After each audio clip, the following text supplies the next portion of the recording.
Hello, everyone. We are live, hopefully, and thanks everyone for being here. We are going to do a marathon live stream where I read Andy Ngo's horrible book, Forever, and we try to raise some money for Myanmar. Now, this is, a happy, fun time thing that we're doing, and we're going to have a lot of fun and laugh at Andy Ngo a lot, but of course, Myanmar is serious. Real bad shit's going on down there. It's not good. There's been a lot of violence. The people of Myanmar are standing up to an armed military coup in shorts and t-shirts. And I hope that we can raise a whole lot of money for this charity. So as you can see on the screen, we're at $3,717 on this charity. And I hope we can get to at least 5K. Maybe we can get a little farther. So if you're watching this, and you haven't donated, consider donating a little bit. And also, please consider sharing it on social media. Just let people know this is something they can, give to. Let's make this happen, because it's going to be a painful night of just a lot of lying from Mr. Andy Ngo. We will have guests soon, not just yet, but soon. So I'm going to get started, and then as people pop in, I'll throw them up on the screen. It should be a lot of fun. So. Have a question about whether the one downvote so far is Andy Ngo. I assume yes. I know he watches all my videos. Andy, hi, if you're out there. Let's get started, because I'm going to need some alcohol. It is not a whiskey night, because I'm going to be doing this for hours. What we are going to be drinking is 19 Crimes, The Uprising. They don't pay me for this. I just think the name is funny, and it's like pretty cheap. So we are going to be drinking The Uprising. And of course, 19 crimes is because Andy Ngo has committed at least 19 crimes, defamation, theft of intellectual property, etc., in the writing of this book. So to honor his very objective journalism, I like to drink wine that reflects that.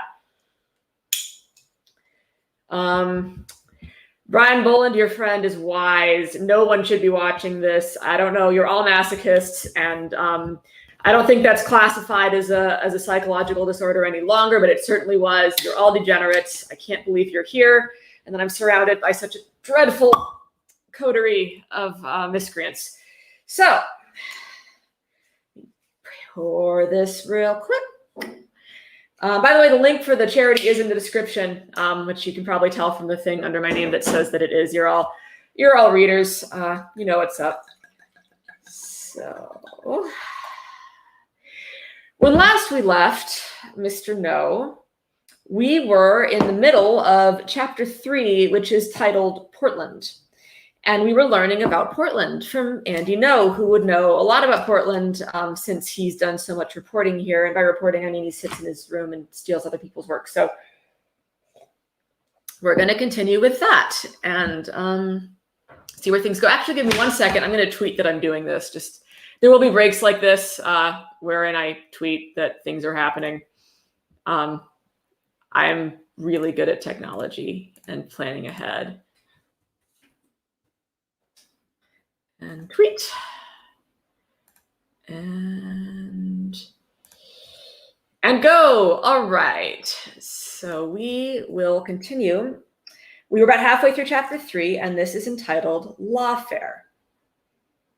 One of the most effective ways we've seen law enforcement agencies brought to their knees, I wish, is through frivolous lawsuits bankrolled by endless donors. Lawfare refers to the act of abusing the legal system to achieve goals. Well, you'd know.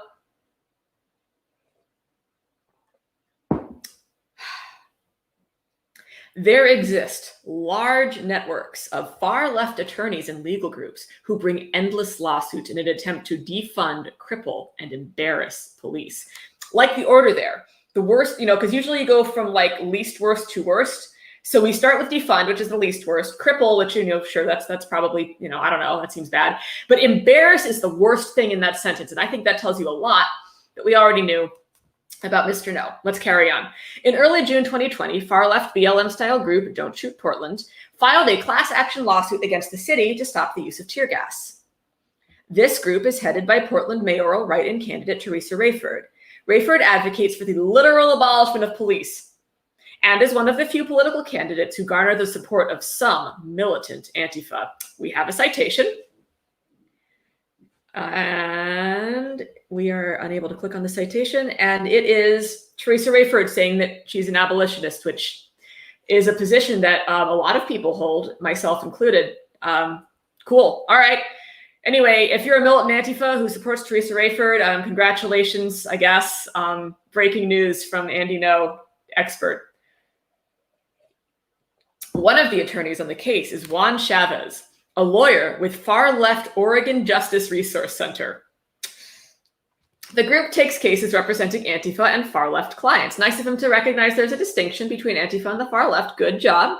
Chavez is also a prominent member of the National Lawyers Guild, NLG, a legal group with historical ties to the Communist Party. And I will now clutch my pearls. It has chapters across the United States. The organization formally declared its support for Antifa and political violence on a statement on its website in 2017. Quote, while many abhor tactics that involve violence, historical evidence shows that direct action has contributed to shutting down fascist movements before they gain too much power or influence. There is a citation. I don't think there needs to be, because that is just true. And it's interesting that he cites this as bad, because I do think that most people would agree that shutting down fascists is good, actually, but maybe I just don't have my pulse on what society thinks anymore. Who knows, really? Okay, we're making a big leap here. In effect, the NLG is the legal arm of Antifa. Well, that's pretty cool. Yes, Corey is correct. Apparently citation, whatever. This is fine. I am supposed to drink every time I say this is fine because you want me to die. I don't know why you guys hate me so much. It's probably because I read you this bad book. Right, so they're the legal arm of Antifa, which is cool that Antifa has a legal department. By the way, NLG, if you're listening, please, this Monday, you know that it's your turn to bring snacks to the Antifa meeting. And please don't forget again, because last time we didn't have any and it was very sad. All right. In 2016, nonprofit tax forms showed that it pulled in over $711,000. So that's a lot of money. There's a citation. I buy that. A national organization does sometimes take in hundreds of thousands of dollars. And sometimes when you get milkshake to the face, you also take in hundreds of thousands of dollars, though not nearly that much money. Maybe that's why he's salty. We're going to continue. The NLG's executive director, Pooja Gehi, sorry if I butchered that, identifies as an anarchist. The organization provides green hat wearing legal observers at left-wing riots and protests.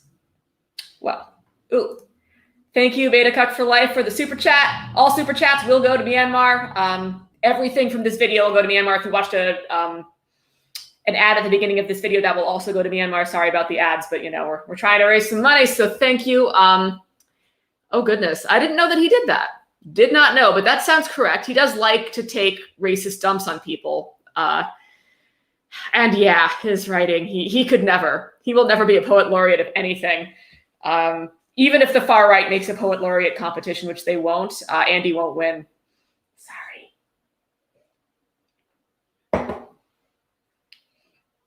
Even before COVID-19, they frequently hid their identities by wearing masks. That's the NLG.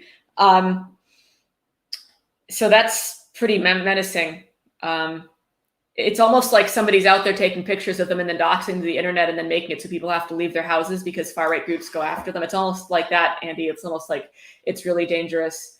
Oh shit, was that her? Wow, I did not realize. So I saw that post about where Andy Ngo was just like, you're entitled for not thinking you get to be harassed by security guards. I did not realize that was the poet laureate Amanda Gorman, and that will teach me to not look into things more. Oh, wow. Yeah, no, that was really fucked up.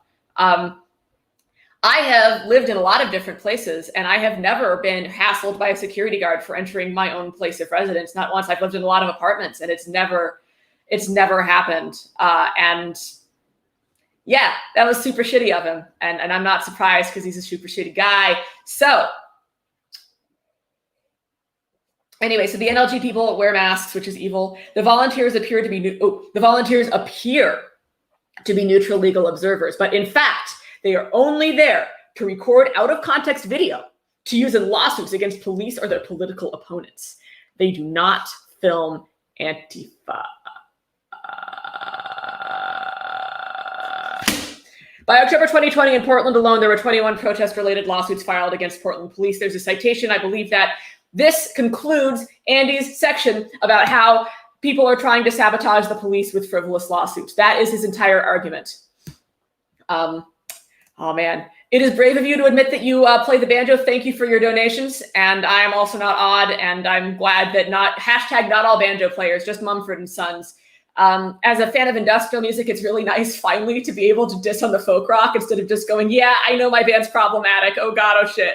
So anyway, thank you for the super chat. So I'll go into Myanmar, link in the description. Everyone, if you're just tuning in, this is a marathon live stream for Myanmar. Please feel free to donate at the link or super chat. This is all going to the people fighting for democracy in Myanmar. Again, happy fun time podcast. We're all going to laugh a lot. That shit's serious. So, oh boy. Anyway, thank you very much. Yeah, so that's it. That's his whole proof that these are all frivolous lawsuits. So I'm convinced. Yeah, cool. As chaos occurred night after night on the streets of Portland, the Portland Police Bureau was convulsed by another high-level resignation. This is the first one he's discussed, though. Like, there is no another. Andy, what the fuck? What is okay. Another high-level resignation. 1 week into June 2020, Portland Police Chief Jamie Resch resigned. She wasn't even 6 months into her position, which she took over from Danielle Outlaw. Okay, well, that's like a really backwards way to explain that it was like a recent... I mean, like, I see what he did there, but he just did it backwards. Like, that's... Andy, Jesus Christ, even for you, this is bad. Even for you. Thank you, George Stocco, for the super chat. You're amazing. Yeah, okay, so Outlaw, a Black woman, was hired by Mayor Wheeler in 2017. Wheeler and the city's progressive left assumed she would prioritize her Black and female identity. I didn't. I didn't. I think Wheeler assumed that he could use her Black and female identity to, like, make the police look less shitty than they were. Like, that's what I remember. And I certainly... Outlaw was not. Anyway, instead, she performed the job of a police chief of a major American city, maintaining law and order. Danielle Outlaw was the chief of police during the so-called Battle of Portland in 2018, when the Proud Boys and Patriot Prayer clashed with Antifa in the streets. I was there for that. You could describe that as a lot of different things, but law and order is not the word that I would personally use for that incident. It was a very interesting day. It was the first time I'd been tear gassed in Portland, not the last, obviously. I was embedded with Patriot Prayer at the time. It was quite the day, quite the day. Anyway, enough of memory lane of Danielle Outlaw's incredible commitment to law and order. Let's move on. This earned her the ire and hatred of Antifa, who frequently called her a race traitor. No, they fucking didn't. Like, I'm sure someone did, but that's not how Antifa talks. Stop it. The local left-wing press regularly demonized her as the overseer of her department that was too aggressive with left-wing protesters. That's true. That's true. Yes, this is a really good summary of what it was like when Outlaw was around. I know exactly the article you're talking about. She was awful. She was just awful. Which incidentally, if Andy was paying attention, he would know that it's liberals, usually and possibly progressives, that like to prioritize identity in that way. Like, the leftists aren't really like, we need more women CEOs. Like, the left is more like, we need CEOs to suck less and we need the police to stop being what they are. Anyway. I'm very good at this. I also did, but again, I'm biased. All of my favorite music just involves like machine noises and people screaming in German, so I can't really talk. Anyway, I do feel really good about it. Right. Okay. So in November 2018, left-wing paper, Willamette Week. Yes, infamous left-wing rag, Willamette Week, everybody. If you're from Portland, you know it. That's funny. They're fine. They're mostly fine. I've written for Willamette Week. I like a lot of the people that work for Willamette Week. Left-wing, no. And they've done some really fucked up shit. Okay. Left-wing paper Willamette Week published a cover story on Outlaw that showed her as an ugly cartoon caricature with exaggerated facial features. Yeah, dude, that's a lot of their, I don't know if you've heard of a thing called art, newspaper art. It's Look up Ben Garrison, Andy. That will help. That will help you understand that sometimes people do caricatures of people. It'll be a good way for you to get it, because you'll like Ben Garrison. I think you'll really be into him. He's a very sexual kind of comic. It's a bit blue for me, but you know, he likes to I don't know. You'll probably be into it anyway. The Portland Police Association released a statement calling the profile racist. There's a citation. I believe it. Outlaw resigned from the Bureau at the end of December 2019 to become the new commissioner of the Philadelphia Police Department. Sorry about it, Philadelphia. We didn't want her either. We didn't need to send her to you. It's our bad.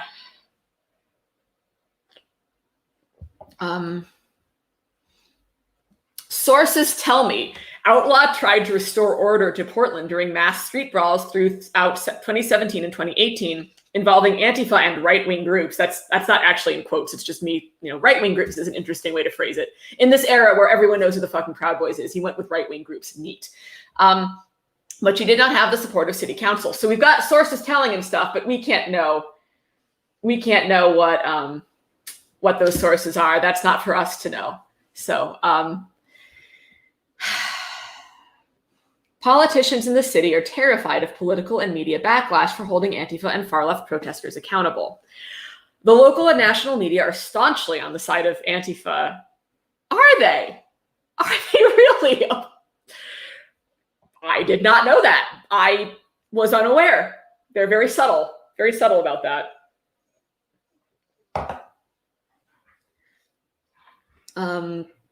Right. Okay. Yeah. Sorry. Regardless of their violence against police and property. Yeah. Violence against property. We've discussed this on this stream before. I don't know if you're aware of this, but buildings cannot experience violence because they do not have nerve endings and are not sentient.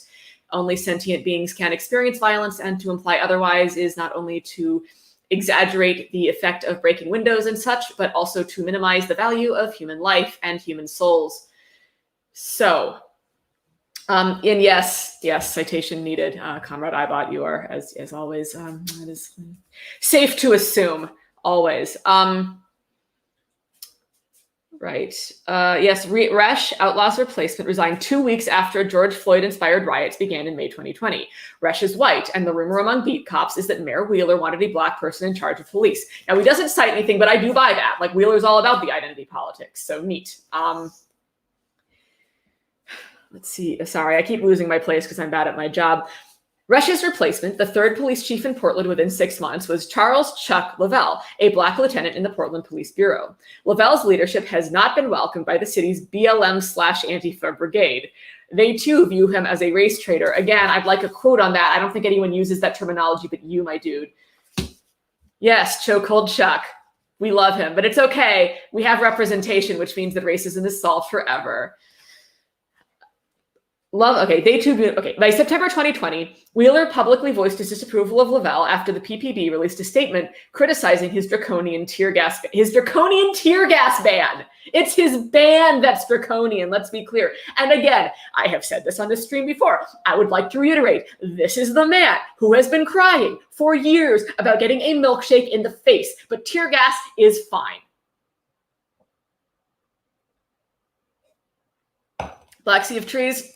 I cannot read it in a fake accent for the full experience forever, but I will do the next chapter in my worst British accent, or paragraphs. Well, let's not commit to too much. He does like the gas. I mean, who doesn't? Gas gets you high. There's no high like tear gas, baby. Oh, I can't wait for the summer. All right. Send in the feds. Week after week in June 2020, the riots continued. Wow, that's like Australian immediately. I'm not as good at this as Andy is. The riots continued to escalate outside the Justice Center. The weak fence set up by the city was easily torn down and cut open by rioters. Eventually, the city removed it altogether. This is not really at all like Andy's accent. It's much better, which isn't hard. Lernsdale Square and Chapman Square, two adjacent parks in front of the Justice Center and the Mark O. Hatfield Federal Courthouse, became the operations center for Antifa. All right, that's enough. I can't do it. I'm terrible. I'm hurting myself. Never mind you. There, the numerous Antifa pop-up groups set up tents that supplied rioters with everything they needed. That seems like a good thing, but okay. I mean, I guess if you think they're rioters, it's not a good thing, but like, I don't know, charity's neat. Mutual aid is cool, actually. Though nearly 280 people were arrested through May and June, almost all of them were quickly released without bail or conditions, even when they violently resisted arrest and were found to be carrying weapons. Oh boy, Andy, that's not true at all. That's not true. There was a bail fund that you actually mentioned earlier in this book that paid everyone's bail. It was they definitely had bail. I know people who were arrested, and I promise you, there was. George, don't lie to me. You're a lovely person, but I don't know why you would lie like this. Why would you? Why would you encourage my terrible behavior? I guess you're all here, so you're doing that anyway. Yeah. Okay. So no bail. Oh. Okay. Sorry, this is very exciting. COVID-19 policies for the county meant only the most egregious suspects were held in jail, but even then they were quickly bailed out by the bail fund. So not quite the gotcha I was expecting when I saw bail fund in there, but he at least acknowledges that bail existed. Again, no citation. Rioters would simply return to riot again, sometimes within the same day, and face no consequence for subsequent arrests. I would like to comment that everyone I know who got arrested found it to be an incredibly traumatic experience. I'm sure some people were out the same day, and some people stopped showing up altogether, and some people took a little while to adjust. And I don't know a single person who got arrested who didn't think it was a big deal in some way. I have never been arrested. I hope to continue that. I don't expect to, but I hope to. Sounds really bad, actually. Like having your autonomy taken like that is a pretty big deal. Andy wouldn't know either. He'll never be arrested. He's a friend of the police. Friends, not food.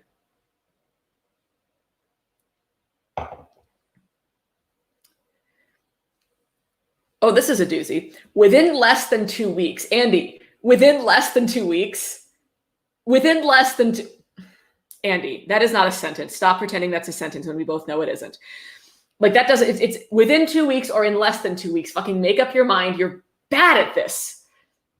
Within less than 2 weeks, there were nearly 100 arson fires. Andy, all arson is fire. That's what arson means. What the fuck is this sentence? All right, I'm going to start over. Within less than 2 weeks, there were nearly 100 arson fires, as opposed to the other kind of arson, in and around downtown Portland. Despite the, there is a citation, actually. Surprising. Let's see what, oh, yes, it's the Portland Police Bureau and Portland Fire Rescue. And in his defense, they do talk about arson fires, apparently, in this report. So my guess is that includes dumpster fires. And that does actually seem like a pretty decent number if you factor in dumpster fires. I don't think, I don't really think that counts because they're pretty contained. I mean, I don't know, it smells bad, I guess. I don't know, is it a menace? I don't know. What do I fucking know? I'm not the expert. I've never testified before Congress, so I should really probably defer to his arson fire expertise. Despite the violence and vandalism, a federal judge temporarily banned the PPB from using tear gas. The response from elected city officials was to deny the violence and praise the protest.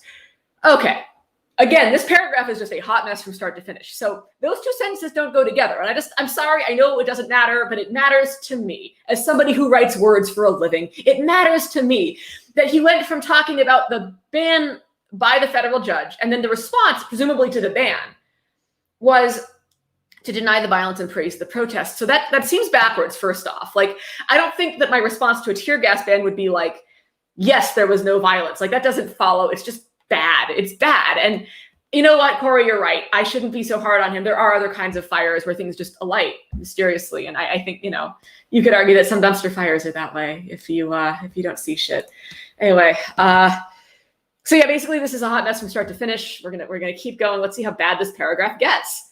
After the first night of mass looting, arson, and violence, we get it. There was arson. Jesus. Mayor Wheeler tweeted, "We talked about agitation. Yes, even violent agitation, and how it has historically occurred with purpose and resulted in change that has moved this country forward." There is a citation. I believe that Ted tweeted that. I bet he tweeted it with a lot of other words. I'm not going to check, but I've seen Ted's Twitter. That sounds like the kind of shit he says before he goes, but you need to stop. Moving along.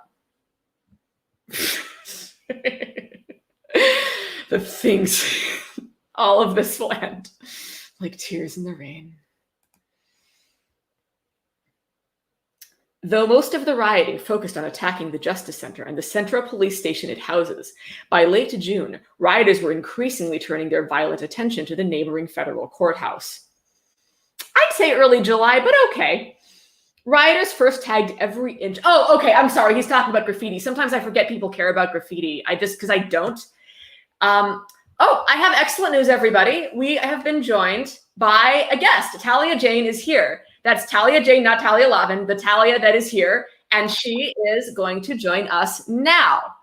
Hello. Hi. Oh, shit. Can you hear me? Can everyone else hear Talia, or is it just me? We're going to get some responses here. This has happened before. It's because I can't use tech. Somebody help me. Someone tell me. Are we hearing Talia? Am I being heard? Audio. Yeah, it says the mic's working. What I'm going to have you do, I'm going to assume they can hear you. They can hear us. Is it okay if you call me on Signal, and then I'll be able to hear you? This has happened before. I'm so sorry. It's definitely my fault. And technology. Yeah. Okay. Well, I'm glad at least. Really, it's more important that they hear you. Really thrilled to have you, by the way. Like, this is great. Yeah. I actually, just so everyone knows, when you asked me to come on, I replied, "That'd be fun, but are you sure you're everyone for being patient. This is 100% my fault, and we're gonna figure it out. It's happening. Hooray! Okay, soon. There it is. Hi. Can you hear me? Oh, good. Okay. Yeah, I can hear you. Great. Okay. Good. Okay. Well, we were just learning about how Antifa has been doing some violent graffiti against buildings in Portland. So that's pretty distressing. I'm sorry you had to come in at such a disturbing time. Yeah. Thank you for having me. The graffiti in Portland. It's just, thoughts and prayers to every power washer out there. Absolutely. It's a difficult time for our country. God, it's pretty overwhelming, honestly. But I think that we will power wash through this. I believe that we will. And I just hope and pray that we find justice for the buildings that had things put on them. Our beautiful, beautiful buildings. Yeah. Justice for concrete. Justice for concrete. I'll drink to that. Oh yeah. Awesome. All right. I have just tweeted out that you have joined us for this vigil for the beautiful buildings of Portland. Yeah, you know what? I think that would be really optimal if you would perhaps. There we go. Yes. Press an F in the chat for all the buildings, please. Moment of silence for all the trash that would have been incinerated. Anyway, but not in our streets, and that's what really. But matters. Not in our streets. We're not going to say anything about the playgrounds full of impact munitions. No. Oh God, no. No, that's different. Yeah. Oh, you did miss earlier the arson fires. There were a lot of arson fires in Portland, apparently, as opposed to the other kinds of arson that there can be. So. The arson fire. Yes, I know. The wildest thing is he was quoting from a police report about arson fires, so it's not even entirely his fault. Like, it's the cops did this to us.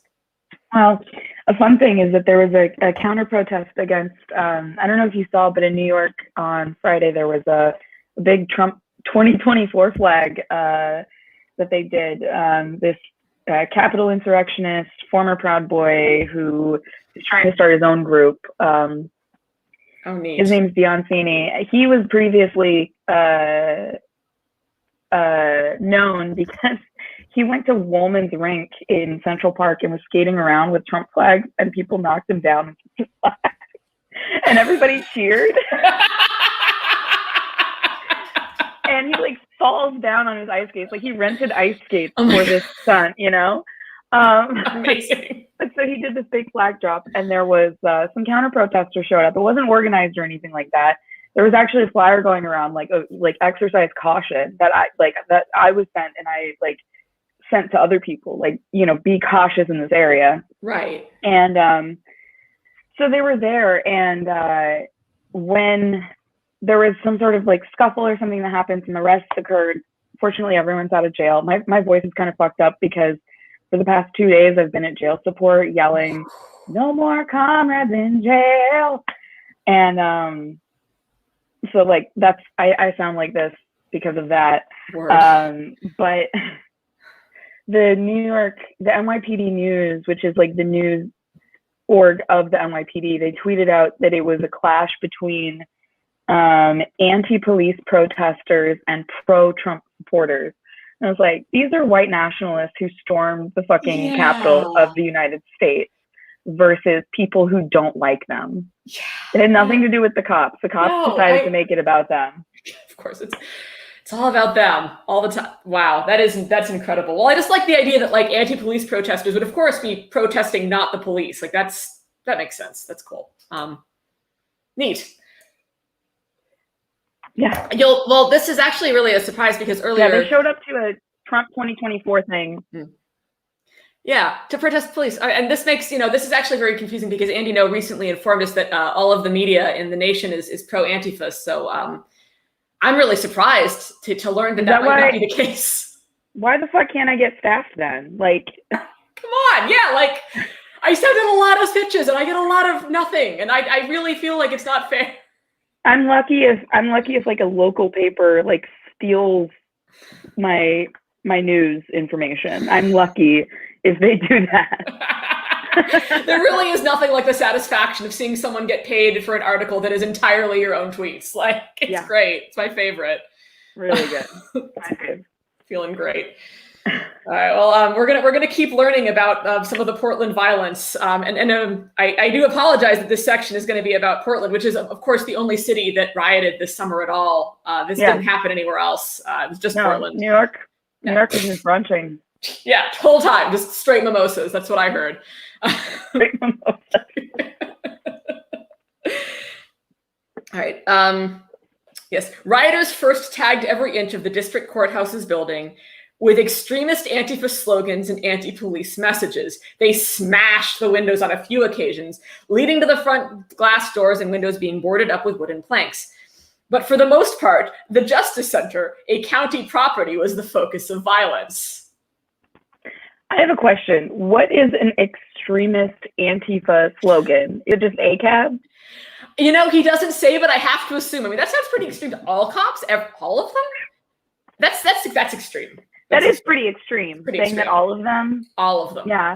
What about the cop that I know? That one guy that I know, like from high school. What about my uncle? I don't have your uncle as an uncle. I don't have any police in my family. I don't either. I have a lot of pro-police people in my family, but none of them are actually police because my family is the kind of right-wing family that supports the shit but won't do the shit. So no offense to my family who's not watching at all and never will. This is Kenobi. He's being very loud. And he'll be quieter if I'm holding him. Oh my gosh. Well, he's enormous. Kenobi. All cats are Antifa. That's the law. This is Antifa violence right here. That is the most violent Antifa I've ever seen in my entire life. Ever. So cute. I can't handle this. All right. Yes. All right. So yes, we've just learned that the Justice Center, which is a property, was the focus of violence against property. And then in July, the mob's attention fully switched to the federal courthouse with an intensity not previously seen. They first began launching commercial-grade aerial fireworks at the building in an attempt to set it on fire. Now, the district courthouse is made of stone and concrete. Entirely. I don't... Yeah. I feel like, the little piggies, like building their houses, and the one that like built their house out of stone, and then like the wolf couldn't blow it down. Yeah. It's like commercial. Also, first of all, commercial grade means that it's like one of those ones that like you hold in your hand and it goes boo, and like that's a commercial grade firework. Yeah. Commercial grade means that you can purchase it. It is not professional grade. It is not the shit that they launch off the piers like on New Year's Eve or whatever. You I cannot, like, did you can not blow know your that. fingers off. I think that Right? nearly happened a couple times. Didn't. Meow is a cab. Yeah, he's a Nazi sympathizer for sure. Disgusted. SMH my head. Terrible. We have to, we have to embrace our differences and find Both a bridge in sides. the divide. The right place is always in the middle. I should kick him out of my house. Really, Lazy honestly, kid for nothing. Get a job. God, can't believe it. Cannot believe live we're discovering this horrible nature of Talia's roommate. I'm appalled. Just offensive. Terrible. Well, you're not going to like this next part. Kenobi, was it? Yeah. Kenobi. Well, Kenobi, this might make you really sad because we're about to learn more about commercial grade aerial fireworks. On July 2nd, 2020, they shattered a front window and tried to gain entry inside the courthouse. They were repelled by officers from the Federal Protective Service, FPS, a law enforcement agency within the Department of Homeland Security, DHS. The following day, they forcibly tore off the protective wooden planks to firebomb the lobby of the courthouse. Federal officers were forced to extinguish the flames. So I was there. And what had happened, you see, was that they tore the plywood off to make a large bonfire where the elk statue used to be, because everyone likes a fire. Mm-hmm. What had happened was that. What had happened was, it was normal and fine. Yeah, everything was fine. What's so baffling to me is that this guy can write a whole fucking book about like trash fires and graffiti and make it sound like this like heinous thing. And like in France, they introduced a draft bill to potentially make it illegal to film cops, and they fucking burned all that shit down and like lost their minds. Like the fact that we're losing our shit like this much over something so small, and then there's like other countries that are like like I can't help but feel like a weak little bitch like I'm like, oh, every time France goes off, I'm just like, oh, I see. Okay. Yeah, like that's how they do it. Yeah. And they get results. It's crazy to me too how little we are inclined to fucking riot. Like we should have been in the streets the day after the inauguration because we hadn't all gotten $2,000 checks.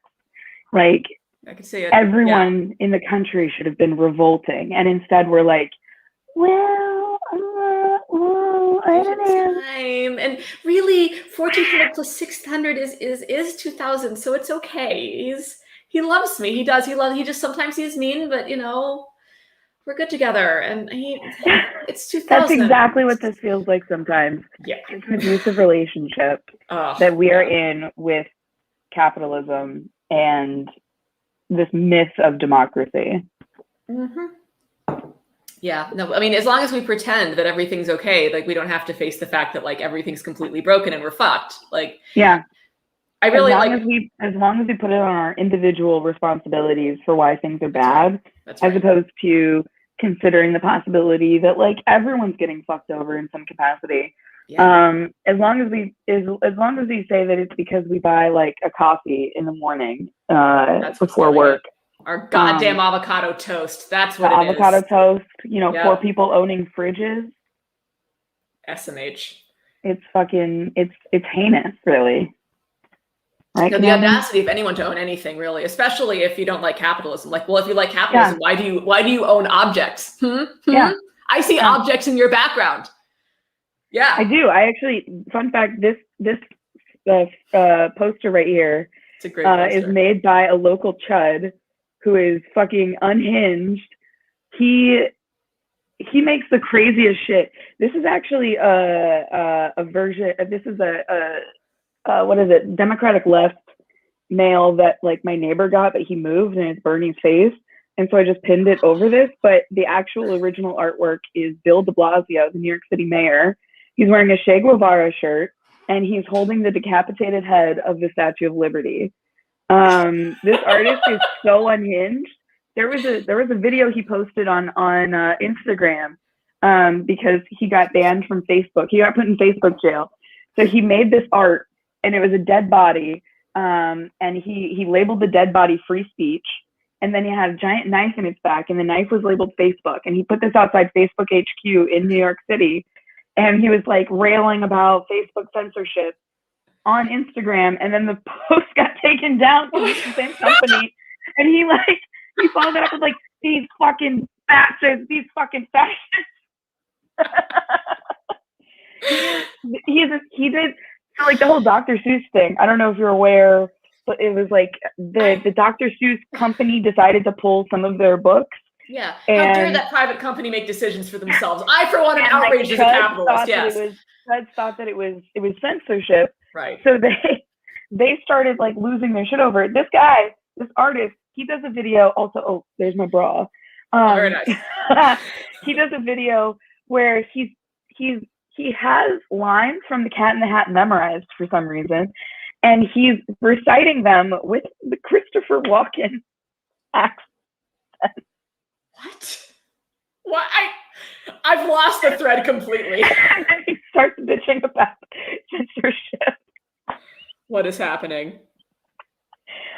Every time he lives, when the whole Mr. Potato thing had came out, he was chain smoking in his car, screaming in his phone. He's insane. He's absolutely insane. And I love him. No sympathy, so much. No sympathy for fascists, but like it is legitimately entertaining. It is genuinely a sight to behold. I feel like this is very similar. And I mean, it's better. It's better than my local crush behind enemy lines, who likes to scream at empty streets about how Antifa is everywhere. And like, sometimes there's just like a level of unhinged where it's like self-parody, and you don't have to do anything. You're just like, okay, go off. Like, please continue. Yeah. It's like I feel bad how funny it is. Yeah. Yeah. Like I shouldn't be laughing. Because like, obviously the ideologies that these people carry, and my cats are fighting. That was a belated all cops are bastards. Yeah, was what that was. Yeah. He's being a cop right now. He's trying to fight my other cat. Kill the cop in your head, kitty cat. Kill it. Yeah, kill the cop in your head, you little bitch. Like obviously there's the ability to do an enormous amount of violence and support an enormous amount of violence that is tied into their ideologies.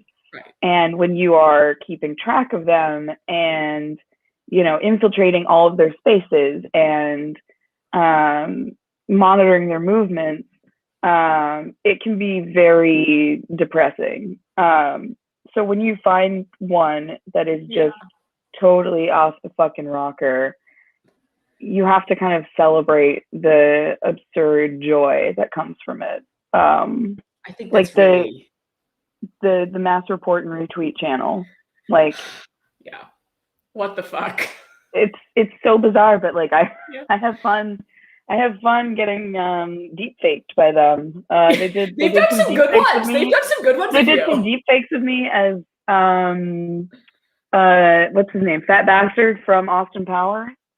And they did very impressive, honestly. Like a very impressive job. And then there was like the kid from Matilda who's eating the chocolate cake. I was like, that's pretty good. I could like the videos. I was like, damn, I could be very attractive if I had the build to gain enough weight, like to do that. I could be pretty hot. I could rock it. Honestly, you pulled it off. You in that deepfake, you pulled it off real good. Yeah, I didn't even have to do anything. Thanks, Chuds. Yeah. And thank you, Beta Cuck for life. Fuck yeah, Beta Cuck for life. A local Portland hero, and a fantastic human. Yeah. Once stopped a American Guard member from hurting someone with a hammer by grabbing the hammer and then throwing the hammer back at them. That's an amazing human being. That is some Thor shit right there. Right? Just saying. Like that was some Mjolnir shit, man. Yeah, 100% accurate. Iconic. Yeah. So I'm going to pour a little bit more of 19 Crimes, The Uprising, which they do not sponsor this, by the way. This show is obviously sponsored by MyPillow, but I'm going to pour more anyway. I'm pouring some Diet Coke into my cup. Very nice. So. A classic moment. Pour one out. Very good. Pour one out for the buildings, because we're going to keep learning about them. For the buildings. Yep. R.I.P. buildings. R.I.P. buildings. All right. So continuing with Andy Ngo's. If this gentleman, if a certain far right chud doesn't donate soon, he's going to find himself blocked. So I would advise you to, Brandon, donate immediately. Wet dealer, hooray! I'm glad you're here. All right, so yes, they were okay. We've already learned about the violence done to the federal courthouse building. We're now moving on to a 19-year-old affiliated with the Youth Liberation Front, comma. There should be 2 commas there. It should be a 19-year-old, comma, affiliated with the Youth Liberation Front, comma, or no commas would also work, but not 1. You can't have 1. 2 or none, dude. 2 or none. Tried to barricade officers inside to prevent them from responding to rioters who were setting the building on fire. The front door shattered. He was the only one arrested that night. I don't understand the story he's telling here. All right, well, we're just going to go with it. On the 4th of July, the violence escalated to unprecedented levels. That day, around 1,000 people surrounded the building, throwing rocks and explosive, by which he means fireworks again. Rocks. They were throwing pebbles. They were throwing gravel at a building. Terrible. I know. A moment of silence for the concrete building. A moment of silence for the concrete that became gravel that then got thrown at the other concrete, and they finally got to reunite after years of being apart. Oh my God, that's a children's story. It's like there's beautiful. A rock in the street and there's a building and they are like buddies and they're just like yelling back and forth like, hey buddy, how are you? I missed you. We used to hang out all the time in the quarry. I miss you so much. And then some dastardly Antifa comes and picks that shit up and throws it, and then they are reunited, and then they get to spend the rest of their lives being near each other. That's so beautiful. I mean, that is a storybook that I would personally read. I'm never going to have children, thank God, but for them mostly. But if I had a child, I would read them that book every night, and they would love it. I feel certain. I think I went too far with that one. No. I feel like it's perfect. I think the Antifa super soldier should be very attractive, though, like in a way that like will be memorable for the children. You know what I mean? Like not like in an obscene way, not in like a gross way, but like those moments you're just like, oh, that seems cool. That seems neat. Yeah. So I don't know what the deal with. I don't know the deal with what Brandon Farley's deal is, but they donated $20. So which is good. Cool. Brandon Farley is a local far right dude he's a bit odd, and he has a lot of opinions that I don't care for, but he does like to donate money, and therefore he can stay as long as he continues to donate money to Myanmar. Which, by the way, it's about time. Yeah, good job. By the way, speaking of which, we are still supporting Myanmar. There is a link in the description, which if you wanted to donate to Myanmar directly, you could do that. Also, if you wanted to share the GoFundMe with your people on social media, that'd be super neat, because we're having a lot of fun making fun of Andy Ngo here, but the people in Myanmar are really going through it right now. They are being murdered for the crime of standing up to a military coup. Holy shit. Please help out with whatever you can. Like all the proceeds from this video are going to it. Donating directly is a really good way to help. So please do that. All right. Yeah. So they threw rocks, united the rocks in the building with each other. They disabled the security cameras around the building using hammer, spray paint, and paintballs. Several in the mob openly carried rifles and handguns, citation needed.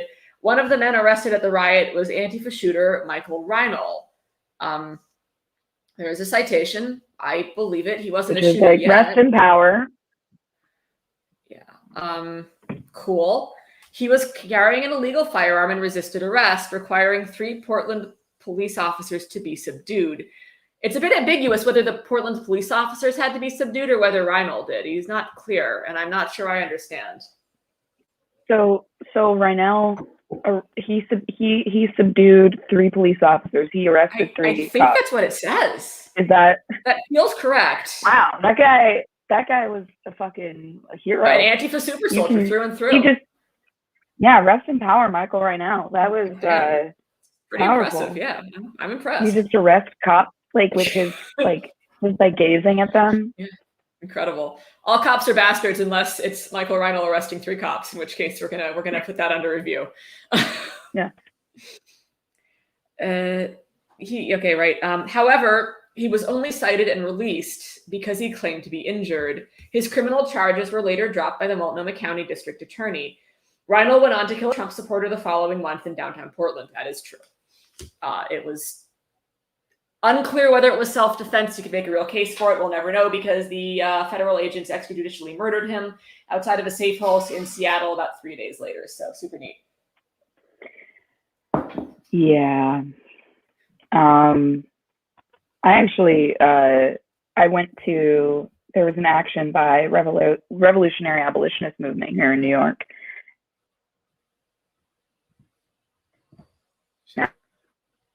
And we got posters saying like rest in power. And I came home with it, and my roommate, she's not as intense as me on a lot of things.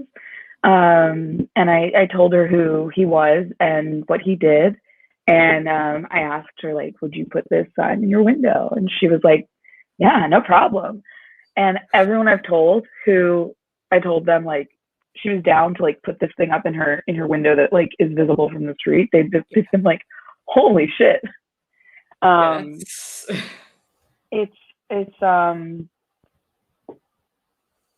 solidarity will come out of very surprising places. Yeah, no, it is interesting the things that like radicalize people and open their eyes. Like as somebody who, before all this began, I'm like, maybe not every cop. And then about 2 weeks in, I'm like, oh no, like literally every single one, like all of them. It's just, like it's even the ones who are like nice. Yeah. Like there's this guy here, Deputy Inspector Nikas. He is like infamous with the protesting because for almost the whole year, he was in charge of the strategic response group, which is like the riot cops that respond to protests.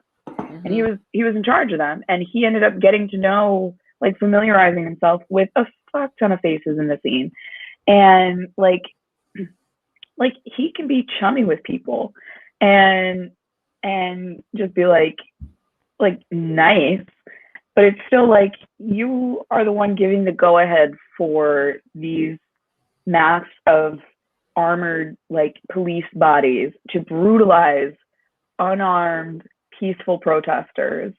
So like you can be as like, hey, have a nice day as you want, but like it does not change the fact that like at the end of the day you get paid to intimidate and stamp people out. All cops are bastards, even and especially the nice ones, because they are working overtime to humanize an inhumane job. Yeah, exactly. And like they know what their compatriots do. Like they have to, like they're aware, like we're aware, which means they're probably more aware than we are. They probably know things we would never know. And yet they're content to stay. And like, I even get the mentality of like, maybe I can fix it. But like at a certain point, you got to look at this and be like, I can't fix it. Why am I here? And they don't. And that's why all cops are bastards. Good cops quit. Yep. Good cops quit. If you want to be a good cop, quit. Go become a fucking nurse. Yeah, you want to help people that bad. Take off the cop suit and you cease to be a bastard. That's all it is. We got a shout out to a Myanmar band, Rebel Riot. I've never heard them, but let's go check them out. They got to be better than Mumford and Sons. I believe this in my heart, in every sense. So go check them out. Maybe that right now. Do it. Right. Okay. We've learned about Reinl. By now, a surge of federal officers from the FPS, U.S. Marshals Service, U.S. Border Patrol, and Immigration and Customs Enforcement, ICE, were on call to protect the federal courthouse. Under Mayor Wheeler's orders, local police were not allowed to aid in protecting federal property. On July 5th, 2020, hundreds returned to again attack federal officers, and they tried to burn down the courthouse They also assaulted construction crews who were working around the clock. Citation needed to replace wooden barriers that were torn down. Oh my God. Oh my God. No, I was there. No, it's not true. What the fuck? Thank you, Rimpy. You're amazing. Yeah. Also, I really like how we just glossed over the part on the 4th of July where they charged out of the building, the federal officers, and chased everyone down and brutalized a lot of people and fucked up my knee personally. My knee was real fucked up from that. I had to take a few days off. I don't know, but that's not important. He wasn't there. It is a defense. Andy wasn't there. So how could he know? Was he present at literally any protest? He showed up to that one, right? That was it. Yeah, the one where he got milkshaked. And that was like way before this shit. And then like I got punched so hard that it split my ear open. And my response to it was, I'm bleeding. I need to find my phone first.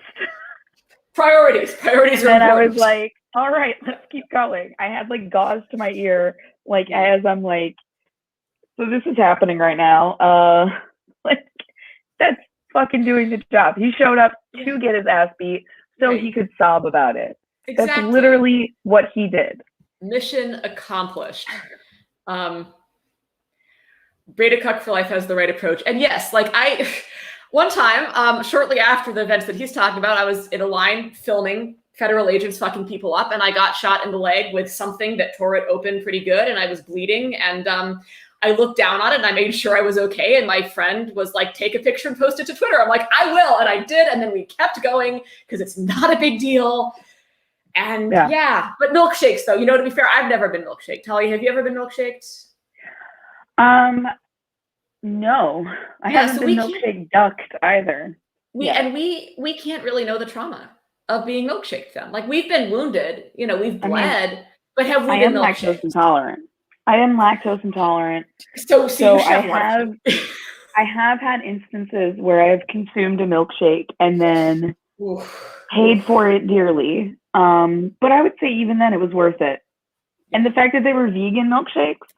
Well then you would have been fine. Yeah. I would have been fine. Yeah. Like when I come to Portland, first of all, like where do you get vegan milkshakes? Please DM me. Because from what I understood, it was like a powder. I believe so. Yes. I had gotten patched up by a medic just like very quickly, and I was giving an interview to Chuck Modi and I think her name is Madison Stewart and Black House News. And I was like fully in like the punch drunk days of just like I'm like still not really seeing things properly right now, but it's fine. We're gonna keep going. Yeah.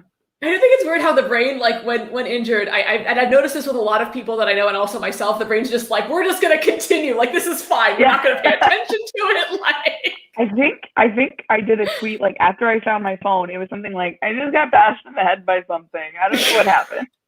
Yeah.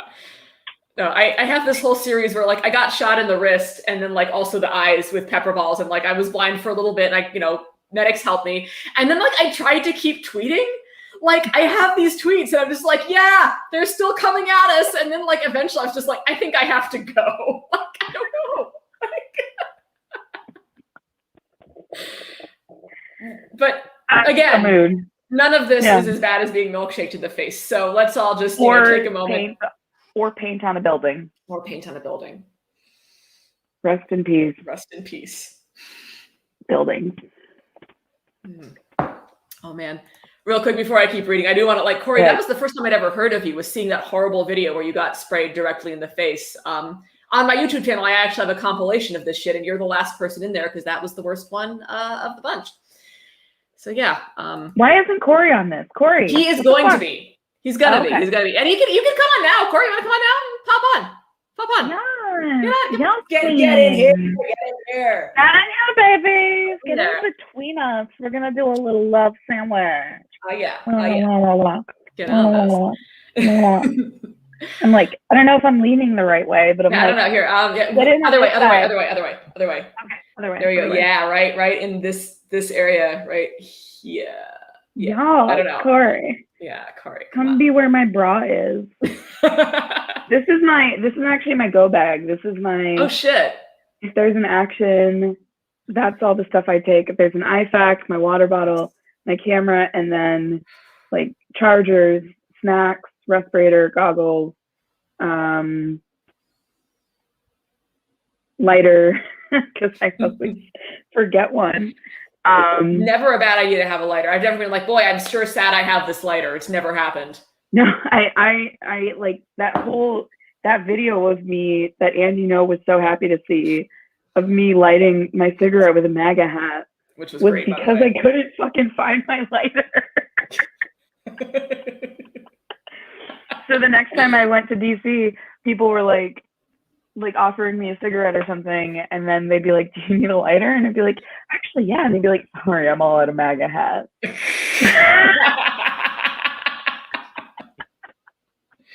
Some good shit. Some good shit. Is there a way that I can view like the book that you're reading? Oh, let me I should be able to send it to you. Hold on. Let me do that right now. I will do it over Signal. I'm actually a good reader. Oh, nice. So that'd be fantastic. Because someone should, because I'm not reading at all. I'm just talking to you, which has been great, but reading not so much. It should be coming through now. Yeah, I see it downloading. Cool. While it downloads, I'm going to read a little bit more. What page are you on? Let me catch I am up on to you. page 69. 69. Nice. Oh, nice. Everybody, please take a drink of your preferred beverage. We are at page 69. Corey is going to be joining us soon. Mm-hmm. Shit is popping. Yep. Yeah, where is 45th is coming. They are coming. They are going to be here later. They will be here in like a little while. They are committed. They're definitely going to be here. This is going to be a really fun night. And by the way, y'all should share the stream and donate to Myanmar. Share the stream, donate to Myanmar. We're going to make this happen. Oh, we got Corey. We got him. All right.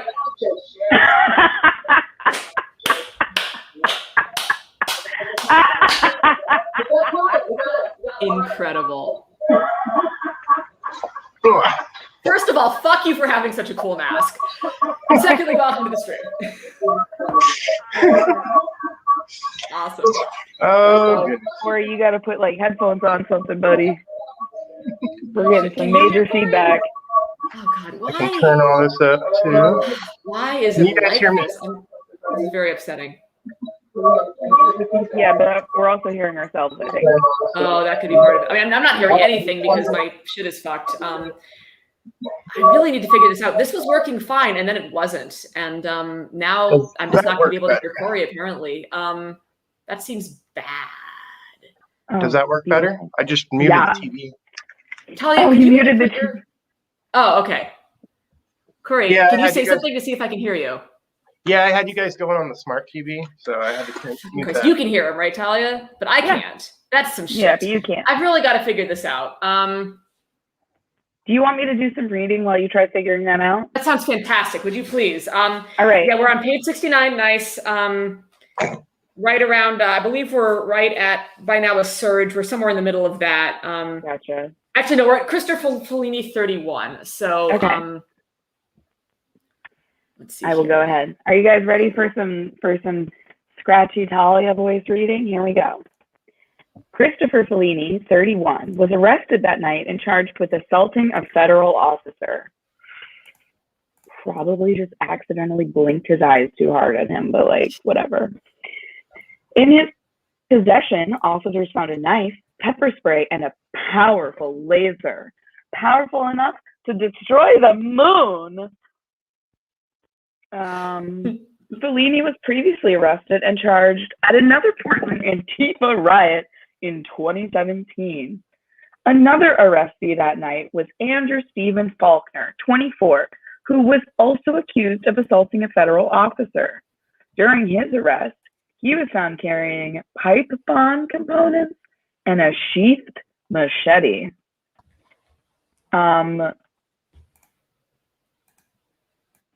Pipe bomb components and a sheathed machete. I have some thoughts about what that person came to do. I'm glad that he had his machete sheathed. I guess. Because then you might get like a really big paper cut. That's no fun. For the next 4 weeks, Antifa's plan, first of all, of escalating attacks on federal property to provoke a federal response for the cameras, because everyone just does shit for the gram, as we all know, produced the exact propaganda they wanted, which was everybody losing their shit at them. On any given night, there were dozens who identified as press. Probably because they were. At its peak, there were probably more than 100 journalists and live streamers, most of whom were sympathetic to the rioters and protesters. Now, let's just do a quick bit of math. If you go to an action and there's 10 people, there's probably going to be 3 photographers, live streamer, press person. So if you're going to an action where there's 100 journalists and live streamers, there was probably also 100 protesters, just in my experience. Real quick. Yeah. So there were several nights that there were like equal amount of press and protesters, and then there was a couple nights that there was more press than protesters when it started to get really slow. So there was interesting. I remember seeing people talking about that where it's like there's more press here than there are demonstrators. Yeah, that was an interesting situation when it developed. There was a lot of parachuters that were coming in also from out of town in the middle of. Yeah. We were calling them locally the Fed Wars. So there was a lot of. I can't hear Laura now. Now you're totally muted, Laura. You're totally muted on the live. I still have you on the phone. Oh shit. So I just took over. It's our fucking show now. Let's watch some porn. How do we stream porn? No. Porn from Myanmar. This is like pirate radio right here. We just kind of took over from Laura. Yeah. Who may or may not pop back in. I don't know how this works. I think she will. I have faith. Yeah, I remember definitely there was a lot of like frustration from people who had been covering on the ground at these, like you said, parachuters, just coming in and yeah, this is a coup on an anti-coup street.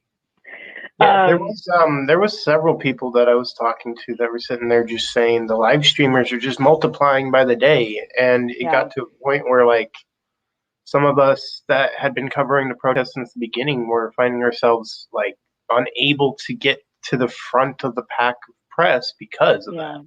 Yeah, that's really frustrating. Like I've been at actions. Oh, she's back. Oh my god, and I can hear everybody. This is incredible.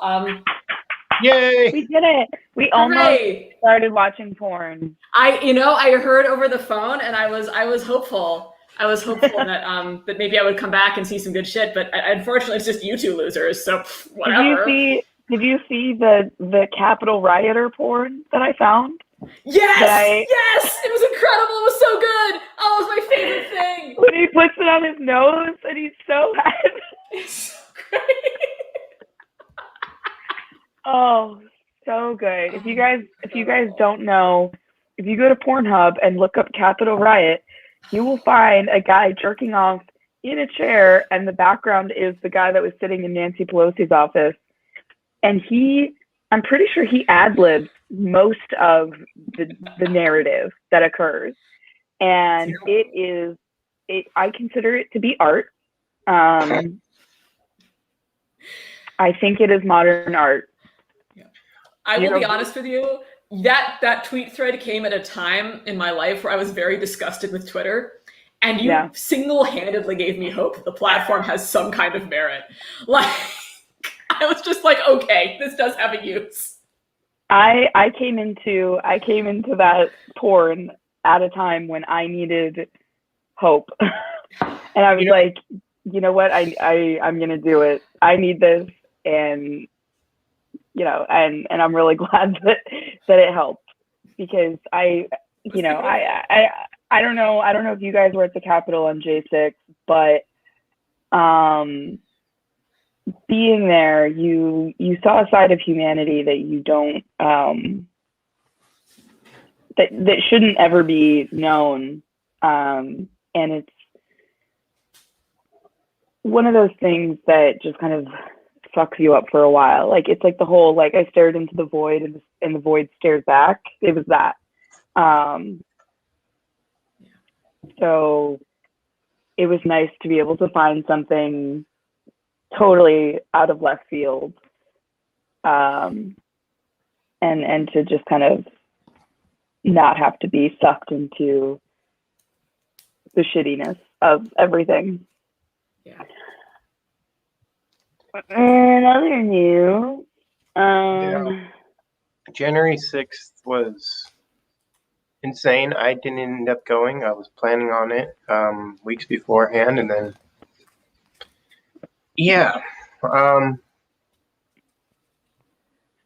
bravo to you for going through all that. Like, I will say, like, I didn't go, and I'm, I have mixed feelings about it, but holy shit. Thank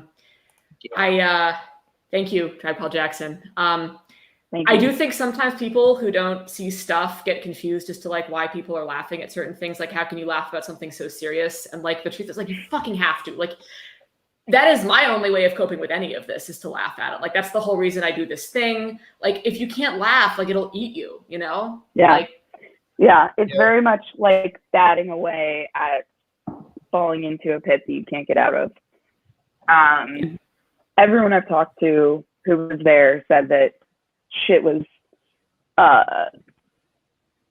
like, it's still affecting them. And like, and that's the thing about, the position that we take, is that we are not neutral bystanders observing what's happening around us. We are actively engaged and consuming every aspect of everything around us. And then we have to digest it and make sense of it quickly in the moment. And that can be very difficult to do when what you're witnessing is trauma. You're seeing people be traumatized and be brutalized. There was an activist who was dancing on the train here in New York the other day, with a couple of other activists. Horrible. And a cop put his knee on her neck, and I had to watch that footage over and over and over again to confirm that that's what happened, and to report out what happened to her, because we've been dealing with a massive issue of over-policing in the subway system, where people are getting beat up and brutalized left and right. And, to see this happen to someone who I know, I woke up the next day and the whole day was a wash for me. I could not stop crying for like 4 hours. I had to call another photographer and just talk through it, because, even if, like, this isn't someone who I grew up with or went to school with, or, like, this is a person that I see very often, who I've been seeing, who's a day one, like, they work as a medic, and to see them experience brutality, to see anyone experience brutality, and to have to consume it the way that we do is fucking draining. So yeah, I'm gonna laugh at Scott Libido, to be low libido. And I'm gonna embrace the absurd and the weird, and I'm gonna try and find joy. Like, I'm like squeezing blood out of a rock, because that's the shit that we need to be able to keep consuming shit, in the hopes that what we report out, other people give a shit about. And increasingly, you know, it's not like when I was reporting out about this person, this medic, this day one medic, getting a knee on her neck, there were comments and responses of like, cops being cops, just another day. And I'm like, you should be outraged and nauseated and horrified. Yeah. We are days away from jury selection starting for the Chauvin trial. And you're seeing a knee on the neck of someone who was dancing in the subway. And your response is, cops will be cops. Yeah. Like how? If we let them, I suppose that's true, but we can't. Yeah. Yeah. Like I have to consume this stuff constantly and it's still affecting me. That tolerance level has not gone up. And it just baffles me that there are people who are just like, they consume horrifying things and can brush those things off. Sorry. Yeah. I don't know how long you guys, both of you, been following my feed, but I had to walk away after August. And I tried coming back to the field in September and October, November a few times, trying to report, but like literally I had been through so much from May up through the end of August that I just couldn't deal with it anymore. Yeah. Like I was commenting earlier about being sprayed in the face. That one really sucked. I got left in the middle of the park during that one. Like everybody got pushed and the officers just followed and I got sprayed in the face and just left there. That one sucked.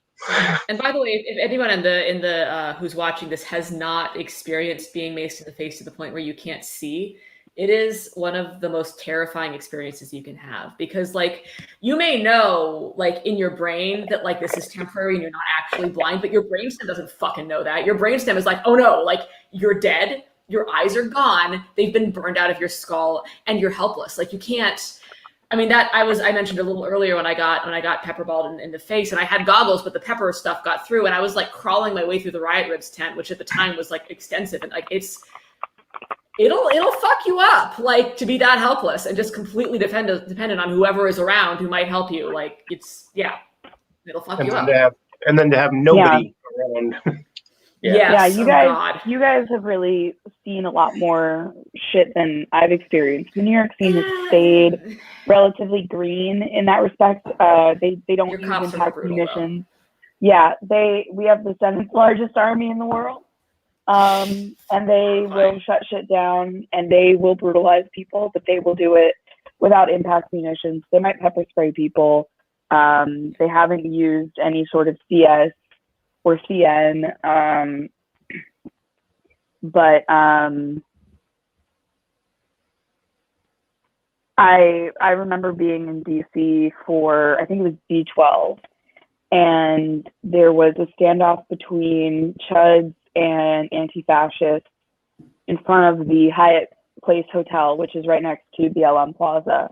Mm-hmm. And some fireworks went off, and it shocked some police that were standing there, and they started pushing back very aggressively. Yeah. And I just remember I was just there with other, there were live streamers and photographers and like, reporting people. And I just remember like grabbing like shoulders to make sure that everyone was walking backwards safely together. So that if someone fell down, we could pick them up quickly and get them up. Very important. And I did something similar at the Capitol, but when I was at the Capitol, I was not visibly marked as press. And the safer press, that way. Yeah. The photographer who was visibly marked as press kind of gave me this weird look. And I wasn't able to communicate in the moment of like, I'm one of you. Like, but I was still like watching their back. And the position that we operate in is such that we tend to go out kind of like a lone wolf thing. Like we'll end up kind of falling into like a press gaggle, but we will still kind of hover and go wherever it is that like we feel drawn to going individually. We will stay or we will move. Like we make our own individual choices. And every once in a while, you just recognize a moment of like, no, we need to work together. And it ends up being kind of shocking because we are so often left out to sea. And you know, we don't, like, you know, we can look out for each other, but at the same time, you know, like I've been in actions where SRG is very intense. SRG, Strategic Response Group, again, they are the riot cops who crack down on protests. They'll be very intense and like very much like surrounding the protest. And I will have, like, I climbed up on some scaffolding and I could see that the march was spreading out into like 3 chunks, and it was just like prime for some kettling bullshit. And yikes. so I got down and I told the person who like had the megaphone or whatever, I was like, tell people to slow down in front, to like tighten it up a little bit, because like you're putting yourselves at risk. And you know, it's you don't intervene, you don't really get to say anything. Like when I was at the Capitol, I think I said all of 2 words, and it was, my God. That was it. I was there for like 3 hours and that was all I said. But every once in a while, like you see people walking into that they don't realize is happening, and you have to be like, hey, guys, please be safe. I'm so tired of seeing you brutalized. I don't enjoy it. Every time there's an action that disperses safely, I have like this euphoria and relief, and it's almost like giddiness and joy, because it's like everyone's okay. Anyway, let's make fun of this fucking shit ass book. Yeah, fuck Andy Ngo, right? And by the way, real quick, this is still for, oh, that's not what I wanted. Oh hell. Oh, I see what happened. I'm so sorry. I'm a boomer, but this is still for Myanmar, and I don't seem to be able to make it happen, but it is still for Myanmar. I'll figure this out later while we're reading.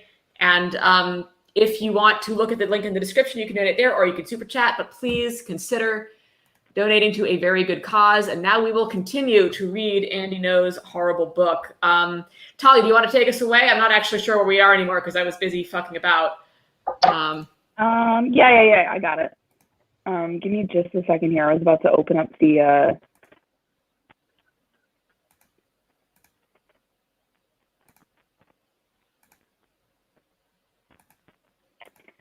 GoFundMe. We're at 4,000. We just broached 4,000. We did? Oh, that's great. Yeah. Oh my gosh. Look at that. Oh, that's not what I wanted at all. Let me get it up. Let's see here. Oh my God. I love this. Okay, I'm gonna read while you fuck around with that. Oh, that's fantastic. That's fantastic, guys. Everyone, good job. Oh my gosh. I'm very pleased. Yeah. Awesome. Keep it up. Keep it up. Great. Oh my God, Snorkel. Hi, Snorkel. I love Snorkel. Snorkel. Hi. That's my best friend. Not really. We don't. I have no idea who they are, but I am in love with them. They're amazing. They are a local activist in the New York scene. I have no idea who they are, but I am obsessed with them. It's like a whole thing. Don't worry about it. Okay. Instinctively, this is there's a bunch of journalists who are sympathetic to the rioters. Oh, okay. Oh, Antifa Press. I've been told about Antifa Press. Yeah. I've been called king of the Antifa Press. Congratulations. Hello, my liege. This king. Instinctively, and at the urging or demand of others, their cameras were trained solely on law enforcement to capture their every move. Ooh. They were, I love this, like, instinctively and at the urging or demand of others. Like, people force us to put our cameras on cops, as opposed to that's just where it should go, because the cops are the ones engaging in the things we're following. Yeah.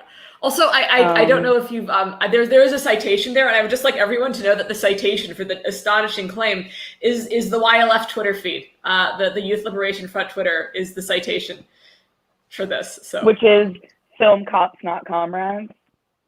Yes, I believe so. So Which, as anyone who read the Reason magazine article knows, that we all had to sign an agreement in our own blood to abide by that pact. So there was an Antifa press alignment chart, and we all got canceled for it. So we are not. Thanks for bringing that up, asshole. Although I am chaotic good, so which is that accurate, is the best talk. And I am true neutral, which is correct. It's correct and true. And Corey Elliott is honorary chaotic evil. Yes. And every YLF is chaotic evil too. Oh my God. I'm sorry. I usually don't highlight Brandon Farley, but I am honored for the attention. Everyone watching Brandon Farley's stream, hi, come donate to Myanmar. Do a good thing. We love you. And that is the last I'm going to pay attention to you. And I would advise everyone in the chat to do the same. All right, let's continue. All right, this is my favorite sentence. Those, the journalists recall, those who ran afoul of Antifa's rules were forced out or assaulted and robbed. Okay, wait. Now, there were several things that I recorded that pissed off a lot of people, that I had to explain to people, hey, things are happening. There's going to be a reaction from officers. If I don't show what the thing that triggered the reaction, which usually was spray painting of a building or something minor like that. Yeah, whatever. Thank you. And usually it triggered the response from officers, which was way disproportionate. That's why I was recording more officers than protesters. But no, I was not exclusively recording officers. I was also grabbing pictures of murals. I was also getting pictures of people that were partying in the middle of the street and stuff like that. I mean, yeah, there's the way I always think of it too is that, like, look, if I was like reporting on the Pentagon, right? Like, let's say I was like a New York Times certified mainstream news reporter reporting on the Pentagon, and I went around and I like took pictures of secret files and like published them, I would not be welcome back in the Pentagon anymore. And if I was working on Goldman Sachs and I like published their like spring quarter strategy, they would not invite me back into the building. And if I was reporting on anti-fascist protests and I took some pictures of people committing crimes and put them in danger, I would also not be invited back. It's not that hard. This is just journalism. And I'd like to point out that like a lot of the stuff that I captured like that was also mid live stream, which was not entirely intentional. Yeah. I mean, there's a whole conversation to be had about live streaming in terms of safety. For me personally, I found that the only time it makes sense to live stream is if I can stay trained on the cops and there's just too much happening to otherwise be able to report in the moment. And that, doesn't happen often. It's more often that you can just take you can take hard footage and then grab from there. And like, that's a whole other conversation where just press in general need to get on the same page about like their individual choices and how that has a collective impact.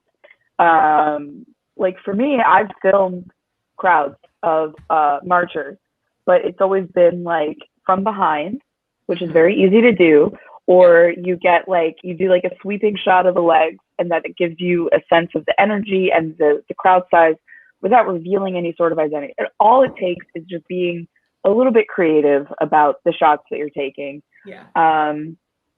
And in terms of safety, one thing that I found very useful, especially when dealing with actions where there's black bloc, like if I want to take a photo of the shield line, right?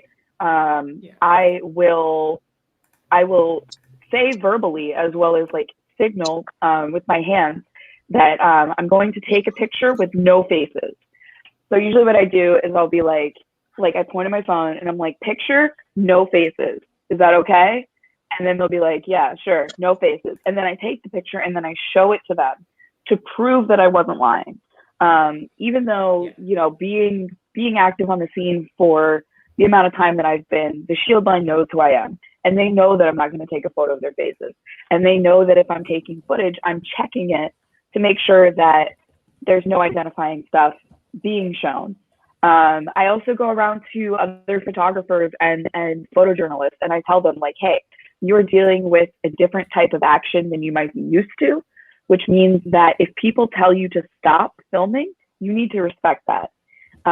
If you cannot respect that basic consent, just like a general like courtesy, then you are not operating in a way that is safe.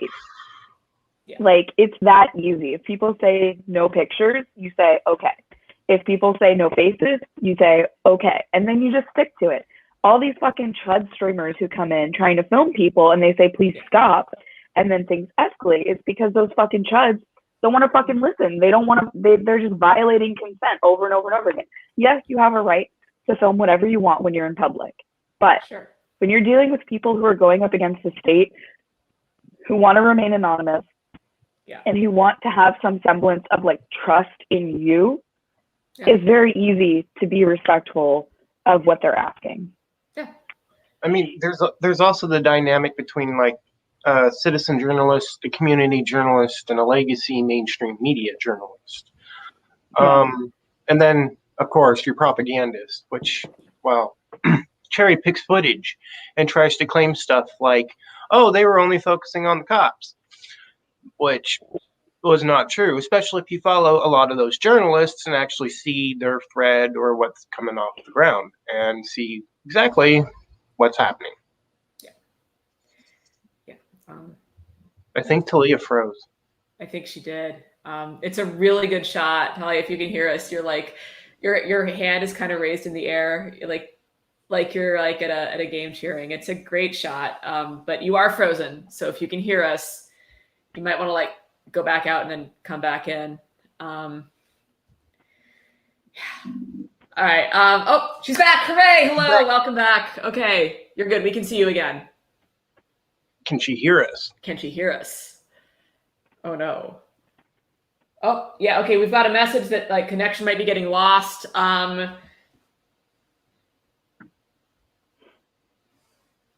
going to ask her to come back in maybe. Goddamn. Okay, so she's going to try to re-enter the chat. This is a good time to ask everyone to support the Myanmar fundraiser. We are up over 4,000. I'm going to refresh it and see. All right, we're up to 4,037. This is fantastic. We're helping the good people at Myanmar who are standing up to just brutal police oppression in shorts and t-shirts. Like, everyone likes to talk about how brutal Portland's had it. Myanmar, fucking, oh my God, it's bad. Please donate if you can. All proceeds from this video will also be going to Myanmar. I'm going to be reading this horrible book for all night, basically. We're going to have lots of different guests. I'm having a blast with Corey, Ellie, and Talia Jane. It's fantastic. And we're just going to keep doing that for like a while. So, I have some fantastic news. We have been joined from deep underground in the bunkers of the 45th Parallel Absurdists. We have the 45th Parallel Absurdists. So welcome. Oh my goodness. Y'all look fantastic.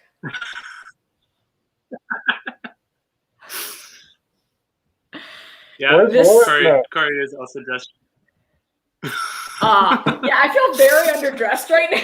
I'm feeling very self-conscious. Hold on, I'm gonna get on Twitter and tell everyone that you've joined the chat. By the way, if y'all want to like retweet this, y'all beautiful guests and humans watching, please do. It's all for all for Myanmar. I'm not just being an asshole here. So cops, things. Yeah, we got the sign. Just in case we hear anything from Andy, we have a sign. Oh, thank God. There's gotta be things. There's gotta be things. Let's see here. So I'm not. Oh, Talia's back. All right, everyone. The gang is here. This is amazing. Hello. Wonderful to meet you, 45th Brigade. Oh my gosh, you guys look Miss Heathen is correct about all of you. This is like, y'all are like rocking like the David Bowie alien like chic. I am fucking dying over here. It's making me want to level up. Yeah. Absolutely fantastic. Is she getting masked now too? What's going on here? Ooh, I don't know. I'm I'm dying of this. Is fantastic. Let's see. Oh yeah. There it is. Oh shit. Yep. Man, I have no shades here whatsoever. I guess I could put on my dorky glasses. I could do that. I'll be that one dork in the room. This is all I've got, guys. I'm sorry. Glasses Yes. rock. Well, y'all are super fucking cool. So, While you all look. I knew that Talia was about to watch porn, but other than that, like, how's it been going over here? Have we learned any new secrets of Antifa? Well, we learned that all of the press is in the hands of Antifa, like all of it. We learned that Willamette Week is a left-wing paper. Right? Yeah, dude, no, apparently Willamette Week is leftist. Like, I did not know that. Total shock to me. No one had told me. Wait, who's the leftist? It's a local paper called Willamette Week, and they're very leftist, apparently. Yeah. Are these glasses bad optics? so Are you able to like see everything? I don't think. Just honestly, we're just blinded by how cool you look. Like we can kind of see your screen. Let me see. I'm gonna. Thanks, Missy. That I like my glasses. They're mine. Well, since I'm the nerd of this group, I'm going to continue to read about the Antifa live streamers and how bad they are. I might be going back. Talia, yell at me if I'm going back too far. On any given night, there were dozens who identified as press. Instinctively, and at the urging or demands of others, their cameras, okay, we did this. Trained solely on law enforcement, captured every move. Those who ran afoul, we did all this. Left-wing live streamer Tristan Taylor was beaten to the ground and had his recording equipment stolen. Who the fuck is Tristan Taylor? Do we know? No idea. We have It would be very funny if he just like doxed a chud. I would be really. I'm going to look it up real quick. Please stand by. We do have a citation for this, which is very convenient.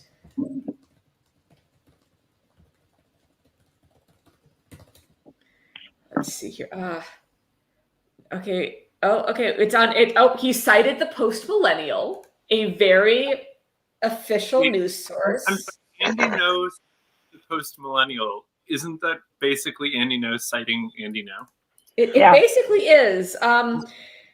Let's see here. Yeah. Okay. Independent media journalist Tristan Taylor explained what happened in a video he published from his personal Twitter account. Let's see what that looks like.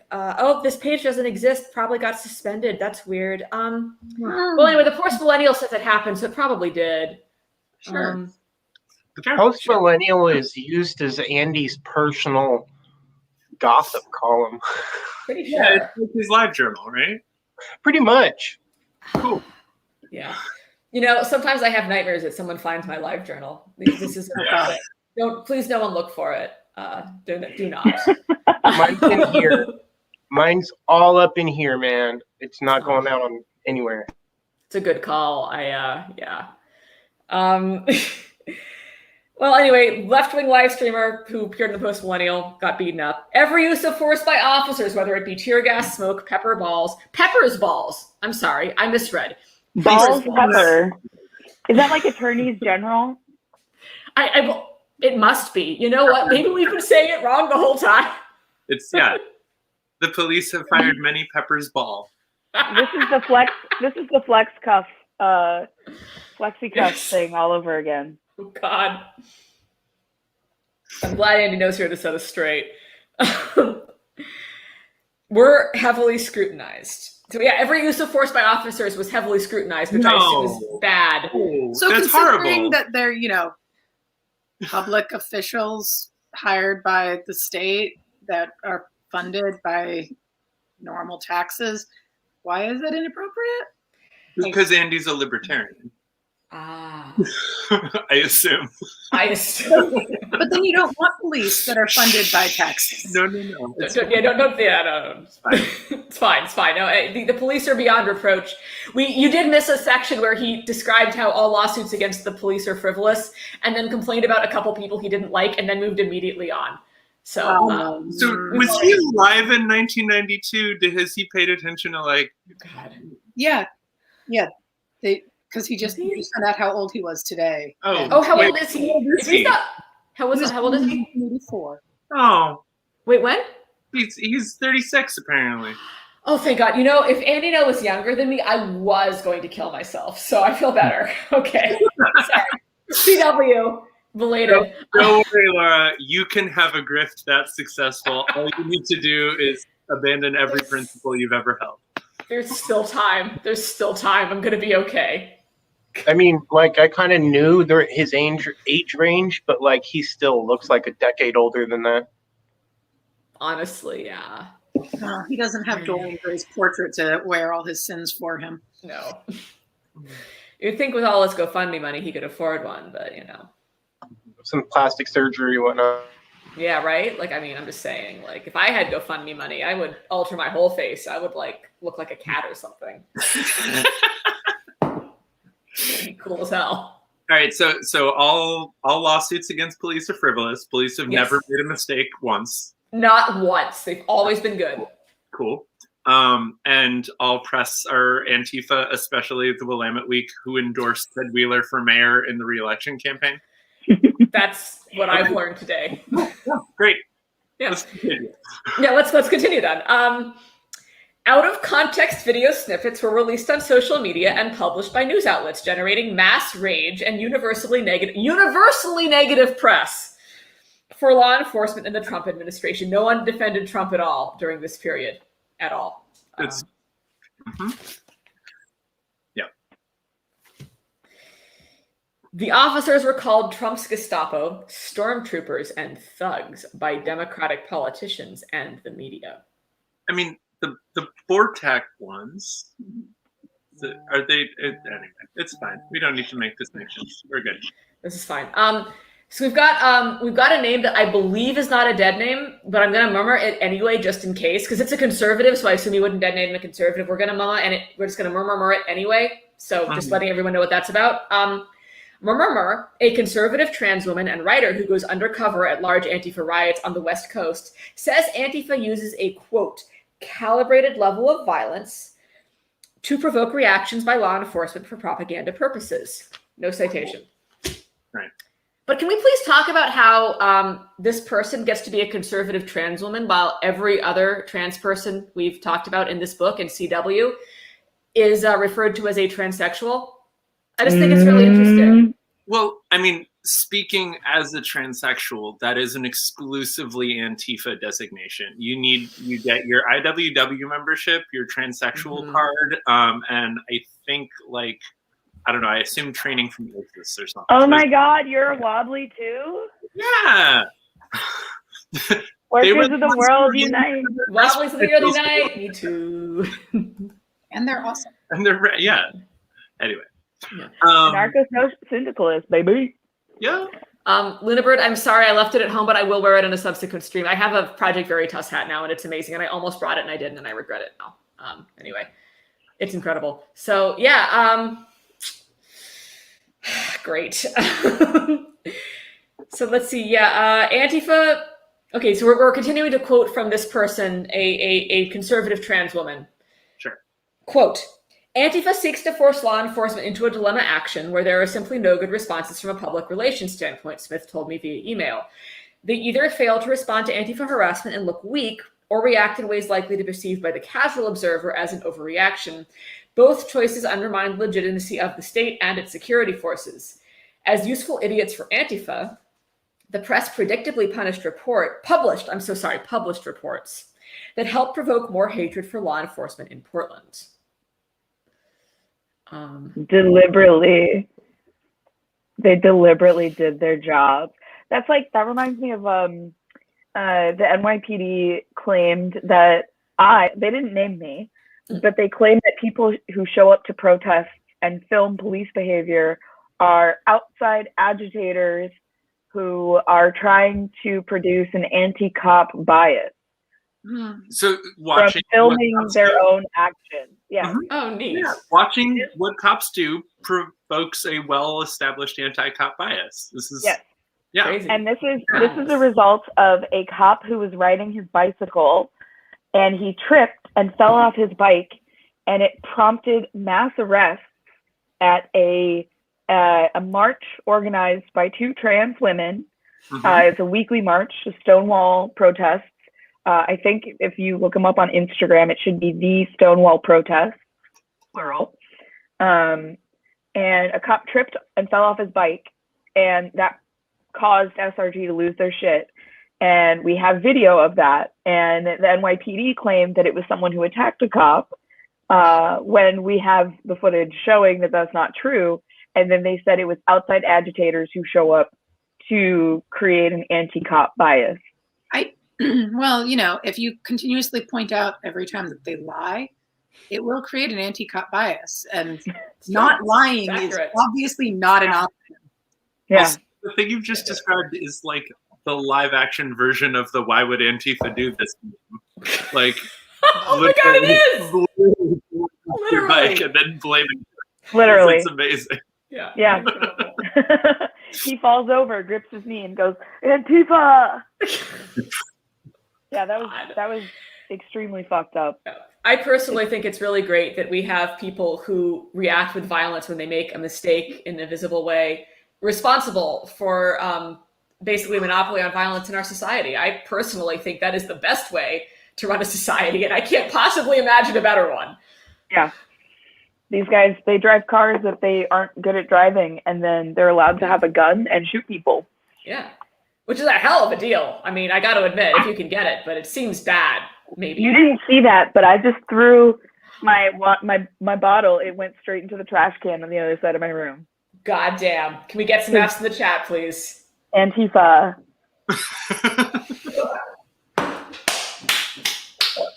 Amazing. Put that in your milkshake and suck it, Andy. You know what? I'm lactose intolerant, and I still love milkshakes. What's wrong with Me Andy? too. Oh my gosh. It's Antifa's lactose intolerant. That's what I've learned today. That's the only Just like thing that we don't vegan. tolerate. That's fascism. That's right. Two things. There's two things. Lactose is fascist. That's right. You heard it here first. Actually, Oh man, I'm sorry. Wet Taylor got a little triggered there. Talia, if you could maybe tone down the plastic bottles. Oh, sorry for the airmail. Sorry for the airmail. The violence continues. The Antifa violence. Will Group nobody consensus stop here. them? I'm fucking canceled, you guys. I gotta go. This I was is going what to say, comes. group consensus here with all these journalists who covered the front lines. Has anybody ever seen a frozen water bottle thrown? No. No, not a single time. In the summer, if you have a frozen water bottle, you are holding on to that for dear fucking life. For real. Right? Like it's tucked up Absolutely. under your armpit, or like if you're a woman, What do possibly. you do? You put it I behind don't your know. neck. You put it behind your neck with Oh, like yeah. a towel to hold it there. That's But I mean, perfect. like, how accurate. yeah, But that was also, some of the stupidest. if you had a frozen water, if they accuse frozen water bottles, it's the easiest thing, because for anything else, they need some form of, they like to have some Right. form of evidence, even if they post it afterwards. If they say frozen water bottle, the evidence has melted. Yeah. So apparently, How Brandon convenient. Farley is claiming in the chats that he has seen a frozen water bottle thrown, but I'm guessing Farley's only seen it from the far right. It's just, it's his homies. It's where he's at most of the time. I don't really ever see him at any leftist protests unless he's You running really away don't. from them. So If Yeah. nothing else, all of the water bottles that had gotten thrown were because people constantly had water for rinsing your eyes out, and you can't rinse your eyes out with frozen water. You cannot. I mean, you could try. You just like use it like chapstick. Soothing, cool and soothing. Refreshing. Oh my god. Oh, I'm dying. Incredible. All right. Let's continue to learn about. Okay, I believe that's all we have from the conservative trans woman and writer who goes undercover. We've got a Vice News headline. Trump sent cops to Portland and they're kidnapping people off the streets, read a Vice News headline. It was like being preyed upon. Mhm. Portland protesters say federal officers in unmarked vans are detaining them, read another from the Washington Post. So, like, he doesn't link to the articles. Those are all real. Those are all real articles, but he doesn't link to them for some reason. So we're going to continue to see what he has to say about people getting kidnapped off the street, which I'm sure will be very enlightening. I want to say he's not linking to them because he's already said that all press are Antifa. So And he doesn't want to help them. Yes. I understand. You know what? He's actually taking a brave stand. Has Andy established the precedent that all press are Antifa? Andy is not Antifa. Ergo, Andy is not a journalist? Press. There it All is. He just proved it in his own book. Oh my God. QED. There's no getting back. There's no coming back from that. Yeah, That's fucking. Wait, AP, all press is Antifa. APIA. APIA. APIA. APIA. Awesome. APIA. All press are Antifa. It's not working. You know what we're good at is we're good at commenting on like what is happening around us, not on coming up with chants. Oh, I embrace this. I'm sorry. I will be using this all the time, and no one can stop me. You would like to stop me, but you can't. All press is Antifa. Oh shit. Tragic. All right, we're gonna so we've now learned about we've alluded to the Antifa talking points. Oh, Garrison Davis has joined the chat. Hi, Garrison. Feel free to join us. Like to. We love you very much. Join us. All the kids are doing it. All the cool kids are doing it.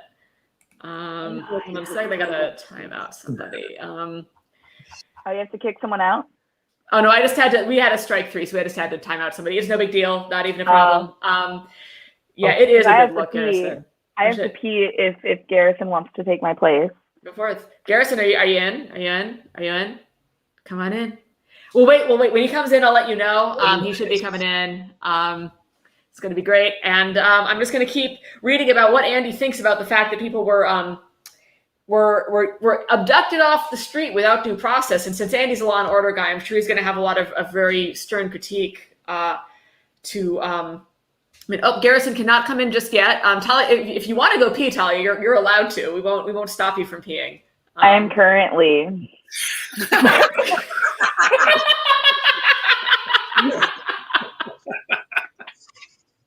Outstanding. This is a great place to transition from that incredible joke to the fact that all of you should support the Myanmar thing that we've got linked in the bottom. I'm sorry, I'm getting very drunk, but you should support Myanmar. There is a link in the description. There is also, if you super chat, all chats go directly to Myanmar. We are raising money for the people who are fighting for democracy on the streets. They are amazing. Please like and share so that people can donate to Myanmar. You don't even have to share the stream if you don't like it. Just share the GoFundMe. It's in the description.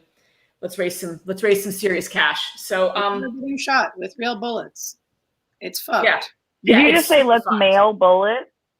No. They're getting shot. People are getting shot, and it's fucked. With real bullets. Yeah. Real bad. I thought you said let's mail them bullets so like they can shoot back, which I'm not going to say that I agree with. I'm not going to say I'm agreeing with it, but I plead the fifth.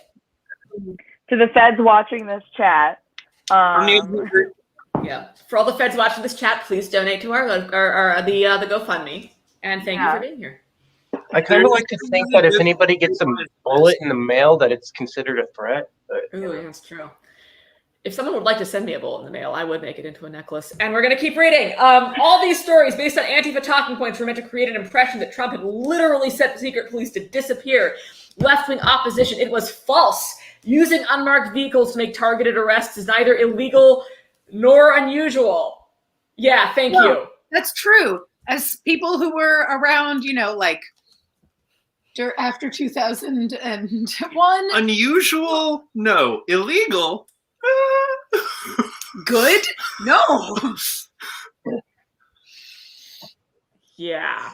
Also, most of the time, the people abducting you into unmarked vans are like, the NYPD or something, and like not dudes from an agency you can't identify with M4s pointed at you. It's a kind of different situation. Plus, we are at a time and place when a bunch of people in camo with beards pull you into an SUV. How would you know if you're in the Pacific Northwest that those are associated with the military and not just cosplayers. Yeah, I mean, that's kind of where I Yep. was. I was like, are these actual officers or are these just the How far would you right fucking in their know? mom's That's just, yeah, minivan? there's no difference. Yeah. I mean, how can you tell? It's okay though, because it's fine. It's actually fine. Again, I would just like to stress milkshaking, not fine. Tear gas, fine. Getting abducted by unmarked vans full of bearded men in paramilitary gear, totally fine. Not traumatizing. Milkshakes, very traumatizing. So we were all aware. I will tell you this one to my ex-girlfriends, milkshakes are probably a little traumatizing. Just saying. My lactose kicks in, it's not beautiful. You know what? I wasn't following you initially, but I'm following you now. I had questions. My questions have been answered.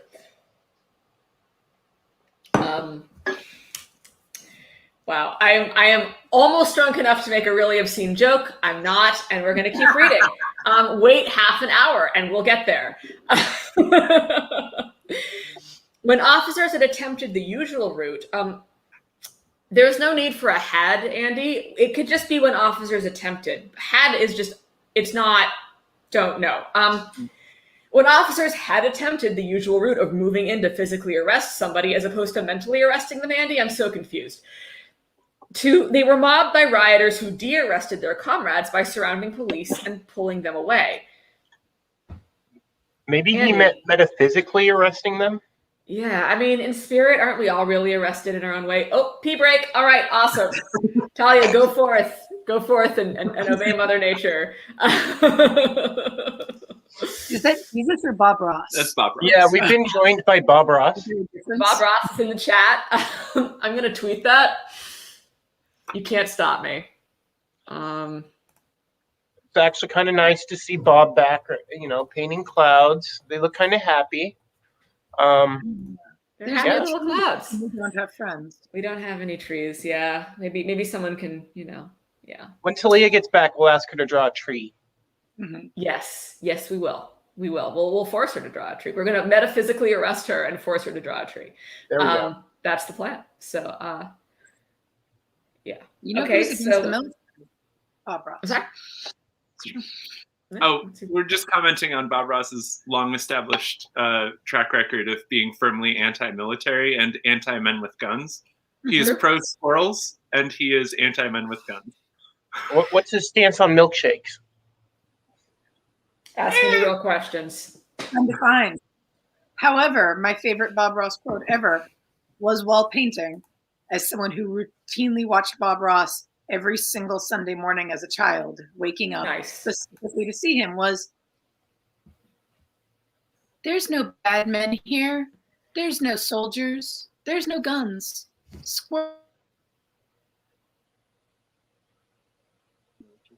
There we go. That's beautiful. No, frozen. We're frozen. Yeah, no, I mean, anyone who isn't pro squirrel, I assume is a Fed, just automatically. Right, Talia, there's been comment by popular demand. We've all voted. You need to draw a happy little tree now. We would like you to draw a happy little tree for us all, please. Wait, I feel like we also need to. I think we might have to repeat that. Once Talia is back, we will let her know. Can you hear us? Good. We need you to draw a happy little tree. We've all voted on it. God, I really did drink too fast. This is fine. This is all fine. Everything's fine. Everything is fine. That's the motto for 2020. I don't know how to do it so you guys can see that I'm drawing it, but it's happening. I mean, the end result is what we, it's what we care about. Results. I got this. We're innovating as we go. Yes, adapt and overcome. That's the stream motto. Oh, here we go. All right.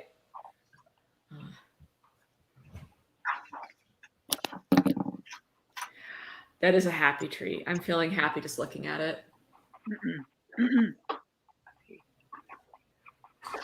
This is some live action tree drawing.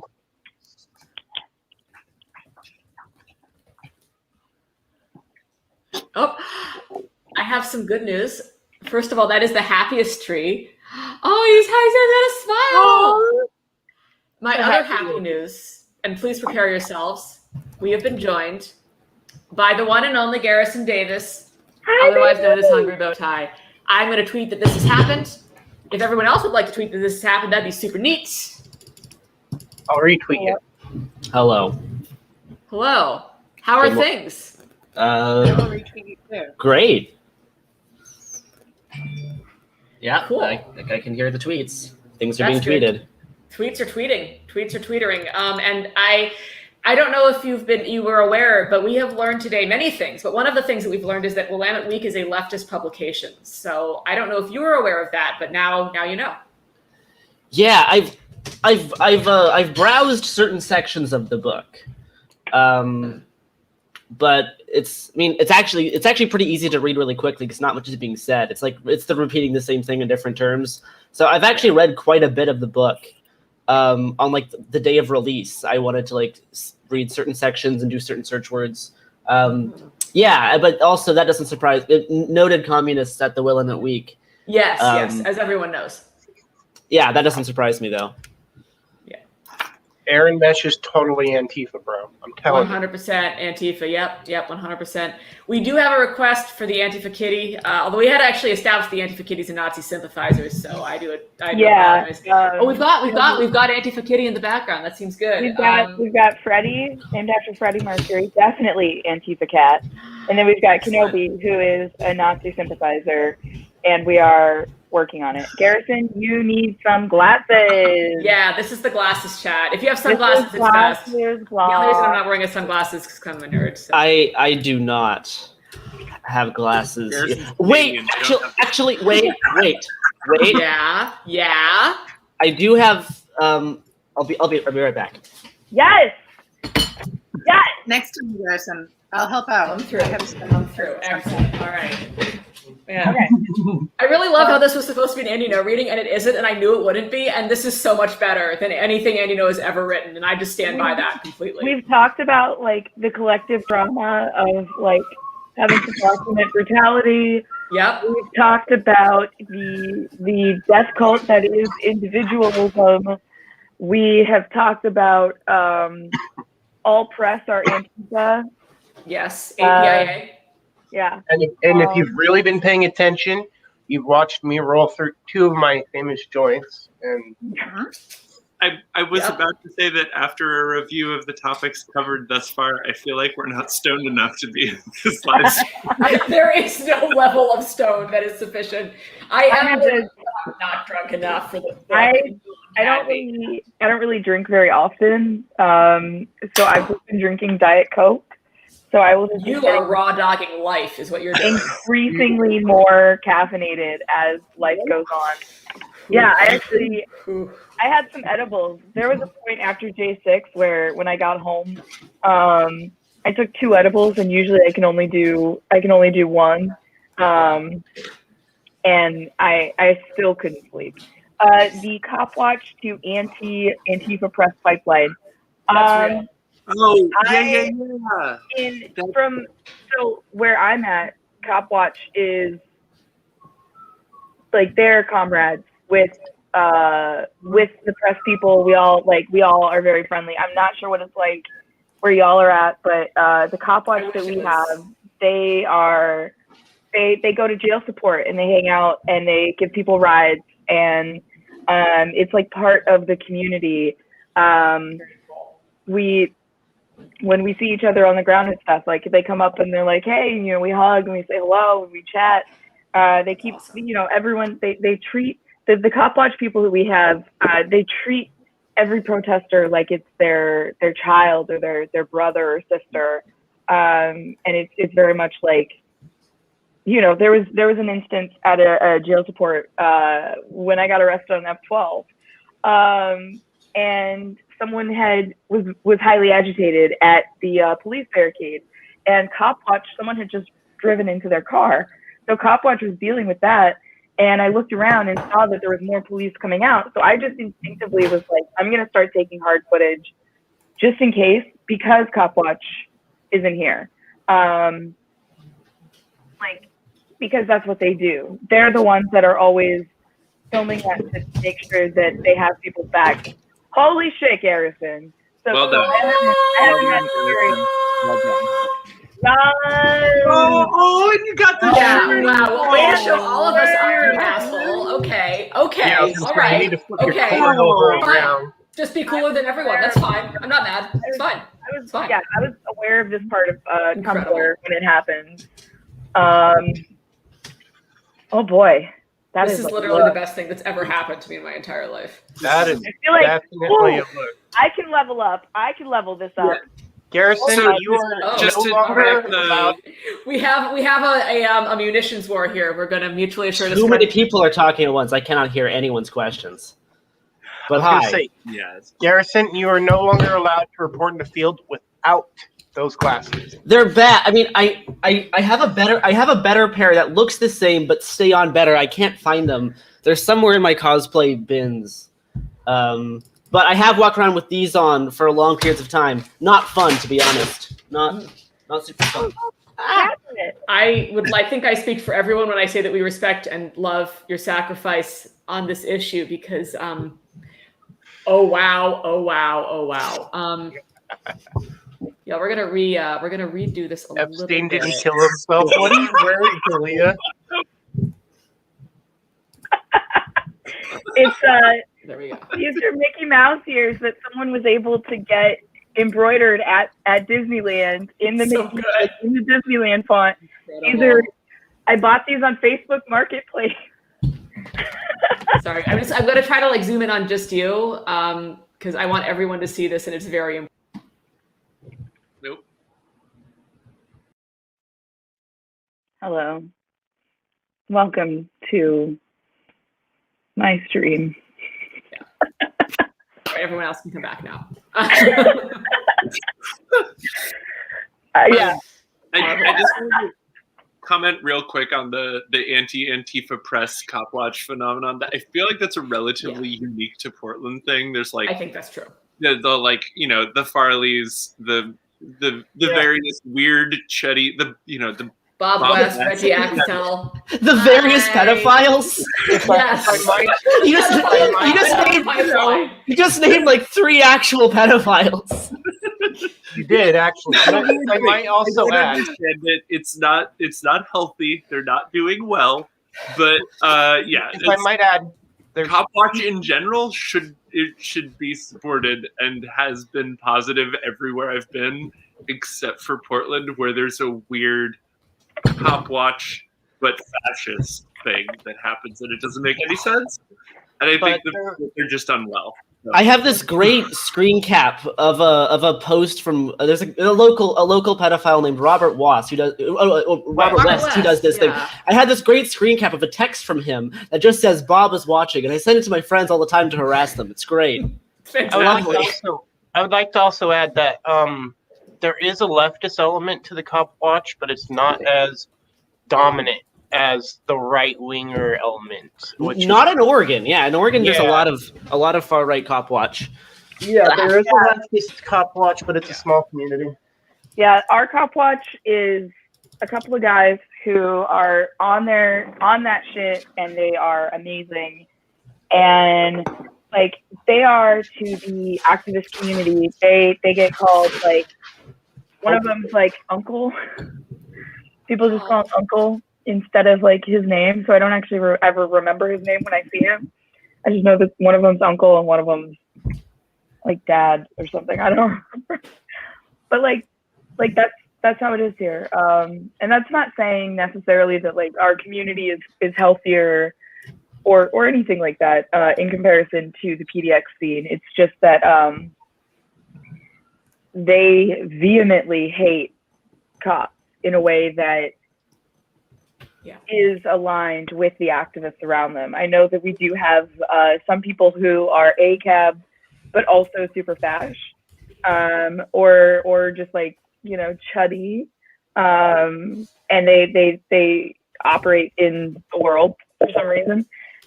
But in terms of our Cop Watch, I would say I love and appreciate each and every single one of them. Yeah. That's just me though.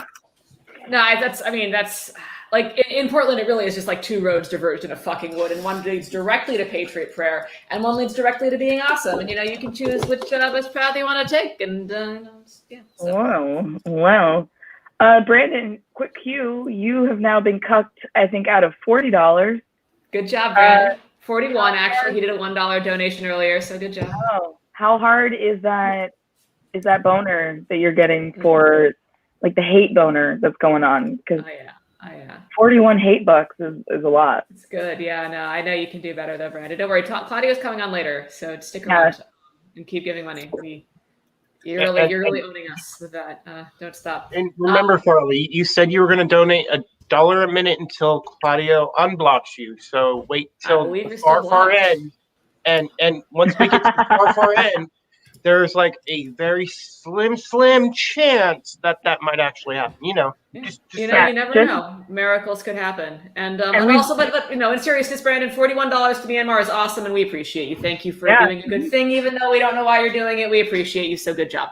Keep it up. If you want to support Myanmar, we have you blocked too. Yes, you know what? Maybe $2 a minute then. Yeah. Just so you know.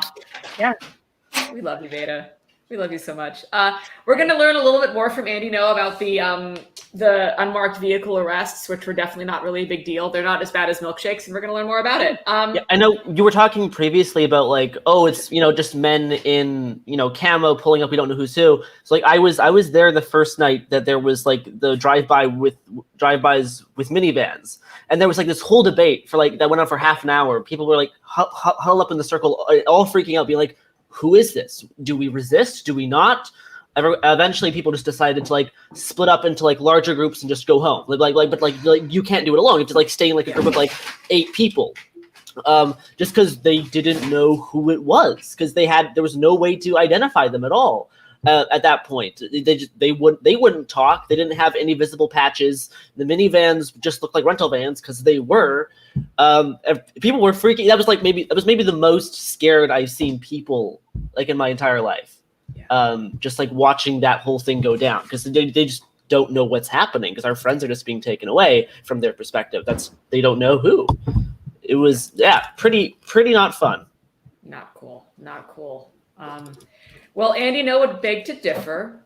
And we all need to get our citation needed placards ready, those of us who have them, because we are about to, have a paragraph here.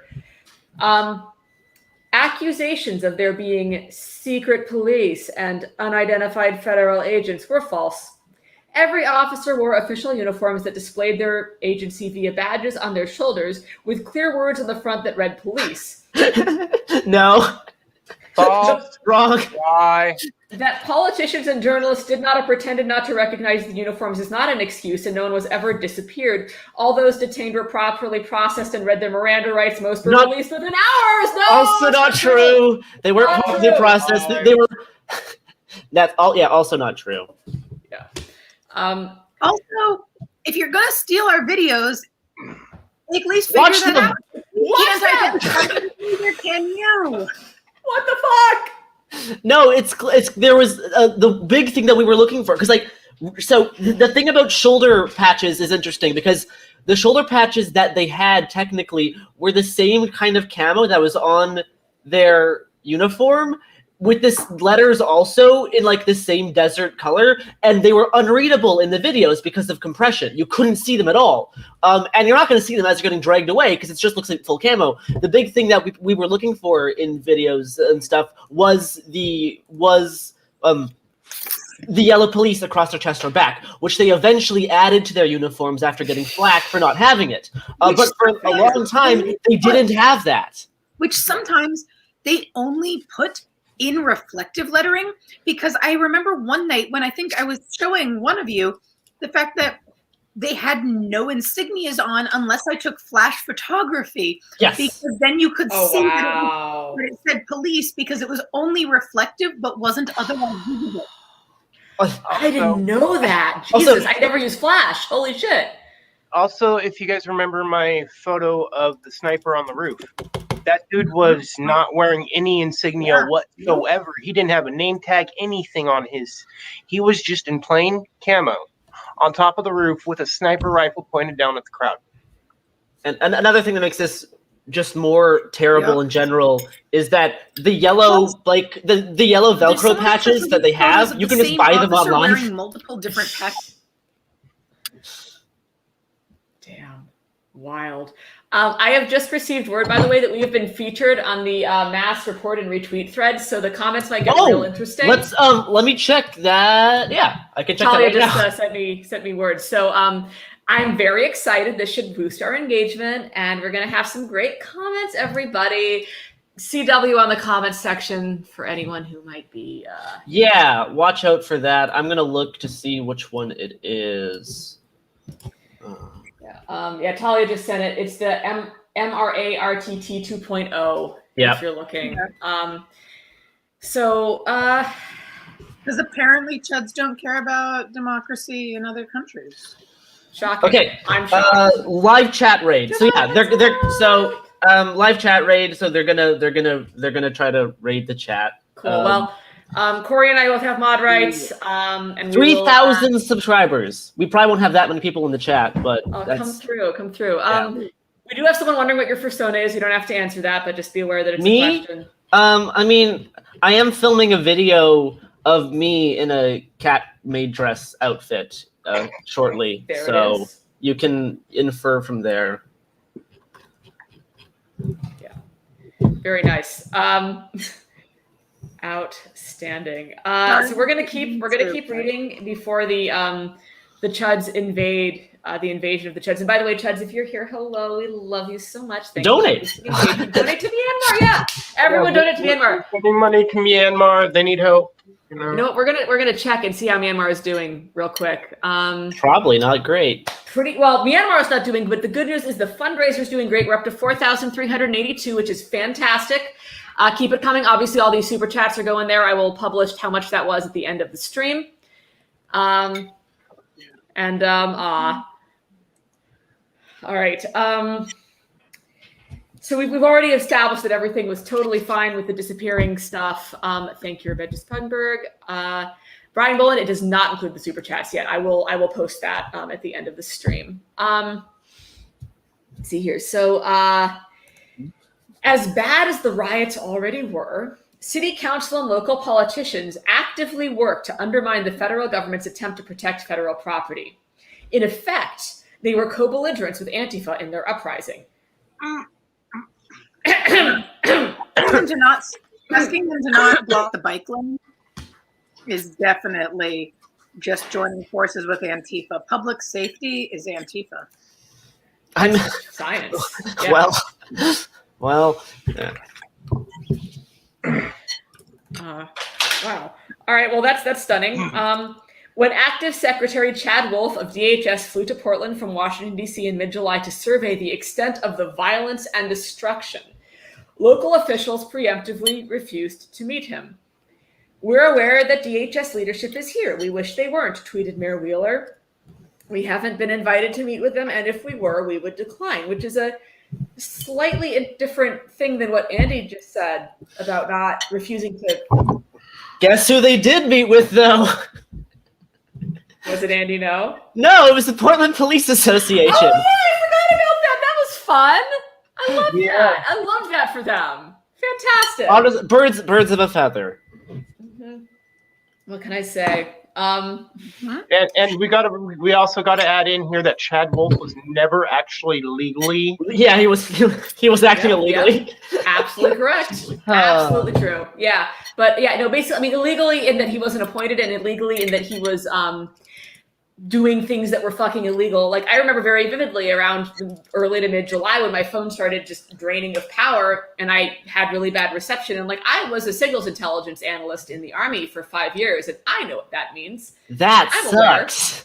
I'm aware. Yeah, that is super illegal. You are not supposed to use that technology on civilians without a warrant. I guarantee you they didn't have a warrant for my fucking phone or your phone. Yep. But they came in just the same. Oh, I think Talia's back. Talia, you're getting added to the stream. Welcome back. Oh, that's weird. Hello. I was I just muted everything because my computer started to get hot. Word. Yeah. Well, welcome back. Plug mine in. I'll be back. Thanks for donating, guys. Very good. Yeah, thank you everyone for donating. We really truly appreciate you more than I can even begin to say. Like, this is awesome. And like I said, I will be tweeting whatever the total of this was. Like, I'll post a screenshot of it. We're gonna donate it to Myanmar, and it's gonna be really good. Those people need help, and it's important to have international solidarity. So we're gonna do that. So, what else is important? They're posting pictures. So yeah, people are Telegram's posting pictures of the chat. By the way. Oh, okay. Well, everyone be careful of that. So yeah, just other things. 4,400 for Woo! Myanmar. And that's what we're Yeah, here everyone. for. We're here for Myanmar. Yeah, We are we posting with our mouths for Myanmar. Correct. If y'all are taking screenshots, please be sure to get my good side. Twitchy Paws, you're amazing. All of you are amazing. This is exceeding my expectations by orders of magnitude. So thank you, everybody, a lot. Cool. Right. So Oregon Democratic Senator Ron Wyden called federal officers an occupying army. Oregon Governor Kate Brown echoed and amplified the false media headlines. Quote, "This is a democracy, not a dictatorship. We cannot have secret police abducting people in unmarked vehicles," Governor Brown tweeted, which seems uncontroversial to me. By mid-July, the Portland City Council officially banned Portland police from cooperating in any way with federal law enforcement. Again, that seems good to me. The anti-police and anti-Trump echo chamber involving Wait, say it one more time? That's just because you were there. Yeah, no, absolutely. Gender anarchist, holy fuck, thank you so much. That's incredible. You are incredible. Oh no, there might be Antifa in the chat. Everyone be very careful, please. You know that they There's Antifa in the chat? God, I hope not. Oh, fuck. Jesus Antifa. Oh Oh, God, I hope not. fuck. I've heard those guys are real bad. I really hope that's not true. Oh my God, they're gonna set fire to the chat. No, not the chat. Oh God. Oh God. Who do we have to call the Oh, cops? it happened! Yay! Oh, look at there. What happened? What happened? I was getting something, and now I'm seeing the chat. Oh, nice. Yeah, that Well, good for sucks. them. I Yeah. got it.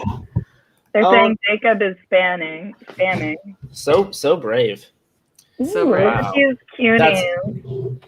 That's When I that's want to make a sorry. statement, I go and get on someone else's live stream and comment because it's like doing something from my couch. Yes. If you're interested Are we in, doing? let's see. If you're gonna spam the chat, at least also donate to Myanmar and the people Correct. there who are fighting against the military coup. Oh shit. I'm hearing that there are racists in the chat. I'm not seeing them. Oh, I see who it is. I see what's Yeah. going on. Sorry about that. Blocked. Thank you everybody for alerting us. Please continue to do that. I'm like half paying attention. Corey Alia is the shit. Awesome. Democracy should be gay, but it's not. All right. Yep. Everything should be gay. Okay. So we got right. The anti-police and anti-Trump echo chamber involving Antifa, the media, and local politicians brought Portland into international headlines. With that, protesters from the region and around the country descended on the city. Yeah. Gatherings in front of the federal courthouse swelled from a couple hundred to more than 5,000. It's interesting how he doesn't explain why that was. Why maybe possibly... Maybe there's some correlation here about the people getting kidnapped and poor people getting upset. It was all Maybe. the outside Maybe. agitators, Garrison. It was all the people from outside who were agitating. and Walla they were moms are outside agitating. agitators. Hot take from Obviously. 45th Absurdist. Mhm. Fantastic. Incredible. Hold on 1 second. Sorry. Let's see here. Yeah. So with gatherings in front of, Antifa now had the perfect opportunities to carry out attacks they planned using huge numbers of protesters as human shields. They're It worked incredibly well. Wait, so Antifa brought in thousands of people to act as human shields to attack the federal government. Antifa has that power. They can just bring in thousands whenever they want. What have we been Yeah, have doing? you never talked to Soros? Thousands of people. I apparently, when my phone lost all of its contacts, I lost my contacts for thousands of people to act as human shields, and I need to get that number back. Wait, you guys don't have Bill HR Gates' email. number or anybody like that? I don't know who you're getting your money from. I lost it all, and they've been late with those checks for months now. I'm thinking about switching over to the far right. Frankly, if I don't get my check soon, I'm going to start fucking Andy Ngo grifting, and no one can stop me. I mean, the dude who just Thank you, tweeted Alice. Alex Minion, goddamn, thank you, Jesus, you are amazing. Fuck yeah. I mean, the Fuck guy yeah. who just tweeted Andy yesterday and then caused all that controversy. His father's worth like $600 million. I mean, Sheesh. one of the biggest hedge funders in Britain. So I'm kind of like, yeah, it seems like the far right's got a lot of money back behind it. Goddamn. I do look in the chat that somewhere there are thousands of sad people standing in a field waiting to get another call. I don't really know how to parse that, but good for them. I'm going to leave the chat for just a second. I'm going to make a couple more people mods. If y'all could just continue to be amazing for like half a second while I do that, I'll be right back. We can vamp. That's the word. I believe in all vamp. Yeah, Yeah, I believe in vamping. all of Vamping. I can vamp. I have vamp skills. Yep. Vampire skills, but Y'all like my custom-made mask to go with the glasses? yeah, you really are rocking a very specific vibe. And then we got the sign behind us. Yeah, I'm not really sure. Tell me, what's your opinion on marijuana? Are you for or against it? I can't tell. Well, you got to realize too that like I got sober by usage of marijuana because like I was doing a lot harder things. So yeah, Here we go. yeah, that was life. Gotta try and straighten it up. Gotta try and not end up in jail or dead. Yeah, Not being an idiot. I've heard that people have been able to step down from harder drugs using weed as a replacement. Harm reduction. And it's like, obviously decrim and legalization for all drugs is valuable in helping to abolish the prison systems and like this fuck shit that we live in. But little is often said about the fact that when you make softer things more accessible, people are able to use those things as methods of like coping and existing in the world. So yeah, I'm glad that you live in a place where you can get good weed because I'm in New York. You're in New York. Didn't it just become illegal there for recreational? No. Decriminalized for possession. Yeah, you can be smoking weed in New York, but you cannot purchase it anywhere unless you have like a medical thing. That's what it was. I think it was in New York not New York, New Jersey, where they're doing shit. So And it just needs to do federal. I mean, literally, there's so many things that are actually legal over the counter that are so much worse. yeah. It's a thing. I'm sorry, Cody. Corey? Are you casting aspersions on OxyContin and its fine record of never causing any problems? Exactly. Somebody just super tweeted there, marijuana is white supremacy. Yes, marijuana, the word, yes, if you really want to get down to it, is actually very steeped in a white supremacistic ideology. It was actually first used to vilify the cannabis plant.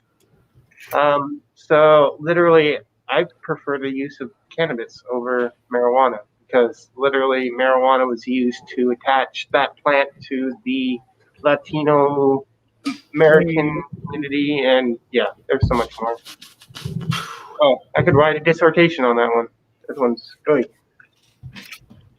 I don't understand why it's so difficult when decrim happens that it seemingly never coupled with releasing everybody who's in prison for fucking possession or selling. Like, I don't understand how you're like, oh, you know what, we're going to profit off of this, but we're also going to keep these people in jail for decades. It's disgusting. Like, there are people sitting in jail because they got arrested in like the 80s for possession or selling of fucking weed.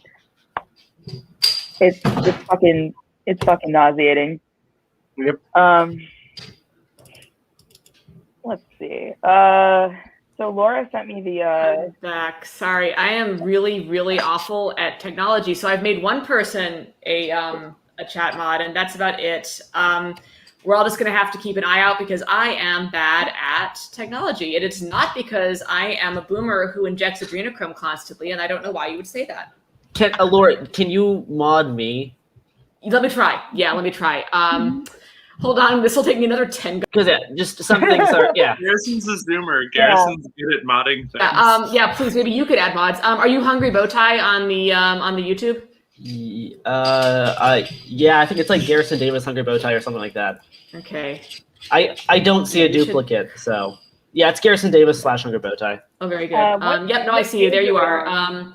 Let's see if it will fucking let me. That'd be super neat. There it is. Hooray! All right, you are modded. Congratulations. Great. Now I'm gonna ban like 5 people. Cool. Yeah, good. Please do. The mass report channel posted a screenshot of someone saying, "Is this the Andy Ngo support group?" So they're enjoying the chat. It is now, baby. They're enjoying. Well, I'm glad you're all enjoying it. Honestly, Chuds, as long as you're polite, you can fucking stay. I don't care. Yeah. Just don't be an asshole. That's all I ask, and it's not very much. Give money to people who are trying to prevent their country from slipping into a military dictatorship, and shut the fuck up. Yeah, that's all we're asking. It's all we're fucking asking. It's it. And if you could just do that, that'd be super neat. And don't be an asshole. That's all we need from you. You are welcome here. Just don't be a dick. Thank you, Rebecca. Yeah, thank you everyone who's donating while I'm not shouting you out because I'm, You're doing a lot. You're doing great. We really appreciate all of you, like a lot. All right, so we've added a few people there. Thank you everyone who volunteered. I am trying so hard to not be the worst at everything, and I love all of you. What page are we on for the book reading? All right. Are we still doing that? Oh yeah. Is there a book? Are we reading a book? Is that happening? I thought we were just hanging out. The book is strong, I think. Yeah, the book seems good. It has pages. It has a cover. 4527 on the GoFundMe. Oh man, that's fantastic. That is fantastic. Y'all are fucking killing it. Again, please vote. Donate to Myanmar. Link in the description. Super chats. I'll go to it. And if you want to share the fundraiser or the street stream or both live stream, I'm so drunk. Let's keep reading. Yeah, what's it on? This is fine. Right. I think we've already read this, but who can remember really? The anti-police and anti-Trump echo chamber involving Antifa, the media, and local politicians brought Portland into international headlines. With that, okay, we did this. Protesters from the region around the country descended on the city. Gatherings in front of the federal courthouse swelled from a couple hundred to more than 5,000. Okay, sorry, this was the human shield. It worked incredibly well. Yes. While I was undercover on the ground, what I saw was a literal war zone with armed belligerents. Montana, how do I feel about the Proud Boys? I feel like they fucked around and found out. That's how I feel. Let's learn about Andy Ngo's undercover work. Their leader's a snitch, and it's great. He's such a snitch. Oh. How do you feel about a bunch of snitches? I think they get stitches. Do they not get stitches? I feel like they get stitches. Yeah, I feel like I heard that somewhere. I think that might be true. Like, actually, we don't like stitches. Huh. No one likes stitches. No one. And no one likes the Proud Boys. Bummer. Anyway. The Proud Boys. Okay, so let's learn about Andy Ngo's extensive field work going undercover as yeah. He may have been at the Fed War maybe one day from what I'm looking at. I've been trying to figure out how many days he was. Night. Yeah, I think he was there in person maybe one night. That's what I'm thinking based on what stuff he's posted. That is very brave. His undercover was. So one night he showed up. One night he showed up with K2's crew, Jenny Young. He showed up with their security. I don't even think they knew exactly who he was, and he was just tagging along with their crew. And then he got spotted by, I can't remember exactly who. I think Alex Zelensky, maybe somebody else was like, "Hey, Andy's in the crowd." And then it took like several minutes, and people figured out where he was exactly, and he pretty much just ran off from there. So yeah, it was a thing. He was there for one night and never came back. Yeah, that was in June. I think he was also there maybe one night during the Fed War, based on the stuff he's posted and stuff he's getting credited to that actually isn't stolen based on reverse video search. There's at least one night he posted original footage. I will give it that Fed War was so crazy that he had a chance of slipping in there. Yep. But it wasn't more than one night. Well, I mean, I think we can all agree he's braver than the troops, though. I don't know. The troops were there. I mean, you know, the troops were there. The troops are pretty scared of water bottles, so that's a toss-up. There is that. Braver than the troops. Here's the litmus test for Andy is just like, cool, Andy, how many times did you get shot with riot munitions? Like, count on your fingers. Can you count? How many times Can you count? Can you count? Yeah.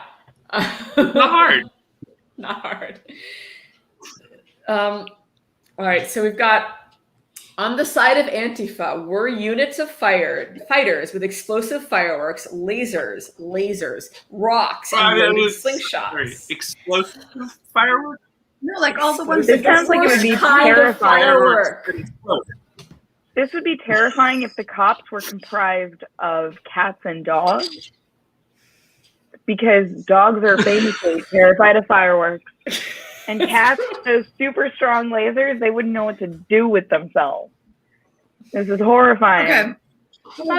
All cops are. There's a major issue with this. Just like, come out to our neighborhood anytime in the month of like near early June to the end of July. Yeah. Because seriously, people were shooting off mortars every single night for a month and a half. But were they explosive fireworks? Yes.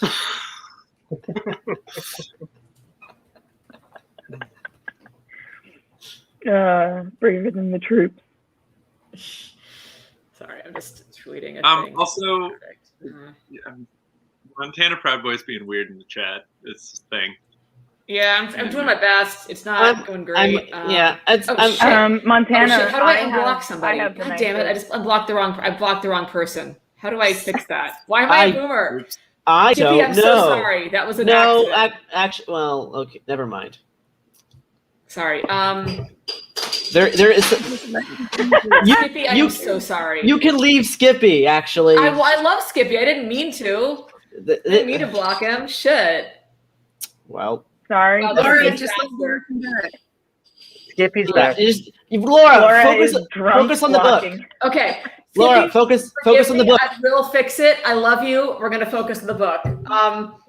I will stop modding because clearly I'm not committed. I can't do it. Yeah. It's because you're from Zoomer, the you're Zoomer. You save us. You know how to do computers. I don't. God help us all. I'm a Hufflepuff American. Leave me alone. The photograph. Oh, sorry. No. They were joined by street medics, resuppliers, tear gas, leaf blowers, and human shields.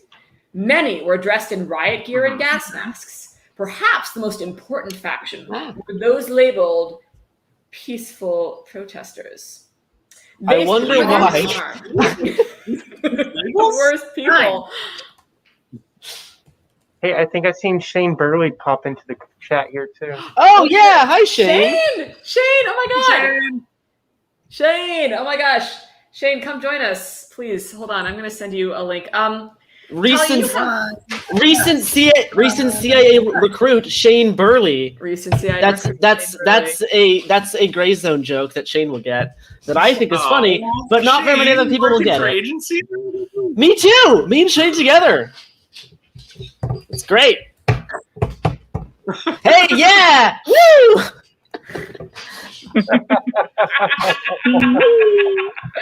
Damn, fucking snitches in the guest chat. Absolutely brutal. Absolutely brutal.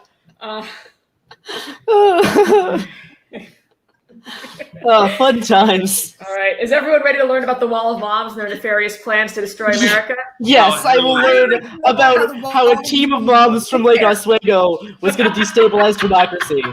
Prepare yourselves. All right. It's okay. They were held up. They were hostages. That's right. Not Homestuck, but not Homestuck. Replying to the chat. Never mind. Oh, okay, gotcha. Yeah, y'all do what you got to do.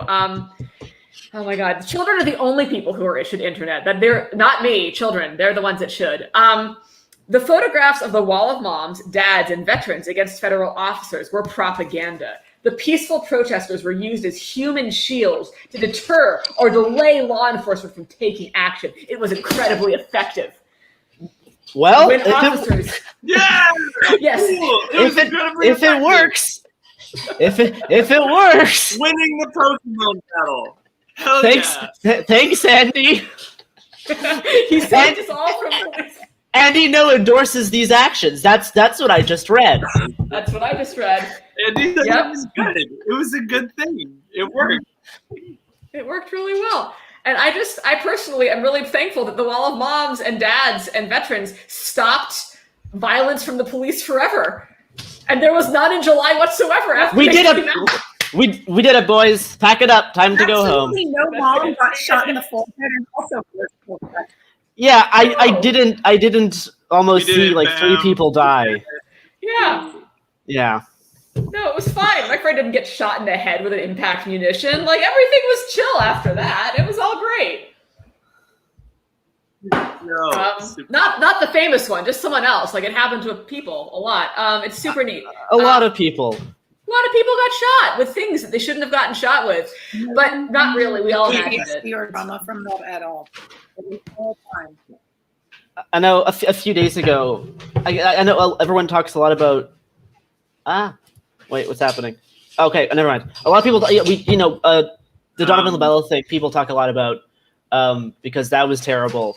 But just a few days ago, I saw pictures on Twitter of an older woman who got shot in the forehead on July 26th, and showing her post surgery because she has a giant dent in her face. And it happened to a lot of people. I remember a lot of people. My friend Robert Evans that night. I know he stopped and helped 3 people who were shot directly in the forehead that night, the same night, and they all had the same injury. There's a giant dent in their head, probably forever now. It's bad. It's fucking dire. It really was. It was, it's fun to laugh at it now, and Andy Ngo's making it sound like it wasn't a big deal, but I looked over my journal entries. I keep a very robust journal, and I'd forgotten that I was thinking that people I knew were gonna die. Me too. I thought I might die. It was just a thing that you thought in July of 2020 in Portland that you might die. It was weird. And now we're fine. But that's what's going on. None of us died. That was cool. Yes, that is what's going on with Myanmar. They're actually people are going out with the assumption that they will potentially die. They have made that choice, and they are going out in the streets to fight against a fucking military coup on the assumption that they might not come home. And that's, we can talk about impact munitions and the fact that you can be fatally wounded as a result of the indiscriminate usage that the cops deploy with this shit. But they're firing live rounds in Myanmar, and bullets. Yeah, and this fundraiser, we're here, we're trying to make it fun and be social. Yes. And but the fundraiser is going to the civil disobedience movement, and all these different things that we are trying to help support the people who are fighting the fight that we see shades of all over the world. Yeah. And this is just our way of engaging in some solidarity, using the platforms that we have to encourage people to give a shit about something that can be very difficult for a lot of people to tune in on. 100%. And the bonus is that we get to say "fuck Andy Ngo" constantly. Fuck Andy Ngo. Absolutely. And I am pleased to announce the Myanmar fundraiser is up to $4,500 and climbing. Y'all are amazing. This doesn't even count the super chat, so like keep it coming. We're definitely gonna get to 5K tonight. And hopefully we can get. I mean, we'll keep going. We'll keep going till I run out of book. Like I'm not scared. I'll be up all night. It's gonna be great. The people who are trying to cancel this, just a heads up, is that the more you donate, the faster we get to 5K. Yeah. So, if you want this to end, if you want this to stop, donate money and then it will stop because we will reach the goal. So, Correct. Just a little treat. Yeah, no, I think. But until that's then, fuck Andy Ngo, and we'll just keep saying it until you give us enough money to stop. Andy Ngo is an asshole who stole footage because he was too cowardly to go out in the street because he knew people were actually getting shot in the head with impact munitions, which is not as bad as what's currently going on. So you could give us money to help fund the people who are defending their own democracy. But until then, we'll keep saying that your hero is a shithead who scammed you all out of money, you fuckers. Who scammed you all out of $250,000 fucking dollars? It's so much. It's so much. Yeah. So bad. Good job, everyone. You've all done well. Hold on, sorry, I gotta ban someone real quick, and we're gonna support him and make him shut the fuck up by giving money. Yeah, just make us. Yeah, it's easy. It's all you have to do is give us money. You're all being held hostage. This is violence against you. Yeah. You know what we're gonna do? If you hate this, we hate this. If you hate this, donate to Myanmar. That's right. That's right. It's And all. then it's all. You'll show us, man. That's right. You'll be showing the fuck out of us. Yes, thank you, Brandon. About things Thank you, Brandon. That hate. Thank you, Brandon. God, Good you've boy. been cut Good boy. So hard. Keep I love coming. it. Keep it coming, Yes, baby. Daddy. Good boy. All right. That's right. Where? All right. Let's learn about the wanna law. We're gonna do it. You ready? I want to read some more. Oh yeah, read some more, please. Someone do it. I'm clear. Where was it? Where were we? Where were we last? We're page 72. We just read about the peaceful protesters incredibly effectively stopping all police violence forever. You're gonna have to be more specific. Yeah, that's most of the book. So page 72, second paragraph, about halfway through. Tell you what, I'm gonna finish the paragraph, and then you'll start in the third paragraph. How does that sound? And then we'll all know. Yeah. Yeah. Nah, you got to Talia. All right. When officers inevitably responded following hours of assaults and property damage, photographers were ready to capture moms being tear gassed. These were the photos published around the world. However, many of the so-called moms were young Antifa women who simply put on yellow t-shirts. Yellow became the color associated with Wall of Moms. Citation needed. I recognize some of them from their distinct glasses or hair colors as regular Black Bloc rioters from previous nights. Hey, Andy, if they were in Bloc, how did you recognize their hair? Right? The fuck? Oh, yeah. I'm just asking. Fucking ridiculous. Does he even know what Black Bloc is? I don't think so. It kind of doesn't seem like he knows. Yeah, I don't think he knows much. He's like, I saw people and then they were wearing different clothes, but my ability to do object permanence means that I still was able to recognize them when they changed their clothes. Yeah, perfect. Absolutely perfect. All right, one last sentence, and then Talia, you can take it away. And on many occasions, the moms were caught on camera participating in violent rioting, such as giving out concrete to throw or helping to tear down the fence. There is a citation. Does it cite his own tweet? It does! It does cite his own tweet! Amazing! Oh, it's so funny! It's so good! So good, oh, it's so good! Oh, nothing's ever been better in my whole life than this. Oh my god. That's fucking awesome. Incredible. All right. So we are now officially on the third paragraph on that page. All right. In mid-July, the federal government put up a strong reinforced barrier around the courthouse. True. It's true. Sexy. Other barriers previously put up were quickly torn apart. This one was made of thick steel, and it was reinforced I by love some thick concrete steel. blocks. It was thick steel and it had concrete blocks. The fence withstood for many days, but on the 59th night of rioting, hundreds gathered with tools and equipment to bring down the barrier.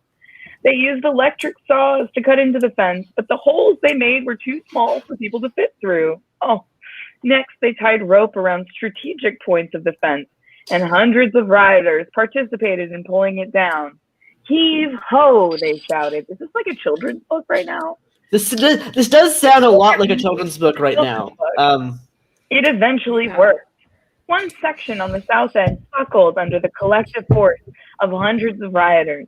Officers inside the courthouse rushed out to fire tear gas to prevent a mob from rushing the building. I mean, true. That did happen. I was there. I guess that's true. Yeah, that's true. That did happen. Accurate. That absolutely happened. Incredible night when that fence. An editor would flag this to me of like, how would he know the motivation of the cops if he didn't get direct quotes from them? I mean, also, like, they were tear gassing the crowd before then too. Like, it wasn't like, oh, we wait for them to do something, then we tear gas them. It's just an ongoing back and forth.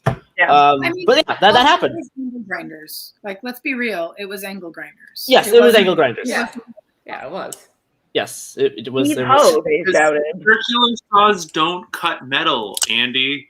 Have you ever worked with power tools? I don't think so. No, the answer is no. Also, when they heave hoed and they took the section of fence, it was also the north side. People who live in Portland and know what where their cardinal directions. West side. No, north. He sat in It was a north gates side. chair to testify in front of Congress. He has no idea what power tools are. Yeah, that was the north. Mhm. Andy doesn't directions. It's fine. It's okay. Those accused of committing serious crimes throughout the downtown riots included a 43-year-old convicted of possessing child pornography named Blake David Ham. On July 25th, 2020, he was filmed in a live stream video allegedly stabbing Black conservative activist Andrew Duncombe with a knife near the federal courthouse. Oh, this shit. Oh, that was a very interesting night. Basically that guy, Andrew Duncombe, his whole bit is he wants people to attack him and then film it on camera so then he can start a GoFundMe to get money. It's what a lot of the right-wing grifters have been doing. So I've had him threaten me lots. I've also had him he tried to convince me to give him a job once, which is weird. But right after trying to threatening to kill me. He's a weird, interesting dude that doesn't actually believe anything and is just a grifter who then he'll threaten to hurt people and start to hurt people. And then when people fight back, it's like, oh, look how someone attacked me or whatever. That's his whole bit. That was interesting. Yeah. I don't really have any other observations about that. That was one of those things that happened a couple of blocks away, and it was right after the fence came down. That was also by the 7-Eleven. Yeah, that was another 7-Eleven incident.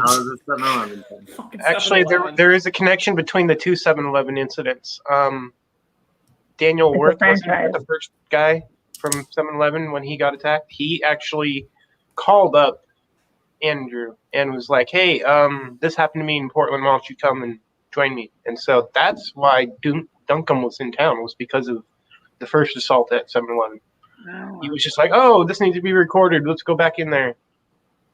So 7-Eleven turned into a nightmare. Was Duncan the guy who got his teeth knocked out, or was that a different guy?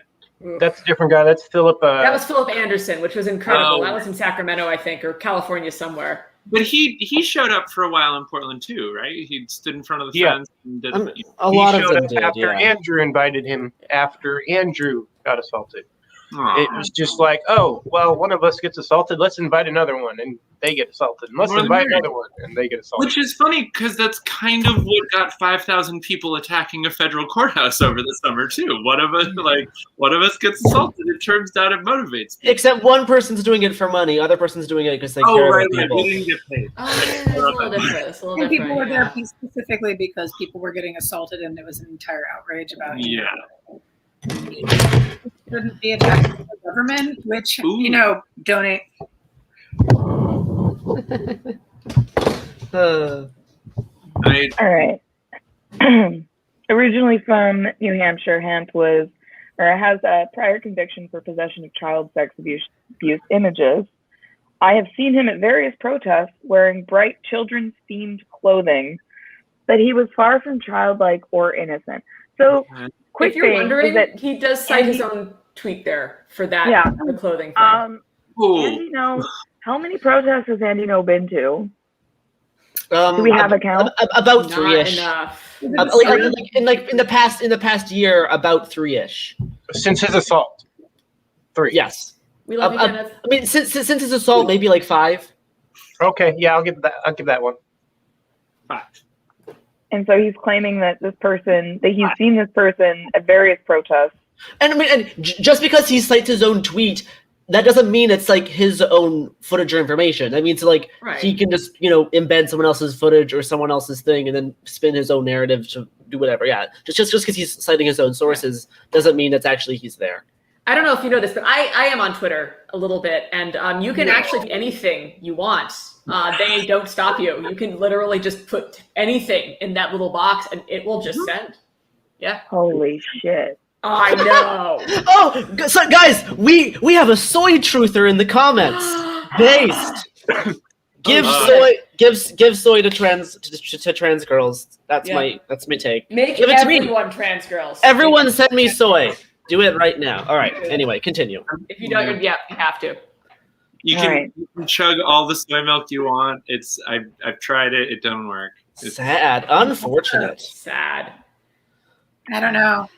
As someone who routinely kills my own animals to eat, soy's kind of gross. I'm not a fan of soy, honestly. Yeah, I mean that's not my thing. Hampy is extremely confrontational and threatens others he perceives as right wing. He was one of the people who confronted me before I was beaten in June 2019. And then there's a citation on that. It's all about citation. It's always been about him. Hold on, there's a citation. The person that was like, "Wow, we're having a booty dance. Get your camera out of my face." Yeah. Yeah, very, very cool. By the way, he cites for the confronting, he cites Camp, the gentleman that he's talking about. He cites his tweets for some reason to confirm that this guy that beat him. I don't know. It's very weird. Anyway, I don't know. This is worse than like in college using Wikipedia as citations. Yeah. Using your own tweets is worse than that. It is. Wait. This is the same camp that was like running for president, right? Oh God. Did you ever see that one? Oh, I have no we haven't I had don't. him cited yet, but give us time. I'm sure he'll be in here. yeah. All right. Hamp was held on a $250,000 second-degree felony assault charge, but was bailed out within days by a left-wing bail fund. Fun fact with bail is that usually it's 10% of the total. So if you have 250 total, that'll be a $2,500 bail. So he's making it.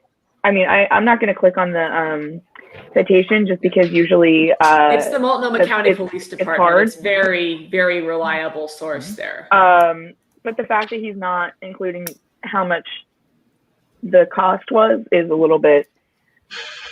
It's making me question his validity in his claims. I'm just saying. Are you stating that you think Andy Ngo might not be an objective journalist? Is that what you're saying, Talia? It seems like I have this one little. It's a little asterisk. It's a little one. I have a little question. That's all. Well, that is a very serious allegation and not one that I'm willing to countenance personally. Yeah, I saw. Yeah, I'm sorry. Cancel me already. He pleaded not guilty to the assault. Another arrestee was a 23-year-old Texan who was filmed barricading the door of the federal courthouse with his body while prepping for an overhead strike using a hammer. Now, real quick, the New York Post does this a lot too, where when someone is from a different state, if they have a state ID from that state, they will claim that it was a person from Ohio or from Nevada or, whatever it is. When in reality, that person has been like a resident of New York for 8 years. So when I got arrested, I was actually worried that the Post was going to write up about like some fake press person was arrested. Excuse me. some fake press person was arrested who's from California to make it seem as though I had just like hopped in for that moment, even though, because like my driver's license is California, even though my ID is New York State. And they do this a lot. People who have been living here for years, they just carry on them an ID from wherever they used to live. And the New York Post, which has published Andy Ngo, they will use that to indicate outside agitators. Honestly, when I wasn't driving at all, I definitely had an out-of-state license for a long time because I wasn't driving. Yeah. After there's a lot of reasons why you might. One of them is the DMV is horrible, and why would you go there when you don't absolutely fucking have to? Like, you wouldn't. No one would. Yeah. And they were closed a lot on account of the pandemic. And they had like a 3-month wait for your appointments. It was terrible. Oh yeah, no, they still do. God. Bad. What we need to say is Daddy Soros sent busloads of Antifa From Texas. Portland from like kind of wherever. Yeah. And it was very bad. Unlike the time the Proud Boys all showed up in Portland when they definitely didn't bus in from anywhere. And Did they we talk about like the million MAGA and like the 10 million MAGA and how nobody was talking about literal busloads of chuds coming from all over the country to march around DC? American Wolf sent buses into Portland. That was Remember cool. when American Wolf sent limousines? No! What was it to Portland? Y'all remember the caravan that assembled over there at Clackamas Town Center and then like drove into Portland downtown? Like out of state, outside agitators. And anyway, sorry, I had blanked out there for a minute. Let's continue. Okay. Ignore the cat. You cannot make me. Give me just a sec to line this up. So he was going to strike with a hammer, allegedly. The officers broke his hold, and one U.S. Marshal Service deputy was struck 3 times with the hammer. So, Goodness. So this is interesting. So like he's really not following any timeline here because like this was before the Fed war. This was like in very early July. So like what he's basically doing, he's like taking incidents and moving them around to make it look like there's like an escalating series of violence from protesters. When really this is just like this is like an incident from like 3 weeks previously with someone who was drunk. So I don't know. It's dishonest in like a weird way. Because like yes, this happened, but it didn't happen in the time and way you're saying it. So like why? Like there's other things you can do. It's just kind of odd. Like I don't. Maybe it's just like it's like lazy. Not in the time or way you're saying it summarizes all of Andy Ngo's reporting. Yeah, pretty much. And how you like. You have to like try so hard to be this wrong. Like it's exhausting. Yeah. It's difficult to make sure that you get things right, but it is not that hard.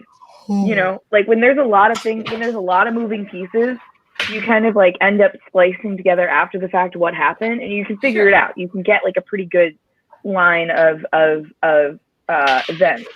But for this, you have to like get that line of events and then change it repeatedly for it to get to this point.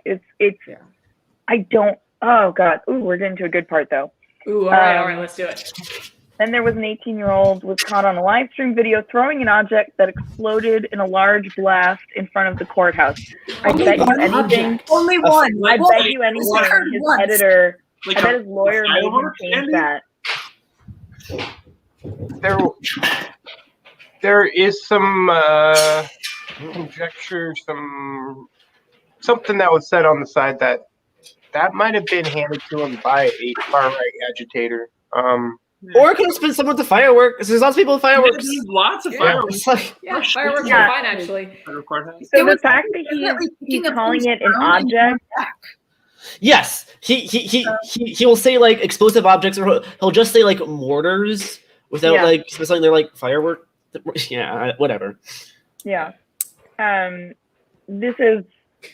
basically like learning how it's almost like we're going through, this is so media illiterate that it's like, it teaches you all of the pitfalls to avoid when you are reading news information about like activist actions or demonstrations and stuff. It's like, these are the things that you can notice and pick up on from unfriendly, like deeply biased media outlets.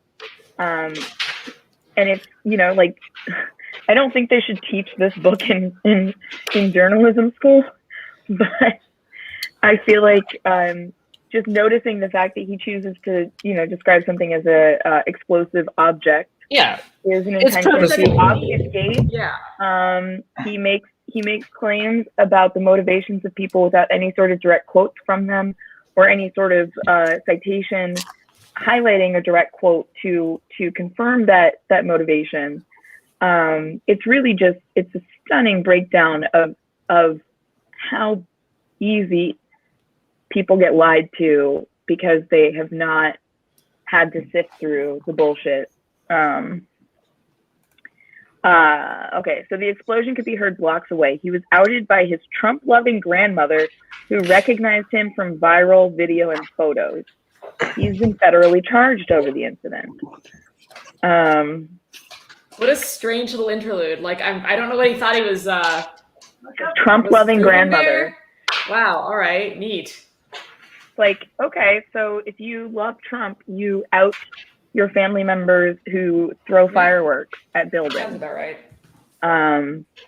One new phenomenon that developed over the weeks of rioting was Antifa activists masquerading as press in order to avoid being arrested by police or to get closer to them to throw projectiles. Oh my God, he's talking like about us. Yep. Sure. Cool. Like when, Andy?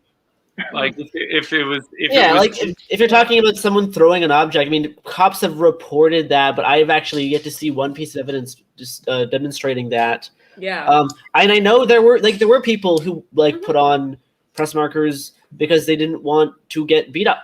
And they were doing the same things. They were just still standing on the street and chanting and stuff.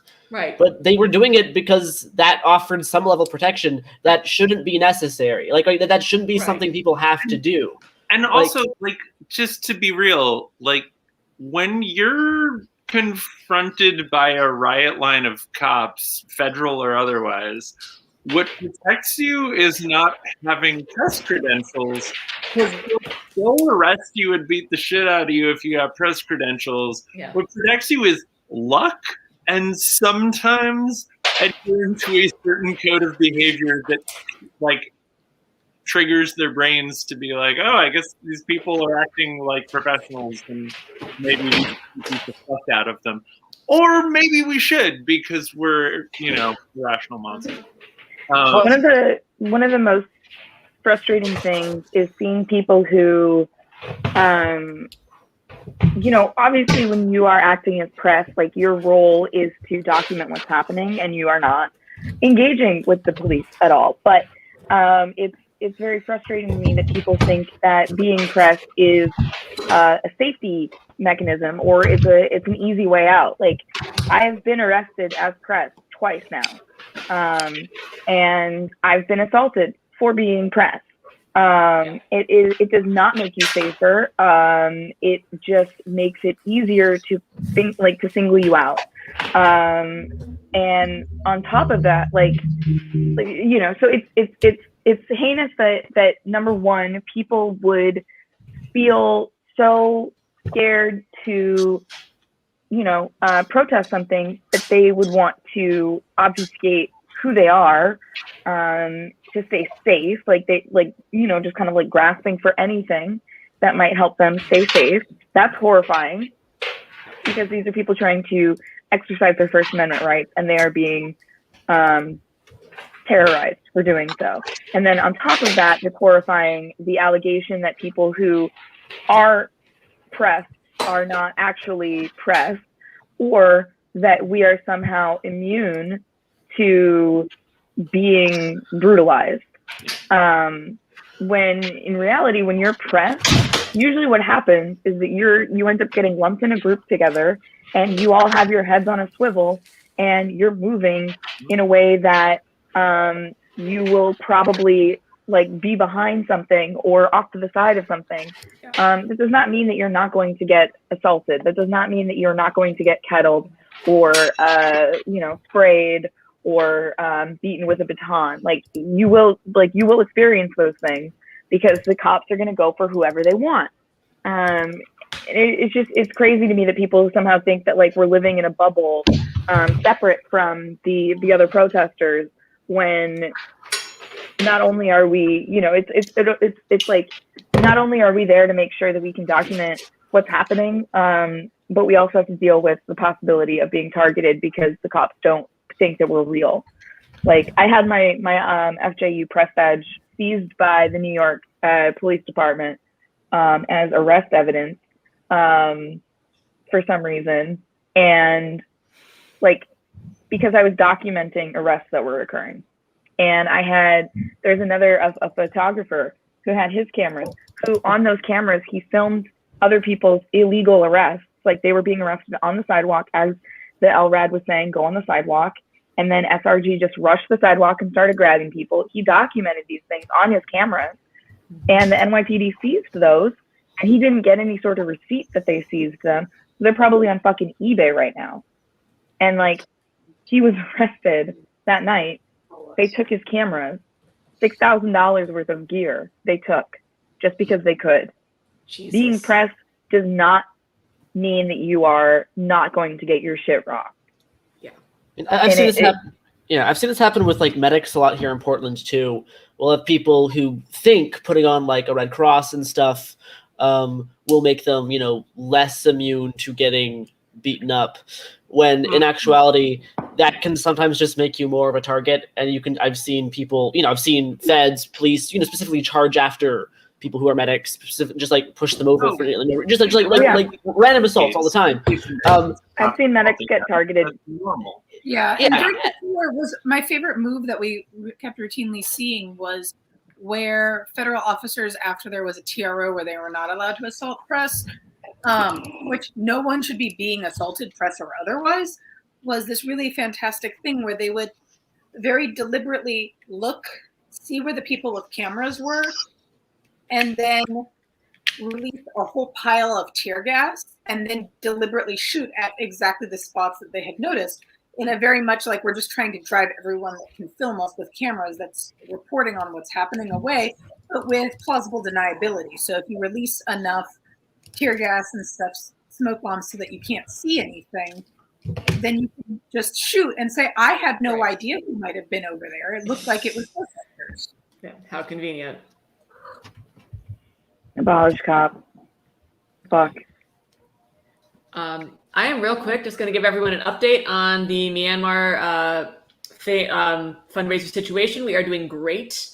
We're up to $4,600. We are real close to 5K. And I'm not saying I'm even going to stop at 5K, but we're so close that I think it'd be neat if we could get there. So thank you, everyone who's already donated, but just saying. A reminder to everyone who hates this that if you donate, we will finish sooner.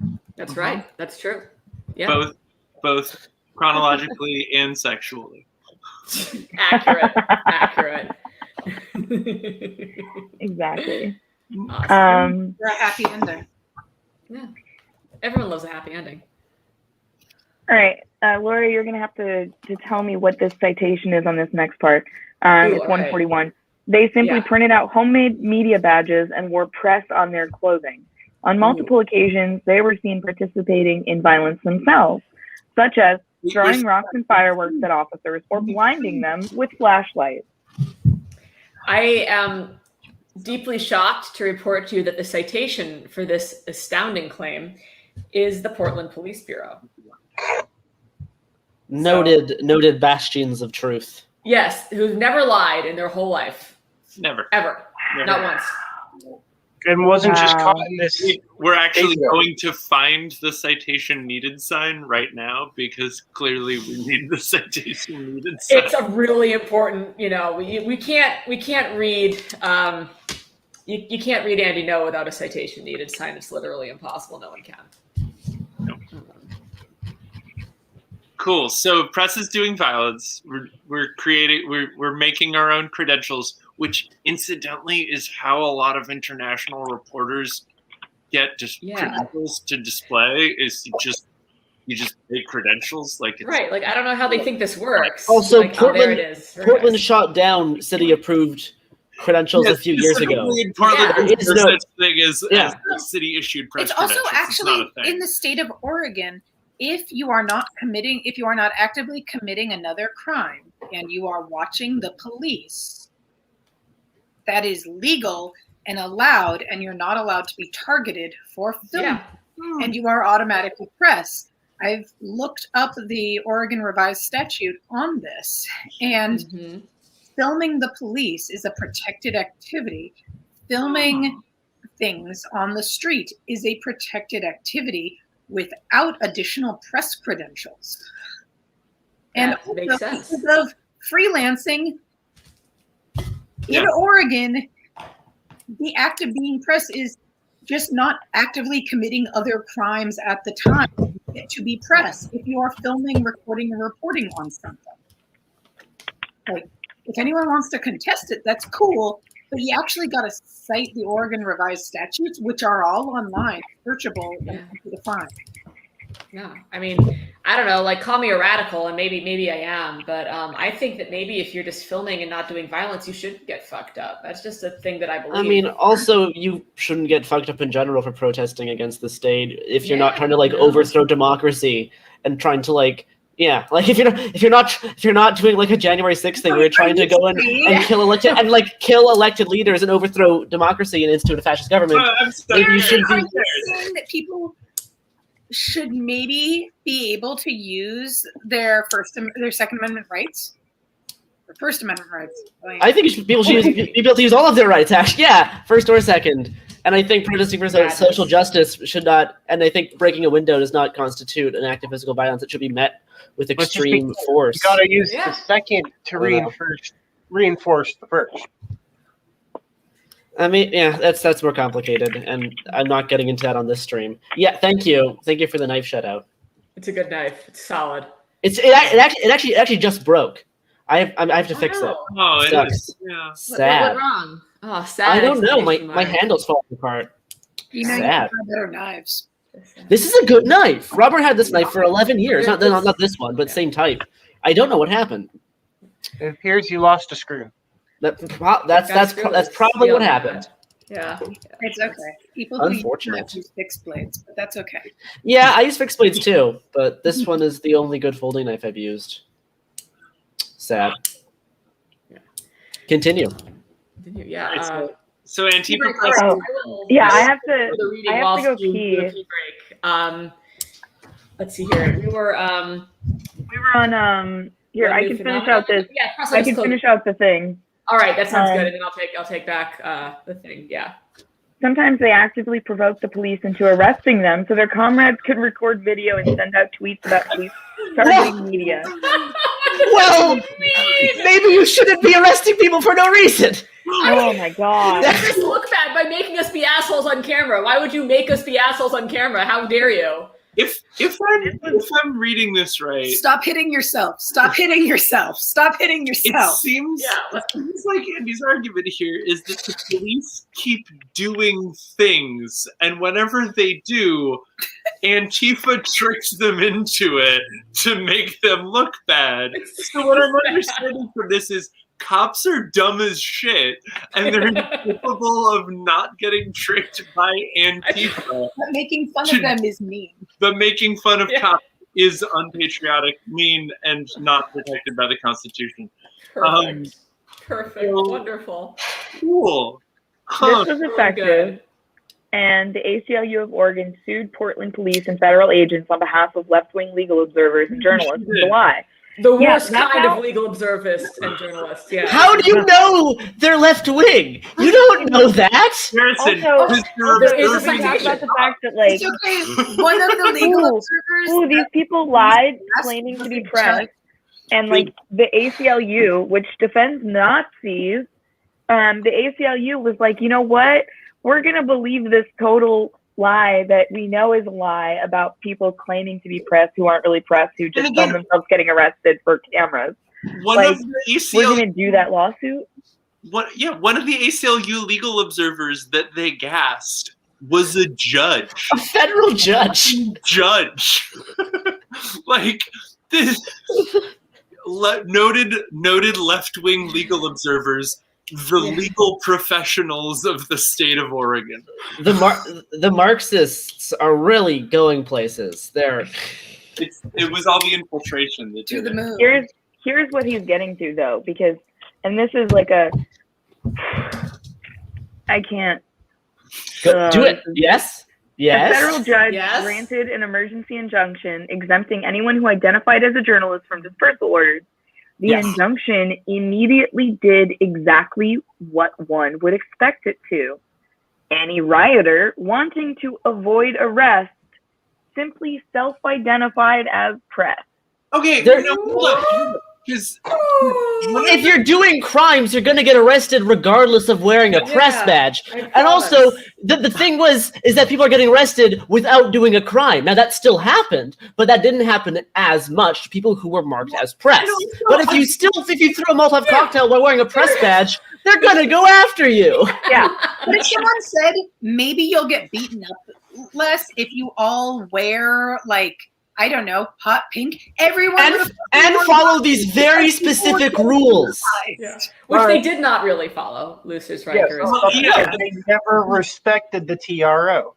yeah. No. It's this weird thing where he's like, oh, and then they made this choice.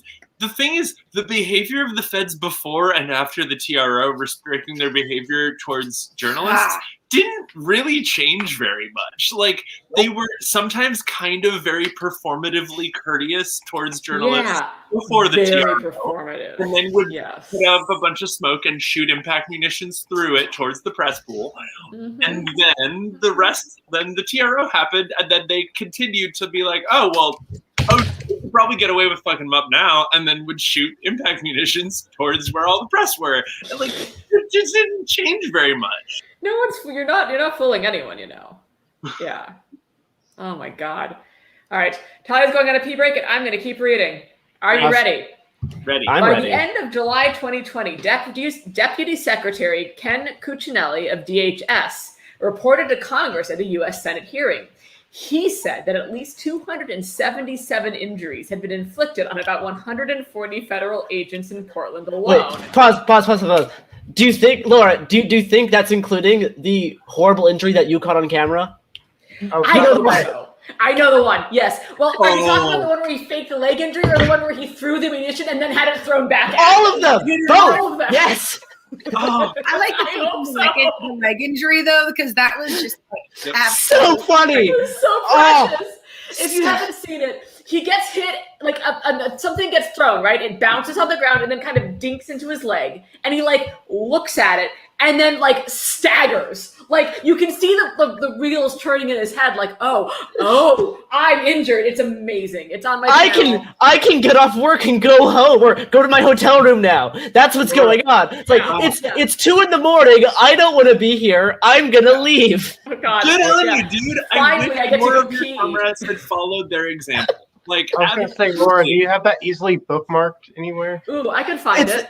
It's on your YouTube, right? Yeah, it definitely is. Hold on, I'll find it. It's not hard. It's one of my videos on my YouTube channel. Which, by the way, if you're walking, like, comment, and subscribe. Hold on, it's coming. Wait There for was it. so many instances of stuff like this. I remember was it a tear gas canister that ended up getting thrown out by an officer and then like hit back over the and fence? it's right in the top of the dude's plate carrier, and you could see the smoke coming out around the bottom of the helmet, and it was like, I get it, buddy. Like, that's rough. It feels He like was so rough bad. time. And But I actually, he was so do you bad. guys want to just watch it real quick? I could like screen share and we can just watch it. Yeah, You ready? let's watch it. Let's All watch right, it. we're gonna watch it. All right, stand by. Here we go. Whoa.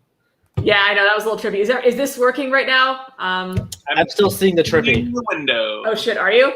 Yep. Just God damn it! Stand by. I mean, that is a good safety feature for not sharing your screen. No, in it ways is you very don't nice. intend. But let me try to like. Once again, I would like to deny all rumors that I'm a boomer. It's not true, and I resent even saying that I am one, just because I don't know how to use technology. And I feel like that's, technically, Laura, I think if you were born before 1947, that makes you a member of the greatest generation. oh god, oh that hurts. Well, I am pretty great, but like, goddamn. All right, how's that? Is this? Yes. Okay, Yes. good. Everyone, let's go. All right. I don't know if we're gonna get sound. Let's find out. Yeah, probably not. Skip to the action, maybe, because I don't think Yeah, there's like we're a not. whole piece of crap. Oh, we are getting sound. Here we go. Okay. Sorry, I'm really good at my job. Oh Oh God. no, buddy! He's hurt. He's Oh, hurt. the limper do. Oh, the limper. That's terrible. All right, here we go. Here's the F's in the everyone. F's in the chat. F's in the chat for this fine F's in the man. chat. F's in the chat. This is so funny. It's so great. Wait for it. We're about to see what actually happened to the guy. Oh, it's so funny. He's so sad. He's so All right. Any minute now. God, I really didn't know how to like edit for brevity back then. Dun dun dun dun dun. No, Here we go. it's gonna happen. It's gonna happen. God, seriously, I swear I'm better. I'm better at videos now. Anticipation's Okay, building. Here we go. Here we go. All right. Yeah. Left of the screen. Oh God. Bonk. Ah! Oh, it's beautiful. I think we gotta zoom in a second here. We We're gonna do zoom in. we do get a punch. It is. Looks and oh no! Bonk. I can identify that too. That's like half of one of the rubber shells from one of their grenades. Yes. Yeah. Yeah. It's basically a giant rubber bouncy ball. It's That's incredible. that's hollow. It's hollow. Yeah. Yeah, we're just same energy as this. I just needed everyone to. Anyway, so yeah, Good times. good times were had by all, except for the VHS Except guy for who's presumably dead now. Poor guy. Yeah. And remember, there was also for a few days we were told that like 3 federal agents permanently lost their vision, and it turns out they had like minor eye strain for like an hour. And And then glasses got them sunglasses. yeah. Beautiful, perfect, Yeah. wonderful. Do You you know all- what? I was gonna say, say. Okay. Do y'all remember the fake Molotovs too? Oh, Wait, the no, Portland no, police. Oh, Yeah. the big jugs, the giant glass jugs that were like shatterproof, full of like Yeah. whatever. No, there was like plastic milk jugs with like Right. paper towels stick to the top, and just like spray bottles. Oh, It's like incredible. you water. Yeah, I don't. Yeah, the hooch jugs. You're correct, Lucius. It So, was I don't know. so You're awesome, bad. dear. Yeah, It was so bad. They tried so hard. they tried so hard and got so far, but in the end, it It didn't never even really matter. mattered. All right, so the most common injuries were eyesight related, Garrison, yeah. from rioters using high-powered lasers. But Lasers. rioters, he's actually going to do some balanced journalism. Is everyone ready? Oh, okay. Rioters also suffered numerous injuries in their clashes with law enforcement. One of the most high-profile incidents caught on video involved a young man who was hit in the head with an impact munition after he threw a canister back at officers. Okay. Garrison, that's your video, isn't it? Yeah, that's probably my video. That's your video, yeah. Yeah, so he was standing next to like right off the sidewalk, and he was holding a boombox, and officers kept shooting like dud canisters at him, and one landed underneath the car, and he like bent over to like kick it from the car, not at officers. He was just removing it from the vehicle. Sure. You Those can like see cars this. on fire. Yeah, he was trying to prevent the car from catching on fire. and so he just kicked a canister like to the side, and then someone just aimed to shoot him in the head just because they wanted to. Yeah. Can I slightly correct Garrison? He went to kick it and had to grab it, and then just kind of he moved it over with his hand. Yeah. And then, like, literally, Andy, in that night, I bet you the citation for this is also Andy Ngo's tweet, because Andy Ngo tried to claim that he was throwing the canister directly at officers, which never happened. It was just literally pulling out from underneath the car tire, and then he gets shot in the head. And even still, if you are throwing a canister back, that shouldn't mean you get shot in the head anyway. That shouldn't be a thing that we accept. Yeah. Yeah. You know what's awesome, though? I have really good news. We have a new guest. Talia Lavin is joining the chat, the other Talia. So welcome. Other Talia. We're so happy you're here. Oh, shit. Hi. This is officially documented proof that Talia Jane and I are not the same person. Contrary to popular belief. I'm going to tweet Are we still sure? Hey, look, she's eating. I'm not. She's wearing different sunglasses. person. I'm not. Totally different person. There's only one way to prove this, and that's that's with a sword. It's only. I have both of them are looking for swords. There's only one of us, so how could we know? Yeah. I have There we go. There it is. That counts. Yeah. All right. I have just tweeted that you're in here. If everyone else wants to tweet that too, that'd be super neat. You don't have to. That is an amazing sword. I was gonna say I got mine too. sword game. We don't have that many swords. Everyone should have that book. I can't It's good. Right. No, I have nothing. Talia Jane has a fork. I have a wine glass. Oh my god, is that a marijuana themed knife? Of course it is. Incredible. Putting it back in my instant little cane. Very nice. Fuck yeah. Oh my god. Well, Talia, is it Lavin? I'm bad at names and pronouncing them. It's Lavin, but nobody Lavin. ever gets that right. Beautiful. Well, I'll be the first to get it right until I forget and fuck up. Thank you, Shaved Ice, for your contribution. Reminder, all proceeds go to Myanmar. There is a link in the description of a fundraiser if you'd rather do it that way. We appreciate all the donations. Those people are going through it in a pretty big way right now. So thank you, everyone who's donated so far. We really appreciate all of you. Thank you for being here. But yeah, well, what have we learned, Talia, to catch you up? We have learned that all press is pro-anti-fascist. All of it, literally all of it. What else? Definitely What else have we learned? Including Andy Ngo, I guess. No, we established he's not press. He's not press. Okay. That's how we know he's not press. Yeah. It's good.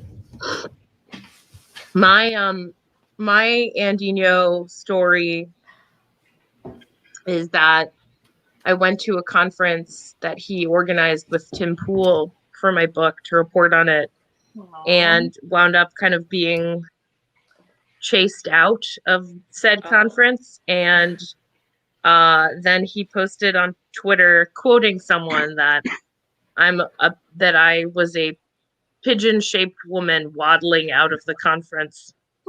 And my book, I called him a fascism-adjacent dickwad. And in his book, he said that I was adhering to the leftist tradition of failing upward. And quoted one of my tweets saying that where I said that he made kill lists for Atomwaffen. But yeah, that earned like a citation in the table of contents. So congratulations. A bitch is in the book that we're damn. That is that when his book came out, someone sent me a screenshot of that page and was like, "Hey, you're mentioned in his book," and I was like, "You're talking about the other Talia."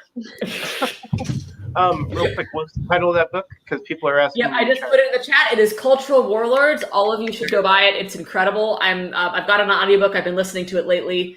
I'm bad at audiobooks. Brandon, thank you very much for your donation to the people of Myanmar. We appreciate you very much. It's Culture Warlords. It's Let's see like, it. And great cover. Close to us, actually. It's fantastic. Great cover.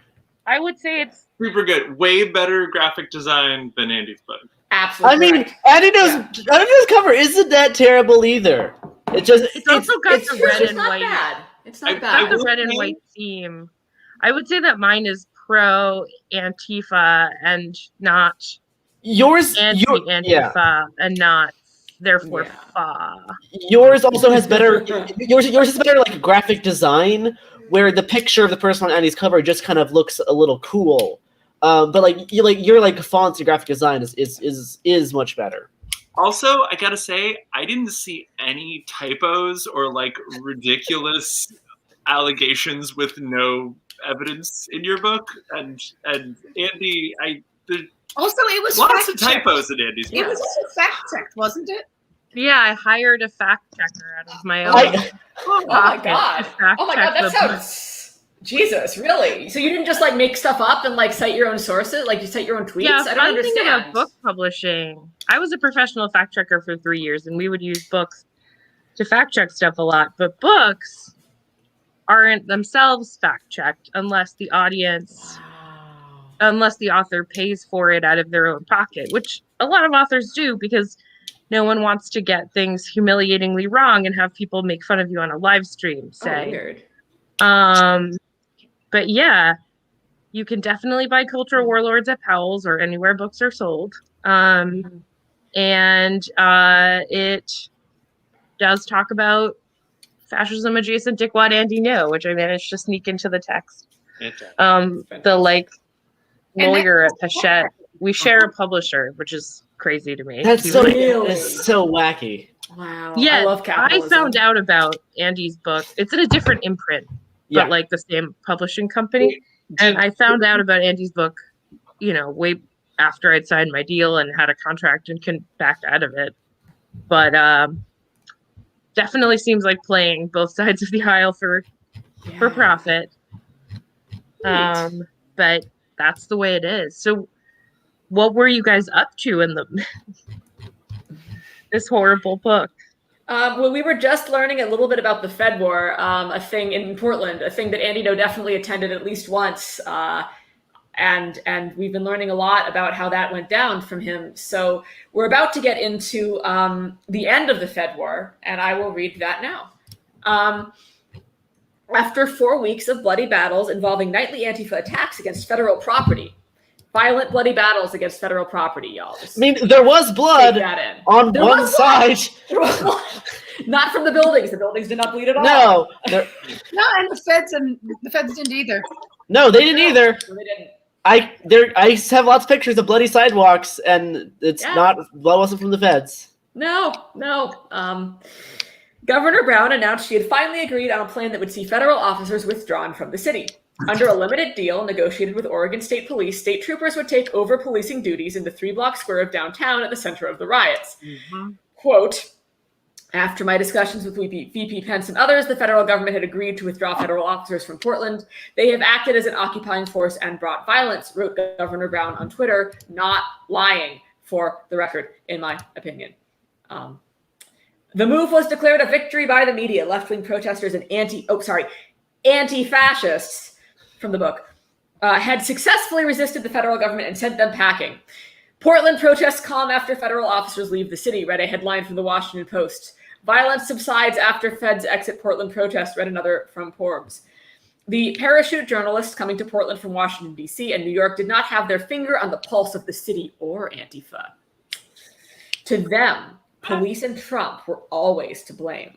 Never I those would who finger any Antifa pulse, for the record, or any No. other part of Antifa that wants to be fingered consensually. No, definitely not. No super soldiers. Just for Watching. the record, this is the first time that I recall him actually quoting anything. Yeah. What Yeah, you know, chapter you're are we right. up to? Where it like This pays They're all just like We're violent. 74, page 74. Yeah. Okay. Well, wow. You know, you're right. So yeah, no one was fingering Antifa. We've established that. Andy, no citation needed, but we've established theoretically that no one's fingering Antifa. sorry, Um, no one's doing what? I'm sure that Antifa's getting fingered somewhere, Antifa's somehow. getting fingered. is getting Right. hungry. Various. Yeah. Wouldn't Antifa like finger themselves? I mean, I mean, if you want, I mean, I'd finger Antifa. I've fingered Antifa. I think It is, as you all know, my absolute canonical stance that no one in life should ever have sex at all. So I am personally appalled at all of you and disgusted. You do. Don't sex him. Yeah, no sex on the left, or you're bad leftists. Only the far right's allowed to have sex. That's my canonical position. You But no masturbation. No sexual activity whatsoever. You're all goddamn degenerates, and I'm lying. Anyways, great night, Garrison. You're fast. You're not allowed to finger yourself, but you can finger That's right. Antifa. Well, Yeah. it's like they always take these like soap ads from the 1950s or like whatever, like baking soda ads or like embrace tradition and whatever. And like, I've tweeted out this image that it turned out like they got from like some cyberpunk game, but it was like one of those style of the gun dog, the dog with the gun. But all of them had guns, and the dog had a gun. Yeah.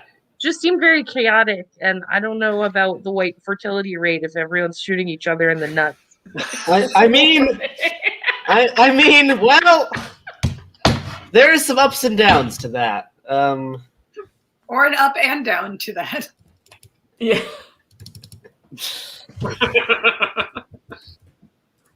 I picked up what you were putting down. Sorry, I am going to quote that for Twitter because it was great. And then up and down, and then up and down some more. Yeah. You can't finger Antifa.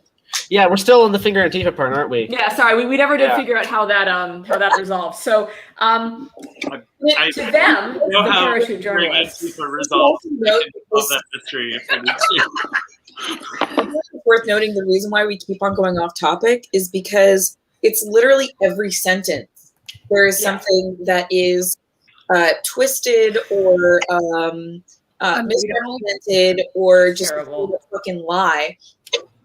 Every single sentence. And when you have to call out every single sentence, it's going to take a while. It's going to take a while. And you get cheers to that one. Of like taking a breath so you can dive. And I'm going to make a placard that says citation needed and then necessary. Yep. No, it's a good call. We've all got one, and you need one too. Yep. These are my signs so far. I have citation needed. People.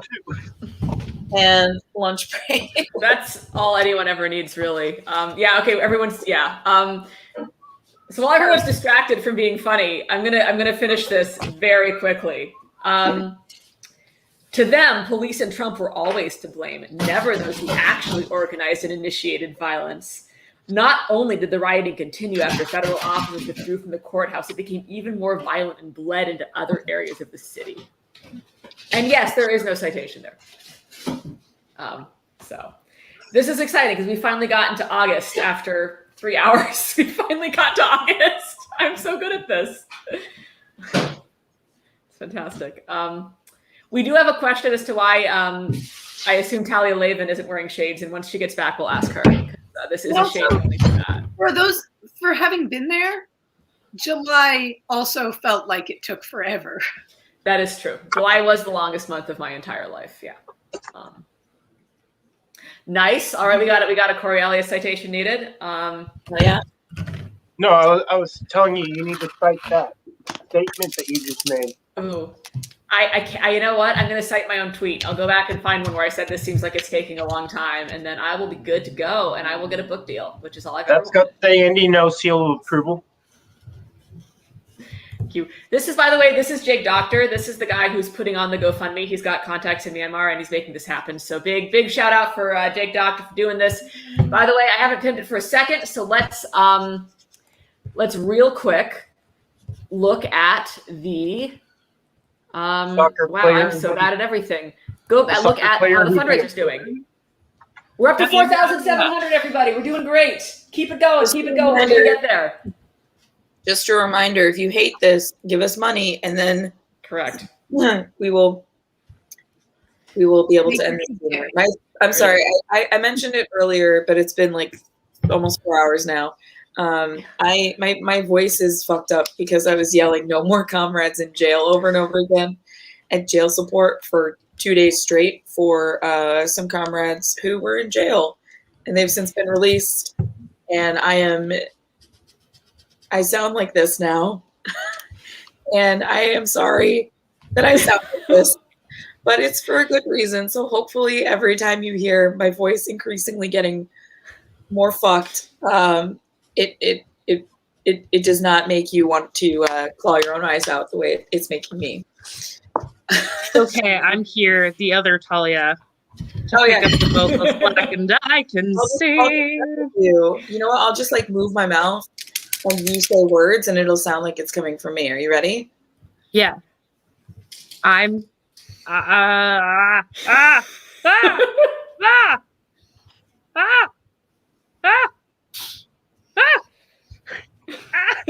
This is going well. sorry. Are we gonna get I got Talia my in on the dress code too? Oh yeah.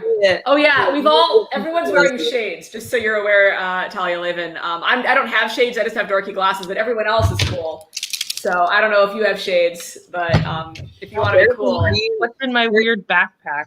Garrison, you're like doing an art project over there. Is this your citation needed sign? Yes. Excellent. I love the I feel like Garrison's Love it. citation needed sign's gonna be like immaculate. Unless No, the cat it's doesn't not. leave him I alone. think they need to let the cat write the sign. Yes. That will take forever. They destroy everything. Destroy everything in their path. Here, let's bring that over. Sunglasses. It's depressing. Oh my gosh, this is like a very cat-heavy chat. It is true that cats, I think, are the animal of Antifa. Antifa That's press. because we can't afford to. We don't have enough space for dogs. Yeah. Oh, we got a dog. Yeah, we got a small dog. And I also have a large dog, which I will try to show you here. Soon she will need to be fed and walked, and then I will be leaving the chat for a while. But for right now, this is a large cat. Hi, Luna. Luna, you're I don't have any pets and will not be showing my pussy on this live stream. I can't believe this. We'll also get banned from YouTube if you do that. So Yeah, maybe don't. I mean, do what you feel. I'm not. D Live. Everyone sign up for D. Don't sign up for D Live. They'll let us do anything on there. Yeah. Bitch shoot. I see you. all right. Somebody who's got the book. Keep All reading. right, here we go. We got a new section. Is everyone ready for a new section? Yeah, we are not. The new gonna section read this book. is entitled "Out of Your House into the Streets." And Okay, here base we name. go. Gotta say, 10 out of 10. Yeah, no, I gotta say it's a good start. Good name. Good start. On August 8th, 2020, hundreds of BLM-Antifa protesters, which is the thing he likes to talk about. Yeah. Shut down the Tifa. streets. It's pronounced Blam Tifa. Blam Tifa. You know what? From now on, that's the canonical spelling / pronunciation. I'm very drunk. Sorry. Hundreds of Blamtifa protesters shut down the streets of a residential area in North Portland as they marched to the Portland Police Association building.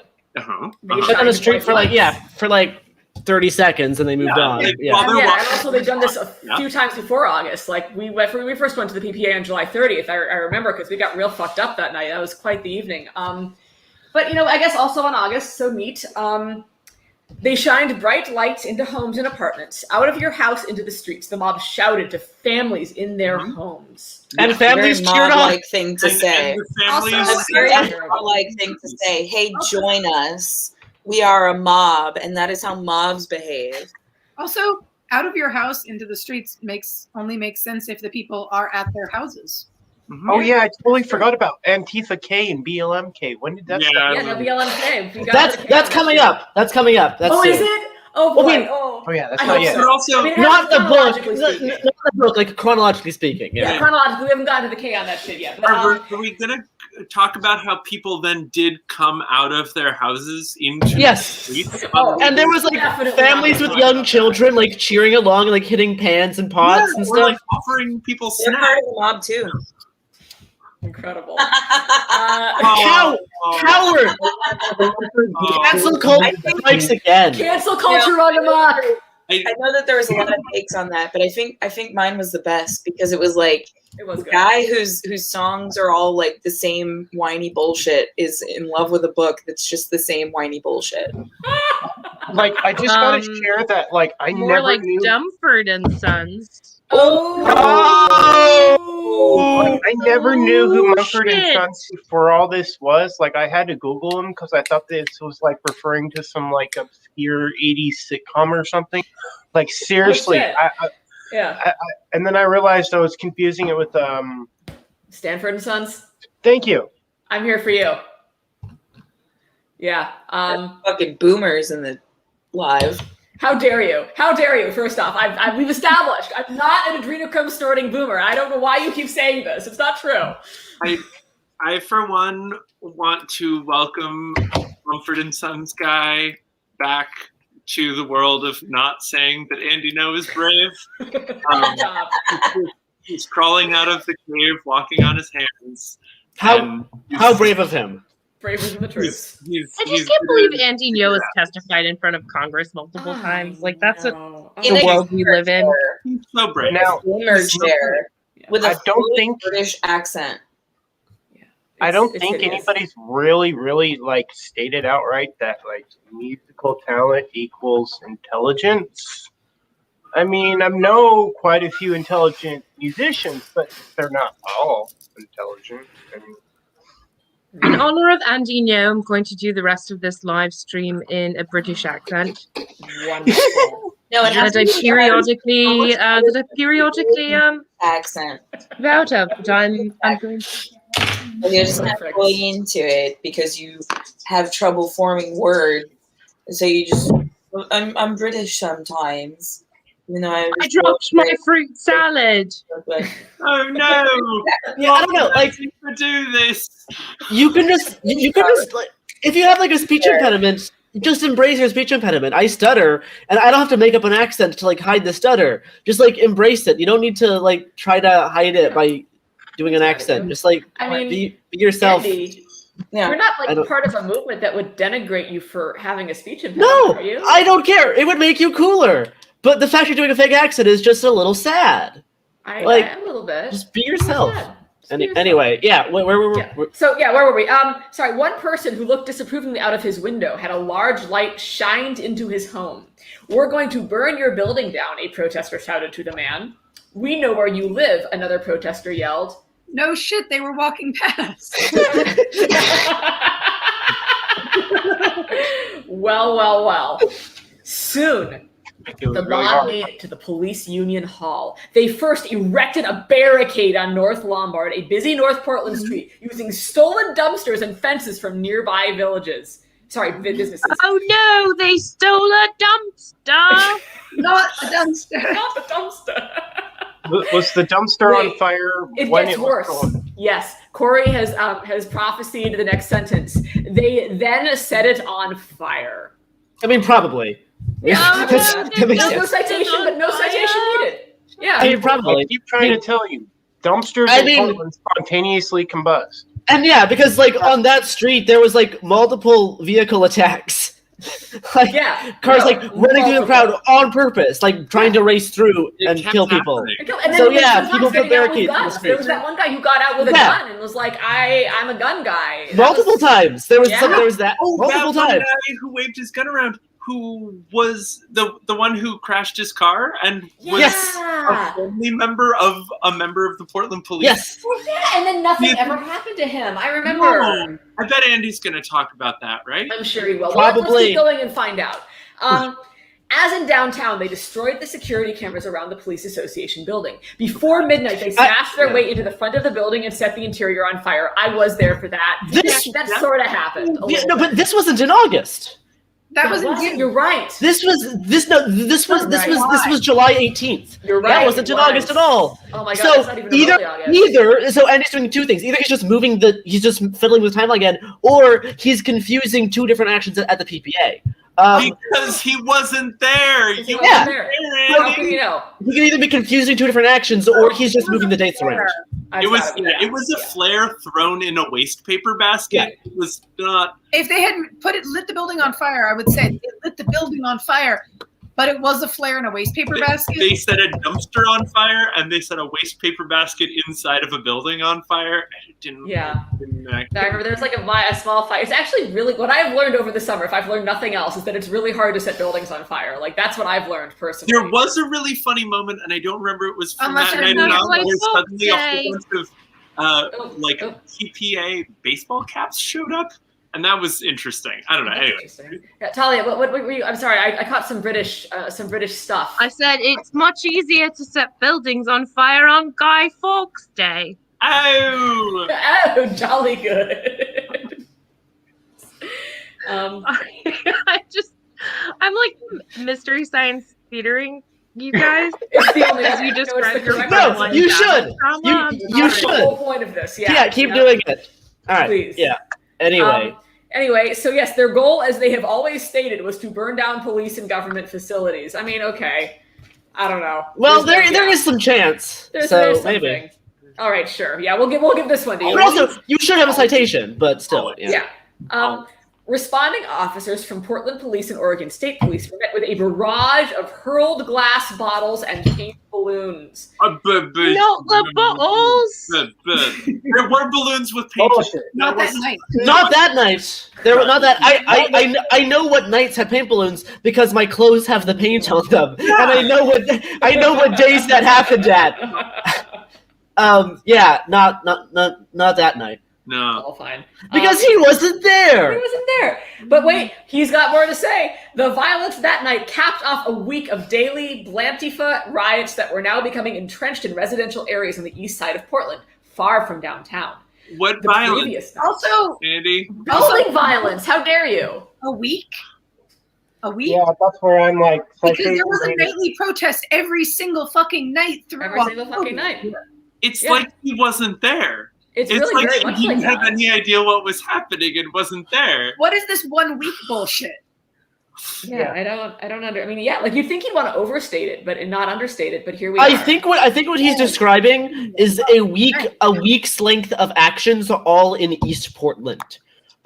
Instead, because like this is after the feds withdrew, so people stopped going to the JC because the JC is terrible, and then they went to East Portland for a bit. Yeah, but That's maybe what he's They describing. did that through Possibly, yeah. September and October. And also, Yes, yeah. the night the PPA got set on fire was the night the feds first came out and tear Yes. the fuck out of moms. Like the chronology. Yes. a great sign. No, it doesn't. Yeah, like he has a lot of things wrong here. He has a lot of stuff There's is a lot to unpack. not correct. Yeah. There was no fact checking for this. No. Yeah, I like the fire your editor sign, Talia Jane. That's correct. Yep, there it is. That is Credit to 45th. They started it. very nice. Oh, I Credit didn't to even see 45th. it. Oh my gosh, it's because I'm blind. Good signs, everyone. All right, we're gonna the previous night, Andy Ngo says from lived experience, hundreds of rioters surrounded the Penumbra Kelly building in Southeast Portland. They threw concrete chunks and explosives at police. Uh-huh. I mean, again, what night is this? The night that people? There was apples. No. The number building. The police said that they were throwing concrete chunks, and everyone that was there was like, "Where? Where is this concrete? None of us can find the concrete." Yeah. I remember that night though, because he's going only off of what the PPB tweeted, because he also wasn't there. Yeah. Yeah. It's like he's just reading Portland Police Bureau press releases and then writing them into a book and then making money off of it like a hack and a fraud. It's kind of just like that. Yeah, I gotta say. Huh. Really very similar. He continues. Responding police cruisers had their tires slashed by rioters who dumped nail-filled pool noodles on the street. I have some comments. There is actually a citation. It is from the Portland Police Bureau. Oh, like he's a hack and a fraud. Yeah. So, real quick, I just have a couple notes. One is that if nail-filled pool noodles on the street destroyed your tires, that's not tires being slashed. That's tires being like punctured more. Yeah, if it was like I would razor blade filled pool noodles or something. Right, that would make sense. Also, there was tire slashing during that time by Brent Taylor, Yeah, the Brent man Taylor. who can only orgasm if he slashed a tire. To be fair, a lot of the time it was more like a stab than a slash. You're right. Yeah, he was a stabby. He was a stabby kind of guy. I really like to penetrate the tires. Getting it in there. Poke. Yeah. In England, we call them pool spaghettis. No, it's bucatini. It's Pools bucatini. is patini, and we don't fill them with nails to We slash feel a 'em. tire. We just slash a tire with our wee knives. Do you see? And all of our Innit? knife things. And all of our knife things. My little knife. Perfect. That seems like a more sensible way to do it, I must admit. We call it water bucatini. For the little water in your backyard, innit? So fundraiser check, we're at 4707. Oh, we are Nice. closing in fantastic. sub We're getting there. 300. Sub 300. That's great.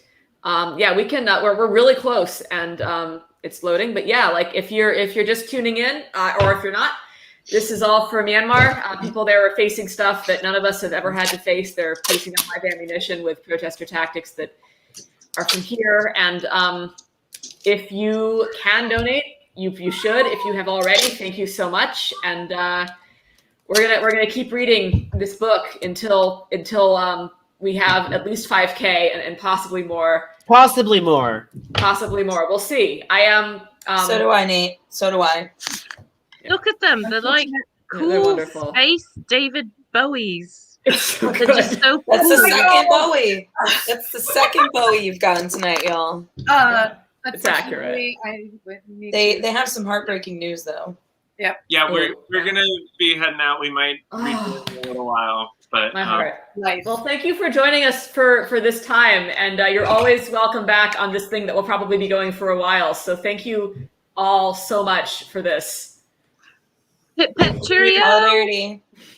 Solidarity. enjoy your truths that you're learning from a real journalist man. Yes.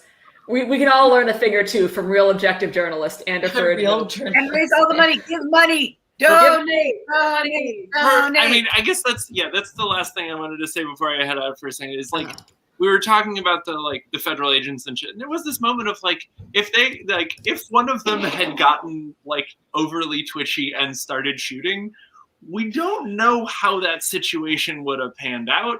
Yeah. And the situation that we're looking at in Myanmar is not actually as far away. From our own no, it is not. As we would like to think. Except they're shooting. Except that they are already shooting with live ammo at people who are rocking basically the same gear as we were over the summer with less respirators. Or less, yeah. Bullets. Yeah. So, and they don't have access to all of the plates and stuff that started showing up during the Fed war and people are just fucking getting shot. Anyway, give them money so they can get helmets so it only kills them when bullets shoot them. Yes. I don't know. It's so fun. Solidarity. All right. Until we meet again, David Bowie twins.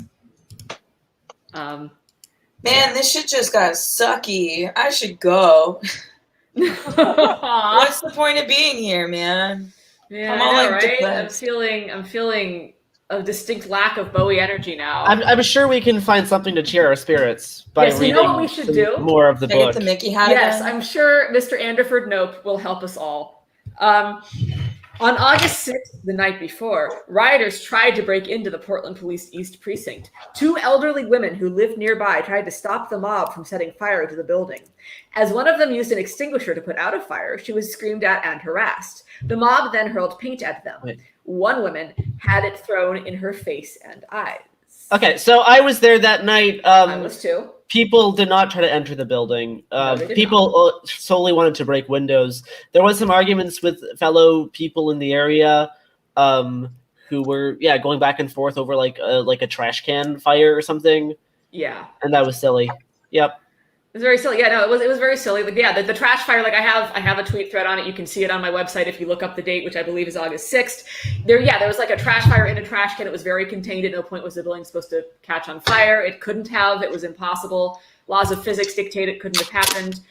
We have a kitten request, just so you're aware, Garrett. I mean, I don't control the cats. If they'll come over eventually again, but I'm not going to force them. That's true. We had there was an action in New York where some trash became. Oh no! And the cops, of course, they were all very excited about that. And literally, someone just walked over and just closed the lid of the dumpster, and they were like, "It's done. It's done." you know, some guys like he's just like some fucking guy walking down the street, and like people are freaking out, like, oh my god, Antifa! And this guy, he had nothing to do with the march or anything. He just comes over and closes the lid of the dumpster. Fucking done. And I see that Lavin here has gotten some sunglasses. Those are some good shades, like 10 out of 10. I do. They're very dusty, so I'm gonna. They're very good. I found Well, some stuff. That's why I was gone. I was trying to find sunglasses to fit in. Yay, we're all on Sunglass Gang. Yeah, I mean, except for me, but we can pretend, right? We can pretend these are sunglasses. We can round up, maybe. Laura, do you want me to take over reading for a minute? Because you've been reading a lot. That would honestly be fantastic. And I actually need to I need to feed and walk this dog who's decided that she's never going to get fed, and she's just looking at me with like these big sad eyes. So if you'd be willing to do that, I might step away for like 5 to 10 minutes. That would be amazing. Yeah. I mean, you've got the Lord of the Rings, the two Talias going on, so fuck yeah, we got to take Garrison, heads up, admin. Yeah. There's someone in the chat that I think is being a little bit sus. What we got? CR Reaper. CR Reaper. All right, stand by. He's getting. Oh, yep. So he is. Thank you, everyone, for policing the chat. We appreciate all of you. All right, not policing. You're right. Not policing. Monitoring. I mean, yeah, we're not going to throw you in jail or beat you up. No, we're just going to not let you say terrible things. We're going to ask you to politely leave and not talk on our channel. We're going to cancel you. Yes. Canceled by Antifa. You got canceled. It's the paradox of tolerance. Go Google it. Well, you can't talk. Yeah. Now that you've got nothing else to do, CR Reaper, go Google that. Talia Lavin, I am on page 75. And I have just finished we're in the very last paragraph on that page that starts with the 2 days of calm. Okay. Sorry. So you're up to the paragraph. The 2 days of calm at the end of July? That's the one. Yep. Okay. All right. British accent or no British accent? What do you think? I mean, I'm voting yes on British accent. Slight British accent. Yeah. It has to float. It needs to come 2 in and out. days It of can't calm be good. at the end of July, in the beginning of August, after federal officers scaled back their presence, were merely the eye of the hurricane. In fact, those 48 hours were used by Antifa to re-strategize, definitely a word, and plan their next moves. I'm Australian now. Yeah. Without federal officers to fight, they took their riots elsewhere. From August onward, some of the most intense violence yet took place in residential areas of the city. Day to day. I mean, what does that mean? What is intense violence? What does that mean? I don't know. Yelling at cops? Yeah, citation needed, because that doesn't mean anything. Can somebody for me define mild violence? Yeah, all of these. You slap someone with a fish. Yeah, all of these terms just need to be defined. You just say slap someone with a fish? I would say that is intense. Slap them with a fish. That Maybe is intense violence. Fish. Well, if it's a stuffed fish, then a soft slap. Is this a stuffed animal, or is this a fish that has been No, I think it's a fish. It's is this a Billy Bass kind of thing? You're slapping... No, a stuffed trout. You know, the kind we all keep in our bedrooms in England.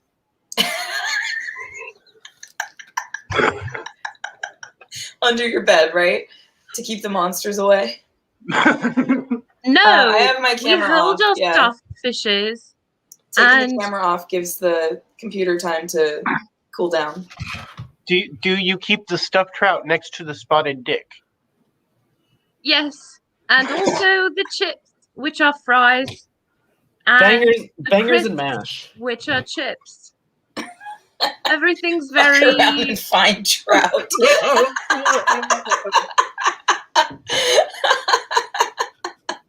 You know what? England was the original colonizer, and so I don't really feel bad about spreading appropriating their culture about it. Oh God! Yes, there's all right. Really two Talias. Yeah. Except that now you're not on video, so people will claim that I'm you. It's terrible. And I smoke, so my voice naturally just sounds hoarse all the time. All right. So, Talia Jane, continue reading. Okay. Did you just call her Talia Jane? I did. You're gonna confuse people so much. I'm telling you, Garrison, you're so leaving. cursed. By the end of this, there'll just be one person. It's so much Talia easier. Javen. If you can Talia- like if you can like Voltron into one giant Talia. We're trying. You know what? The technology People isn't keep there track yet. of like 1,000 Tims. There are 15 Hollywood Chris's. They all have the same jawline, and people keep them straight. Yet 2 women named Talia It with big blows titties minds.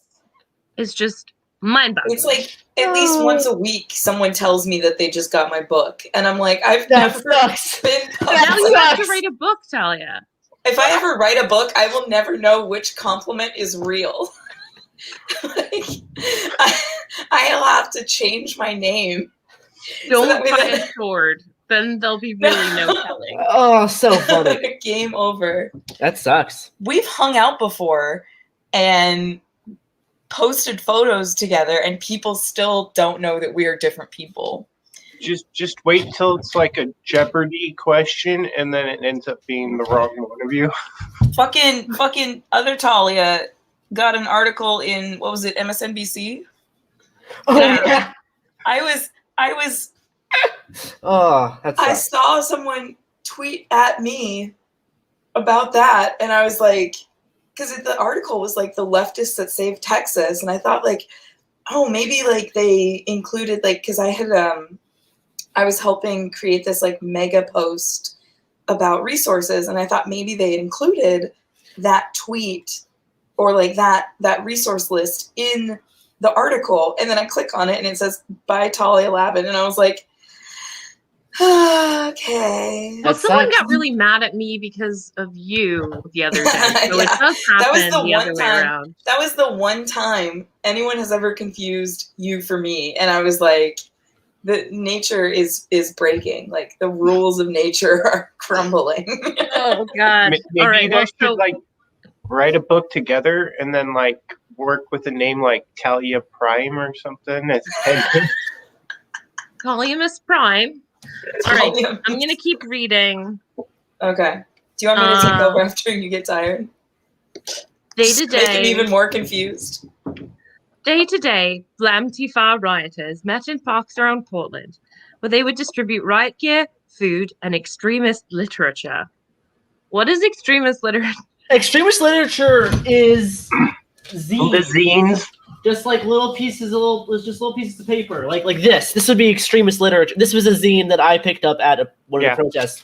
It's just like a few pages of like political theory. Essentially, it's like, hey, Maybe someone handed out the conquest of bread along with some free bread.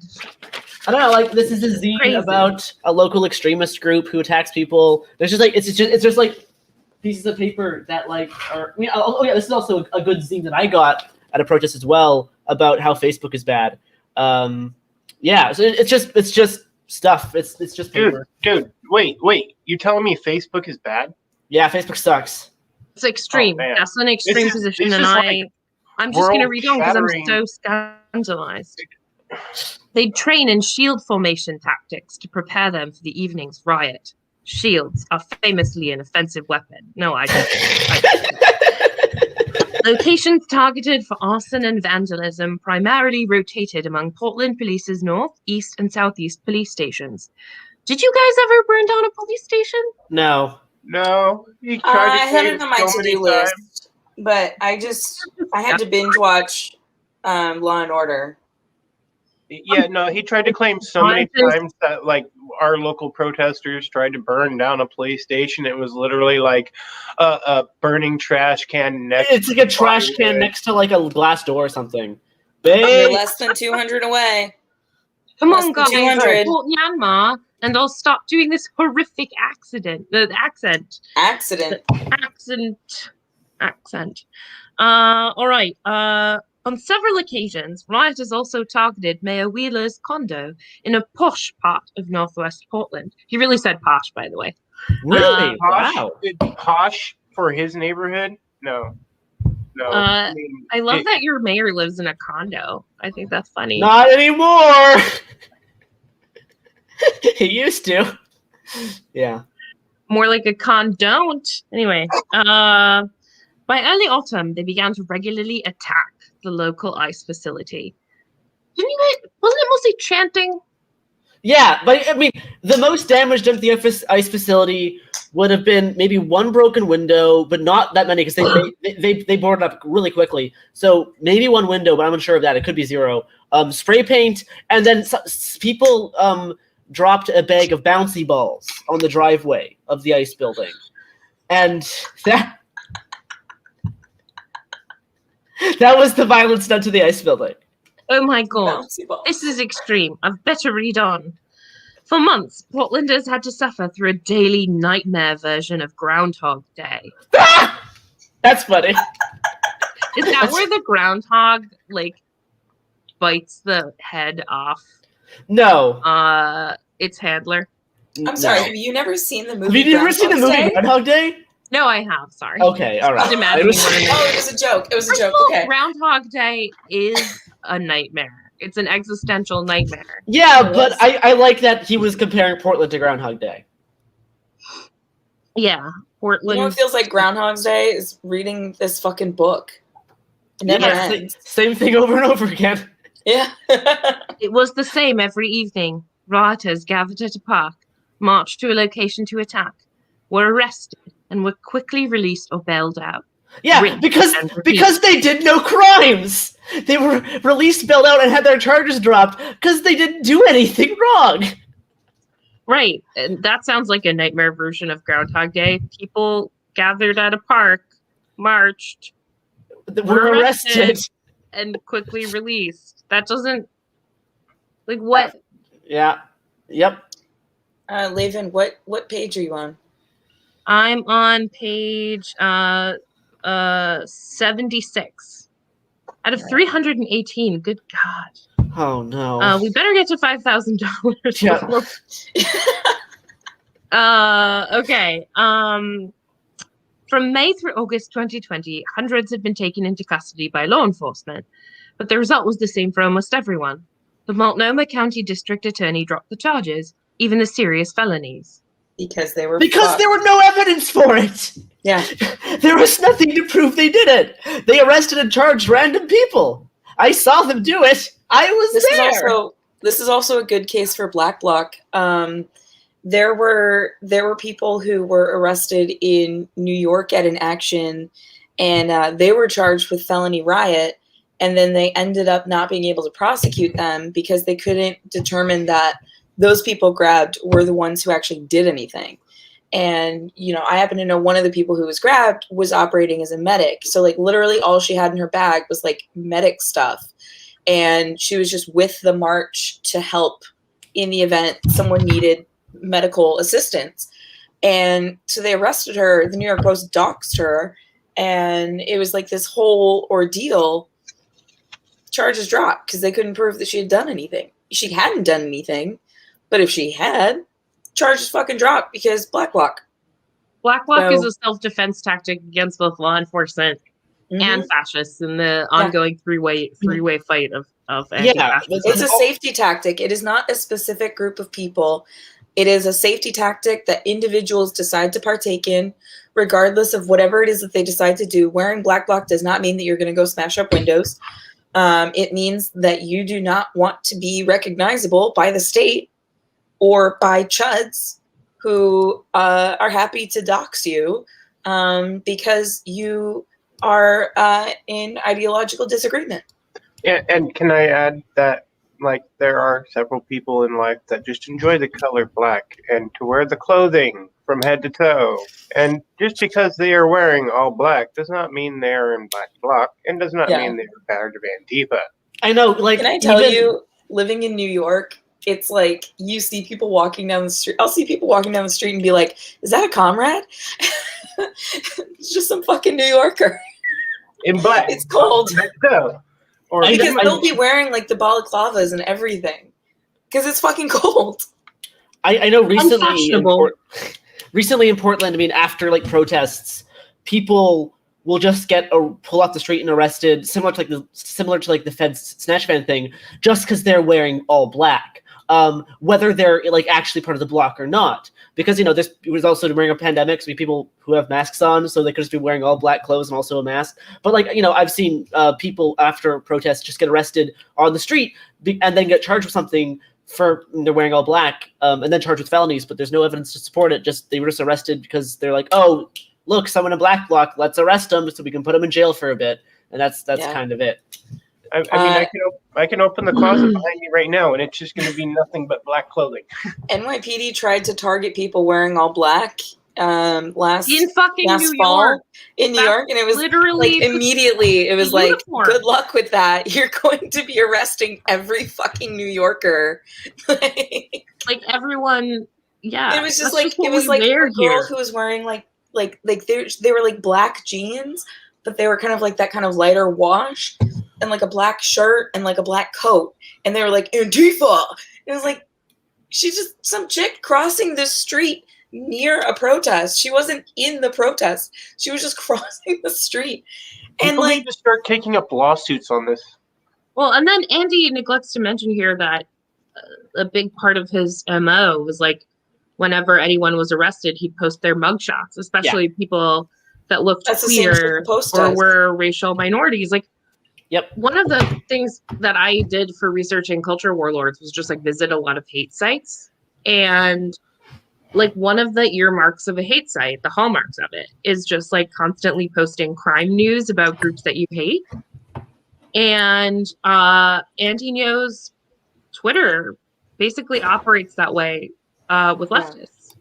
But it's also just like his transphobia and racism are just like on naked display all the time in the mugshots that he specifically chooses to highlight and the people he chooses to highlight. And transphobia, Of his, homophobia, like- racism.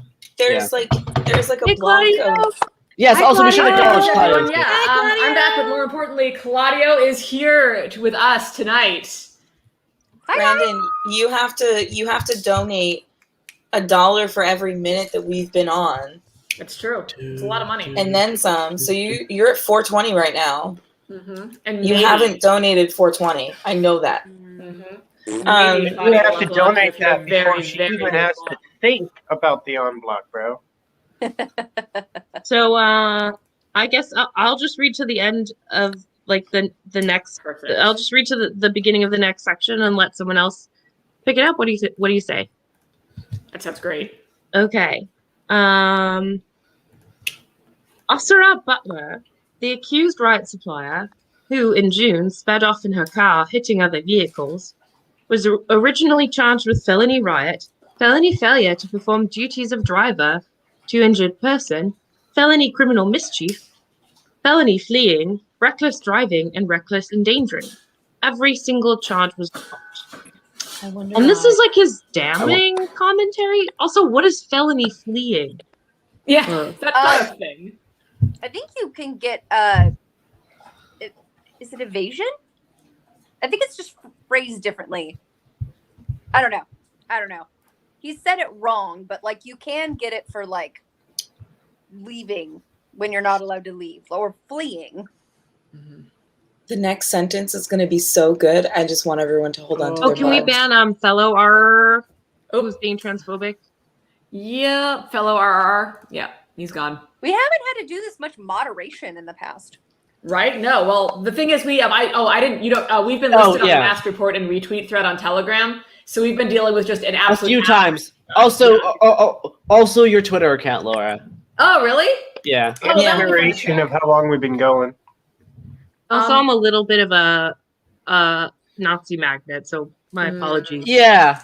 The admin for the mass report Telegram is in love with me and Claudio. Yeah. He wants us to make him beautiful white babies with our tainted, dirty Antifa blood. That sucks. Unfortunately, Yeah, it sucks for him. that ship sailed long ago. Long ago. Oh yeah. Yeah. All right, you guys ready for this sentence? All right, All right. I'm buckled in. I'm ready. We're not Let's gonna do get it. through this. We're not Take it gonna away, get Laven. Likewise, an accused arsonist who allegedly admitted to roommates that she was part of Antifa had all her charges dismissed. The dropping and dismissal of their felony charges was the norm, not the exception. Oh no! People not being out for police! She admitted her roommate of being a member of Antifa. a member of Antifa. Devastating. Only we need to have a left and community. right. I hate it. I love seeing people in the chokey, the pokey, the We need to have slammer. we need to have a community meeting of all the roommates. I have an announcement to make. I am a member of Antifa. Well, I that's understand if you don't feel comfortable living with me anymore. Because this is a real thing that I've joined. I have a card and I'm a everything. card-carrying member. Oh, Claudio, sorry, I'm reading in a fake British accent in honor of Andy. No, I like it, especially when you do it in a British accent and it comes out like Antifa. Antifa. Can we just called Hinterland? That's like set in Wales, and the Welsh accent is like so beautiful and musical. But I can't even try right now. But anyway. Can we acknowledge that Talia's accent is far better than Andy's as well? I believe we can all agree on that. Yeah, because hers actually stays. Like the north of Britain, the south of Hers Britain, it stays. His kind of floats. He like talks normal, and then he stumbles on a word that he can't pronounce properly, and so he just says it like he's British. There was so much in the subcommittee hearing that he had clearly never said in his accent before. Yes. And it was very much a learning experience for everyone there. The one that gets me. I just can't get over he was in the fucking gamer chair. Gonna go testify. Honestly based. Honestly based. To Congress in my fucking gamer chair. Honestly based. The one that gets me is like if you ask him a question that is like so cognitively draining that like he loses the accent trying to answer the question. That one is hilarious. It's like when you're it's very much like studies say when you're trying to tell an elaborate lie. It gets too exhaustive for the brain. So I just want to state that in the next few paragraphs, he accuses the DA of being a liberal and a radical liberal, which there's no such thing as a radical liberal. All cops DA are Antifa. No. The world? That's not. Like DAs are just law cops. Yeah. Like when that DA in I think it's Nebraska or South Dakota, I don't know, one of the big one empty of those states. Flats. Like the guy who he did a hit and run and then lied and said he thought he hit a deer, and then the dead dude's reading glasses were found in his car. I was just like, a DA doing his job, lying about murder. That's terrible. Okay. In the United States, local criminal charges are pursued or not by the county's elected district attorney. They have complete discretion to act. Portland's left-wing political monoculture means that the Multnomah County District Attorney's Office has to make politically calculated prosecutions that are favorable to the city's vocal woke populace. Ooh. Justice is not blind in Portland. Antifa and BLM rioters are let go almost as quickly as they can be processed through jail. But not before I post their mugshots to make their lives a living hell, even though they're judicially innocent. Oh, and everyone should donate. Added? Wait a minute. No, yes. That sounds like a little bit of an ad. That was so fluid. I was like, wait, what? That was incredible and accurate. Refresh. Oh my God, we're so close. We just donate to the comrades in Myanmar. Shoot, we're showing a much better, a different. Talia Jane's got a different number, but we're really close to 5K, guys. We're like so close. So keep Wait, going. are we gonna stop when we hit 5K? Probably not. No, but it's a good number, and we're gonna call victory. We're gonna proclaim victory. Once we're 45 away. We're really close. From 2013 to 2020, Multnomah County elected and re-elected Rod Underhill to be its district attorney. Is that his real name? Rod Underhill? That's an incredible name. Yeah. Is he a radical leftist, would you say, Portlanders? No. That's also our old DA. Yeah. I don't It's showing now. It's showing now. But don't show the don't worry about it. Underhill is a liberal and it was reflected in his officer's soft approach to crime in the 7 years he was there. However, on August 1st, 2020, Underhill stepped down early from office. This opened the way for Mike Schmidt to take the reins as the city convulsed through months of riots. I like Schmidt. how it's take the reins instead of like was elected by the people, but all right, carry on.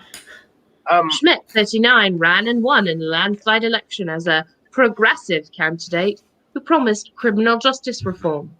2 weeks before he took office, Schmidt signaled his approach to riots in an interview with Willamette Week, saying, I think that when you look historically at this nation, it's during these protests when we've gotten some of the changes that we are proudest of in our nation's history. True. And sometimes it took some property damage. It took more than just peaceful protests to get the government's attention. This is just I'm very factually mindful. accurate. Yeah. That's just factually accurate. But true. Anyone yeah. else surprised that Andy fucking hates the civil rights movement? Kinda seems Can like we it. also add that Underhill is in no way, shape, band, or form a liberal, let alone a radical liberal? No. Okay. Well, when you start as far right as Andy is, Absolutely. everything looks liberal. You know what I mean? Like, you know, he's just so far out there. How can he tell? He thinks 2% milk is too liberal. Like, Too much. yeah. Yeah. Nice. Almond milk is Hillary Clinton Oh. support Almond Hillary milk Clinton. is fucking That's Antifa. Are you kidding me? Don't even get No, me started on I would fucking say, like, Oatly. Oat milk and like pea milk have Antifa sympathies, but Sorry, like did you just say pea milk? PEA. That's a thing. Y'all. Oh Yeah. shit, we're over 5! Yay! We're over 5! Good job, everybody. We did it. Oh my God. We all did of you are amazing. it! Big F for all of you in the chat. I'm putting an F in the chat right now. You're all incredible human beings. You're all amazing. All of you. Every Guys, single I've so got my sword and I'm exciting. gonna knight all of you. Ooh. One shoulder, the other shoulder. You're all knights. Arise, Sir Talia, Sir Claudio, Sir Laura, Sir Corey, Sir Garrison, and Sir everybody in the chat. You're knights now. Holy And, shit. Yeah. I'm going to Knights of the Disneyland. comrades of Myanmar. So are we like the Knights of Antifa Press, or what's going on here? I mean, We don't say those words. We don't say those words. Oh, I don't see it. say the conspiracy out loud. Daddy George will get mad at us. Don't you? We can't let them Knights know. of the loud table. Knights of the Loud Table. Incredible. I'm tweeting that. All right, I'll just read to the end of the section then, and then we can Perfect.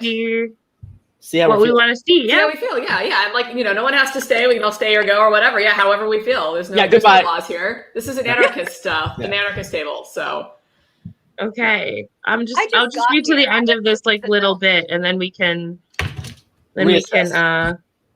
perfect. Okay, sorry, I'm finding where I was. Okay. 11 days into office, Schmidt announced an official policy regarding riot and protest cases in the county. And that under his policy, the Multnomah County District Attorney's Office preemptively declines to prosecute charges of interfering with an officer, disorderly conduct, criminal trespass, escape from law enforcement, and harassment. What? Is that citation needed? I mean, yes, you should cite that because he's definitely fudging the stuff here. Basically, well, if you don't have evidence to back up these claims, then yeah, the charges are going to get dropped because there's no evidence for it. Right. Just because police would just like arrest 40 people in a night and charge them all with interfering with an officer, and you're like, no, it's not. It's not. So then, yeah, they would just drop charges because there's no. It's just like it seems like anything. is harassment just Yeah, all like- harassment? Standing on the corner being like, you suck, Mr. Officer. Yeah. There's I'm harassment. feeling very harassed. When people insult me, I feel very harassed, and it makes me want to like be very violent and arrest them. I don't know. I should Not say feeling it. harassment. Sorry. Ooh, yes. My goodness. It's almost like, are you faking this accent? What? How dare you? Can you all imagine okay, if Not maybe, for me. wait, can you all How imagine dare if you. maybe like spoke with like an Italian or like a Spanish or like with like an Irish accent Can I try- instead of the Would British? it be? Is it racist? An Italian accent I think is considered racist. Is doing a British accent considered racist? to be racist against Italians. Yeah, it's okay to be racist against Italians. We've been over this. That's Outrage. You guys Okay. are so canceled. I will finish this Cancel paragraph culture. in an Italian accent and then resume Do it. the English Good. accent. Excellent. All right. I don't know. Oh my I don't really know how God. to do an Italian accent, but I'll do it. Okay. That does not matter. It's Yeah, Italia. It's Those who Italia. try to stop police from making arrests ignore their lawful orders. Sounds like and Dracula. they face no legal consequences, even if they are arrested. Further, should state the charges of resisting arrest and assaulting a public safety officer must be subjected to the highest level of scrutiny by the department district attorney reviewing the arrest. That is a softer way of saying assault on police is conditionally allowed. Indictors charged with misdemeanors or felonies where there was only financial harm would be offered conditional dismissal. I am so uncomfortable. This is so great. I think it was I've never been Swedish or more comfortable in my Russian. life. I don't know. Oh, you never do that again. That's so great. So cool. Oh, I'm dizzy.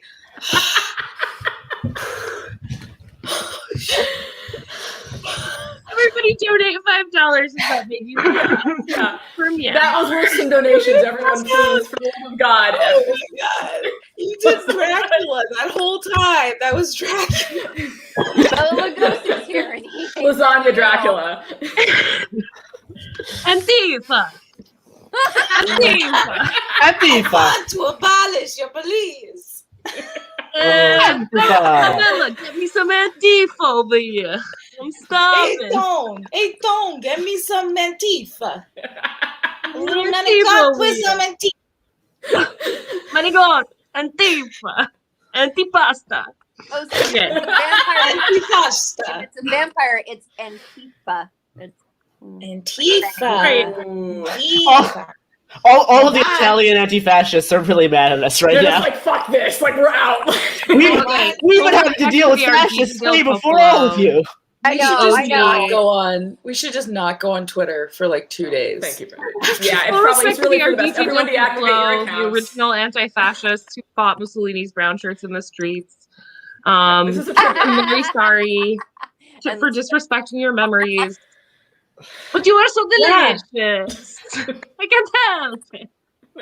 Okay. Seriously, it's Dracula. It's not even Italian. It's Italian No, it's Italian Dracula. Like Dracula's like It's Dracula's full pulling an Dracula. Andy Ngo. It's Bro, the that was Count. Dracula. It's That the was the Count correct from way. Sesame Street. The One, Italians two, not roll their R's. four. Ask Robert Evans. I don't know. I don't know. That was like full on Transylvanian. I I'm gotta really say. sorry. I have Ukrainian heritage, you know. 11. Close enough. 12. Hey, fuck the 12. Nope, Wait, that's not well. right. This is more Russian. More I know. Russian accent. No, Russian I can do. We can do Russian accent. Russian The accent. no announcement problem. exacerbated the riots. Yes. Ooh, And There it people is. already had practically free reign before, but now it was official policy. So just to Yes. like bring us up to speed, Andy has claimed now that it's legal to assault. It's legal to basically assault any police officer, and you can't get in Oh trouble. wow! I had Which no is true. idea. Which is true. I've That's done what it. it- Sounds accurate. I have no notes. It's, Yeah, you know what it is? It's qualified immunity For the for people. for the people. Yeah, Beautiful. that's beautiful. So Thank I you. want to live in the world that Andy's I describing. know it sounds really nice. Like Dude, it We sounds control chaotic. the entire government, the entire media. carceral system, and the media. We're basically Jews. I mean, some of us literally are. It sounds like a chaotically evil world, and It really there's like so much overlap with like the anti-Semitism of like the Jews control everything, so like Antifa controls everything, and then the whole Soros thing. It's like it's so fucking prominent. I would Yeah. offer that This might book is really great on that. A sector haunting Europe, the Yep. myth of Say that again. Judeo-Bolshevism. Yep. It's a good book. It kind of goes into this whole the left are Jews and communism is taking over the world and where that came from. Okay. Wait, Also, but Claudio, on Claudio September said something. 1st. yeah, Claudia. Claudio, you said 2020. something. I didn't quite catch it. What? What? Oh, a You were saying sector a thing. haunting Europe.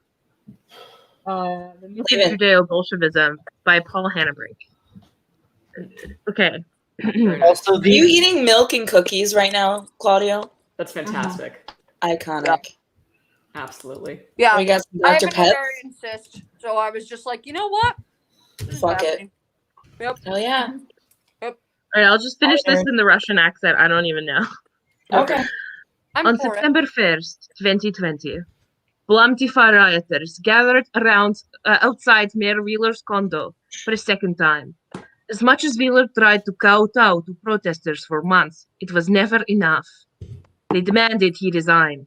That night, they threw explosive fireworks at his building, as opposed to other types of fireworks, which are not explosive. I was just gonna say that. He really loves that. Arson fires and explosive fireworks. Like I don't. Like every time he says the word firework, he has to add the word explosive in front of it.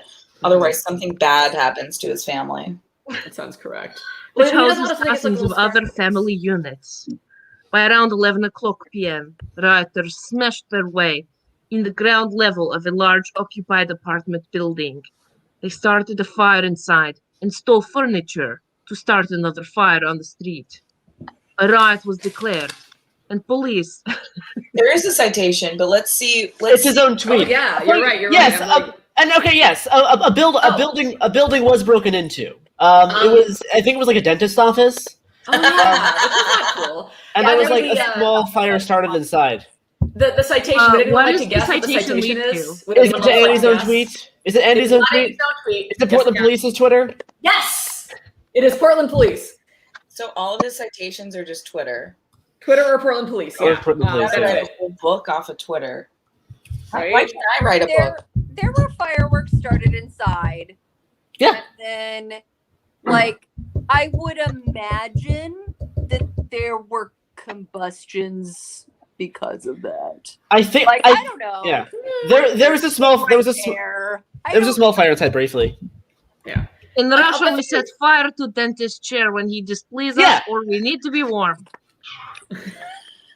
Point. A riot was declared, and police made 19 arrests. When you think All about it, arrestees were released from jail within a few hours or bailed out because they had no evidence. And when you think of, Okay, that was one of the nights where they held people forever. Because I chilled at jail support the post Ted Wheeler night, and they didn't let some people out until like 1900 the next day. They just like fucking punished. Thank you, Lauren. I'm glad you appreciate all my accents.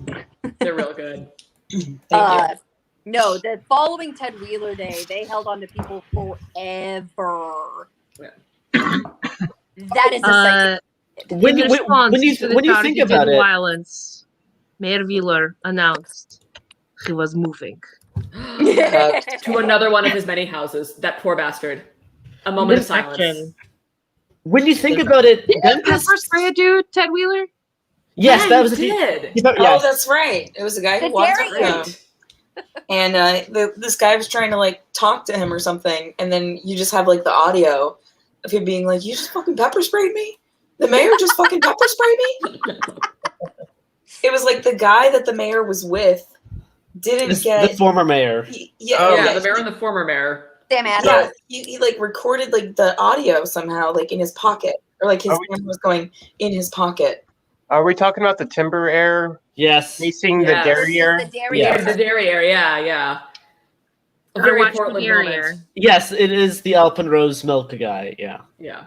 The guy who got pepper sprayed was the heir to the Alpenrose milk fortune. And then, of course, Ted Wheeler is a scion of the timber barons. So it was basically a very strange, like, Portland business-based feud in the middle of downtown after Wheeler had been decrying violence for months. It was very confusing. I'm still confusing. I'm still And then, for people who are just joining us, a reminder is that like we're reading this critically, like we're stopping at like every sentence or two is bullshit, and we're going through and countering and taking apart what he's saying. Not only just because it's fun to shred this motherfucker, but also because this is media literacy. Being able to see where truth actually lives in bullshit, and see how misinformation is wielded for, personal gain or for political domination. We're having fun because it's so fucking bad. There's nothing in this that is like passably true, outside of like Portland exists, It is a real place. Well, even still, that is debatable. It's If you ask the it's far right, it burns down every to night. the ground, I say. There's nothing every left. night. Portland it's lives in its own little important pocket to- universe. It's important to critically engage with the bullshit that other people are chugging, because when you know the fucked up logic that they're using to make their arguments, that makes it easier for you to untangle them and stay on the path of like actual truth and factualism, as opposed to what Andy Ngo and other grifters like him rely on, which is misinformation that is sold through fear mongering. So like, if you are if you are struggling through this, hopefully us criticizing it and pointing these things out is helpful. But totally understandable if you're like wanting to just like rage shit at, in the street over this. There's a And I legal will- concept called like argumentum ad fortiori, which is like arguing from like the most extreme example, the place of strength. Okay. Laughing is- with the words. Sorry. Yeah. Thanks. Like Don't apologize. crushing it. She went to Harvard, you guys. She went to Harvard. I went to a Cal State and I dropped out. Like, that's the difference between No, but Andy is a very extreme case, right? He's like this known grifter. He's a liar.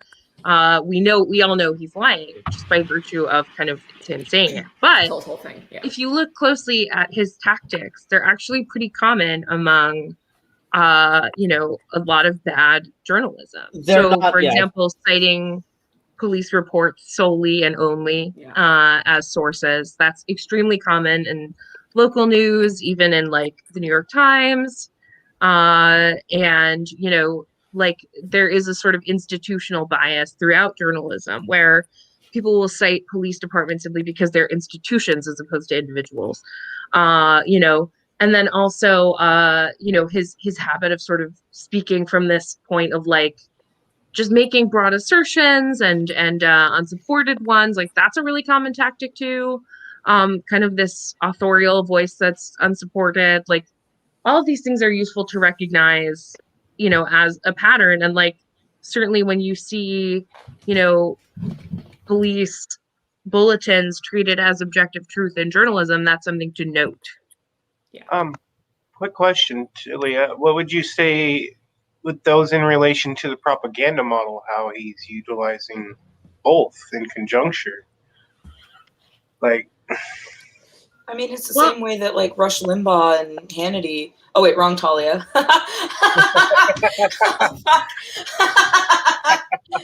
sorry. No, I mean we both got answers, right? I mean, Talia, I bloviate and pontificate, and Talia hits the streets. So that's the other main difference between us. No, I also bloviate and pontificate. The world needs both Talias. I think we've all established that you're both required. You're the two halves of the Talia-ness, and we need you both. So we're the alpha and the omega relationship. We should try and kiss. Can you like? I don't know. I think you're on my left. So. Oh, there it is. There it is. Yep, there it is. Yep. Ah. Closer.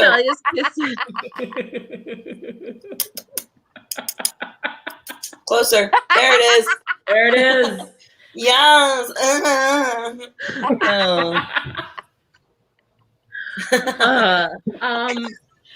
Yeah, it's all kind of propaganda. It's a worldview, right? Like Andy's setting up a worldview here where the police are the arbiters of truth and where like fear is an animating model, and it's very, very it's an extreme and sloppy version of something that pervades like right-wing media certainly, but also center media for sure. And it's like just something to note.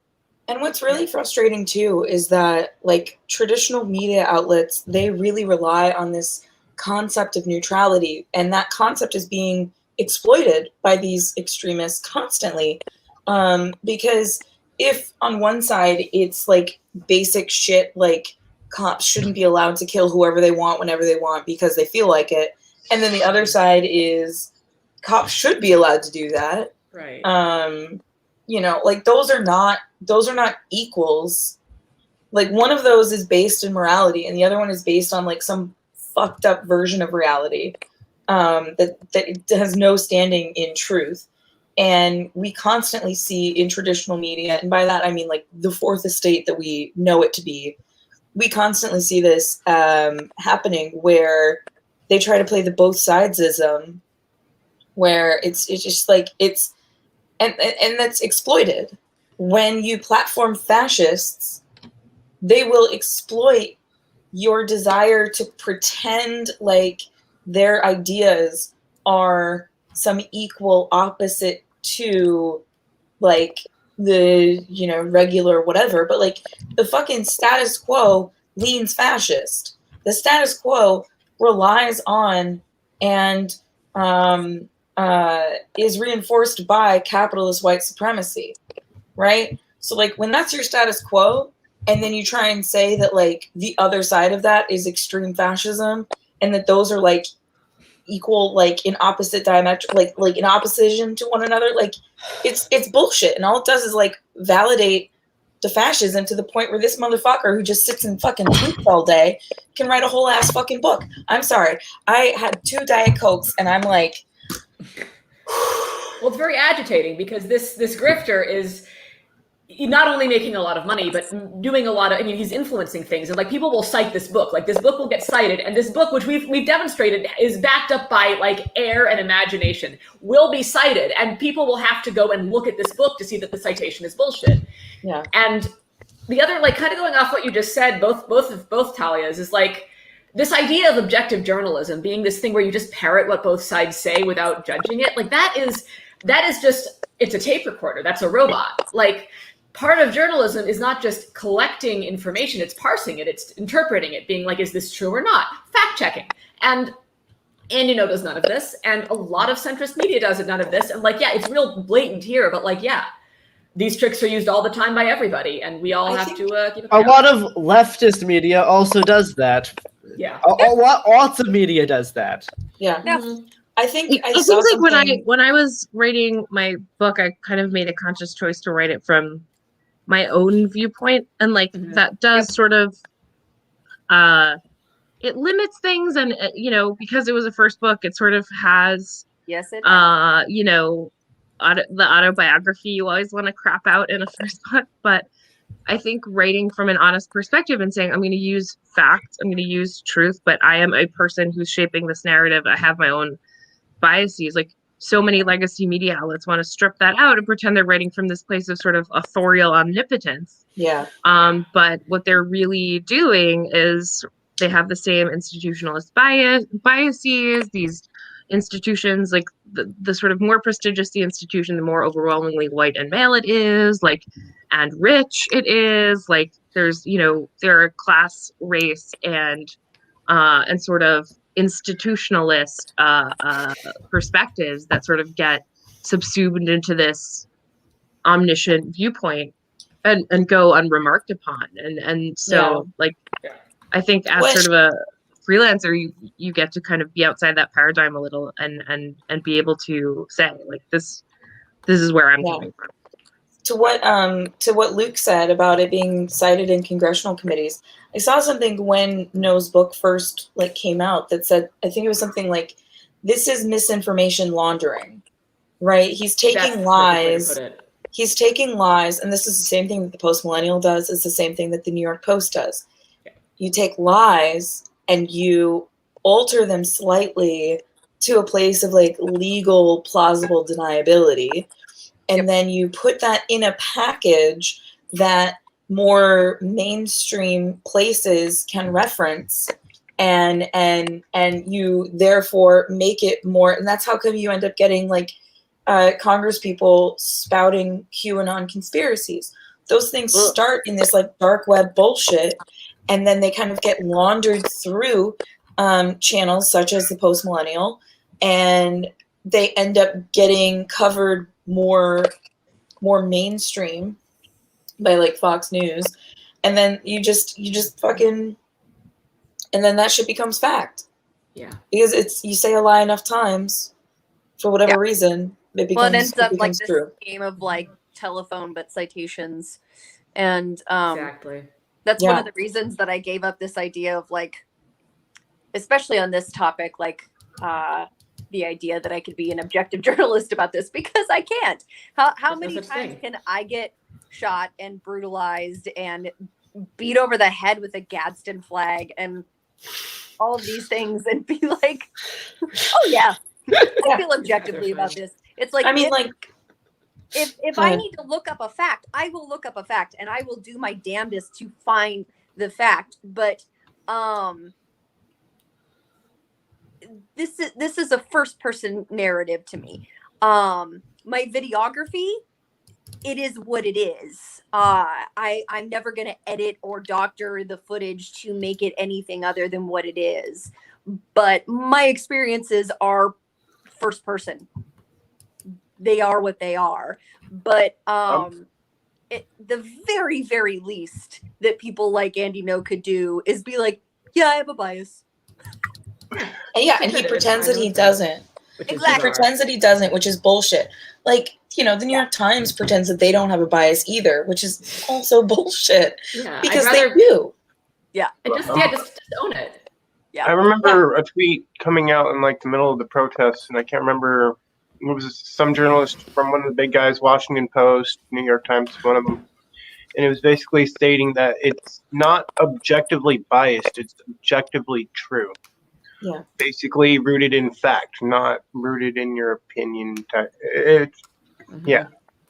You can also be like an opinion, you know, you can say this is my perspective and here are the facts and they're demonstrably true and they're checked, and you can replicate my research and find the same stuff. Like you own who you are. And Andy is an example of saying like, I'm reasonable and this is just facts. And then like, you know, you read it and first of all, he sucks at research, journalism, truthfulness, and writing. But like also, you know,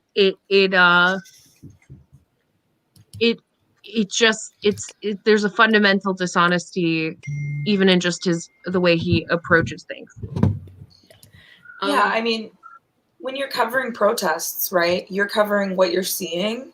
And like from what I found is that it's often I have to go back over other people's footage to confirm that what I observed happened the way that I observed it. Another thing is like the number of arrests that happened. Like I can report out a number of arrests that I saw, and then someone else will report out a different number and they won't match up. And it's like, through just kind of like combing over all this stuff is what you end up, unless there was one time when a cop literally said 6 males, 2 females, and the charge is walking where they weren't supposed to, right in front of me. And I was like, oh, okay. This is exactly what I needed. But like for the most part, it's you're parsing together different facets of the truth and then coming together with all of that to formulate what actually happened in its entirety. And part of that is your personal experience. If you personally go on a 10-mile march and you are exhausted, that is part of the experience. Like that is part of what happened. It is not biased to be like, I'm really fucking tired of walking a lot. That's just true. That's a fact. It's just true. You know?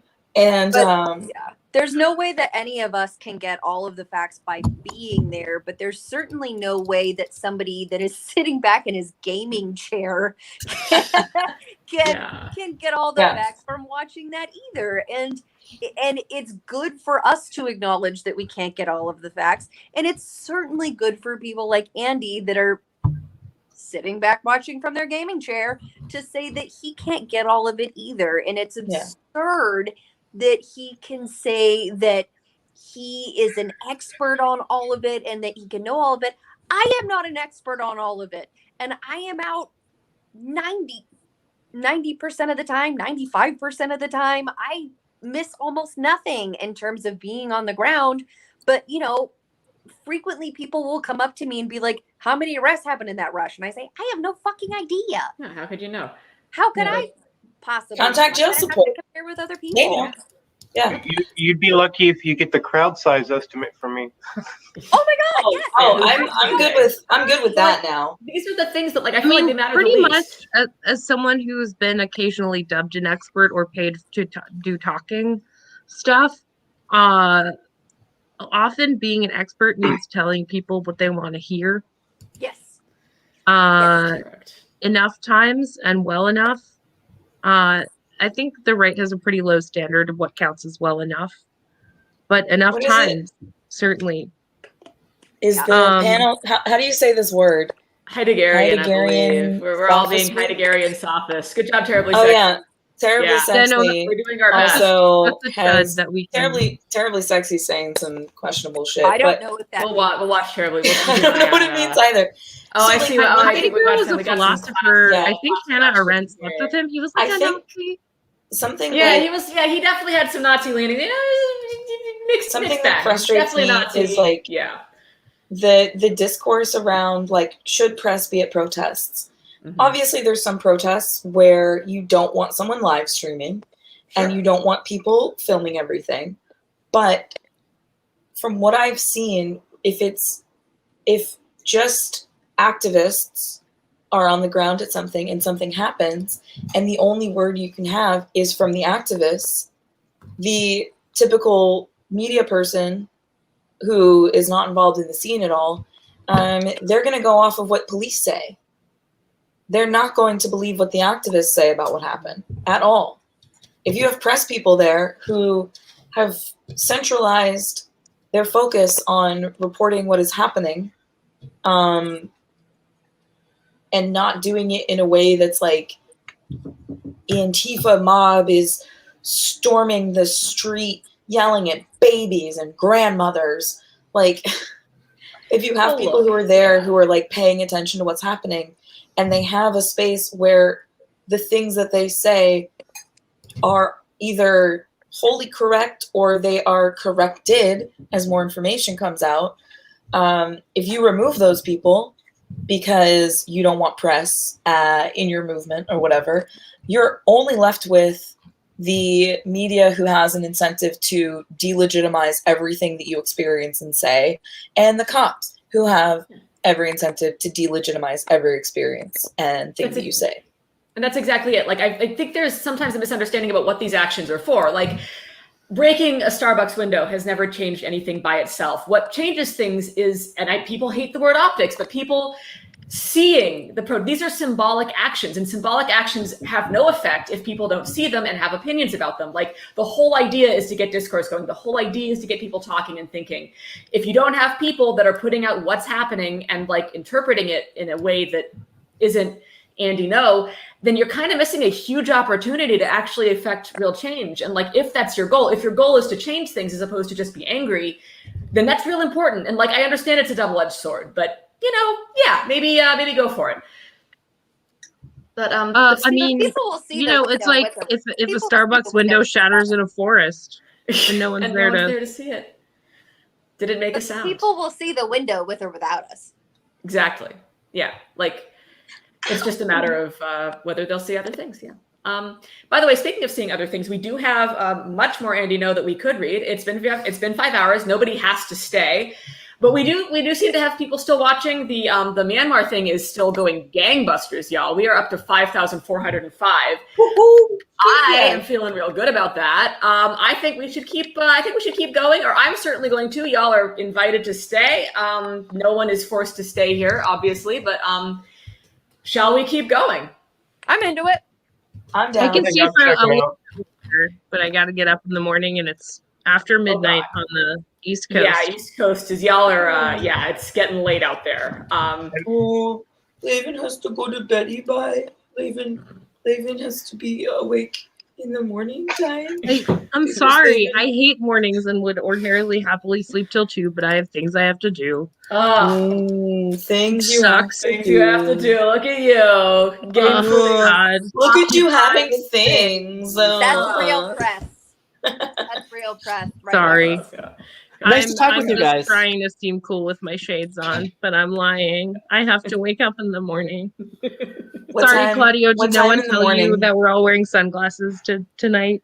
Yeah, it's a sunglass night. We decided. Claudio gets a pass. Claudio's going through a thing, and she's a fucking champ for being here, so yeah, she gets a pass. Yep. And this is my cat. Hi, cat. Is that Kenobi Being a again? fucking idiot. This is Freddie. Freddie. Hello, Freddie. He likes to lay over my shoulder. Very good cat. Like a parrot. Loving it. A very fine. Freddie, what is your opinion on a chapter of Andy Ngo's book, or a section entitled Firebombs? Freddie, what's your opinion on firebombs? You want Freddie to read the chapter? I think he should. Yeah. Freddie, what's your feeling? All right, Freddie, are you ready? Laura, can you bend terribly sexy from Yes, I can. Just looking at that. Neat. Okay, he's gone. Not as sexy as you thought. All right, carry on. On September 5, Fred, your butt is like fully in my face. It's better than Andy Ngo's book. Thinks of the chapter. Rioters marched, Fred, to attack the East Precinct, as they had done many times before. But that night, Cat button face. they hurled lit fire bombs for the first time. Wait, what day is this? This is September 5th. Oh, Okay, this yes. was night 100. Yes. Oh, okay. This was the first Molotov. This was the first Molotov night. The first Molotov. Yes, fire bombs. Is firebomb more correct than Molotov for some reason? No. Well, they say over the previous months, Portland police had Sounds more confiscated dramatic.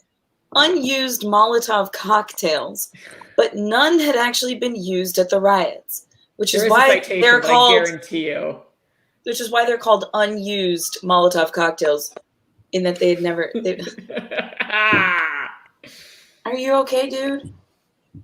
This is just. Freddie's not here for this. Freddie's not. This is why I'm on the ground so much. Because otherwise, he's just crawling all over my body. Yeah. It's because I don't feel anything otherwise.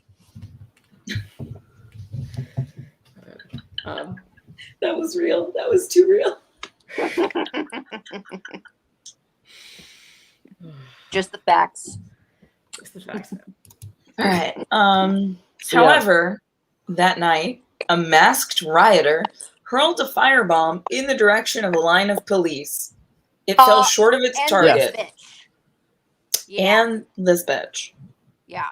It fell short of its target and instead landed at the feet of a group of protesters. True. 2 people were set on fire, including one who desperately flipped about and rolled around while his feet were engulfed in flames. Is this the video where people are trying to put out the fire with their shields? Yeah. Citation not needed. Citation, yeah, that's real. There is citation. I mean, you still should cite it. Like the citation still There's needed. actually a citation here. We don't have to check it. That's a true It's probably thing. someone's. Yeah. Police extinguished the fire and offered him help. What? Police. So this was the thing that was on Twitter for a while. Is people talking about how the brave police put out the fire, and no, the fire was put out before the police arrived with a fire extinguisher. Police stood around for a while and was like, There was 2 people that got. Almost hit us. Wait, if we're talking about September night 100. Okay, so I believe I was out that night, and that was the same Molotov I was thinking about. Like, there was 2 people that had their feet on fire. Yeah. One went towards officers and actually did get fire smoldered out, whatever. Yeah. And the other one ran away from officers, and they had to chase after him, and then it was just stupid. In no way. Yeah. In no way did the police help whatsoever. Like, I have footage of this. This is bullshit. It's fine, but yeah. Also, just like in Andy's own book about how this is an unacceptably violent, hideous nightmare Groundhog Day. Like, it took until night 100 for a Molotov cocktail to be thrown. I know. Yeah. The restraint. Incredible. Like, all of Portland was trapped in a Groundhog Day nightmare of hideous violence. And there was one fire one time. Yeah, and he Molotovs- testified- Yeah. Sorry, go ahead, Garrison. The Molotovs have been used two times since this all started. And no one's been seriously injured by them at all. I was right next to them both times. I am fine. Calm down.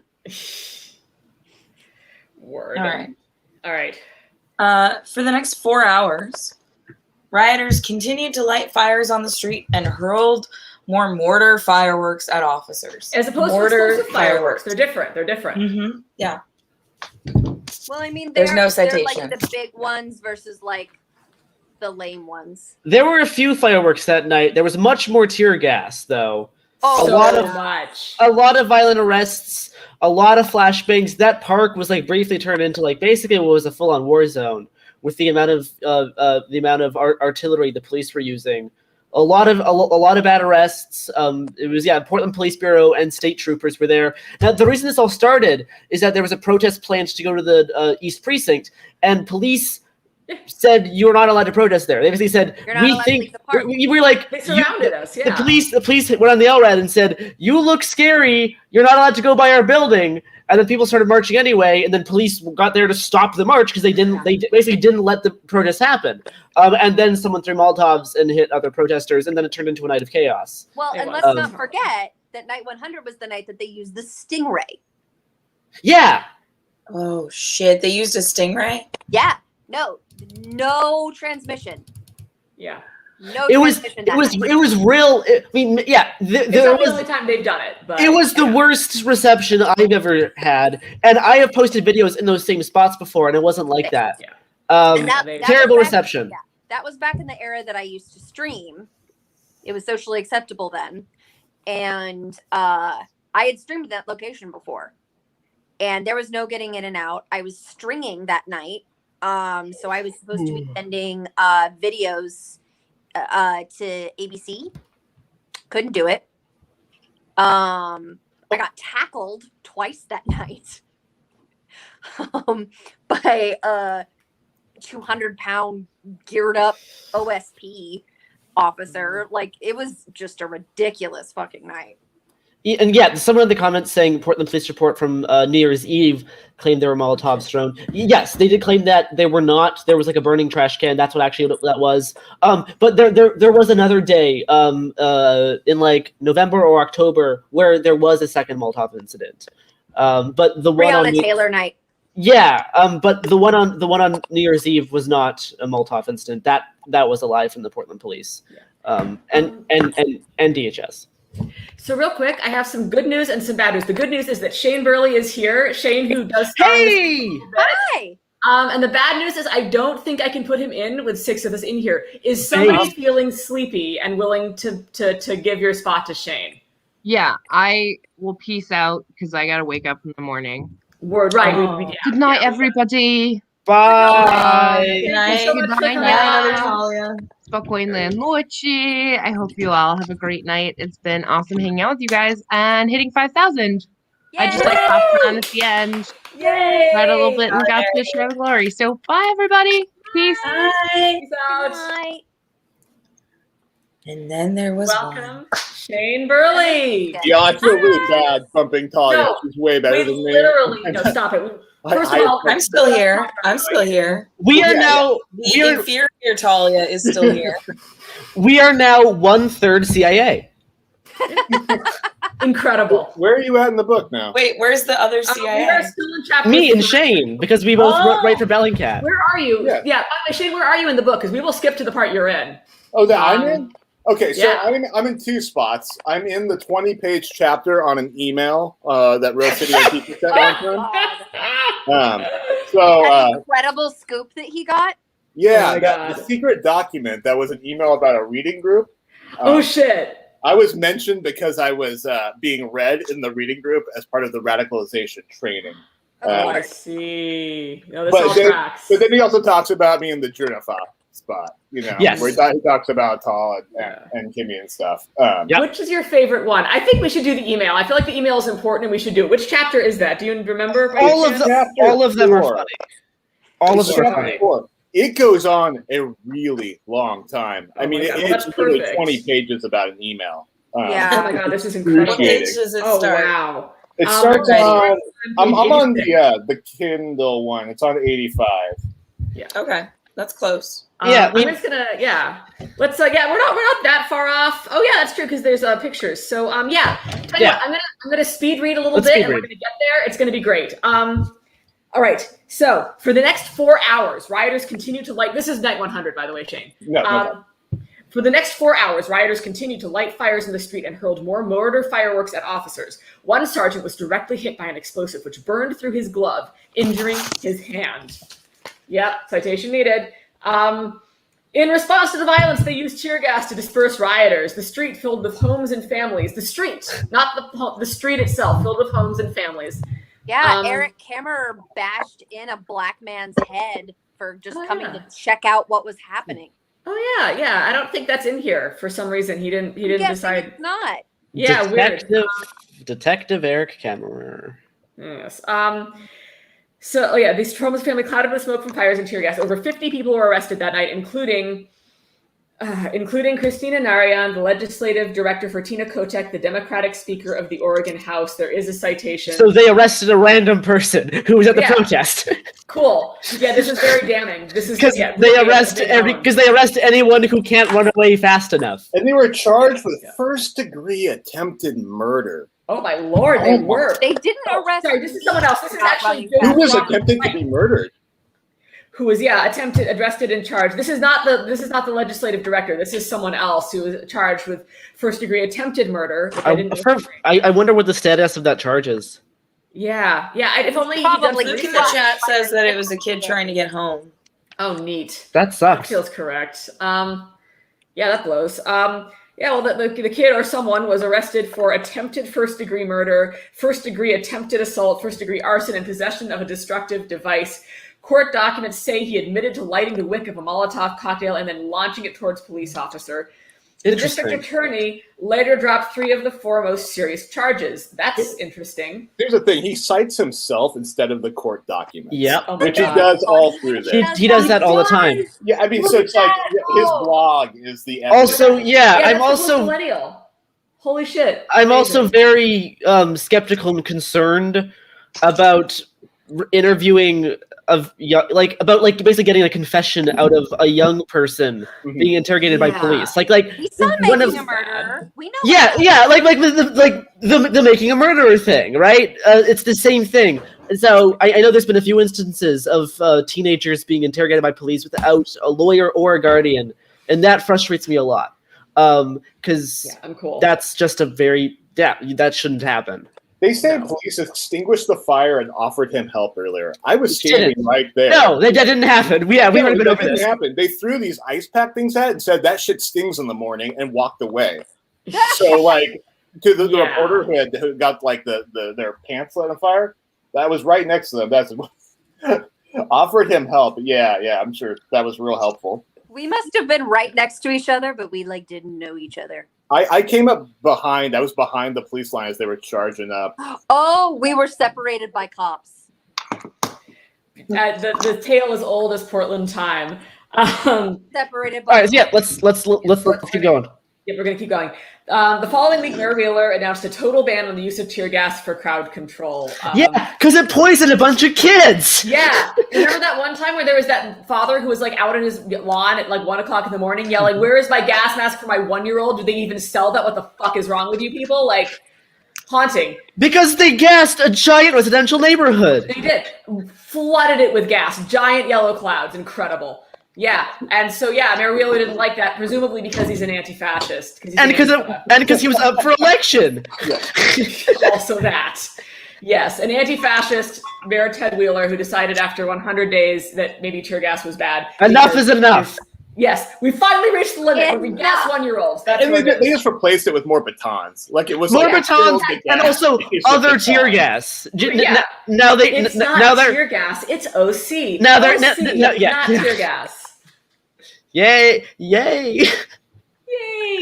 Also the feds can still use tear gas, Oh yeah, can and do.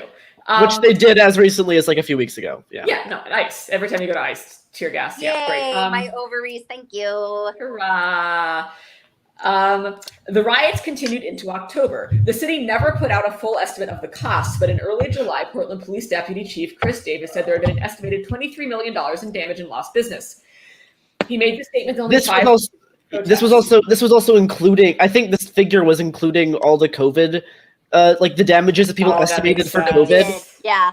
Which was actually a surprisingly good article from the Oregonian covered this actually. Oh, really cool. He cites K2, so that makes Okay. sense.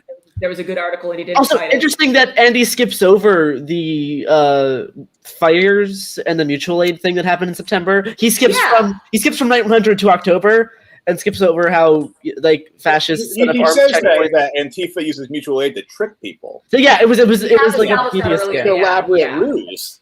Right. They just want people to think they're nice, so they do nice things, which is evil. Yeah. I don't They know if you create knew the that. fire and then they put it out so that you like them. Yeah, Yeah. like How dare the comparatives between the way that he describes Antifa and the way that Nazis describe Jews, it really is like there's so much overlap. It's honestly shocking. I'm sure it's accidental. Yeah. It's just like it's jarring to me that this is viewed as like anything other than what it really is. Yeah. Well, it's the classic, like, yeah, it's the enemy that, like, they control everything, but they're very weak, but they're very strong, but they're the internal enemy, but they're, sponsored externally. They're a one-size-fits-all demon that explains all of our woes. And they're funded by George Soros, a secret billionaire. Yes, and the reason we picked George Soros is just because he's rich. There's no other. Don't look at that too closely. It's Nothing just, else. No big deal. There's nothing else about him that makes him the guy. Oh, It's yeah, fine. yeah. His section on cultural Marxism is real clean, Yeah, exactly. Again, citing that book that Talia Jane, sorry, no, the other Talia, Talia David. Showed off about studying, how people use cultural Marxism. Yeah, good book. Yeah, good book. This is the only book I have. The only book anyone needs. I mean, also good book. I don't read. I can't read. But I'm gonna keep trying. This isn't actually a book, so it doesn't count. He made the statement. No. Between May and October 2020, there were nearly 1,000 protest and riot-related cases in Portland referred to the district attorney's office. Many of the cases involved people who were arrested on numerous occasions. Tracy Lynn Molina, 47, was arrested by Portland police 7 times, for example. Her charges were dropped every time. Yeah, because they did no evidence that she did anything besides just stand on a sidewalk and film. Like, you could just arrest anyone as many times as you want. That doesn't mean they did anything. It just means they got arrested a lot. So maybe. Like I see her protest all the time. She doesn't do crimes. She's I know. I love She's this. Just like the best shit talker. I love this part that's coming up right now. Ooh, all right. Let's do it. Of the 978 arrests and citations, over 90% were rejected for prosecution. The main reason given, oh my God, this is amazing. You're so right. Out of the interest of justice, whatever that means. Whatever that means. It means they have no evidence. Yeah. Yes. I love it. Like, of course he doesn't know what justice means. How could he? Why would he? The main reason, despite accusations of systemic racism and misogyny in the Portland Police Bureau, the majority of those arrested, 77%, had been white and male, 67%. Okay. Check the demographics of the city. Yeah, check that against the demographics of the city. That's not the same argument he thinks it's made. That's a bad argument. Not only that, but as somebody that has worked with these police systems, like, there's no box for being indigenous. Like, and oftentimes, if you are biracial, you're just put in as white. I was about to say there's a protester here who's famous Enrique for his Tarrio. heckles, and he gets listed as right when he gets arrested. Enrique Tarrio, on his arrest information, it shows him as white when he was arrested back when he was selling those fake diabetes test strips. Incredible. Yeah, in his arrest information, he's listed as Absolutely white. incredible. So Enrique Tarrio. So it's done purposefully to skew it, but also it happens often to Hispanic and Indigenous people just because there's not an appropriate box. Like there's like black, white, Asian, and oftentimes those are the only categories within. Yeah, exactly. So to review. Portland, the whitest city in America, with approximately 5.8% Black people and very few of other minorities, has a long history of obscuring the race of people they arrest and calling people white that aren't, and they still only managed to get to 7% white people arrested. So even with all that shit, that's how fucking disparate this shit is. Like, a city that is 96% not Black, or 95% not Black, 77%. Yeah, you can do the math. It's atrocious. Everyone should be angry. And that's with, doctoring it, as I said, and with the limitations of the programming. So yeah, that's a good question about the no Black voices for this panel. It is. I honestly, this was the thing that I threw together in 48 hours. I threw out invitations pretty willy-nilly. It wasn't. I don't know. If I let you down, I'm sorry. I really did just spam invites to anyone that I thought would come on, and I'm thankful to the people who did, and I hope we raised money, so I'm sorry. Anyway, we're going to keep reading. 4 weeks before the November mayoral election, a local poll found incumbent Ted Wheeler trailing by double digits to far-left candidate Sarah Iannarone. In 2019, Iannarone proudly wrote, "I am Antifa" on her Twitter. She's anti-fascist. It's scandalous. Can't believe it. Those words were later echoed by Willem Van Spronson, an Antifa terrorist who firebombed a Tacoma, Washington ICE facility, and Michael Reinald, the Portland Antifa shooter. She has stood by her outspoken support for Antifa, and in an August 2020 interview with KGW, declined to denounce the violent riots in her city. So about that, it's interesting that, first of all, we can debate the meaning of terrorist. We can debate the facts of Michael Reinald's the shooting Michael Reinald was related in, but it seems to me that judging an entire ideology based on two cases is a dangerous road for Andy Ngo to go down, considering all the far-right violence that has occurred in the past ever. They managed to kill 5 people in their one day of insurrection. So maybe you just want to sit the fuck down. Yeah. And one of them was a cop. Sit the fuck down. How many what is it, Blamtifa? How many Blamtifa actions have you gone to where they have beaten a cop to death? I thought the number got none in the States. Yeah, I can't think of any in the States at all. It's also the way that the word Antifa is used. I probably wouldn't use like Vince Bronson as Antifa. That's specifically about immigration issues. I don't know. Everything is just blanket Antifa in this. At some point the SPLC was labeled Antifa in the book. The ACLU is Antifa. NLG is Antifa. Iran's now Antifa. It's just like the percentages of people that are Antifa is just growing and growing and growing. Overwhelming. I think it's because Germany was most Antifa. people are against fascism, is what it comes down to. Yeah. Therefore, anything that they do that you don't like is now an Antifa crime. It's really very convenient. The list. Well, and the ACLU will even protect really shitty speech. Yeah. Oh yeah, they've got to bat for Nazis. They protect fucking Nazis. They do. Yeah. Oh yeah. I was gonna say, did he also name Santa as Antifa? I mean, Santifa. Santifa. Yeah. I mean, he does go into people's houses without asking. He does name Steve Carell as Antifa at some point in the book. Yes! Did he? Wow, Really? Steve Carell, huh? Really? Yeah. Incredible. Huh. Yeah.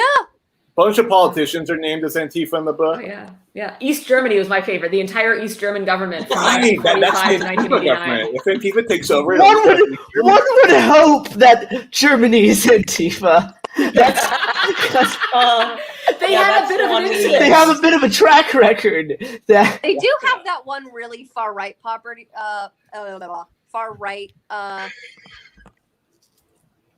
It's gone. Never mind. Okay. You did it. Germany has its own problems with. Germany does have its own problems with the growing far right. Absolutely. As do a lot of countries right now, including the States, Canada, lots of places in the EU. Party. That was the word. Yeah. Party. There it is. Yeah. Yeah. Well, let's. So Ina Roan has a few things to say about Antifa. Let's hear what they are. She says, peaceful protest, in my opinion, might not necessarily be moving the conversation forward. She ultimately lost to Wheeler by about 6 percentage points in the November 2020 election, but only because the write-in candidate to her left, Teresa Rayford, received more than 13% of the votes. I'm not going to touch that with a 20-foot pole. You know what I think is funny though is there's so much with Sarah that he could have like picked up on. Like I've been at rallies where she got up on the mic and said, "I'm here to thank the Black Bloc for keeping us safe. Thank you." And I was like, "You picked this? That's like the weakest statement. Like really make her dangerous if you think she is." Yeah, I don't know. There was just like it was so fast done. So the write-in candidate, I don't know anything about PDX politics. So the write-in candidate was further to her left. Yeah, he says that Sarah was like, honestly, that's debatable. He says that Sarah was like super. She did vote for. Yeah, that's actually debatable. They held different positions at different points. I probably couldn't say one's further left than the other. They just had slightly different positions on things and slightly different track records. Yeah, I wouldn't say. No, Andy also cries. Yeah, he also cries. That's true. A lot. I mean, really people should cry more, but yeah. Yeah, that's true. That's true. Well, it's not crying isn't Andy's problem. There's other things to criticize Andy for. Yeah, that's a fair point. Maybe he would feel better and function better if he did cry more. That's what I'm trying to do. It's a good call. Yeah. So where were we? We ended at the mayor debate. Yes, we ended up with the mayoral thing. A few months before the riots began, I offered to put my differences aside to meet off the record with Mayor Wheeler. Wow. What an offer. Can't believe he didn't take him up on it. It's just so brave. Citation needed, Andy. Honestly, I would do it. I would do it for the bit. I would. I would meet off the record with Andy Ngo. Absolutely. Really? Andy, if you're watching this. Of course. Oh, are you kidding? It'd be incredible. Of course. I would never feel I safe. would be off the record with him, but I would be. I would feel safe in the same room as him. I'm not. Yeah. No. I would feel safe in the same room as Andy, but who the fuck is around that room? Oh, I don't know. We can meet somewhere. I don't care. Yeah, well, we'll get it to Antifa Super Soldiers. It'll be fine. So hold on. Sorry, I've got to do one quick thing. We might have another guest coming soon, which would be very exciting. Hold on a second. I was actually going to say I might tap out here in a minute to go make some dinner. Good idea. Cool. Yeah, no, it's been a marathon. You've been here all since a while. Wait, have you been doing this for 5.5 hours? Sure, yes. fucking have. Oh my god. Yeah, we've been going like a madman. We've raised a lot though, which is very cool. I took a lunch break and 2 pee breaks. Like, everyone here is a goddamn champion. That's just science. And the Myanmar thing is going great. We have raised. This started about 3,000. We're up to 5,500. We've got a bunch of super chats that aren't even in here yet. Whoa, big ups to the $1,000 donor. yeah, right? No kidding. Shit. Fuck yeah, Anonymous. Get it. And if you haven't donated yet, consider donating. There's a link to this GoFundMe in the description. Also, all super chats will go to Myanmar. I'll add it up, and if you look at my Twitter tomorrow, I'll tell you how much it was. We are in the hundreds. We've done incredible. We're probably in the thousands. We're probably at least 1,000. We're probably at least 1,000. So that's huge. And of course, YouTube will take a cut, but I will. I'll send a. We'll see. It's great. It's really good. Things are going great. So yeah. How you guys? I'm outie. Bye, Corey. All right. Corey, before you go, Corey. were you smoking this whole time? Yeah. You're a champ. Okay. There's someone in the chat who wanted to know. Right the whole time. Yeah, very nice, very nice. Yeah. Later. Have a good night. Bye. Solidarity. All right. So yeah, we'll keep chatting. It's going to be a little bit till the next person gets here, but it will be very cool. Cool. So yeah. Is it George Soros? Way to spoil the surprise, God. Daddy George. Either him or Andy Ngo. That was it. He wants nothing to do with us. No. He just the checks. He doesn't want to be seen in public with us. So yeah, totally get it. He fucks us. That poor Holocaust survivor just wants to live out the rest of his days. and stop being accused of doing nothing. Yeah. I mean, honestly, it's a compliment to do so many things. Like he's a talented man. No, I'm talking about George Soros.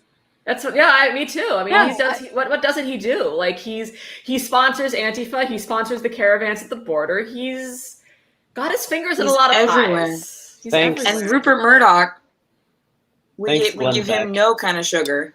It's true. We never gets any credit for all the work he does. It's not fair. Yeah. He's I wonder taking what over the the difference fucking there is, world. you know? Yeah. All right. So unfortunately, he Andy Ngo offered to put his differences aside to meet off the record with Mayor Wheeler. I believe him to be a misguided but well-intentioned man whose ignorance about Antifa leads him to make poor choices for the city. Well, that makes one of us. My request to meet was acknowledged and ignored. Wait, that both those things. How you can't do that? That's not how words work. No. You either acknowledge and deny, or you ignore and don't acknowledge. That's not how that works. I don't understand. I don't understand what's happening. You can acknowledge and not complete the task. Yeah. So basically, he got like the automatic notice. The automated, like out of office. Right. Yeah. Your request will be processed in the order that it was received, and then somebody looked at it and laughed their ass off and put it in the trash where it belonged. Yeah. He fucking emailed their blog, contact us, email address. That's what I'm getting from that. You got info@mayor.pdx.gov. There it is. Yeah, that's what I'm getting from that. Excuse me, sir. All right. Well, we're gonna. So that was a weird little digression that fits in nowhere. He just has a paragraph in the middle of nowhere talking about it. Why have it in there? Like hire fire your editor, Andy. Why is that in the book? It doesn't belong there. And it's just stuck in the middle of nowhere for no reason. Because we just got done talking about the mayoral election. Then we pivoted immediately to Andy's hurt feelings, and now we're gonna go to the evening of October 4th, 2020, when Blantyfa rioters marched to the brand new Multnomah County Courthouse. That's the transition we're going with. BLM-Antifa, as they call themselves. Yes, which we're doing Blantyfa. As both groups call themselves. Yes, as common terminology. Yes. Thank you, Jesse B. Thank you very, very much. Yeah, we should all cry after this, honestly. I'm going to cry. I probably will cry after this. I probably will cry after this. I've gotten so good at crying. Just fucking champion. As a way of releasing emotions. Good, I've gotten really good at crying this past year. 2021, we better cry. Yeah. Hell yeah. But before we have a good cry, we should learn about October 4th. So they marched to the brand new Multnomah County Courthouse. The $324 million project was scheduled to open the following day. Their rioters proceeded to vandalize the building. Police pushed them out of the area, but they simply moved to City Hall. I was there that night. Yeah. And that's pretty inaccurate, as I recall. I think there was some graffiti. I don't remember a lot of vandalism. Yeah. Because it's wholly inaccessible. I mean, graffiti is like the great horror of this book. Graffiti is the glue that holds this thing together. It's true. That's the glue that holds his Twitter account together. That's also the glue that holds the Portland subreddit together. That graffiti basically means the end of the world. How can you say graffiti is bad when it brings so many people, just unites them, It's the best thing. I think later he goes into broken windows crime theory. Later in the book, that's his excuse for harping on the. I'm glad he gets to that eventually. I'm glad that he uses that horribly debunked social theory. Right. Excessively cool. Yeah. Okay. 6 people were arrested that night. One of them was 33-year-old Jeffrey Richard Singer. He just loves to dox people. He can't fucking stop. Yeah. He was dressed in black. No reason. Now, this isn't malicious. It's just him reporting the news. He was dressed in black bloc at the time of arrest and charged with felony assault of an officer, felony criminal mischief, interfering with a peace officer, and escape. Like the others, he was quickly released on his own recognizance without having to pay bail. Why did you single him out, Andy? What's special about him? Tell us. You won't. I guess he had the worst charges, maybe. It makes him sound more scary. Yeah, you're right. That must be what it is. Yeah, he's like the guy that, Lord. Though that night was no different than the other 120 violent protests that preceded You're right, in Andy, Portland. it wasn't. Yeah. Oh, here we go. He's actually going to tell us why he cares about Singer. Singer's name stood out. He's been active in the Portland militant Antifa scene going back years. In 2017, Great. this is about to be a personal vendetta. In 2017, during a public meeting at City Hall, a masked singer took to the microphone. His tirade was directed at Mayor Wheeler at that moment, but it could have just as easily been directed at every Democrat and every American. That sounds... Wait, he was singing. A masked singer. A masked singer? Like a TV show. No, well, his last name is Singer. He's just not doing a very good job. Oh, he's wearing a mask. Okay. I totally thought it was like the TV show. I thought he put on a mask and started singing. The outfit. In honor of that, because we've got a quote, I am going to sing it, and I apologize because I can't sing, but we're going to do this. We're going to sing. This Singer. is little baby. This is embarrassing. Yes, Wait, there it is. next though. This is little Beirut, Mayor Wheeler. This is the city of roses, and it has thorns. They're standing behind me, Singer said, pointing his finger at city council while a black flute hold an anarchist banner behind him. You are laying the fucking seeds for an insurrection. It is not a threat. It is a fact. You are building towards something that's gonna blow. Okay, I don't know this guy, but I feel bad That's that the he had to best. be quoted as saying the city of roses has thorns. That's gonna haunt him. That's incredibly cringe. Yeah, I don't know. No, all about Whoa. I'm sending a big apology out to him.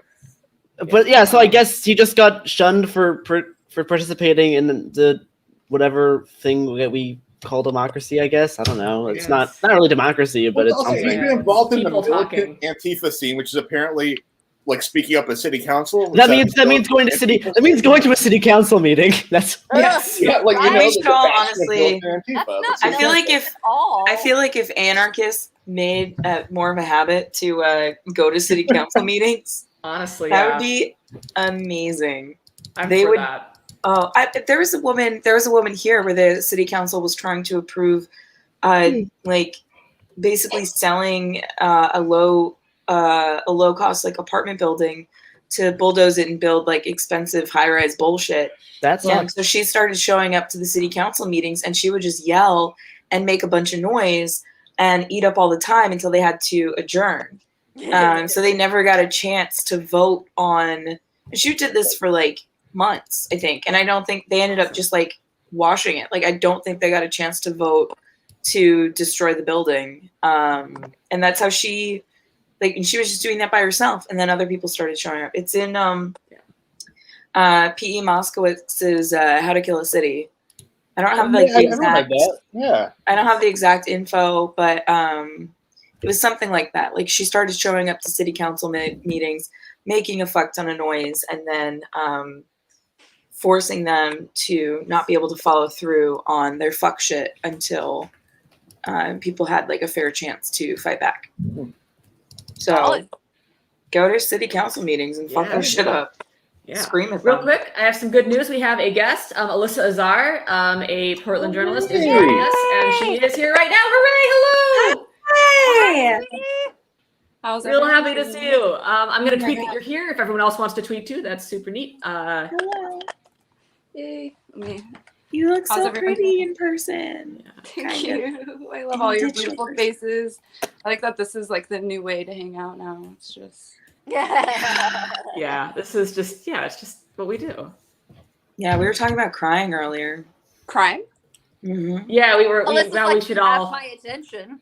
You had me. Of just like how good I've gotten in the past year at just crying.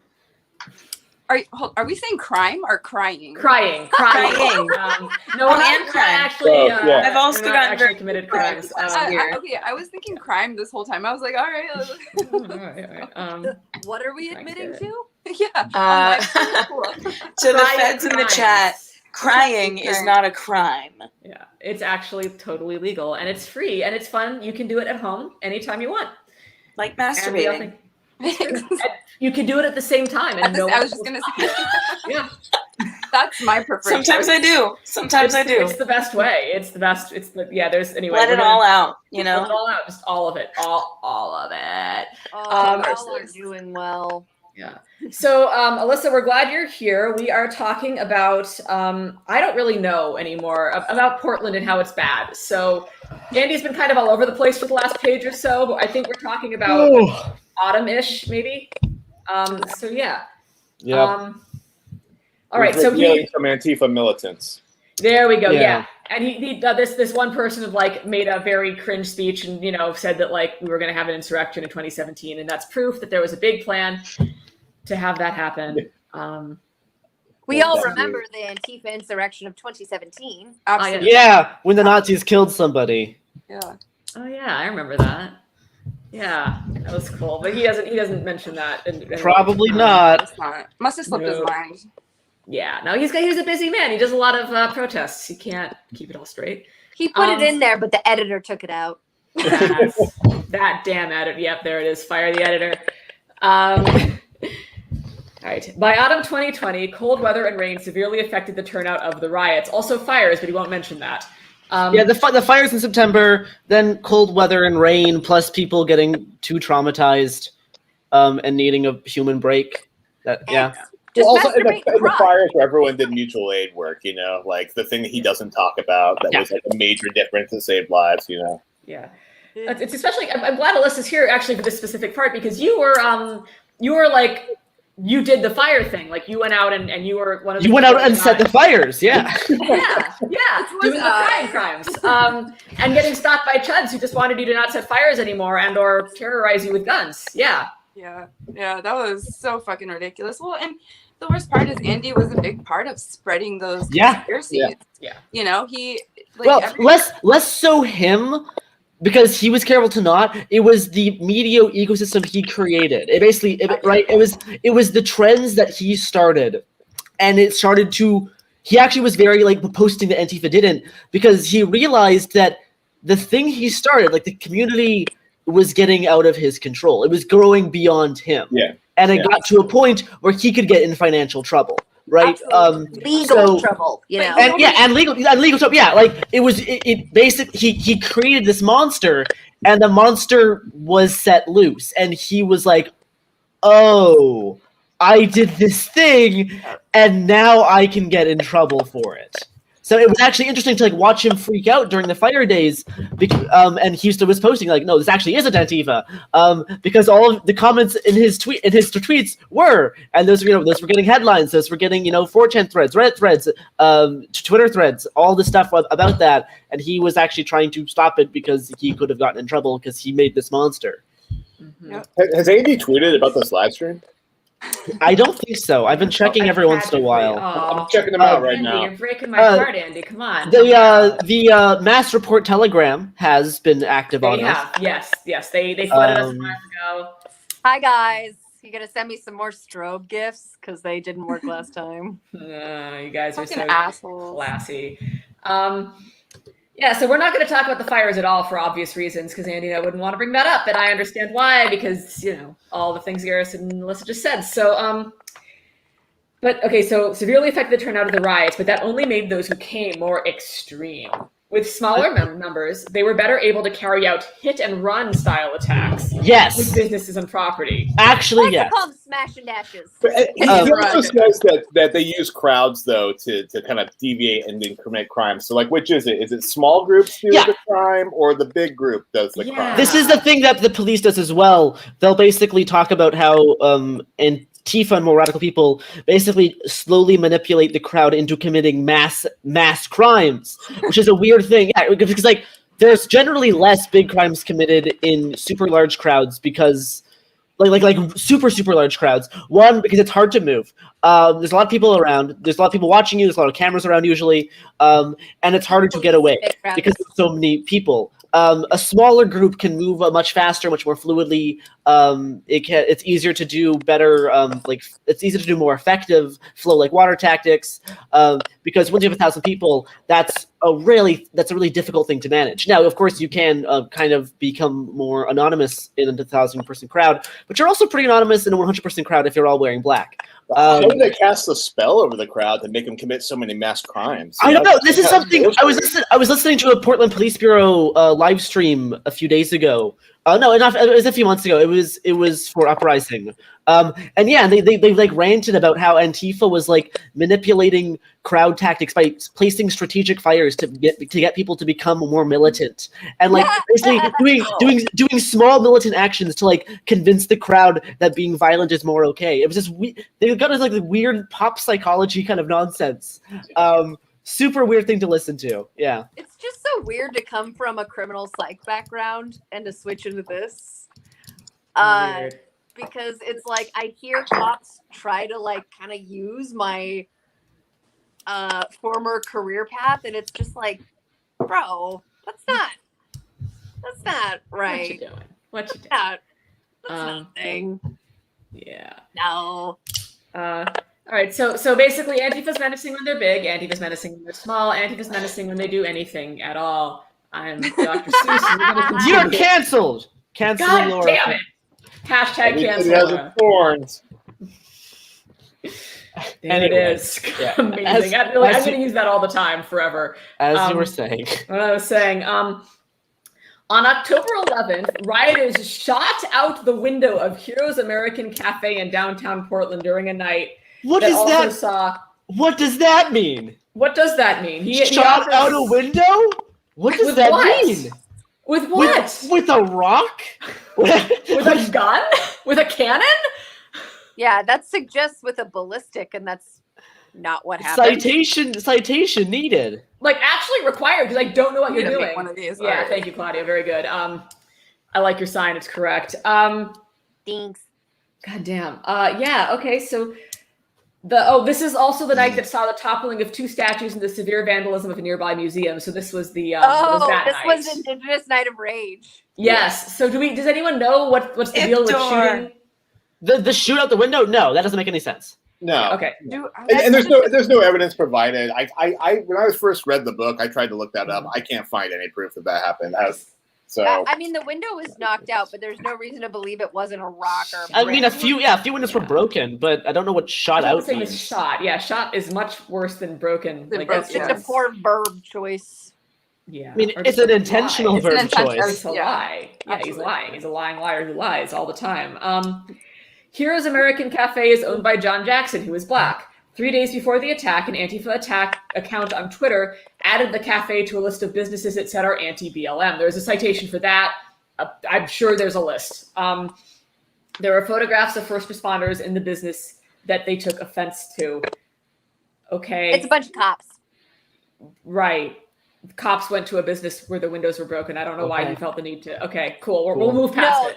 There's a photo wall. Oh, there's like a wall. Oh, they had photos. Okay, photos of. Yeah, so the inside of that business is like super American flagged out, and it has like a bunch of photos of cops. Yeah. All right.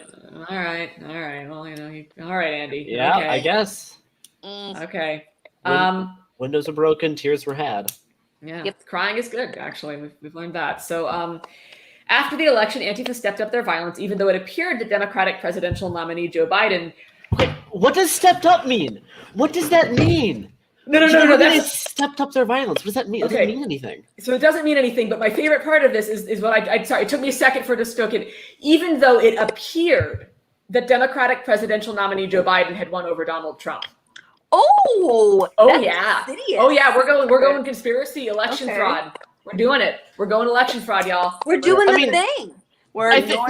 Andy's a grifter, so like he's just pandering to his base, right? That's what that is. Yeah. It's just fair enough. Okay, well, good on you, Andy, for living up to our expectations. On November 4th, 2020, several hundred Antifa gathered in downtown Portland wearing black uniforms and masks. Uniforms. Yeah, always uniforms. They're standard issue. Standard. Yeah, you get them when you Melissa, go to they're like our training. cheer uniforms. They're just what we got. Looking perfect. Wearing black uniforms and masks. They held a large banner that read, "We don't want Biden, we want revenge." After marching, great banner. Yeah, that was a great banner. Yeah. After marching, they proceeded to smash up dozens of businesses and property on West Burnside Street using hammers and other tools. There's a citation. It's probably. I think it was actually less than. I wouldn't say dozens. I think there was maybe like 5. Yeah, I didn't think that was like I was out that night, and I don't remember there actually being a lot of action at all. Just like it's a cop press release, like yeah, like what does that even mean? Just a small editing note. Like dozens is a vague term that doesn't mean it. Like like dozens would refer to there being 24 separate businesses. At least 24 businesses. We say dozens, and that didn't happen. That's not like it's just like no, it's just not true. We're talking about Inauguration Day. Yes. Yeah. No. We're talking about November 4th, the day after the election. Oh, yeah. Okay. Wednesday, one of the November buildings 4th. targeted was St. Andre Bassett Church. Like, is there any evidence that was targeted? It wasn't targeted. It happened, and that was dumb. Yeah, that's because they do a lot of stuff for homeless people. Uncool. Yeah. That was silly and stupid. Yeah. Okay, and he is about to. Okay, yeah. One of the buildings targeted. He says that right here, St. Andre Bassett Church. So, in response to the riot, Oregon Governor Kate Brown activated the National Guard, a first since riots began 6 months prior. Minutes after this started. And like that National Guard were already in the city, right? Like we saw their vans. And like a few minutes after this started, they were deployed with their fucking like halo visors. And they weren't happy. They were extremely annoyed to be there. They didn't think they needed to be. They were pissed off to be there because they thought it was stupid, because it was. We don't need National Guard. Yeah, I always like the National Guard thing. Always makes me sad because like I was in the military, I was active duty, and like I served with the National Guard people overseas, and like I promise you, no one signs up for the National Guard because they want to like do anything. Like people sign up for the National Guard because they want money for college and they want like some extra money so that they don't like starve to death. Like that's why you join the National Guard. Like if you have delusions of patriotism, you go active duty. Like those guys just want to like be left alone. They don't want to fucking do this shit. Maybe we shouldn't have a system where poor people are incentivized to join the armed state. Perhaps we shouldn't. That seems bad. Yeah. I'm going to go on record. Yeah. All right. Yeah. So 13 people were arrested. The majority had their charges immediately dropped. The damage to the Catholic Church was so severe that it had to halt its charity work and outreach to the city's large homeless population. Talked about that. That's not neat. Yeah. Yeah. Wed Teeler chiming in with some wisdom here. Thank you, Wed. Definitely not the mayor. And I'm having trouble arguing with his assertions. So, yeah. The rioting continued. The following day, a mob of Antifa descended on the home of Portland City Council member Dan Ryan and vandalized his house. They were angry he was the swing vote against the city proposal to defund the Portland police. Yes. I was angry about that. True fact. Seems shitty. Absolutely. He lied on his campaign platform. Yeah. He made. I was that night. I tweeted out his campaign platform, and then he did the opposite of that. Yeah. Still, though, Antifa would it be any way accurate to say that's Antifa? No. Any and all protesters are Antifa now. This is this thing Rose City Antifa talks about. When people take like anti-capitalist actions and they all get labeled as Antifa and Antifa, it's like, no, like Antifa is less something is less. It's like it's not like a big group you are. It's an action and an ideology you can do and believe in. It's not like you can be and you can be. Yeah, it's annoying because like I try to think Antifa is more of like an action. It's like Antifa is something you do. It's less than something you be, because or else we can call like a whole bunch of weird stuff Antifa, and that doesn't make any sense. But it has some boundaries around it, and here he just expands and contracts it whenever he wants. So like it's an Antifa mob. I don't know. Is there an Antifa group? Did they say an Antifa thing? Like what makes it an Antifa thing? Yeah. Is the entire history of the left Antifa? Is that, I don't know. It's just like a very bizarre way to frame this. Yeah. Because the book wouldn't make sense when it said vague left-wing movements scare me. Yeah, and like Antifa is an easier boogeyman and an easier thing to blame random stuff on than saying people opposed to capitalism. Yeah. Right? It's like it's easier to say, no, this is like a group that doesn't believe in anything. They're just like this amorphous mass. It's easier to talk about that than it is to actually engage with the concept that people are upset about capitalism and then will directly attack capital. Yeah. That poses some interesting questions that people would rather not talk about. So it's easier just to say Antifa did this and they're going to beat up your grandma. That's a lot easier. Yeah. It seems like it would be just fear-mongering, but there's stuff in here where I'm like, I really don't think he understands distinctions between people and ideas. Like, it does actually seem kind of confusing to him. Yeah. But to his base, he knows exactly what he's doing, I think. And like to the people that are reading what he's writing, they're, you know, it also takes away credibility from all of the actions that are done. Yeah. Versus being like, yeah, shit was fucked up, and here's why it was fucked up. You don't have to agree, you don't have to like it, but at least know what was done and why it was done. Yeah. But you don't even get that. Yeah, that makes sense. All right. Yep. So, also separately, an Antifa activist set the front of City Hall on fire. A thing that I don't remember. I'm sure it was Citation devastating. needed. Yeah, citation needed. Democrats thought they could pacify Antifa by refusing to condemn or even acknowledge them, but they were playing with fire. On November 8th, 2020, you're playing with fire. They sure were. On November 8th, 2020, several dozen Antifa and Black Bloc marched to the headquarters of the Multnomah County Democrats office. They destroyed the building by smashing most of the glass windows. On the building, they spray painted "Fuck Biden" and "No Presidents." They drew a symbol of anarchism. Correct. To make it perfectly clear. They drew a symbol of anarchism. A symbol of anarchism is my ass. Sorry, I had to skip out for a second. I had to do some symbol of anarchism. I was doing some local stuff. Nice. Yeah. I just found out that fucking Capitol insurrectionist who did his flag drop is doing another one.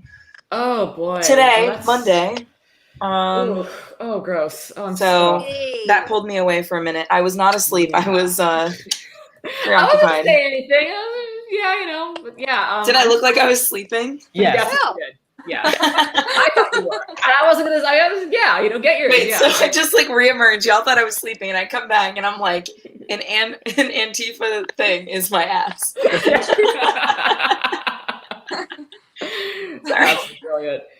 Yeah. Well, I mean, I think we can agree that a symbol of anarchism is very menacing. Also, a good point in the chat. How like the building was destroyed. Like they destroyed the building when there was like 4 windows broken.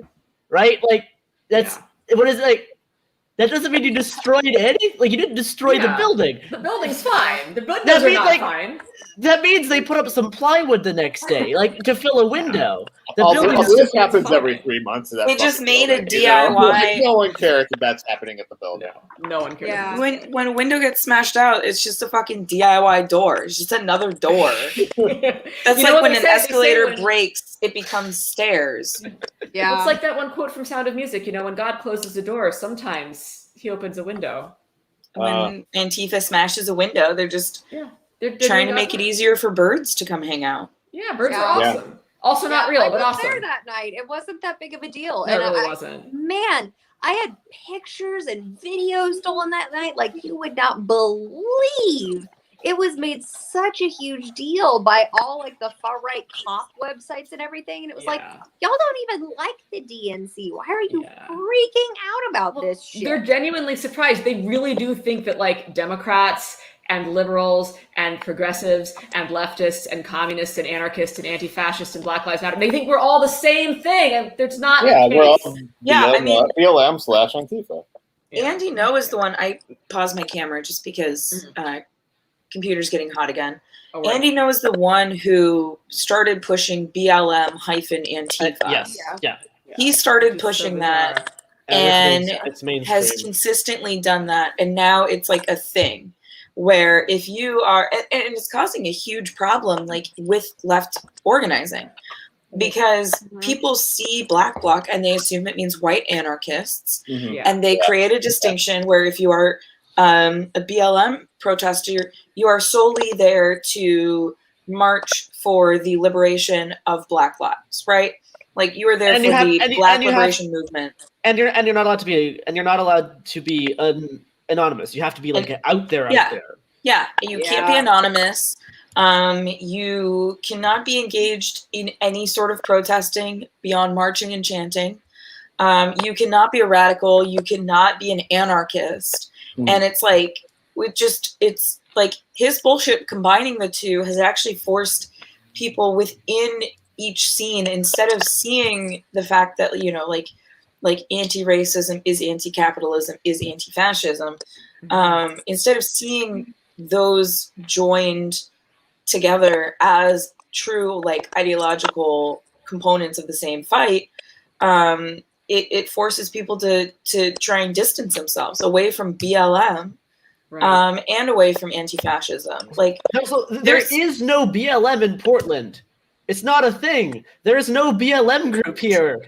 There's people who think that Black people shouldn't be killed by police. Like, there isn't like an actual BLM Portland. Right, and there are in other cities there are, but they're not in Portland. Yeah, there's not even a BLM group here. Yeah. No, well, it is. It's false divisions that are intended to keep us from achieving things, and it really is messed up. Yeah. Yeah, you conflate BLM Antifa with like rioting, violent chaos, and it makes people not want to associate with BLM or Antifa. Yeah. And then people who are actually protesting and active in the activist scene, they don't want to be associated with more radical ways of protesting. Yeah. And like there's a lot of good arguments for and against that, but like ultimately what it does is it creates boundaries where there don't need to be any boundaries. Yep. If you are for the liberation of Black people and the abolishment of the prison system and the abolishment of police, if you're an abolitionist, you are moving in an anti-fascist way. If you're an anti-fascist, you should be moving in a way that is it condemns transphobia and it condemns Islamophobia and you're for the liberation of Palestine and you are also for the liberation for Black lives. Like there should be explicit overlap ideologically, and instead it seems like it doesn't really get that point because the right has weaponized the concept of BLM Antifa. And it's like, and it's like what Luke says, like there's this idea that they're like, if you're Antifa or if you're wearing black, you're just a white anarchist. Like there are Black anarchists. There's literally like the Black anarchist like federation. Like absolutely. Yeah. Like these are things that are just being fucking written over.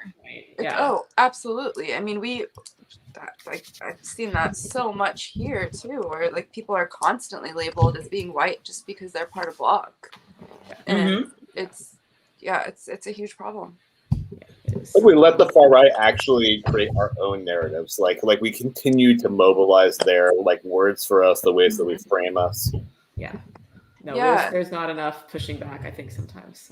I tried to go with pronouncing it Antifa, as in like short for anti-fascist, right? And pronouncing it that way, and it didn't really work. I actually have it in my phone to autocorrect if I write Antifa to change it to anti-fascist.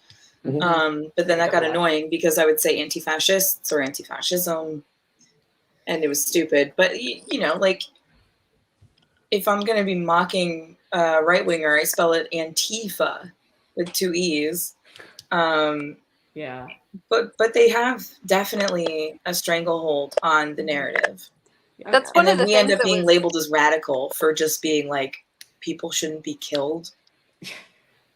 Like, are you fucking kidding me? That's radical. It's crazy that that's the radical position. Yeah. Like, do you see that there are Antifa manuals on the next page? I did, and I was actually, thank you, Shane. We are gonna look at those right now. They're pretty good. They're pretty great. Yeah, we've got given out at the Capitol Hill Autonomous Zone in Seattle. Now that's really interesting because this chapter isn't about Chaz. The chapter before it is about Chaz, but this picture, for some reason, Andy has chosen to put with the wrong chapter. Fire your editor, Andy. Fire your editor. Not one of these things says anything. Well, actually, I guess there is the fascist ad one, but that's the only one. The rest of them are just like anarchist, like organizationalist. Yeah, this is all like anarchist theory. I don't. Yeah, this is just this is pretty normal. These are just zines. Like platformist stuff. Like, Even thanks Andy for the promo. Yeah, everyone, don't go out and get these zines. They're terrible. And Andy, every one of these are Googleable right now. Yeah, like this isn't the diss you think it is. Bro. Yeah, bro, what are you doing? That an IWW pamphlet? What is direct action? That's a fucking Sabocat. It's a Sabocat. Yeah. Are you fucking kidding me? Andy hates the IWW. Oh yeah, I mean, of course they don't let. Of course he does. They won't let him in. But he's been published. How dare they? Stay out of my me and Andy. He's never gonna join the fucking FJU. No, and things like this picture are why. Because there was so much graffiti in Portland, and this is what he chose. It's a good picture. I mean, it's a good picture, but like if you're trying to prove that like Portland was destroyed, this is not the picture I personally would have chosen. I would have chosen right? That's Like, that horrifying discussion. Like I could have gotten like close-up shots at City Hall in New York. I could have gotten like close-up shots of like the bags of trash where we would collect all the trash stuff and be like, the city's been destroyed. Right. Like, that's what I'm saying. Yeah. Like, or I mean, like like the federal profile. courthouse during Fed Wars. Like that was intense. Yeah. Also, there's been some comment in the comments about like the editor at Hatchet being fired. I think it was like the person who is in charge of like buying the rights to books for mostly for conservative voices. She was asked to resign, I think, or something like that. So I don't. I just googled it.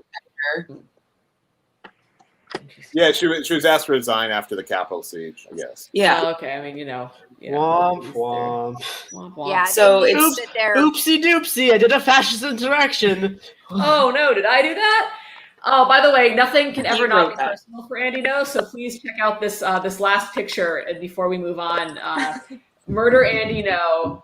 What are the odds he wrote that? I know, right? We compare. I don't think he knows how to use spray paint. Yeah, no, I don't think he would want to get his hands dirty. I'm sure someone did spray paint it, but I think that it's interesting. Out of all the, many times.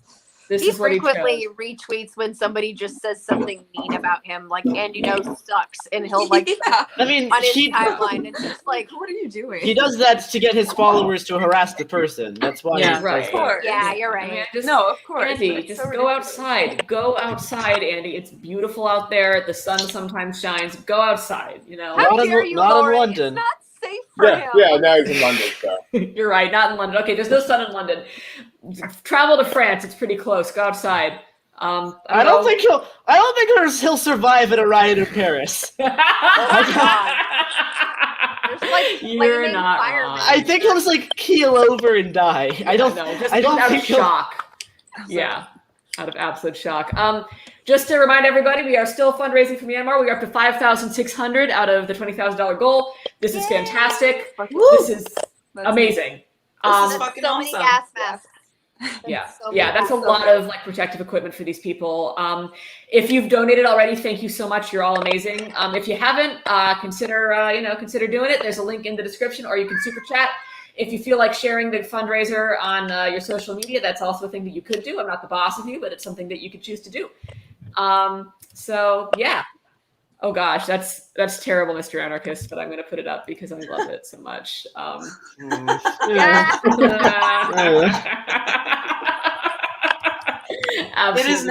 It is now 1 a.m. for me, and all the puns are funny.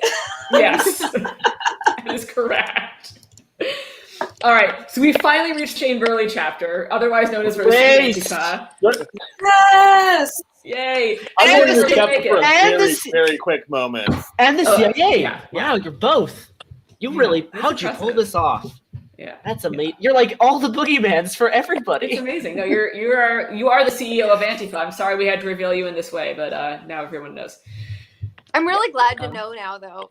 I've been wondering. Right? We've all been wondering this whole time, and now we finally get to. Yeah. Here's the thing about the what he says about me in here. On Twitter, he goes around saying I am a member of Rose City Antifa, and he emails my editors and says I'm a member. He won't say that in this book. I wonder why. But like when an attorney actually looks at it, he doesn't do that. Just on Twitter, he'll say, "Here I'm a radicalization trainer or something." I think is what he lists me as. Wait, a radicalization trainer? Yeah, I train people in their radicalization. And that's just because people read things that you write? Yeah. No, Project Veritas filmed me doing a book talk. Oh, but you talked about a book you wrote? You monster. The Project Veritas person followed me outside and chatted me up for 20 minutes, but they didn't show that because he just wanted to talk about cartoons the whole time and then took off. Honestly based. Please tell me it was anime. Wait, what he said was he had just gotten out of film school and he really wanted to make anti-fascist animations. Me too! That's a great idea, man. That's awesome, yeah. Anti-fascist animations. Yeah. I also just got out of film school and want to make animation. That's beautiful. Am I going to become Project Veritas? You were the whole time. Oh God. I think that guy wrote a book about it too. I think the Project Veritas guy also wrote an Antifa book, but it wasn't as popular as Andy's. Deep plant, honestly. Deep plant. Yeah. Wow. You didn't even know. That's pretty deep. Yeah, totally fooled me. Me too. I fooled me too. Yeah. Wow. Well, now this is very menacing, but make sure to record this next bit because we're going to read about Rose City Antifa. Between 2017 and 2019, there were around 2.5 dozen violent protests and riots involving Antifa in Portland. Before 2020, that was considered a lot. I was just going to say, it's that sure. all? Yeah. Yeah, sure. Yeah. Yes, fascists did keep planning rallies here, and yes, anti-fascists decided to counter them. That is what he's saying. Almost as though they were against fascism, a little that way. Yeah. So, okay. Most of these incidents were organized or co-organized by Rose City Antifa, RCA, the oldest Antifa group in the United States. That's true. It takes its name from this. Yeah, active. Yeah. City of Roses, a nickname for Portland. Thanks for explaining that. Good job. Andy is just spouting facts right now. Just facting it up. This is why he's got the hard-hitting objective journalism I can only dream of right here. Let's keep going. We are on a roll. Let's see where it's gonna go horribly wrong. Where are we going? Yep. Antifa began accelerating their mass organizing in early 2017 as Donald Trump took office. Yeah, because there's more fascism. Weird how that worked. Yeah, strange. That's crazy. Madness.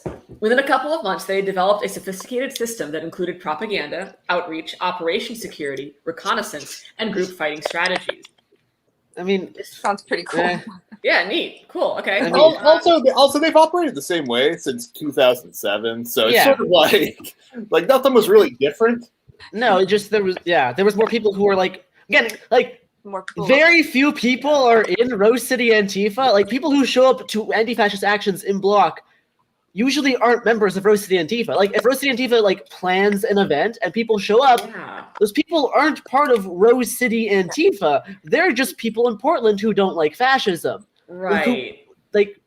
RCA makes a really big point to make that clear to people too. It's like they try and everyone ignores them.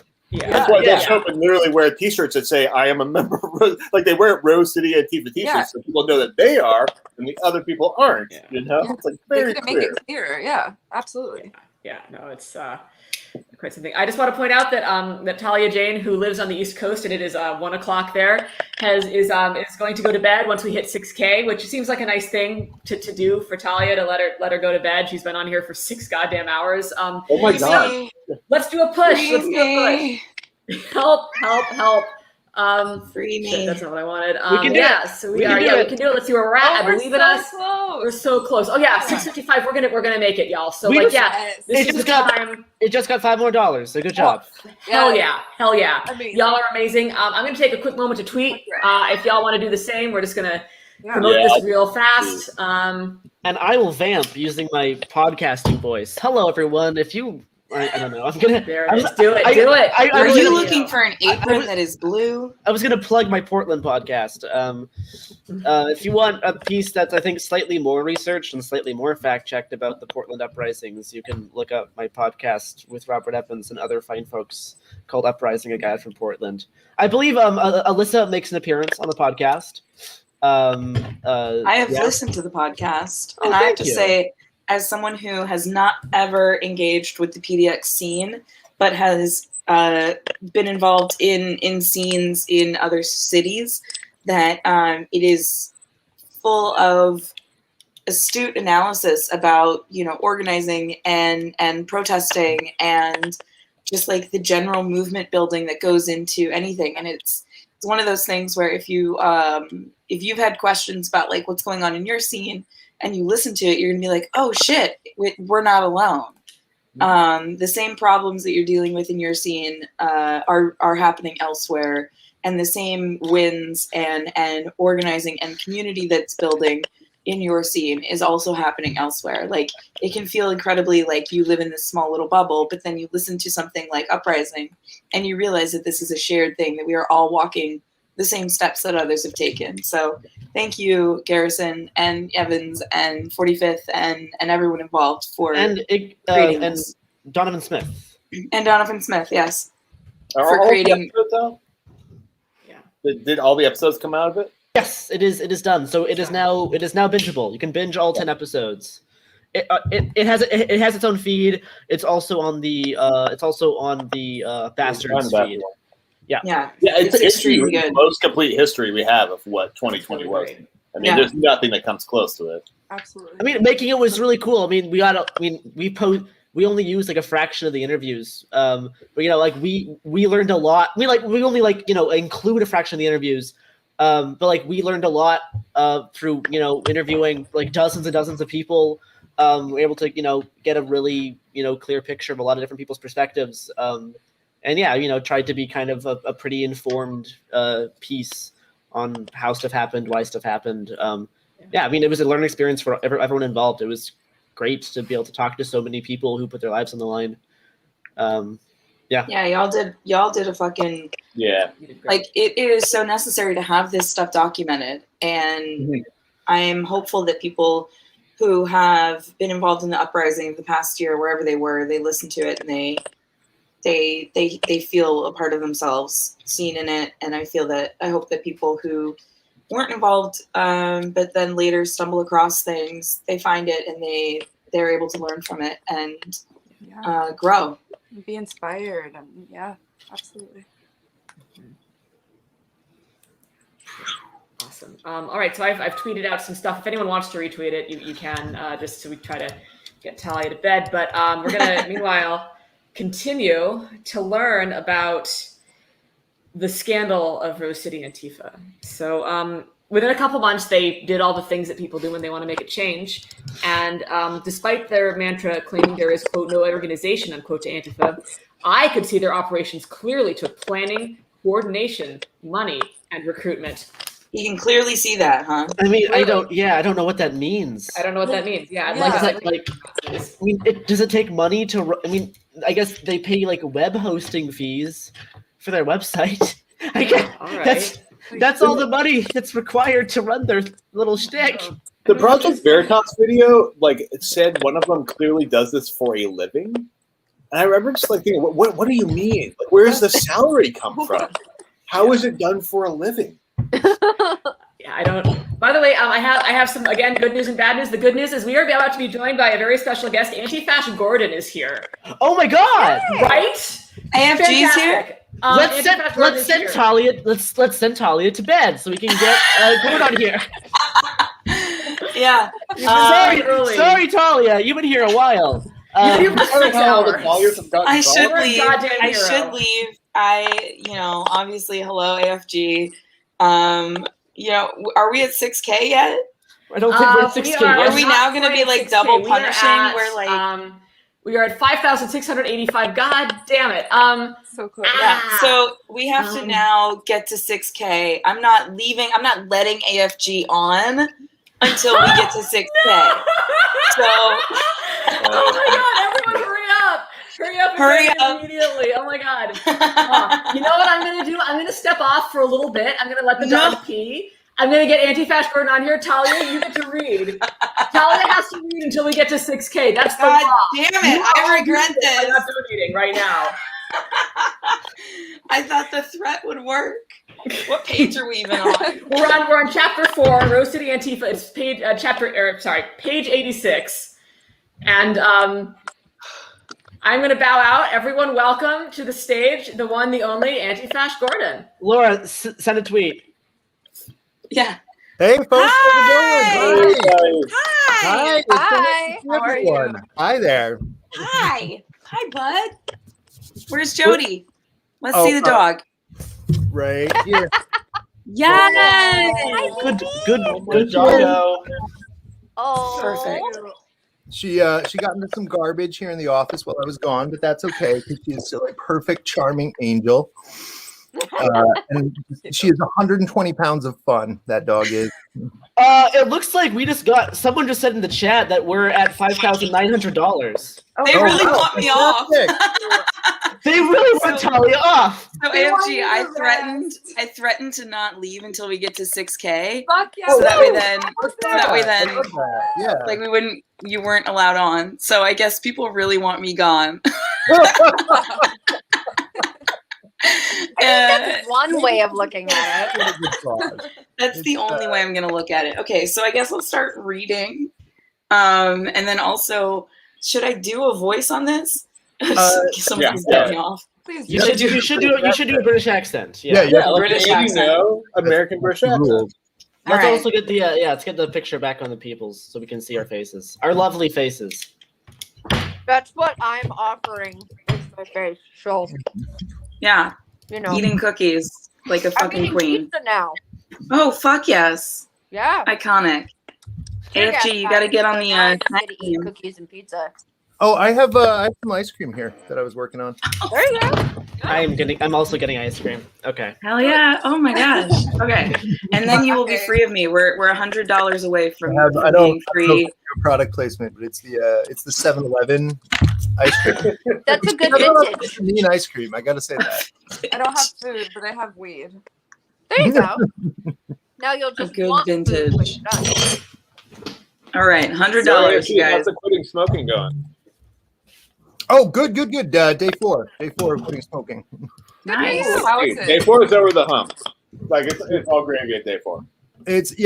So I'm on day 4 of no nicotine products at all. I stopped the actual smoking a couple of weeks ago, and now I've cut out the patches and gum. So I'm just like I'm waiting for a Nazi to piss me off. I'm just like, please make my day, man. Like, let's do this. Like, Don't ask.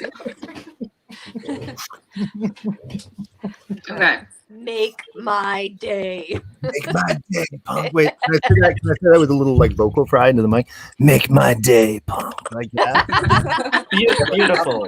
I do a tough card. Oh, Wonderful. straight out of the tub from Garrison. Oh yeah. Yes, this is a mood. Yeah. This is 1 a.m. mood. That's all right. All right, so we're on chapter 4, Rose City Antifa. To catch you up, AFG, it's just been, how many pages is this? 86 pages of bullshit that we have been countering against because it's bullshit. If you want, you can get some sunglasses and get a little sign that says citation needed because we do use that one pretty often. Like this? Oh, nice. All right. We're I mean, the fucking thing ready. is, I just got off work, so I already have a tie on. And I saw that you were doing the sunglasses earlier, so I had my sunglasses like ready and actually had them on. I like that you do look exactly how everyone imagines you. With the hands up too. With the hands up, the scary hands. I'm gonna get my duster. Oh my god, like you their need a Twitter duster. avatar Yeah, sheet that until would be they prove awesome. different. Is it dress up time? What is happening? All right. Between 2017 and 2019, there were around 2.5 dozen violent protests and riots involving Antifa in Portland. There's no citation on that. Before 2020, that was considered a lot. 2.5 dozen. 2.5 dozen. So that's 36. Sounds right. I'm not going to correct you. No. 2.5 dozen. 30. 2 dozen, Okay. which would be Yes. 24 plus 6. So 30. 30. Why doesn't he just say 30? 30 is less than 2.5 dozen. Fingers less letters. Yeah. Yep. So Again, 30. fire your editor. So in 2 years, there were 30 protests that were violent protests and riots involving Antifa in Portland. I wonder why those needed to happen. I forgot that accent. Before 2020, that was considered a lot. Most of the incidents were organized or co-organized. Oh man, by Rose City Antifa (RCA), the oldest Antifa group in the United States. It takes its name from City of Roses, a nickname for Portland. We already read this. Yeah. Antifa began accelerating the mass organizing in early 2017 as Donald Trump took office for reasons that we cannot comprehend. No correlation. You No can't idea. comprehend. Hey, yo, we hit 6,000. Yay! Wow, you guys fucking Fuck hate yeah. me. Thank you so much for hating me and for wanting me to leave. They just love Myanmar. Yeah, that's what it is. They just love AFG. This is amazing. Does anyone have the PDF so they can continue reading? Or should I just read until Laura gets back? I mean, Laura can't join. You have to drop Oh, off. shit. That's right. Okay, goodbye. Good night, everybody. Solidarity. Laura, Talia. Good night. Goodbye, Talia. Hello. Oh my gosh, I can't believe how fast that was. It was so fast. It was great. So fast. That Y'all was are so incredible. fast. I can't even That was handle amazing. how amazing this is. Wow. Thank you, everyone who donated, and also to you amazing people, and just everything is wonderful sometimes. Yeah, if y'all want to tweet out to your various respective audiences, we can try to keep this going. So, where were we? We literally didn't make it any farther. Yeah. Like Amazing. literally. Donald Trump has Amazing. taken office and things are getting nefarious. Ooh, oh boy. Well, that does sound nefarious. Let's see here. Right. From one riot to the next, is that about where we are ish? From one riot to the next, Yeah. the numbers grew. Cool. Yeah. And they became, their numbers grew and they became better at carrying out carnage on people and property. The same thing. Carnage. Thank you. Carnage. Damn. All right. Still, without being inside RCA myself or speaking to someone who was, sorry, and they never willingly speak. The inner workings of the organization remain speculation. Then, in June 2020, the public finally received a rare glimpse into the workings of the group through a video released by Project Veritas, the independent investigative journalism site founded by James O'Keefe. I'm in that Anyone got video, it? y'all. Very quickly in that video in the background. Famous. Yeah, no big Yeah. deal. I don't mean to. Yeah, basically doing crimes, I assume. Anyone got any thoughts on independent investigative journalism site Project Veritas? Oh, my burp wasn't loud enough. Sorry. I really tried. It was good. That's accurate. Yeah, They had like an undercover person there for like 5 months, and they got off 30 seconds of people talking about getting in fights or something. I mean, it was real embarrassing. wow. I mean, I don't know how you come back from something like that, honestly. Damn. I brutal. managed to sit in on a militia meeting in Estacada for 5 minutes, and I already got them talking about how to kill people and get away with it. And Sheriffs telling people how to kill people and get away with it. Incredible. Yeah, I know. I mean, And can we just can we That is talk all about? Project Veritas got. Yeah, so some of us have been undercover before in situations like this, obviously, and gotten much juicier things. Like, we know what to expect. You know, I can sort of point to the leaks on Unicorn Riot that were from me. You know, various recordings about people like murdering people, stuff like that. Like, murder. Yeah, murder. No big deal. Yeah, like I've seen leaks that I've gotten like pop up in court filings later when you know like establishing intent or something like that. And they didn't have shit. Like, what is Project Veritas doing?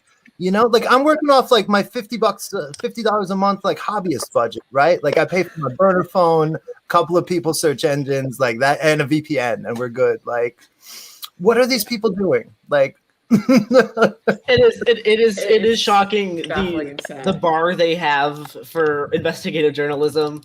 As someone who works for as you know, both me and Shane work for the CIA now with Bellingcat, and how much like work we have to do, and how criticized Bellingcat is versus Project Veritas. Yeah, like well, they also said like yeah. that they will never willingly speak. That's a fucking lie. I talked to them last week. What are you talking? I interviewed them for what, 15 stories? Yeah, they speak all the time. In fact, they even have press trainings on how to talk to the press, because they do it almost all the time. Turns out you're a total asshole. That's They'll talk to you. They talk all the time. Yeah, like they talked to like the Willamette Week like 4 weeks ago, and the Willamette Week like butchered their statement. That was incredible. No, I mean, that was the whole thing. Yeah, but they put out a thing, and they said in the future, if there are any like members of the press who want to speak, here's how you can contact us, and we would be more than happy to respond. But they don't speak to Andy Ngo, and Andy Ngo is the press. I don't know if you knew that, but he is the only objective journalist, and if they won't talk to him, then they won't talk to anyone. So, yeah. So after being conditionally approved to join RCA on a probationary status, a journalism at Project Veritas who uses the moniker Lion. Oh boy. Imagine telling everyone I'm going to go as Lion. That's that's what we're going with. Like I have to assume this is like the smallest person that's ever existed, and I don't mean that as a disparaging comment against people who are short. I just am pretty sure I'm right. That's all. Well, it was the anime kid. So. Oh wait, what? It was the anime kid. Were you not? Yeah.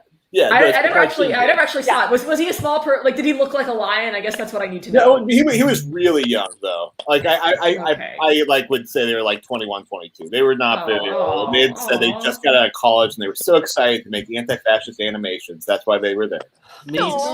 Me too. That's heartwarming though. I like that. Everyone support Everyone buy my comic book when it comes out. Oh, you know. Your comic book's coming out? I'm writing it. Yeah. Yeah. Let us know when it comes out. I love comic books. They're so fun. Me too. I'm great. Lion or lions? Hey. All right. So he was sent the following welcome email. Oh, here's the email. We're doing it. Here's the email. We got it. Okay. September 22nd, 2017. After spending time in Portland and befriending Antifa. The email detailed the 6-month vetting process that includes an intense radicalization process and training curriculum. Only upon completion of the program and the unanimous consent of members can one officially be welcomed into the organization. That seems like a regular vetting process. Yeah, that's pretty standard. Seems pretty, Well, we got an email now. Shane was right. This goes on forever. Let's all read this very evil email. This is 20 pages about an email. Incredible. It's an email about a reading group, and this goes on for 20 pages. I don't want to ruin it for everyone. It's really exciting. This is 20 pages, and that's the entire leaked Antifa document he talks about during his press stuff, is this email, this one singular email that he talks about for 20 pages. Very cool. Oh, that he drew on for 20 minutes. That's what the next several hours will be with this. Is this email? I can't wait. Okay. I'm super excited to read this aloud. All right. Here we go, everyone. Buckle up. Congratulations and welcome aboard. After deliberating as a group, we are excited to invite you to join us as a prospective member. Our orientation will be held at In Other Worlds, an address, on Sunday, November 5th at 10 a.m. It is really important that you come to this initial meeting, so please save the date. Childcare will be provided. Please just let us know the number and ages of the children ahead of time. I'm sorry. I love the fact that this is so sinister that they provide childcare. I know. Yeah. The evil, the rotten evil of these people. Yeah. Oh man, they started the communism young there, providing childcare. This is East Germany right here, guys. You already said it, Yeah, no, it's basically, this is a slippery slope, You start with childcare. Next thing you know, you're having someone listening on your phones and there's a wall. All right. The remaining classes will develop a baseline understanding of the strategy, tactics, and history of militant anti-fascism, dissect various strains of fascism and insurgent white supremacist formations, go over security topics, get training on various specific skill sets, including militant direct action and research methods, and explore class, gender, and race issues as they relate to the struggle against fascism. In the next month, it may be a good time to think about tightening up your personal security. You may want to adjust your social media accordingly and read up on security culture. There are many excellent zines out there, and we will go over the subject in person as well, but you may want to look over this basic primer on the topic, and there is a link. I would just like to comment that this is the first good prose we've had in hours. Yeah, that is the best quality writing we've seen in a long time. Yeah, an organizational email just absolutely slaughtering the competition. Probably why he prints the whole thing, Yeah. Oh my God, could we just have had these people write the book? I would have enjoyed it more on every level. Right. Incredible.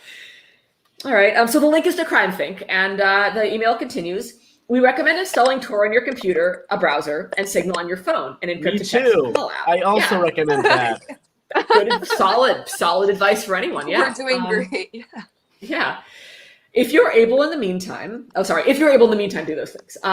These are both really user-friendly, so it should be relatively straightforward to install. If you're having a hard time doing this, please let us know at the orientation. We have attached a full syllabus, which includes a lot of resources for further study. Don't be overwhelmed by the length. This document is meant to be used as an ongoing reference guide if you are looking for information on specific topics at any point in the future. You are only expected to read the required materials. These have been isolated and attached in a separate document as well to make it easier to find them. Feel free to get started on gathering these materials before classes start. Just the most menacing shit I've ever heard. Oh, I can't understand why this is in here. And so like this is being printed in its full length. This is just instructions on how to read a syllabus. It's really interesting because it's really interesting to see what Andy Ngo thinks is important and how much he actually knows. Because I assume a few of us here are probably in a lot of fascist chats and email chains that we don't post about until we reach a certain threshold. And it's interesting that this is what Andy thinks is the thing, right? Yes. I have a lot of stuff that I would never post because it's not worth it at this point. Yeah. It's interesting that this is the thing that Andy is posting. That kind of shows how much he actually knows about certain things and how good he is at research. Because I don't know. It's interesting. This is one of the longest chapters in the book too. This is the heart of the book. The book is built on this email. It was so significant. By the way, it's so embarrassing. He didn't even collect. This is someone else's work. Right. It's so embarrassing. This is the work of a gopher. Yeah. He's citing his. Wow. Okay. Well, let's continue to learn about this very nefarious, extremely normal email. With childcare. With childcare, yes. Warning! Oh God. Content warning. Childcare. Oh God. I'm so sorry for leaving that out earlier. Oh my God. This email so far has the words childcare and syllabus. This is the revolution, y'all. Oh, so good. Later, he compares this to ISIS, just so you know. Yes, of course he does. Oh my God. Oh, incredible. Everyone stock up on Toyota Tacomas. That is a technical joke, everybody. Anyway, continue. All right. Remember, you will have 6 months to get through these all, and they are meant to line up with the specific class discussions on these topics. So you don't need to power through everything at once. If you need an accommodation on the readings due for any reason, please feel free to let us know. We have members for whom English is not their primary language, as well as members with disabilities that make doing these readings impossible. So don't hesitate to let us know if you are unable to do them for such a reason. We can see if there are other things that we can do. Accessibility now? Monsters! There's accommodations? Oh, God. Oh, God. No flakes. Are you telling me they let people in who don't speak English? Are they immigrants? I don't know what he's trying to say here. The main thing we are looking for is people that are dedicated and will follow through on tasks. So these assignments are about as much about assessing that as about learning the material in them. Classes will be held on the first and third Saturday of each month, except for the orientation at 10 a.m. The exceptions are the orientation, the guest lecture, and the optional firearms training. Here is the schedule. And there's a schedule, which I guess I'll read now. I guess I'm going to do that. This is a schedule about some meetings that happened several years ago. It's so funny because I have documents from the Portland Police Bureau and city planning stuff that are like this. That are hidden on the internet, but there's no reason to post them, and I'm not gonna. There's nothing scandalous here. I'm not gonna write a book on them. I'm not gonna write an entire book on Ted Wheeler's I have all of Ted Wheeler's. I found all of Ted Wheeler's itineraries from 2018, unsecured on the internet using. I just found via Google Dork searches. I'm not gonna write a book on it. Yeah. It's not you don't. It's not the scoop you think it is. You have such a low bar. It's but here's frustrating. The thing, this is what 20 pages he's teaching? Yeah, this is a 20 pages. He constantly refers to it in the rest of the book. Yeah, he does. But how many pages is this whole book? 300 and something. So many. Too many. But, like, This is the backbone of his like. This is the This is backbone. the only This is thing in the whole book that selling wasn't point. released before. So this is the only original. It's not even his, but it's the only thing that was closest sort of thing, like, yeah, I like mean, he's unveiling it. And in the press materials, he says like never before seen Yep. leaked documents. It's this email. That's the only document. So yeah, and like, that's the it's thing sad. is that even though this is incredibly lame, it's the only thing that he has that's any different from his Twitter. right, exactly. Yeah. And I think he thinks because like it has like some people's names in the email, you know, like my name and other folks, that is like that's just it. You know, he got it. You know, You know, he's like, I got mean, him. yeah, I solved Antifa. Yeah. like it would just it's the only thing that makes this at all publishable, at all pitchable to Hatchet is to be like, well, there's some shit that I haven't put online yet. yeah, it's all yours. So it's stupid. There's something. It's silly. It's silly. It's very silly. Let's lazy. read the menacing schedule, the evil schedule let's that's hear the sold out of the schedule. book deal. All right. Let's hear the schedule. Orientation, security, intro to anti-fascism, with guest speakers Alexander Reed Ross and Shane Burley. Oh, what? Oh, Busted! Yeah, done, sober. Damn. Hot red. Damn. Can't believe it. Wait. So are you an anti-fascist? Yeah. I wrote a book called "Fascism and How to End It." Like the mystery solved, you know, like. There it is. The thing about it too is that like Project Veritas films me talk, they don't release it. Which, if they did, it would be a boring talk about me talking about Julius Evola for half an hour. You know, and I'm stuff like doing that soon. I should talk to you about that then. Yeah, I will make a note for later. But Yeah, so it's just like it's me giving a lecture about that for like an hour with people taking notes and then taking questions, and it's done. That's the radicalization training. Okay, I'll talk to you about that because I'm doing a thing on Julius Evola later on. So yeah, hit me up. Cool.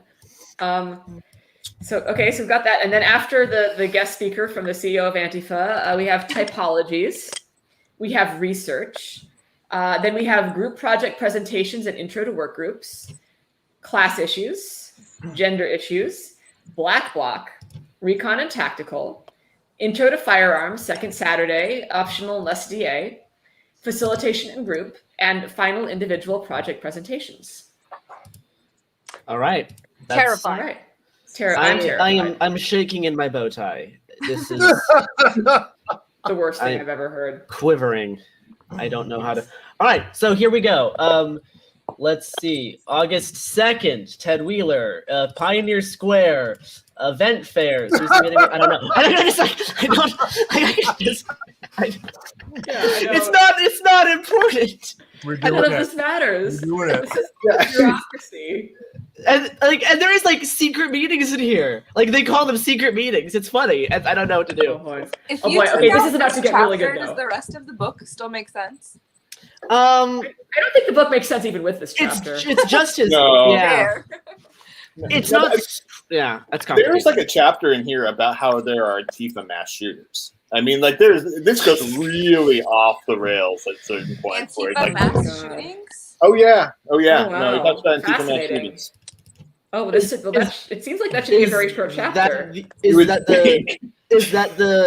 Does he talk about like Dayton, Ohio? Yeah. Oh yeah. No. Okay.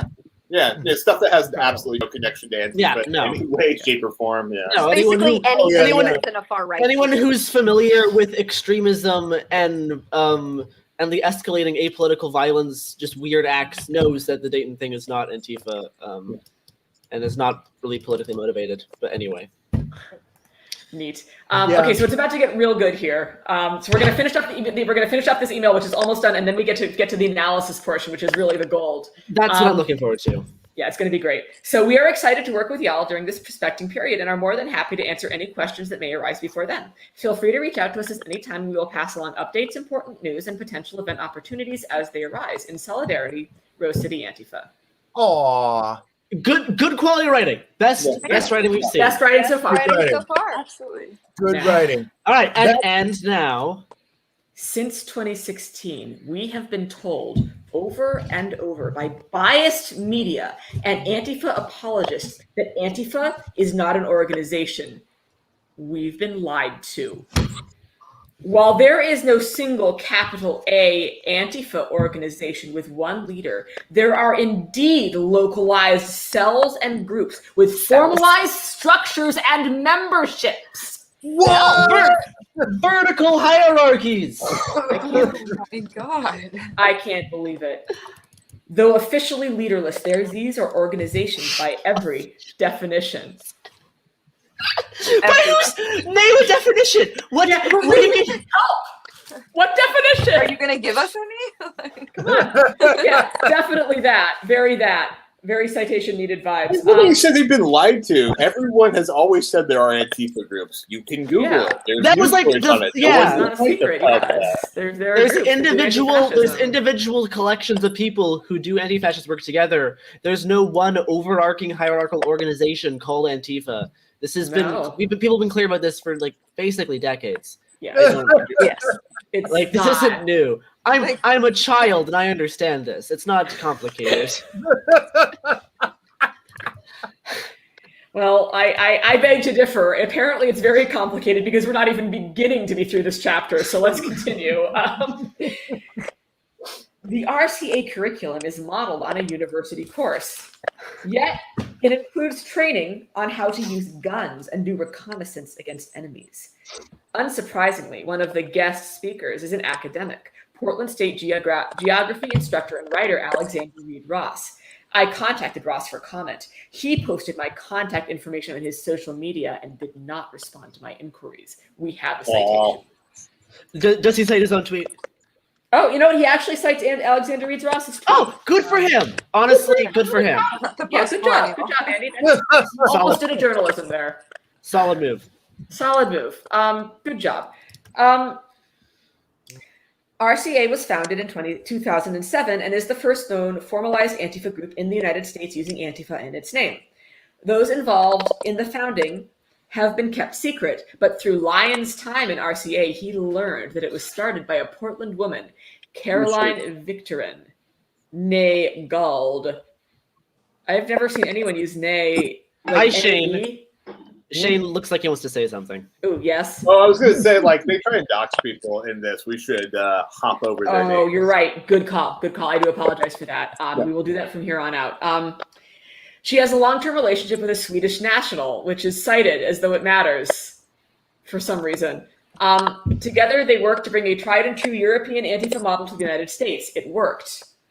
The couple's social media accounts have all been wiped clean, but what still exists reveals they were members of the Timbers Army soccer fan club.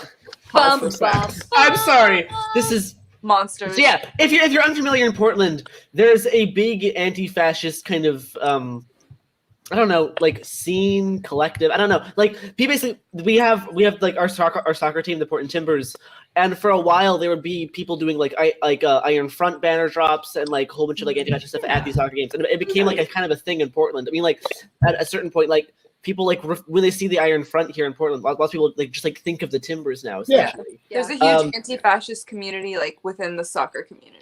And these are like people with kids, and like it's just like these are just like regular people. People who think Nazis are bad and like soccer. Yeah. Like they're just people with families and kids who don't like Nazis and don't like that fucking two people were murdered on the Max train. That like I didn't like that either. Like, Solid, really. That it's happened in our city, right? This is just something that it's part of living here. It's frustrating to make it look like it's very much painted as this like dark cabal, which is like very intentional and trying to draw parallels with certain things, and it's extremely frustrating as someone who actually like lives here. Very silly. It's like going through mundane facts about a person's life and assuming it has some kind of bearing on like it's like I think he's trying to assert some like international cabal is afoot rather than just the fact that someone moved once in their life. It's trying to be like there's like a shadowy puppet master thing. It's tying into anti-Semitism. That's what is it's very clearly. Yes. All right. So yes. Oh, here we go. Okay, we're gonna talk a little bit more about the Timbers Army. The organization involved in mainstreaming Antifa symbols and ideology in Portland through soccer. The fan Really, the club. symbols didn't exist until the timbers, huh? No. He's gonna in next chapter. He's gonna talk about how they originated in Nazi Germany, but that's next chapter. This is now. Okay. The fan club is modeled after European football, in parentheses soccer, in case you weren't aware. Thanks, Andy. Andy's above calling it soccer. Okay. Well, he is British. He is British, so he's just kind of dumbing it down for us stupid Americans. No, I appreciate it. I might have Right. been confused. I might have thought he meant like actual, like, American football, but luckily I know better now because he explained it. So it's modeled after European football/soccer fan organizations and their hooligan social culture. In parentheses, a representative from the Timbers Army declined to confirm or deny her membership in the group. Wait. Okay. It sounds to me like he I'm just going to read it again. Tell me what you think this says. A representative from the Timbers Army declined to confirm or deny her membership in the group. Yeah, he's trying to see. I mean, like the Timbers Army isn't like the people. It's all like volunteers who run like a fan club for soccer. They don't know, are going to give away like lists of people who pay their $20 yearly dues. You know what I mean? Like it's like a weird thing to have. It's just weird. Like it's just a weird way to phrase it and a weird question to ask. And then we finish up by now that we haven't mentioned the person that we're talking about, he's going to just say she moved to Sweden sometime in 2016. So that's important info, apparently. As a prospective member of RCA, one of Lyon's first tasks was meeting with members at the Coffee House 5 Cafe in North Portland for Operation Security training. There, he was instructed to install VeraCrypt on his laptop. The software is used to encrypt files and digital storage devices. Next, he had to install a list of programs and applications, all centered around bypassing surveillance and maintaining anonymity. I also endorse that. Also, that's completely legal. That's legal and good. You know what else is good is that the doggy eating ice cream is maybe the best thing that's ever happened to anyone. A lot better than so much. So good. I'm also glad I'm not the only person who feeds your dog ice cream. Yeah. Dogs need to be spoiled. You got to. Gotta keep it wholesome when Andy's going off about roasted Antifa. So they've used the kind of encryption that comes basically pre-installed on a Mac. Yep. Right. Yes. I mean, I like VeraCrypt too. VeraCrypt is great. There's nothing even remotely shady about it. No, none of this is shady. None of this is shady. This is all things any cyber and anyone who's like you want to just like be good on the internet and not be like spied on as much. Yeah, and you don't want to be like have financial fraud. You don't want like hackers. Yeah, this is like the basic bare minimum you can do. That's still not even like totally concrete. But it's like the bare minimum that's going to be like a little bit better. I mean, this is all real normal. They're not even going to like virtual computers and stuff, which is also not necessarily. It's also not illegal. You can just do it, but whatever. Yeah. Well, wait till you hear the list of these nefarious programs because he lists them. Good. Download all of these. Yeah. So here's a list for everyone in the chat. Download Tails, an operating system. I haven't heard of that one. Sure. I'm not a security guy. Oh, but we are getting into virtual machines now. Okay. Yeah. This we're starting now. Okay. Here we go. Neat. Tor for anonymous web browsing, Thunderbird, an email application. Yes. KeepAssX, yes, a password manager. Good. Password manager is very menacing.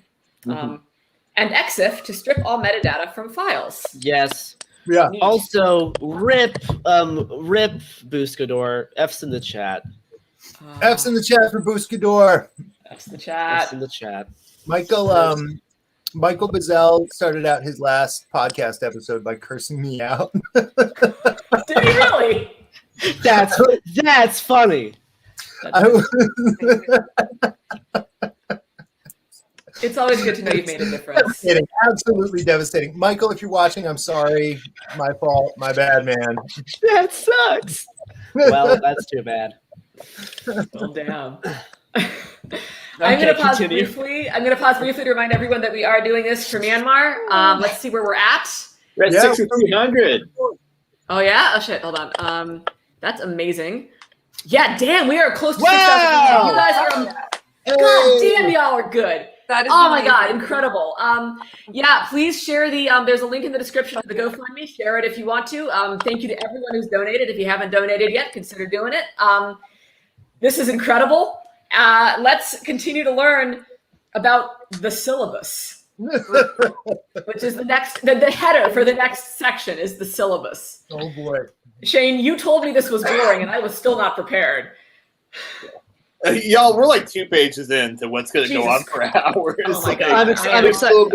I'm excited. This This is, yeah. I don't know how we're gonna do this. We're gonna Laura, get through it. Laura, you can also like go like pick like the choice sections if you see like keywords that pop up. That's true. Be That's like, true. I'm just okay. You know what? I'm gonna speed read, and then anyone who wants to interrupt, just jump in, and we'll talk about whatever horse shit we're about to expose ourselves to.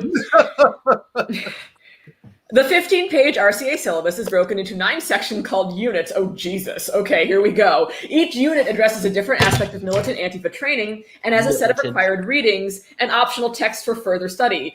Unit 1 introduces members to Rose City Antifa and its history, structure, and goals. RCA is one cell within the Torch Network, a network of connected violent militant Antifa groups across the United States. The radicals running the network are officially anonymous, but a search of the site's domain registrant shows the name Myanmar. You can say Mike. Mike don't care. That's cool. fine. Michael Novik, cool, yeah. Novik is a former member of the Weather Underground terrorist group. We have a citation. The first time someone tried to dox me, they said I was part of Weather Underground. Good for you. Nice. Damn. 50 years props. later. Years old. That is up there. Wow. Good job. Yeah, well, way to go. Like you were active before you came out the womb. I am impressed as fuck. Like I was not woke. It's like I'm Benjamin Buttoning. Are you serious? Incredible. No, I'm mad respect to you. We have a citation to Burger Dan's Outlaw of America. I don't know. Shane, do you know if I mean, it doesn't really matter. Was this gentleman part of the Weather Underground terrorist organization? Do we know? Does it matter? Do we care? No, I don't know about Mike. Hey, tell about anti-racist action in the 90s because he was around for years and years. He's been an anti-racist organizer for decades and decades and decades out of LA. So we have yet another Telegram post. This time linking the stream and Anti-Fash Gordon's Twitter. Oh, well, congratulations to Anti-Fash Gordon's Twitter. We did it again. I will keep an eye on the chat. If anyone sees something shitty, please just let me know. I see someone that I'm suspicious of. We'll see how that goes. I'm suspicious of everybody. All right. Yeah, all right, well, we'll just keep an eye on it. Just you all took the line. This is like the most secure. Like we have like a handful of prominent anti-fascist researchers just staring at this like YouTube chat. I think we'll catch anything. Yeah, we'll catch it. Yeah, you're right. We're gonna be all right. We're gonna get through this. All right. Yes, so there are 8 chapters in addition to Portland, Antifa Sacramento, Western North Carolina Antifa, Rocky Mountain Antifa, Atlanta Anti-Fascists, Pacific Northwest Anti-Fascist Workers Collective, Antifa 7 Hills from Richmond, Virginia, Central Texas Anti-Racist Action, Austin, Texas, and Northern California Anti-Racist Action. This is a quote, we are born out of... Yeah. Oh, go ahead. No, you can continue. We are born out of and pay our respects to the Anti-Racist Action Network. We are dedicated to confronting fascism and other elements of oppression. We believe in direct action, states the Torch Network on its website. Direct action is a dog whistle for protest activity that includes violence. That is not what a dog whistle is. I mean, dog whistle. Yeah. I mean, it's a term. It has like a definition. Yeah, words have meanings, Andy. Also, like, Torch Network does like almost exclusively online work themselves. Whatever. Yeah. But whatever. And direct action doesn't necessarily mean violence. And Also, there's a lot. I have a lot of notes. It's taking direct action, which whatever. Anyway, whatever. It doesn't matter. Maybe not dog whistle. I don't know. It's a term. It's an actual term that refers to something in political theory. Right. Anyway. It's not. Yeah. It's not a dog. It's just a thing that means something. It's very okay. Well, it's a whistle. It's saying the thing. Yeah. Right, it's just a whistle. Yeah. It's a human whistle. Like, yeah. Let's save it for Andy, shall we? Yeah. To join the networks, one group must be vouched for by at least 2 network chapters, and delegates need 2 individual vouches. The points of unity RCA members have to pledge to state the points of unity RCA members have to pledge to state they must agree. This sentence is bad. It's bad grammar, and I hate it. Go for it. Do it. Okay. Come on. The points of unity RCA members have to pledge to state they must agree to disrupt fascist activity, refuse cooperation with law enforcement and courts, oppose oppression, hold themselves accountable, and most importantly, support not only those within the network, but also those outside the network who we believe to have similar aims or principles. That was one sentence. That's such bad. Oh my God, it's terrible writing. Well, Fire your editor. I mean, he just What is fire that from the points of unity. That's such bad That's such bad grammar. What? Oh my God. That was just a copy and paste. Like this is just plagiarizing from your source right now. Hey, boys, they post. We're all now. I guess they're obviously listening because they posted a screenshot of all of us in the Telegram. Oh, very nice. Yeah. Hi. Which Telegram channel is this? This is MRARTT 2.0. It's the new Master channel because their last one got banned. Proud Boys chat. Yes, yeah. We all look great. We do. Bowtie looks good. Shane's beanie or toque looks good. Very good. Ty looks nice. Nice glasses. And Claudio's like sitting like this. It's great. It's really it's solid. You hate us because you ain't us. Sorry about it. Yeah. Anyway, let's keep learning about the evil of whatever that. Okay, so that sentence was horrible, and then we go on and say this is the phantom cell structure of Antifa that makes them that makes them analogous to global jihadism. That sucks. That's us. That's us. That's also horrible. That's also horribly inaccurate. That's horribly inaccurate. If you're gonna like talk to anyone who is an expert in like far right Islamic terrorism and an expert in white supremacist terrorism, an expert in Antifa, Antifa's not structured in any way like Islamic terrorism. If anything, there's more and more parallels being drawn between like Christian identity and Christian dominionism and white supremacy and how they're structured and their decentralized movements and how that's getting more and more like kind of different Islamic groups like 20 years ago. That's just bad as like someone who claims to make like Andy Ngo claims to be an expert in terrorism. Like that's just shoddy work. Like any other expert in terrorism. So about like anything that if they're just talking about politics and educating one another, that must be the same. Like a unifying ideology. My God, a political agenda. It's just bad. Like yeah. And he does go on to specify that a unifying ideology and political agenda ties together individuals, cells, and groups. So if you believe in anything, you're active. You're a goddamn terrorist. You're a terrorist. That's science. And if you argue with it, then you're anti-science, and I have no time for you. Yeah. And you know would Otherwise, all right. RCA's website further reaffirms the group's commitment to violent direct action in the name of quote anti-racism unquote. It regularly citing websites, by the way, like about sections of websites. Like that's the next result we're talking about. Like, good job. So according to the about section of a website, they said once. Yeah. Incredible research on display here from Mr. Andy Anderford Webster Ngo. I have no idea what his middle name is, and I don't care. RCA was founded. Really? Yeah, it is now. It is now. You want to talk about some good research right there, Laura? That's right. Citation needed. You won't get one. I'm looking it up, Laura. Give me a sec. Right. Oh God, no, I don't want to know. I just want to make one up. Okay. Well, while you do that, I'll keep reading. You probably won't miss very much. Is this Andy's middle name? It's I don't know how to pronounce it, but it's Cuong. Oh, okay. Yeah, I don't know how to pronounce that either. Is it Kwong? Yeah. Kwong? Yeah, Cuong. Yeah. Well, it's always going to be Webster in my heart, and I'm sure that someone will have a problem with that. I like to picture him like the sister in The Catcher in the Rye who would just like make up new. Oh my god. Okay, so on this people search site for Andy, for images that could belong to Andy, there's a picture of Brandon Farley.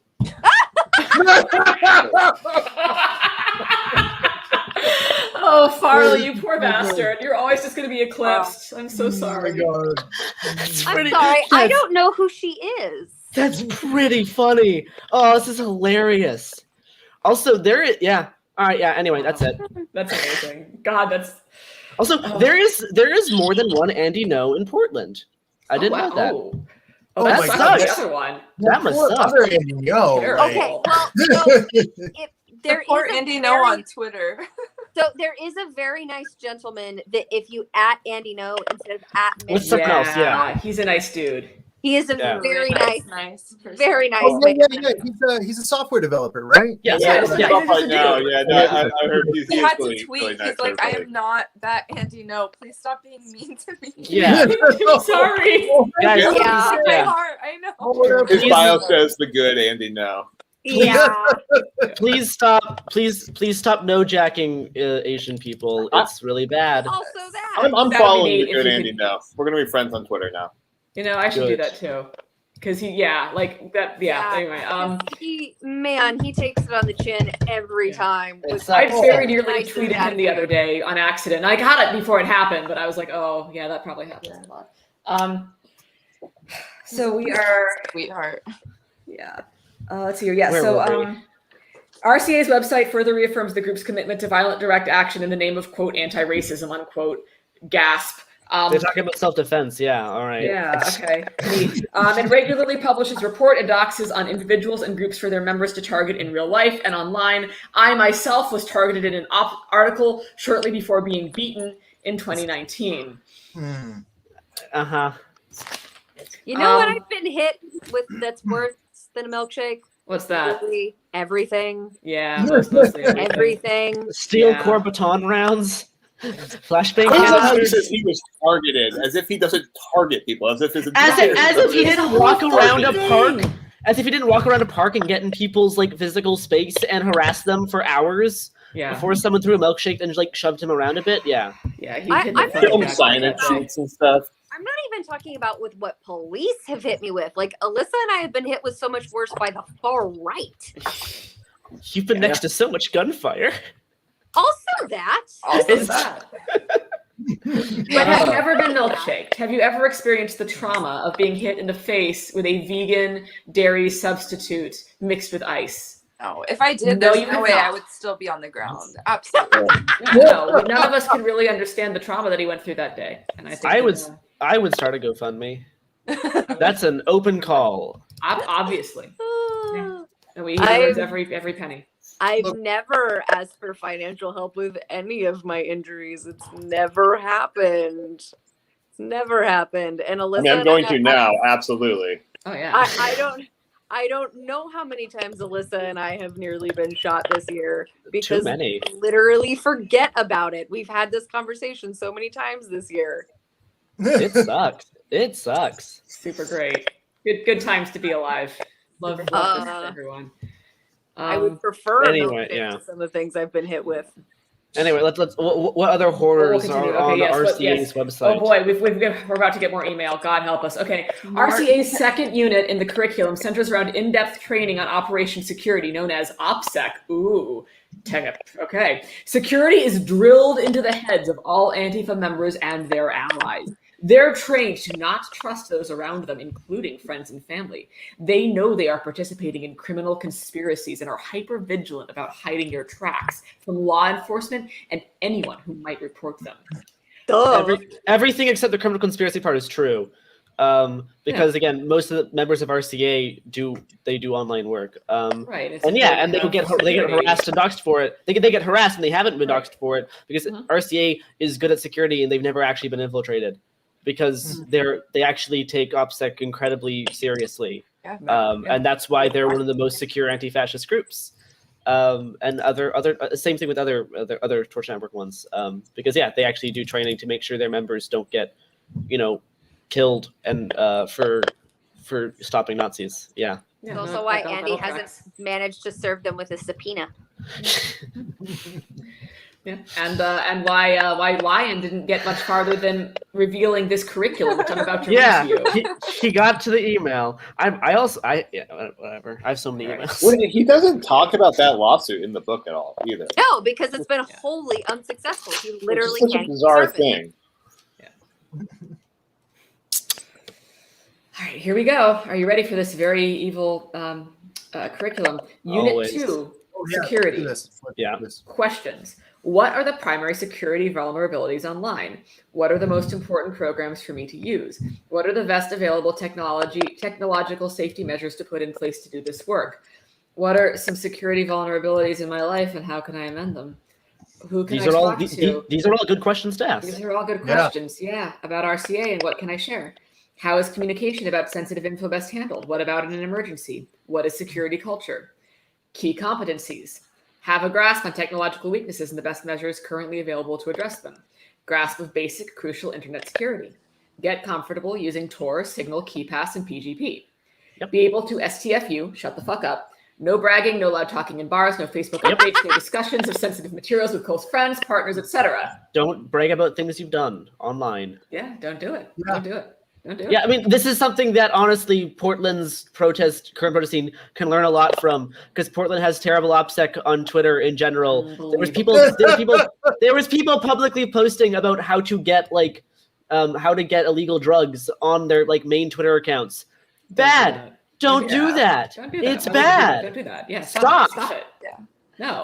We definitely have a lot of bad OPSEC in Portland. How else would you get illegal drugs? You know, it sucks. That's a good question, Shane. That there's no answer to. There's no way to answer this question. Yeah. No. Yeah. Anyway, people heard of drugs. So people in Portland should learn from this because there's been a weird celebrityification of protesters and their Twitter accounts, and that makes stuff really bad in the long run. And these Twitter fights can get turned into stuff to be used in grand juries, and it sucks. Stop it. And don't like and for something like far right and used against them even outside of the court. Yep. Yep. It's just bad. All around. Holy shit. I'm gonna interrupt real quick to a very exciting Myanmar update. We are at 6,830. Oh my god! Yeah! Holy shit. Hey y'all, I'm gonna use this time to actually bump off. I have to be on the picket line in the morning. So right. Yeah. Thank you, Shane.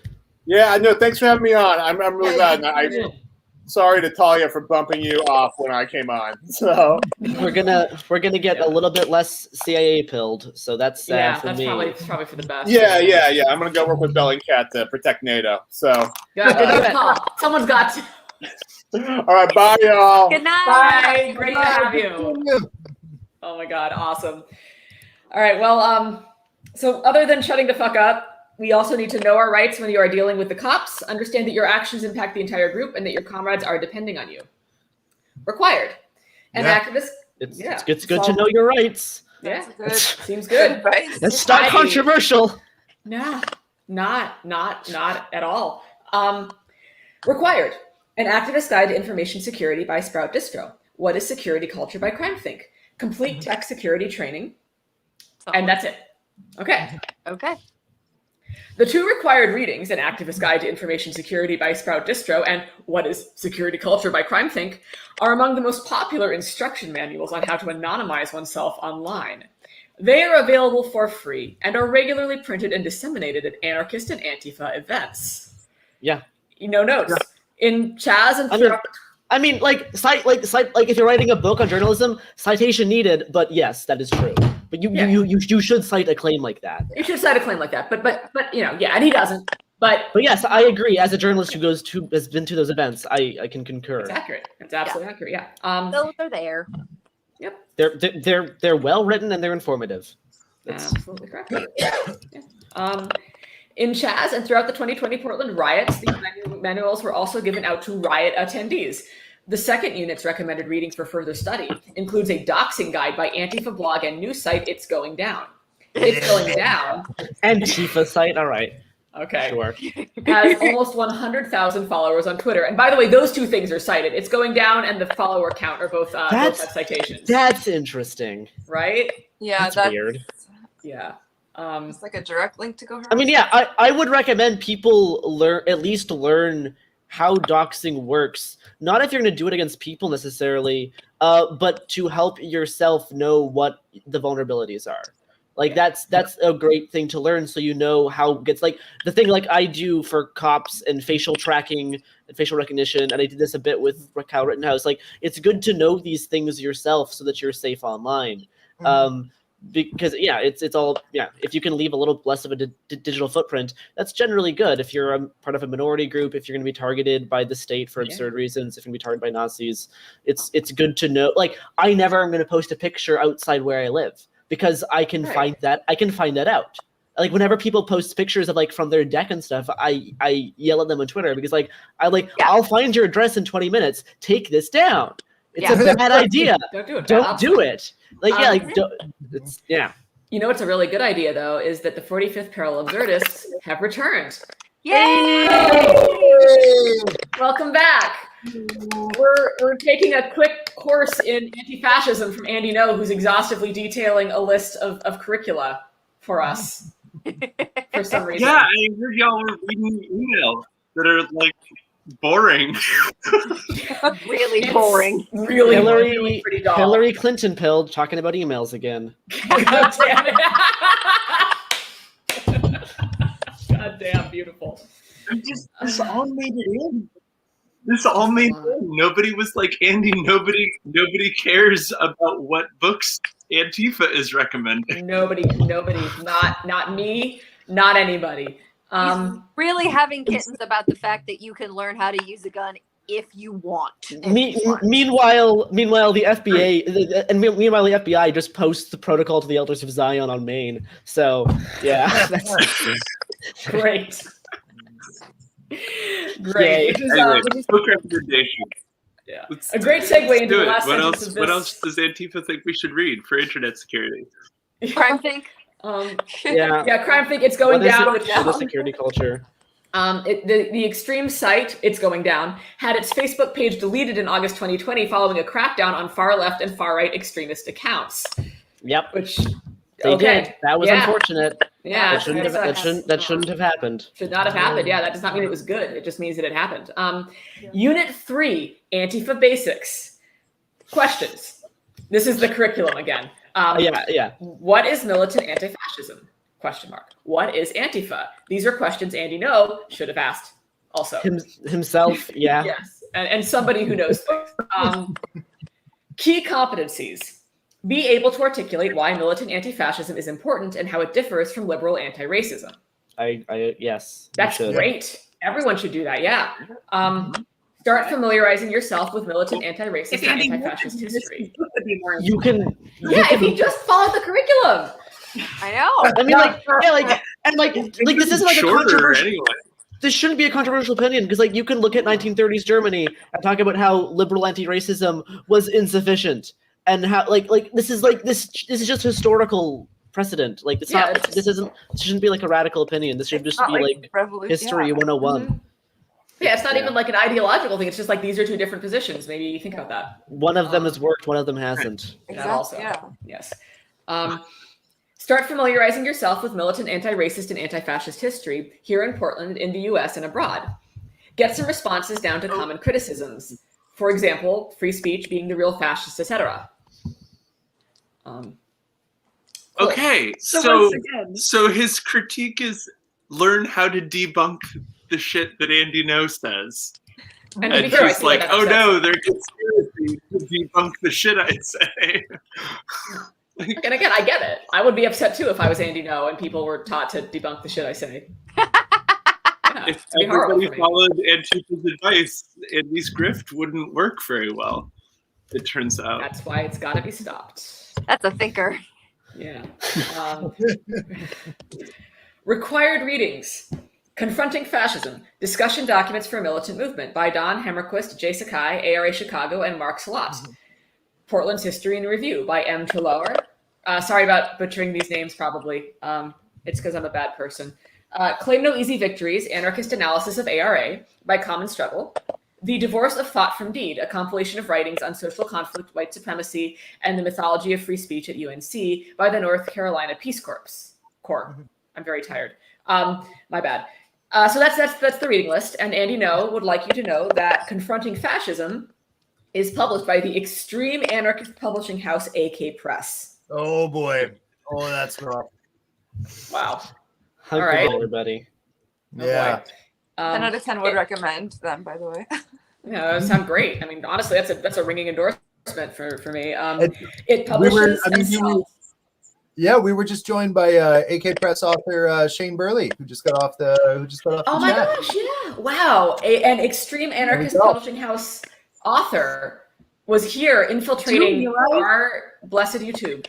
Our YouTube, yeah. You realize incredible that Antifa, in order to be Antifa, apparently has to read more books than Andy Ngo did to write this piece of shit. To write this piece of shit. Yeah. Accurate. Yeah. Oh my God. I mean, the majority of citations are him and Twitter. Him and the Portland Police Bureau. And the Portland Police Bureau, yeah. His Twitter and Portland Police Bureau, yeah. Yeah. Portland the really Police Bureau's Twitter. And his bastions of liberty. And his gotcha of Antifa is they make you read books that understand what Antifa is. You know. They give you a syllabus. His principled stance here that research is just devastating. This email is more well researched than this book. That is true. It has more citations to literary works than the book does. It's true. Jesus Christ. So AK Press publishes and sells many of the books and booklets promoted by Antifa. One text for further study is Mark Bray's Antifa, the Anti-Fascist Handbook, a wonderful book that everyone should read. It's almost mainstream. Yeah, it's not. Yep, a big. You could buy it. You could, yeah. I bought that at Powell's when I was doing my thesis. It was a great book, very helpful. Yeah, very good book. Yeah. M. Testis Popular Militant Anti-Fascism is another recommended reading on the list. This unit is all about theory. It is akin to Muslim Brotherhood radicalization, which involves having members read texts that intellectualize religious extremism and romanticize Islamic law. Citation. Yeah, maybe you could learn about how different Nazi groups use the Turner Diaries. Oh my God, Jesus Christ! Oh come on, what? That's not even a real book, Garrison. Stop it. That's just propaganda. You can also buy that at Powell's, by the way. Akin means it is similar in some substantive way. He just said they have a reading group. You know who else reads? Like what? Books. Let me tell you. What's the most extreme and aggressive and violent way that you can say book club? What? Just this. Yeah, he's nailing that. I mean, I'll give him this. He's not good at everything, but he's nailing painting a reading group as a terrorist organization. Just hitting it out of the park. Just the comparison. Yeah. Oh, I can't. I have to. It's the comparison. Brow anymore. It just hurts. The comparisons to comparisons to far right Islamic terrorism is just extremely frustrating. Because you could actually make really interesting parallels between that and our modern white supremacist evangelical movement. Absolutely. And it's missing the point so much, and so annoying. Well, and you can tell that the comparisons are just coming from a place of Islamophobia. It's not coming from any place of actual interest or terrorism understander has not logged on. It's not. It's just spooky people. Oh look, they both have flags. Wow. They both cover their faces. Astounding. It's just lazy and fearmongery. Oh, absolutely. And also it continues. Likewise, the readings in the RCA Antifa unit, Andy, come on. Brainwash members on the failures of liberalism and capitalism and the need to create a new utopian society. And by brainwash, he means gives them books to read. Yep. Disgraceful. What's funny too is that he was shitting so much on people trying to restrict access to his book. And now all that he is doing is trying to make it sound like people shouldn't have access to this book and reading is indoctrination. And he was trying so hard to push this idea that everybody should have access to his book and should read his book. Yeah. And it's like, I mean, it says a lot about how he views the craft of writing. Like, this says a lot about what he thinks making media is, because that's what he does. Like, that's his whole thing. Yeah. So, Well, I mean, it makes sense. If you have absolutely no critical thinking skills whatsoever, and so you just blindly believe anything you read, then you should apparently only read his book. Mm-hmm. Right, because that's why he wrote it. His book is truth that needs to be given to everybody without any restriction, but anything that doesn't fall in line with him is danger and indoctrination. So carrying on with the book that should not be censored about books that should be. Websites that RCA curriculum recommends members become acquainted with include the aforementioned It's Going Down, the Southern Poverty Law Center, and IDAVOX. Sorry, I need the. Oh, so funny. The SPLC has establishment, liberal, and media legitimacy as an arbiter of hate groups. Those are quotes in the book. But too often, it actually serves to launder Antifa's ideology into the mainstream. For example, groups that hold traditional Christian views. There it is! Thresh, yep. Dog whistle. Yes. Do you hear it, everybody? Oh my god. That's an actual dog whistle, y'all. That's an actual dog whistle, Andy. The Law Center is inceptioning not being a fascist into the American mainstream. Yeah. Yeah. So that groups that hold traditional Christian views meet the threshold for being an SPLC hate group. There is no example provided of what that might be. What kind of group? It's because they're all hate groups. Yeah. And everyone knows it. They want to kill gay people. Yeah. That's what he's saying. Yeah. That would be the Christian identity movement, maybe the Dominionist movement. I mean, maybe that's not even quite. That's like, not even quite Christian identity. Like Christian identity is like way more than that. That's like Christian dominionism, absolutely. Right. Well, I mean, that's yeah.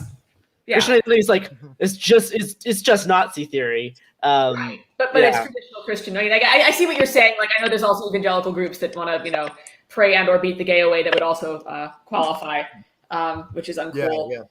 Not great. Not great. No, I am going to go out and I'm going to make a bold statement, and you can call me an extremist or a radical. I think that we should not pray or beat the gay away, and you may quote me on that. I know that's controversial, but I'm going to go out on a limb. So, alrighty. Yeah. Sorry. I know I'm very brave. I'm braver than the troops. We'll continue. IDAVOX is an Antifa blog site dedicated to publishing information about accused white racists and fascists. It is a project of the American.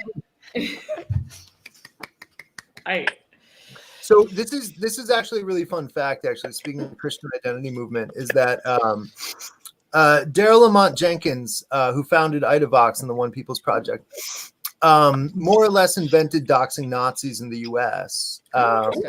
Because he was tracking the far right, and he saw that the Army of God, an old anti-abortion organization, what they were doing was that they were publishing the names and photographs of abortion providers in the U.S. in the hopes of like inspiring someone to go murder them, and they did all the time. I mean, there were dozens of kidnappings. George Tiller, for example, that's the name that everyone knows. But Daryl saw that and was like, "Hey, we should start publishing like photos and home addresses of Nazis. Like, let's do it." Because that shit was funny. So yeah, that's the story of it. Yeah. Wow. Damn. Cool. Keep a history there. Nice. Good on you. Yeah. Andy Ngo also has some things to say about Daryl Lamont Jenkins that are very different from what you just said. I'm sure he does. Today is long. Wonderful. And can I just say this about Daryl is that he is so nice to young activists. Like I have never seen anyone who just sort of takes people under their wing the way he does. And it's such a thing to aspire to. Yeah, he's wonderful. Well, it's always nice when like people that have done good things are also like neat, nice people, because sometimes not. But I'm glad that, yeah. It is a project of the American nonprofit One People's Project, OPP. I'll leave that one on the table. Founded and run by Daryl Lamont Jenkins. Its motto is hate has consequences. I know of Jenkins from when he organized a protest of my speaking lecture at Heritage Foundation in Washington, D.C. in late 2019. The most relevant thing he's ever done. Think tank Capital Research Center described the One People's Project as a nonprofit arm of Antifa that curates lists of enemies where personal information is published. They wrote this about Jenkins and his organization in a March 2020 report. Quote, in a now deleted interview from 2005 with an anarchist website, Jenkins explained that OPP doesn't go after just white supremacists and fascists, but also targets mainstream conservatives such as Sean Hannity. I'm sorry. Mainstream conservative. Sadly, actually, yes. Now, so that's a concerning. Yeah, that is depressing. God, yeah. Jenkins, but he said that in 2005, and I guess in 2005 he kind of was too. Weirdly. Prophetic, yeah. Yeah. All right. He's also a grifter that kind of changes to the times. Yeah, no, he was. I remember in 2005 because I was still at home as a human who was on the far right and in a family that was too. So we watched a lot of Hannity and Combs, and he wasn't that bad, at least to me. He wasn't like as extreme as, say, Rush Limbaugh. Anyway, none of this matters. I'm just going down memory lane now. Oh my God, I forgot about Combs. Holy shit. Remember Combs? Thank you. Fox News is milquetoast liberal. Yeah, he was like your token little boy. Hannity would always give him a cookie for not being like the other liberals. It was so good. Oh my God. Oh my God. And I still thought he was so extreme back then. I was just like, Combs. I don't know why they let that liberal on here, you know? Yeah. That's so funny. Ideas. He would frequently denounce other liberals and just be like, I don't know why they're doing that, Sean. That's terrible. He'd be like, you're one of the good ones, Alan. Like, it was the weirdest thing. It was such a bizarre dynamic. So weird. So great. R.I.P. Combs, wherever you are. Pour out a cold one. I'm begging you. You're Sounds like being he's banned. in Hannity's basement. Goodbye. Probably. Yeah.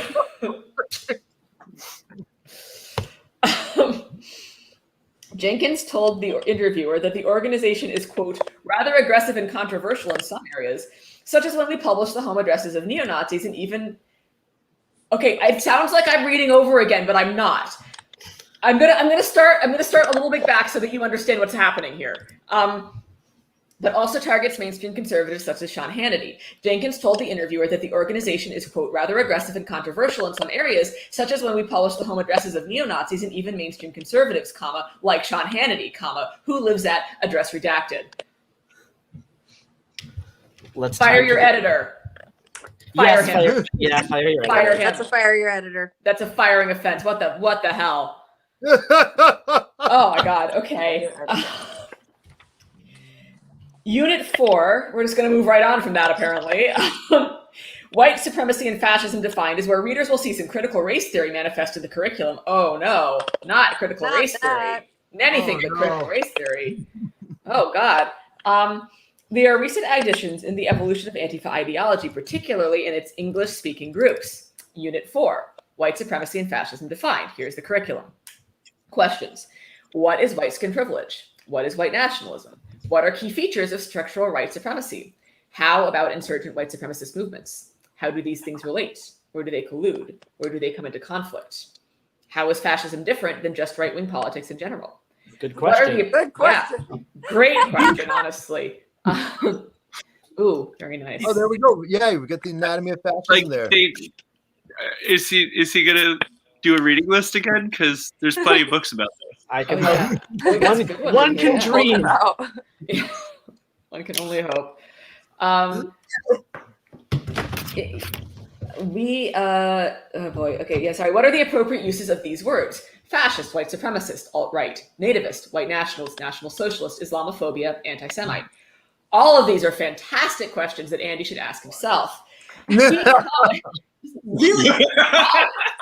If he just had, he might have written something like. Yeah, he could have written a better book, but no, he didn't. Key competencies. Be able to articulate why it is important to fight insurgent white power groups. be able to define and talk about third positionism, be able to point out fascism's key traits, be able to explain the idea of contested space, ideological, cultural, political, and physical. Start familiarizing yourself with various strains of insurgent, racist, and fascist groups. Required readings. Fascism, a very short introduction by Kevin Passmore. RCA's definition of... yeah? Yeah, that's a good one. Nice, yeah. No. RCA's definition of fascism. Blood in the Face by James Ridgway. 100 Little Hitlers by Eleanor Langer. And Typologies Training. No notes. Seems like a pretty good list. Nice. This is all solid advice. Yeah, everything so far so good. Oh boy. Okay. To my surprise, this part of the curriculum shows members are educated on the nuances of right-wing and far-right ideologies. For whatever reason, that nuance is not reflected in their public statements, propaganda, and chosen targets. There was just a lot of citations on why they are. Yeah. Yeah. They just said, hey, you go, so here's what fascism is. Go read about fascism, then go pay attention to whether there's fascism, and then here's what you do once you see fascism. Andy's, but why do they keep doing this to people I hang out with? Absolutely baffling. The world may never know. You're getting there, Andy. You're like this close. So close. Just self-aware wolves time right here. This is just incredible. And a book stat. Yeah, you got to read way more books though. Like yeah, you do have to start reading and more books than you read to write this book. And he doesn't read books. He reads tweets. I hope he takes the advice that's in here. No, it'd be really nice if he could or would. I would like that. Well, it would be best for everyone. Since Trump's 2016 election win, Antifa in Portland and around the country has militantly and violently confronted both mainstream conservative activists and the radical far right with equal hatred and violence. Citation. Maybe that's because. Well, I mean, I want to put out that that's actually totally fair because the mainstream conservatives have developed an ideology that's completely indistinguishable from the far right. Wait, and so the other question here is, okay, so Andy, you say that fascists have been attacking mainstream conservatives and the far right with equal vehemence. So the street brawlers attacking the cider bar who you were hanging out with, which category did those fall into? Like, that's a good question. I'd love to know the answer. I love that question. Yeah, I mean, I think for people like Andy, usually they'll be like, oh, if they aren't walking around like with a swastika flag all the time, they're not a Nazi. Okay, so but what about the guys who were? Like, what about the guys who no, like all the time? Like, if they didn't have a swastika on them at the time openly, then that means that they're conservative in the moment. So I think like that's the kind of thing that they'll talk about. So Jeremy Christian stops being a far right extremist as soon as he puts his arm down. Yes, like that's absolutely it's true. Yeah. Okay, cool. Yep, fun times. There's all tracks. The required typologies training by RCA was conducted secretly at the In Other Words Feminist Community Center in February 2018. Oh God! Oh God! God damn it! Hey, that's the Portlandia place, right? Yes. No, right? No. That's the other place that that the talk was at the Portlandia bookstore. Okay. I just wanted to Pretty RCA funny. member Bryn gave a lecture on neo-Nazi groups in the United States. One of the senior RCA members at the training, told members to get a concealed carry license, not because they actually respect laws, but rather to avoid being criminally charged should they get arrested. That sounds like, what is the difference? Like, they don't do it out of the love of their heart for the law? Like, what? If you wanted to do it without respecting the law, you wouldn't get the license. Right. I don't. If you wanted to carry illegally, you wouldn't get the CCR. Right. Also, I don't think that like most people obey laws because they love the laws. Like I don't think anyone like doesn't speed because they love traffic laws. I think they don't want to get a ticket. Like this is why we such have a good rule. Yeah, I just don't. Oh, my brain is melting out of my skull. Okay. The person, originally from Virginia, is a Portland-based musician who majored in Black Studies at Portland State University in the McNair Scholars Program, citation included. The scholarship program is funded by the U.S. Department of Education. Thank you for that non sequitur. That's how education works. Yeah, that is. I mean, can I just say that the McNair program is very, very prevalent at just about every college in the U.S. Like, it's meant to serve scholars from historically underrepresented backgrounds, and I mean, what this usually means is that it goes to students of color. Right. I mean, this is a very focused attack on. I mean, he's trying to mention this in the same breath because it's Department of Education money for students of color to go to college, basically. Yeah. Like, that's his thing about it. The way he's going to flip this, though, is to make it sound like this is where your tax money is going. Exactly. It's going to fund radicalism, like that kind of thing. Yes. Liberal indoctrination in this. Right. Just wait. I promise. Portland State yes. University and Sesame Street. No, the kids never stood a chance. Doomed from the moment they were born. RCA trainers include radical left-wing activists. Citation. I'd love to know what their citation is. Whoa! Who? It is a citation to Adam Rothstein's Info and CV. Okay. It's a no. It's not okay. It's not. Nothing about this is okay. He's saying that radical left-wing activists, plural, are training people, and then he cites a single person's CV. Whom he is not even going to mention by name. No, like I mean, that tracks for Andy. Yes, it does. It does track for Andy. I accept this as a tactic. I do accept this reality as a thing that something Andy would do to us. Right, I am going full Ayn Rand pilled now. So. Oh Lord, oh God, help us. I hate it. Thanks, I hate it. Sorry, 45th. I can see you sighing. Oh my God. Oh, I like this. No one needs to be. I know. This is why I always like Anti-Fascist Gordon, because I feel like we can reclaim the Ayn Rand aesthetic. We gotta hang here. We gotta get matching leather shoulder holsters. Yes, yes, absolutely. Robert already has one. He sent me a picture of it the other day. It's pretty cool, actually. It's solid. I love how 45th is like you're like visibly like frowning. It's really funny. Laura's away. Do you want to tell us a little bit about this hat that you got on?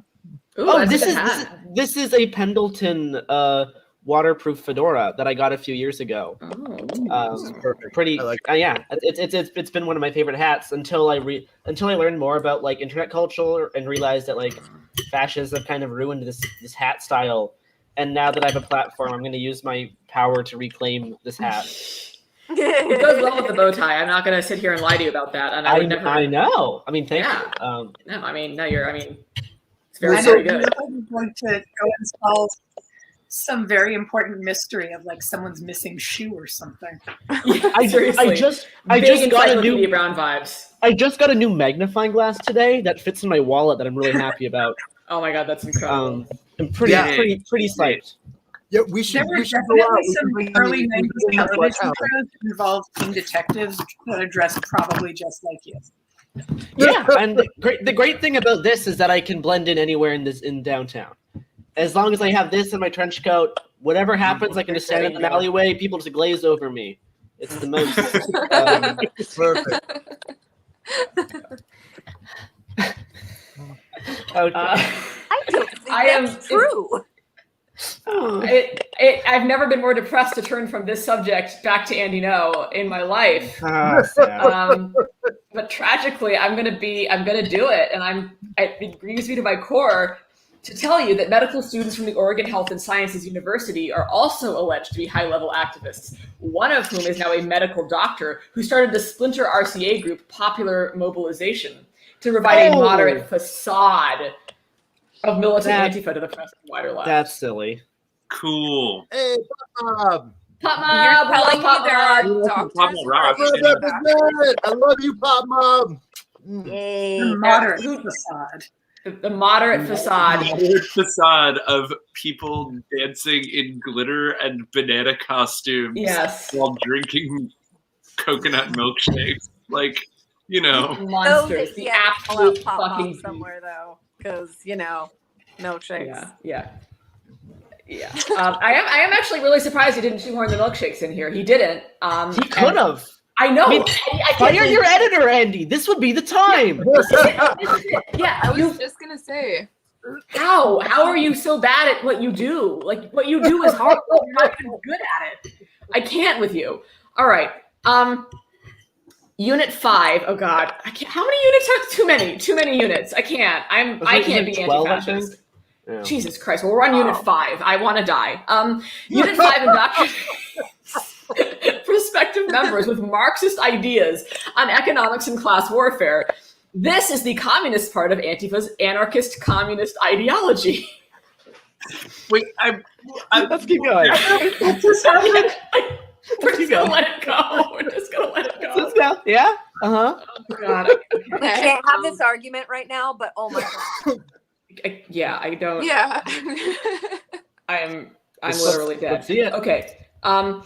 The unit trains members that white supremacy and capitalism are linked through the history of American chattel slavery and can never be divorced from one another. Okay. No notes. No notes. All right. Here's the unit: class struggle and white supremacy. What is the relationship between class and white supremacy? What lessons can we learn from militant liberatory movements in the past? Yeah. How does our work fit into the broader struggle for a classless free society? Yeah. Okay. Key competencies. Be able to discuss how whiteness was invented to break working class solidarity. Familiarize yourself with different perspectives and strategies on how to oppose white supremacy, heteropatriarchy, and capitalism. Okay. Look at the ways that various anti-racist, anti-capitalist movements organized historically, the unique conditions that created them, their weaknesses and strengths, the ways in which they advanced or derailed radical social change. Think about how these lessons can augment your own anti-fascist work. Yeah. Right. This doesn't necessarily sound super communist to me, but okay. Yeah. All right. Why would you learn history and learn from it? The fucking communists. God damn. Unbelievable. Yeah. Once again, we see that education truly rots the mind. Straight step-by-step list of like, if you want to unpack your ideology and see why this, like, here's what anti-fascists would tell you if they were trying to convince you to stop being a fascist, is to go do this research. And he's just publishing it. Yeah. Honestly, like, I might go back here and like read some of this stuff because like my grasp on theory is pretty poor, and I could probably benefit from a lot of these. So I was gonna ask, I was like, can you send me a list of some of these books? yeah, no, this is really great actually. Listing I'm glad that Project Veritas has exposed me to this list. Thank you, Project Veritas. I wish that I had brought your hat with me today, but I didn't. Critical support. Critical support. We strongly encourage members to familiarize themselves with a wide range of left perspectives on these issues, including those they do not agree with. We encourage critical thinking. What? I'm sorry. Huh? Did the left encourage critical thinking and a diversity of perspectives to go along with tactics? I don't understand. This is truly the most dark thing I've ever seen in my life. I am bowled over by the pure evil of this list is just overwhelming me, and I'm very unhappy. We got one more point though. It's worse than all the others. Be able to articulate how and why our work is an important component in the struggle for a classless free society. Straight from Mao's mouth, all of this. All of it, just straight. Yep, absolutely. Required readings. Oh, go ahead. Okay. Oh, great. Between Info Shops and Insurrection, U.S. Anarchism, Movement Building, and the Racial Order by Joel Olson. With allies like these, Reflection on Privilege Reductionism by Common Cause Ottawa. Clenched Fists, Empty Pockets by Frederick Carlson Anderson and Attila Piskin. And Accomplices Not Allies by Indigenous Action. Yep. It's a good one. Great. Oh my God. I'm sorry. You can find these. You can find all these online for free. All these online for free. And you know what? Tomorrow I will go through and I will tweet a list of the reading list out so that everyone can read these books. I bet you're right about the Mayo thing. Unit 6 further explores ideas of critical race theory introduced earlier in the training. Oh God, it's okay. Oh wow, so he's gonna go right to Unit 6 now, which is neat. Explores the idea of critical race theory introduced earlier in the training, in particular the vogue academic theory of intersectionality. Oh boy. Oh boy. I think we're going to get a lot of laced white supremacy here. Oh yeah. Oh, 100%. All right. Intersectionality is the hip new thing. It is. It's the cool. All the kids are doing it. So this is more curriculum. This is now again not from Andy Ngo, but from the people that read books. So, Unit 6: Intersections with Gender. Questions: What is intersectionality of oppression? Yeah. Why and how are you a feminist? Why and how do you fight patriarchal oppression? Yeah. Cool. Key competencies: be able to challenge internalized patriarchal behaviors and beliefs to foster a healthy group dynamic. Yeah. Begin to identify ways that sexism, homophobia, and transphobia relate to other systems of oppression. Mm-hmm. Understand how fascist ideologies rely on misogyny, rigid gender roles, and virulent homophobia. Mm-hmm. Familiarize yourself with feminism's historical weakness, including racism, classism, and transphobia. And understand how intersectionality of oppression translates into real-world violence and trauma. All of these things. This is all. We can tie this in this is a perfect example of the Jeremy Christian thing. This is super normal. It's demonstrating that exactly. This isn't this. Wow. Yeah. Wow. Okay. Required readings. Why misogynists make great informants. How gender violence on the left enables state violence and radical movements. That is a top one, top notch reading. Yeah. By Courtney Desiree Morris. RCA's Manarchist Questionnaire. Ooh, I don't know what that is, but I'm going to find out. Sounds good. We need to do the Manarchist Questionnaire for charity some night. It's, can we do a Manarchist Questionnaire? That sounds great. Absolutely. Let's do that. All right. It sounds great. Yeah. I love the name. Against Patriarchy: Tools for Men to Further Feminist Revolution by Chris Crass, which is a fantastic 10 out of 10. Chris Crass, great name. No notes on that. Great job. Unit 6's reading and indoctrination competencies are no different than what are taught in American universities and colleges. One pause here. It just reported by Reuters that 2 people were killed by police in Myanmar. Shit. Yeah, just today. Yep. Two protesters. No. Yep, shot. Oh, that's shit. Arm. Yeah, their arm fell off because they got shot. Jesus yeah, it's nasty. Yeah. By the way, this is a great time to take a break and remind everybody that we're not just here laughing at Andy Ngo for funsies. We're also having fun, but we are also here to raise money for Myanmar, and it looks like that's going pretty good. We are still going. We're at $6,850. Thank you to everyone who's donated. You are all amazing. A lot of people have. All the super chats from this channel are going there too. They aren't even in there yet. We've got probably over $1,000 of super chats that will be going to this once we figure out the total at the end of it. If you haven't donated, consider throwing a couple bucks this way. The link is in the description below, and feel free to share that link to everyone. You can share the stream as well if you want, but mostly it's about the this thing. So let's get to. I feel like 7,000 is in sight. I feel like we're almost there, and I think we can do it. Yep. Yeah, I believe in us. Yeah. And in fact, let me just make a special pitch to the viewers right now. It's almost 3 a.m. here on the East Coast, and I need to go to bed, but I can't leave before we get $7,000 in. So we are just $150 from me being able to get some sleep. So let me just say, I swear to God, like if anyone's watching right now, if I've ever done you a favor, if you've ever liked me, if you're seeing me right now and you have a crush on me and want me to go to sleep, please just throw some money that way. Throw some money toward the charity so that I can get some sleep, because it's almost 3 a.m. here. That's release him. So help him. I have faith. Unbind me, people! Come on. Or bind him. It's your choice. We're not here to judge. No kink shaming. All right, I'm just gonna tweak this out real quick. All right, we're just away from hitting 7,000, and that means that I can go to sleep. We are at $6,970. So close. God damn. So close. Y'all are incredible. Yeah, wow, we're $30 away. Folks are amazing. I'm gonna put it up on the screen. Thank you. We're gonna watch it. Oh, really, I think we're gonna do it. Refresh. We're gonna do it. We're close. All right, we're gonna keep refreshing. All right. Come on. All right, not quite yet. I'm gonna read another paragraph, and then we're gonna do it again. All right, we're gonna read. We're gonna okay. Let's do it. Because this is very short. He just talks very briefly about how Unit 6's reading and indoctrination competencies are no different from what is taught in American universities and colleges.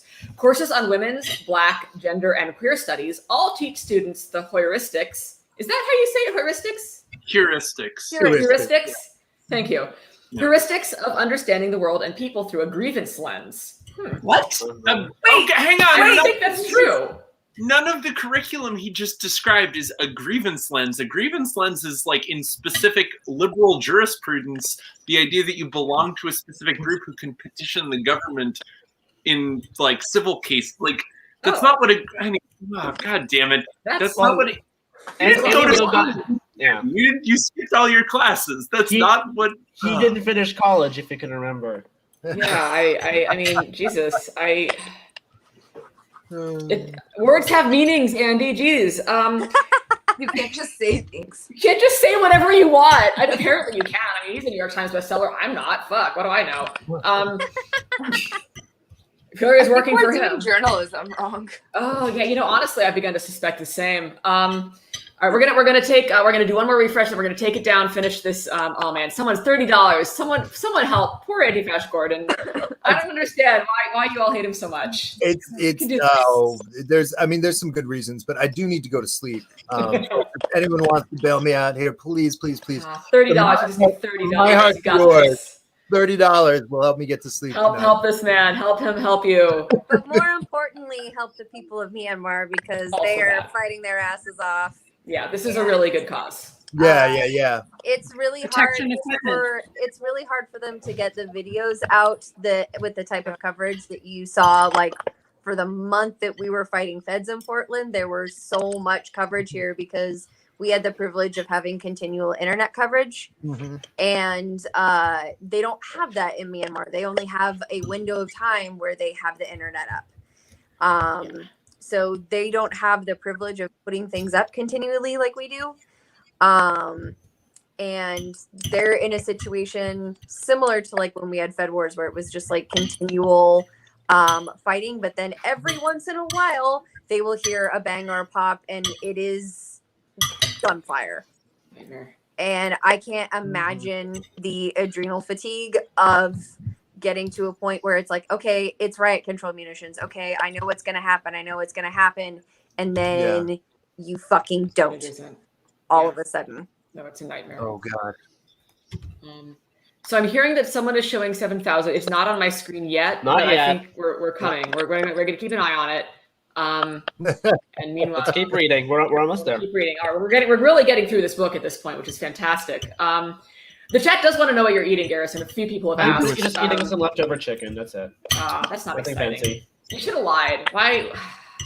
It could have been anything. They can see it on camera. It's just kind of like an amorphous meat shape. I can find out what it is. It looks like a full Thanksgiving dinner. Like it's very colorful. Oh, shit. Y'all, guess what time it is? Hey! Y'all, amazing. God damn. Fuck yeah. Nice. Oh my God. Wow. Wow. You have really helped out the people. Holy cow, that's so much. This is really cool. Wonderful. Like seriously, everyone, like big round of applause for everybody. Like for doing a real good thing today. Like y'all are making this happen. Like this is all you, and thank you for helping the people that need it. So cool. Pretty much at the 8-hour mark on the dot too. Yeah, damn. Honestly, yeah, it's true. It's like, I don't know, a bunch of folks in here right now can remember the point over the summer where like everybody was like watching stuff coming, like support from all over the country pour in for shit that we were having in Portland. And like, it was fucking minor. It was nothing compared to what's going on in Myanmar. And still, like, we had people who were like shipping in gas masks from other states because you couldn't get gas masks in Portland anymore. We were out. Yeah. And like they're at the stage of like trying to get helmets and like trying to get goggles and shit when they're being shot at with live ammunition. With live rounds, yeah. Completely. Yeah. Just absolutely a goddamn nightmare. And I mean, like you can't fix it, but at least, we all have to like do what we can. Just God bless. I don't know. It's horrible. You said it better than I ever could. And this is their second military coup in most of their lifetime. Yeah. I mean, you get the feeling like they know the stakes. What I keep seeing in interviews is like they know, like they have to fight it. So yeah. Well, fuck yeah. Good job, everybody, and thank you, Anti-Fash Gordon, for joining us. This is awesome. Thank you for having me. I need to say goodnight. You folks are lovely. It was lovely hanging out with you. I would love to do this again sometime. Let's do it again sometime. Yeah, I'm going to be. I read a lot of horrible far right shit, so we'll do it. Yeah, awesome. Cool. Okay. Well, if y'all are up for it, I'm going to keep reading this chapter. Again, none of you are held captive here, but we'll wind down probably pretty soon. It's like midnight out in the Pacific, but we can finish this chapter. I believe in us. What do you think? We can finish the chapter. Yeah. All right. Yeah. We all were used to waking. My okay. Yeah. Yeah. I was. You've had a day. Yeah. I was in the ER earlier today, but I am so happy for the goal that we met, everybody. Yeah. Good job, everyone. Yeah. Awesome. Have a good night. I hope you get some rest. Yes. I'll try to get Andy out of my head before. Yeah, God. Good bedtime reading there. I'll just try to think really hard of the literary prowess that was those emails. The emails were well written. The emails are honestly the saving grace of this. Shout out RCA. Thank you for. Thank you, RCA, for being literate. We appreciate you. Absolutely. Instead of carrying sheep, just imagine one of those run-on sentences and start trying to count the commas in it. Something about all these far-right authors and their use of commas. Yeah, God, what? Just comma abuse. It's, I don't know. It's a recurring theme. Yeah, I'm just really getting off on the thought of a semicolon right now. I do like semicolons. The person who edits my work yells at me a lot about semicolons and reject commas, embrace periods. Semicolons forever. No. Yeah. Into it. Super. All right, guys. All right. Have a good night. More money. Good night. I'm gonna do it. All right. All right. Yeah. I'm probably honestly I've got about the end of this chapter. I mean, my words are starting to come out badly. You might have noticed that my ability to speak is declining rapidly. So I would read, but I don't have a copy of the book. So and I would never send it to you because I pirated it. But because I wouldn't pirate. But I'm gonna keep reading it, and we're gonna learn more about grievance lenses.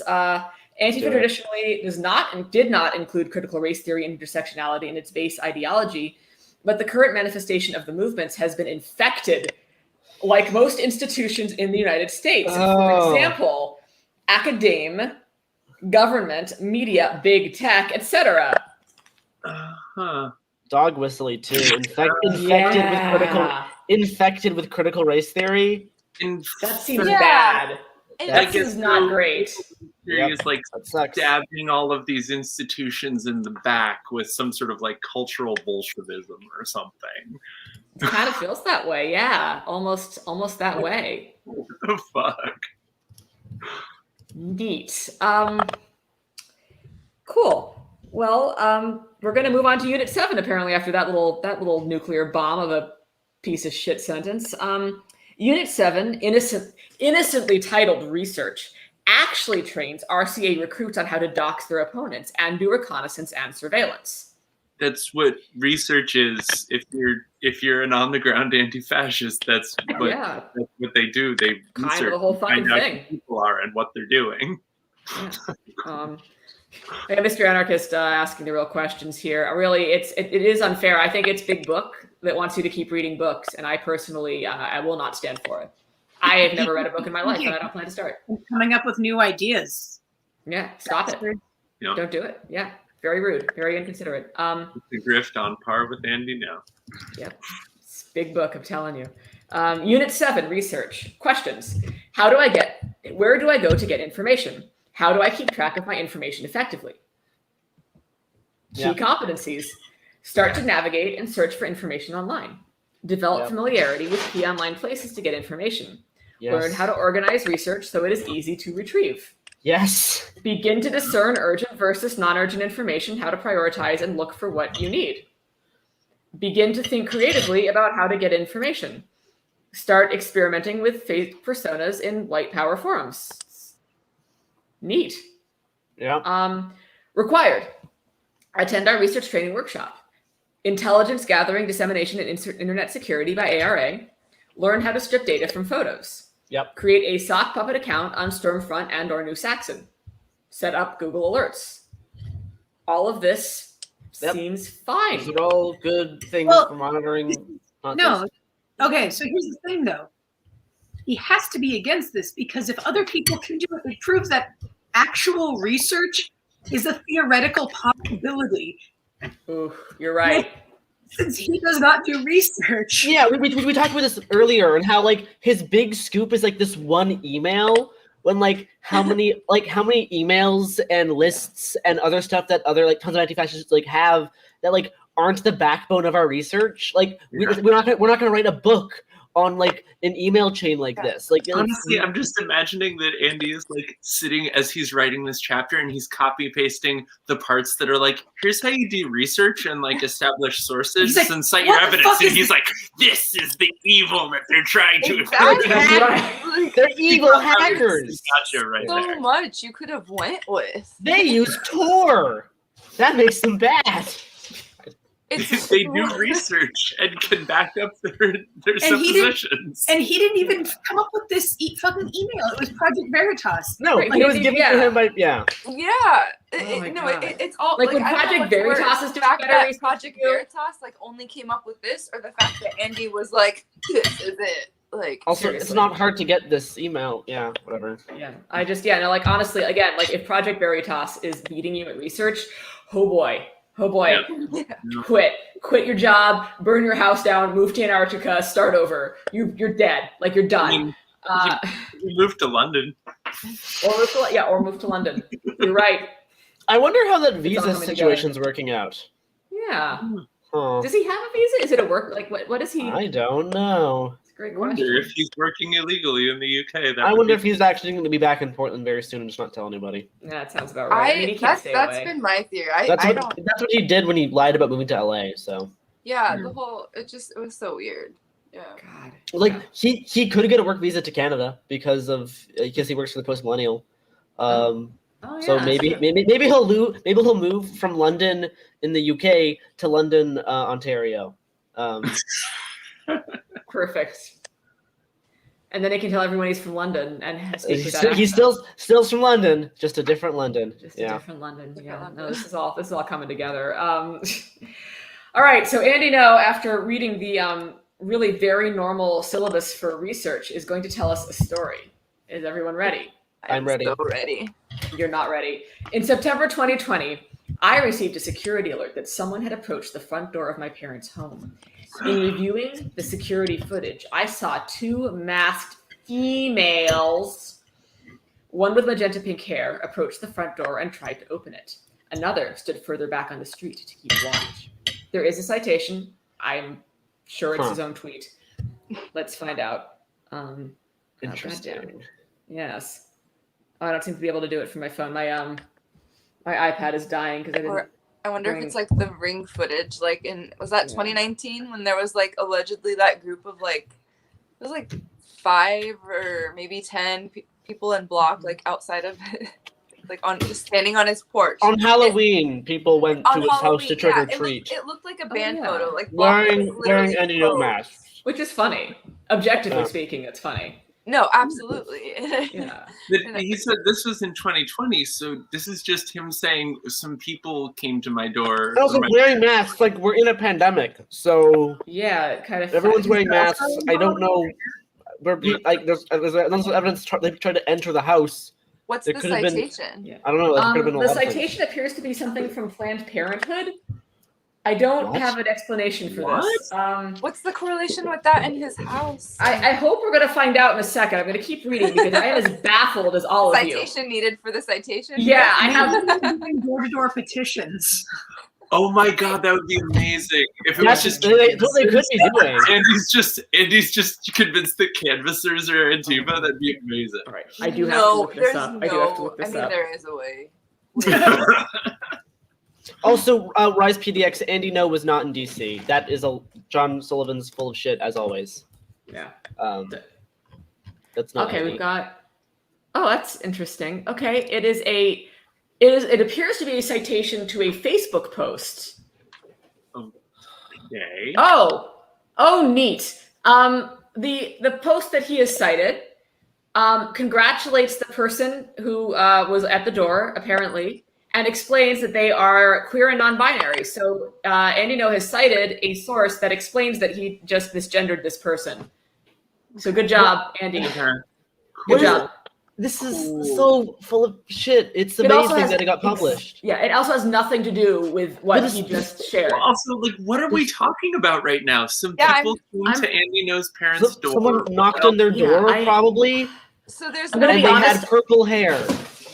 They were literally just people went to his front door with, and it was two people. One had magenta hair.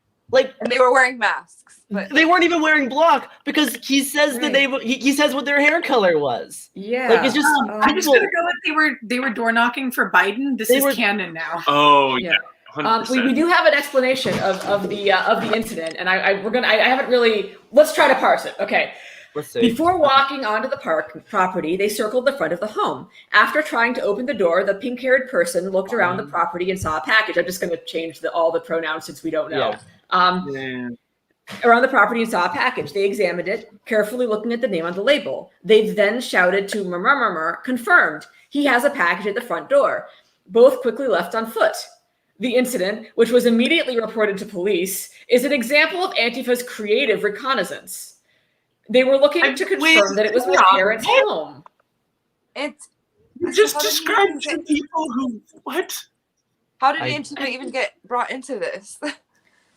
It's just random ass people looking at a package on your doorstep, Andy. What is scary? that? It was the Census Bureau. Oh, word! Yeah, it's totally the Census Bureau. There we go. I can see it. He does say. Oh, I hope so. I hope so. 2 weeks later, they released their findings and the address online, leading to people driving into my parents' property and stalking the front of the house again. Portland police took a report per policy, but did nothing else. Wait, stalking the front of the house? What does that even like mean? A wolf, like pushing back and forth? Yeah, is this like a Huff and Puff situation? Like, what? We do have a citation for this, and I'm going to try to find it. It's a tweet, obviously. The last tweets are not citations. Here, we could generate some tweets right now if anyone wants to tweet some things. Yeah, we could real life. Let's make citations as we go. Rise PDX, can you like link to the footage? I mean, he's not. The problem is he's like citing a tweet that I can't find. I'm asking someone in the chat. Oh, please! Why you don't cite tweets? Oh my god.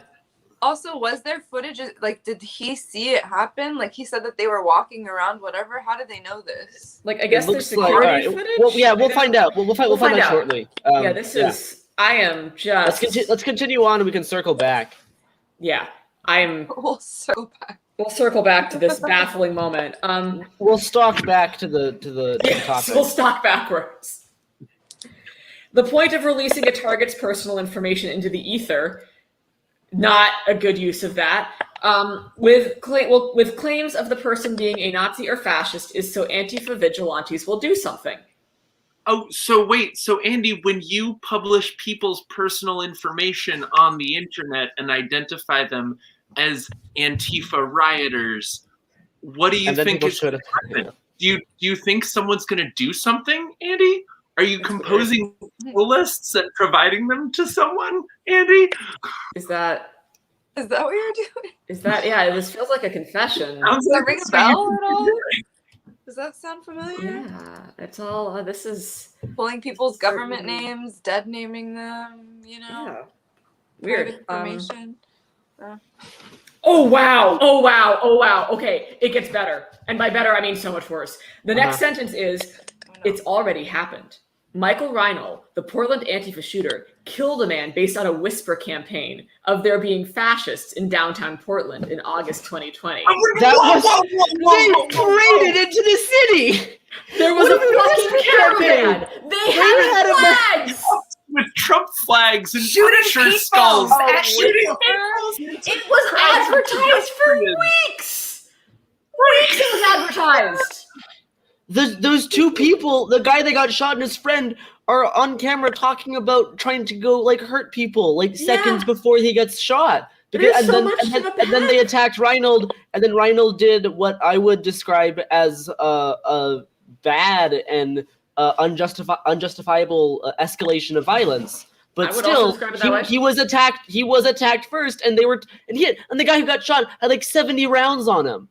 You don't regularly carry around 70 rounds on you. No. You do that when you want to hurt people. They were talking about hurting people, and they were trying to hurt people. Yeah. I'm still stuck on whisper campaigns. Whisper campaigns. They put it on their Facebooks. Like it was an event on Facebook. Skull masks and what is happening? It was loud enough for like national reporters to fly into Portland. Yeah. Yeah, we went to the thing. We went to it. Yeah, we planned for it. We whisper. A whisper. There was no whispers. Maybe it was all very loud. Yeah. Maybe what Andy Ngo means is that he was cuddling with somebody on the far right, and they whispered to him about how there would be fascists, and it was a whisper. So it was whispered. Okay. Yeah. Honey. Oh my God. I feel like that's the best line of the book. I don't imagine it's going to get any better than that. That really is it's a great example of Andy's work. There was a motorcade like 3 miles long going into downtown. Yeah. It was the most disruptive event in downtown that whole summer.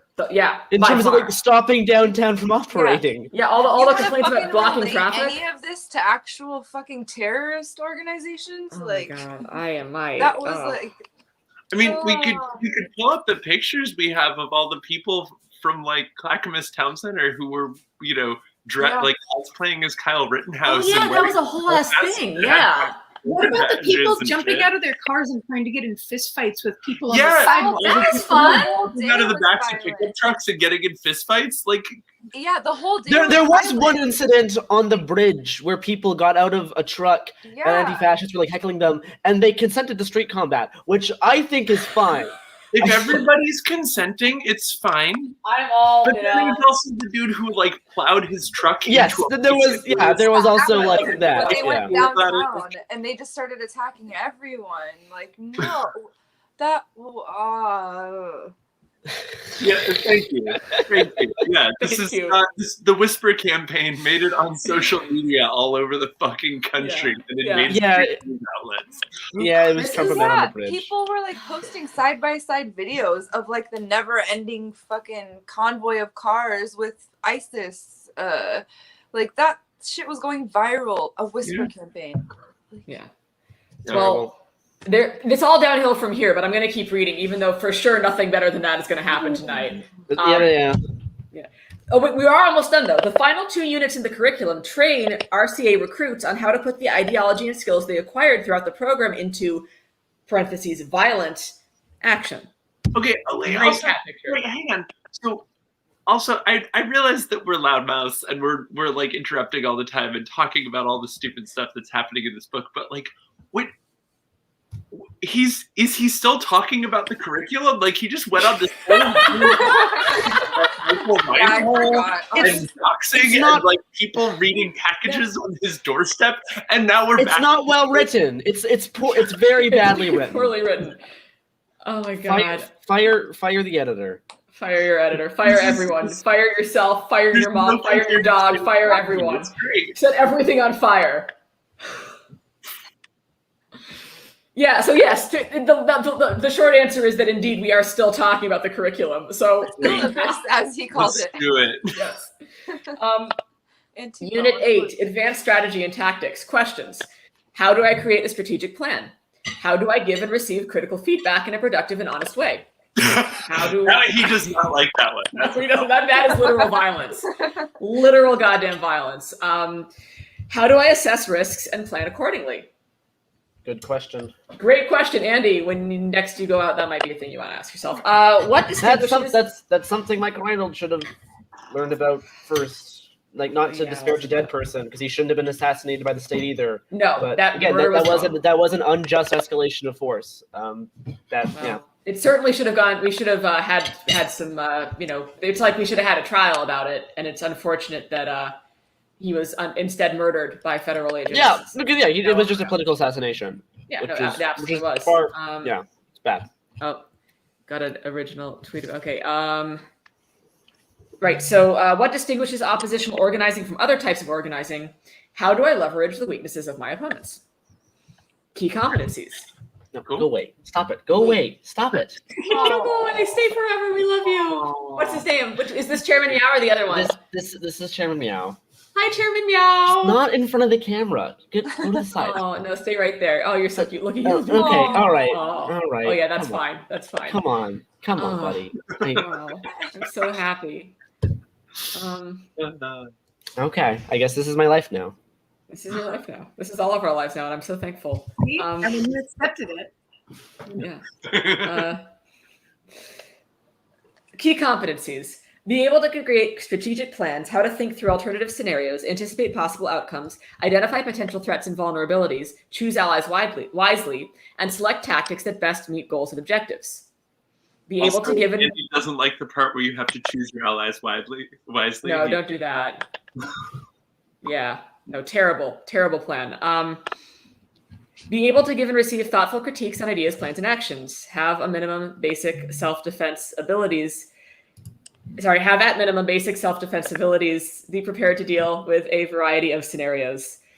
Required. Black bloc training. Advanced recon topics training. Active participation in ongoing martial arts training. Cool. Okay. And we're going to move right into Unit 9, which is very nice. Thank you, Andy, for not making me read another random story about some people that were your parents' house. Super appreciate it. Unit 9, group process. How do I assess when a meeting is going well? How can I keep things on track and not waste time rehashing worn territory? Andy, Jesus Christ, please, for the love of God, do, Oh, just posting your L's, buddy. Oh, posting your L's. Jesus Christ. How can I intervene in unhealthy or damaging dynamics? Yeah. How can I make sure we are hearing from quieter people? POC, people of color, women, and others that may not take up as much space in meetings. Yeah. This is just good. This is all great. Just great things. Yeah. Great things for life. Great life lessons. Yeah. Key competencies: be able to effectively facilitate meetings, be able to address unhealthy or time burglary dynamics. Ooh, I like that, time burglary dynamics, and have some skills handy to assess them.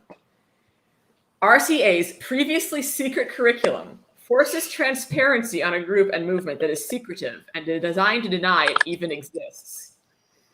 But it's not only RCA that has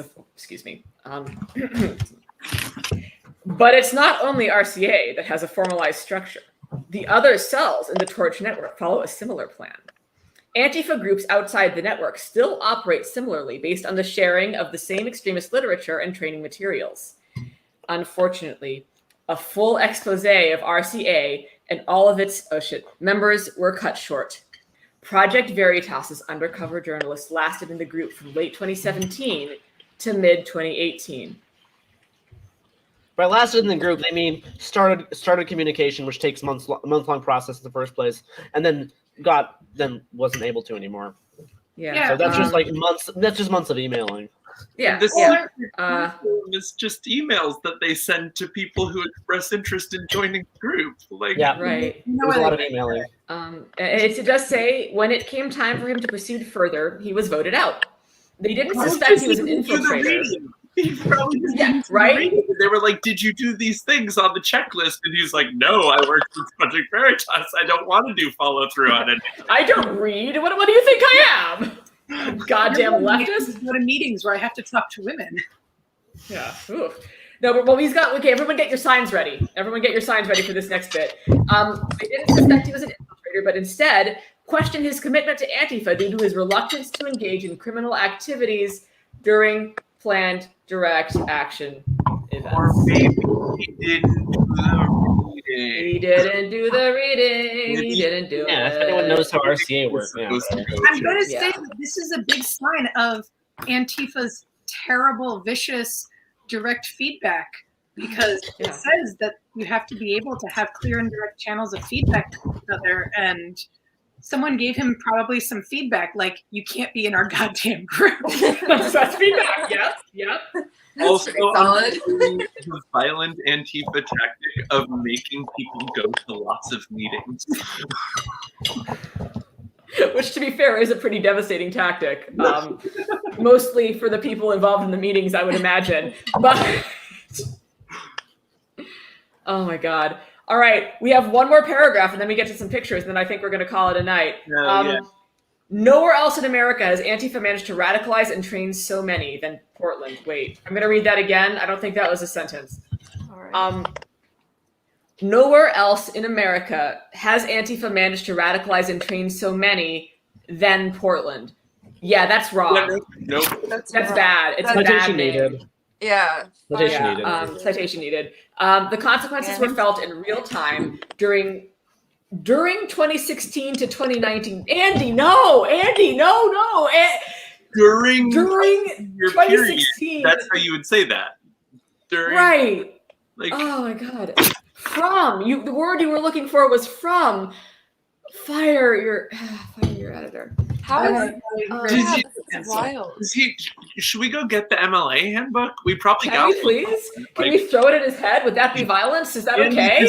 If you can't write, you could, when you were at PSU, you could have taken classes in how to write. Yeah, you had access. Why didn't you? Why are you doing this? I don't understand.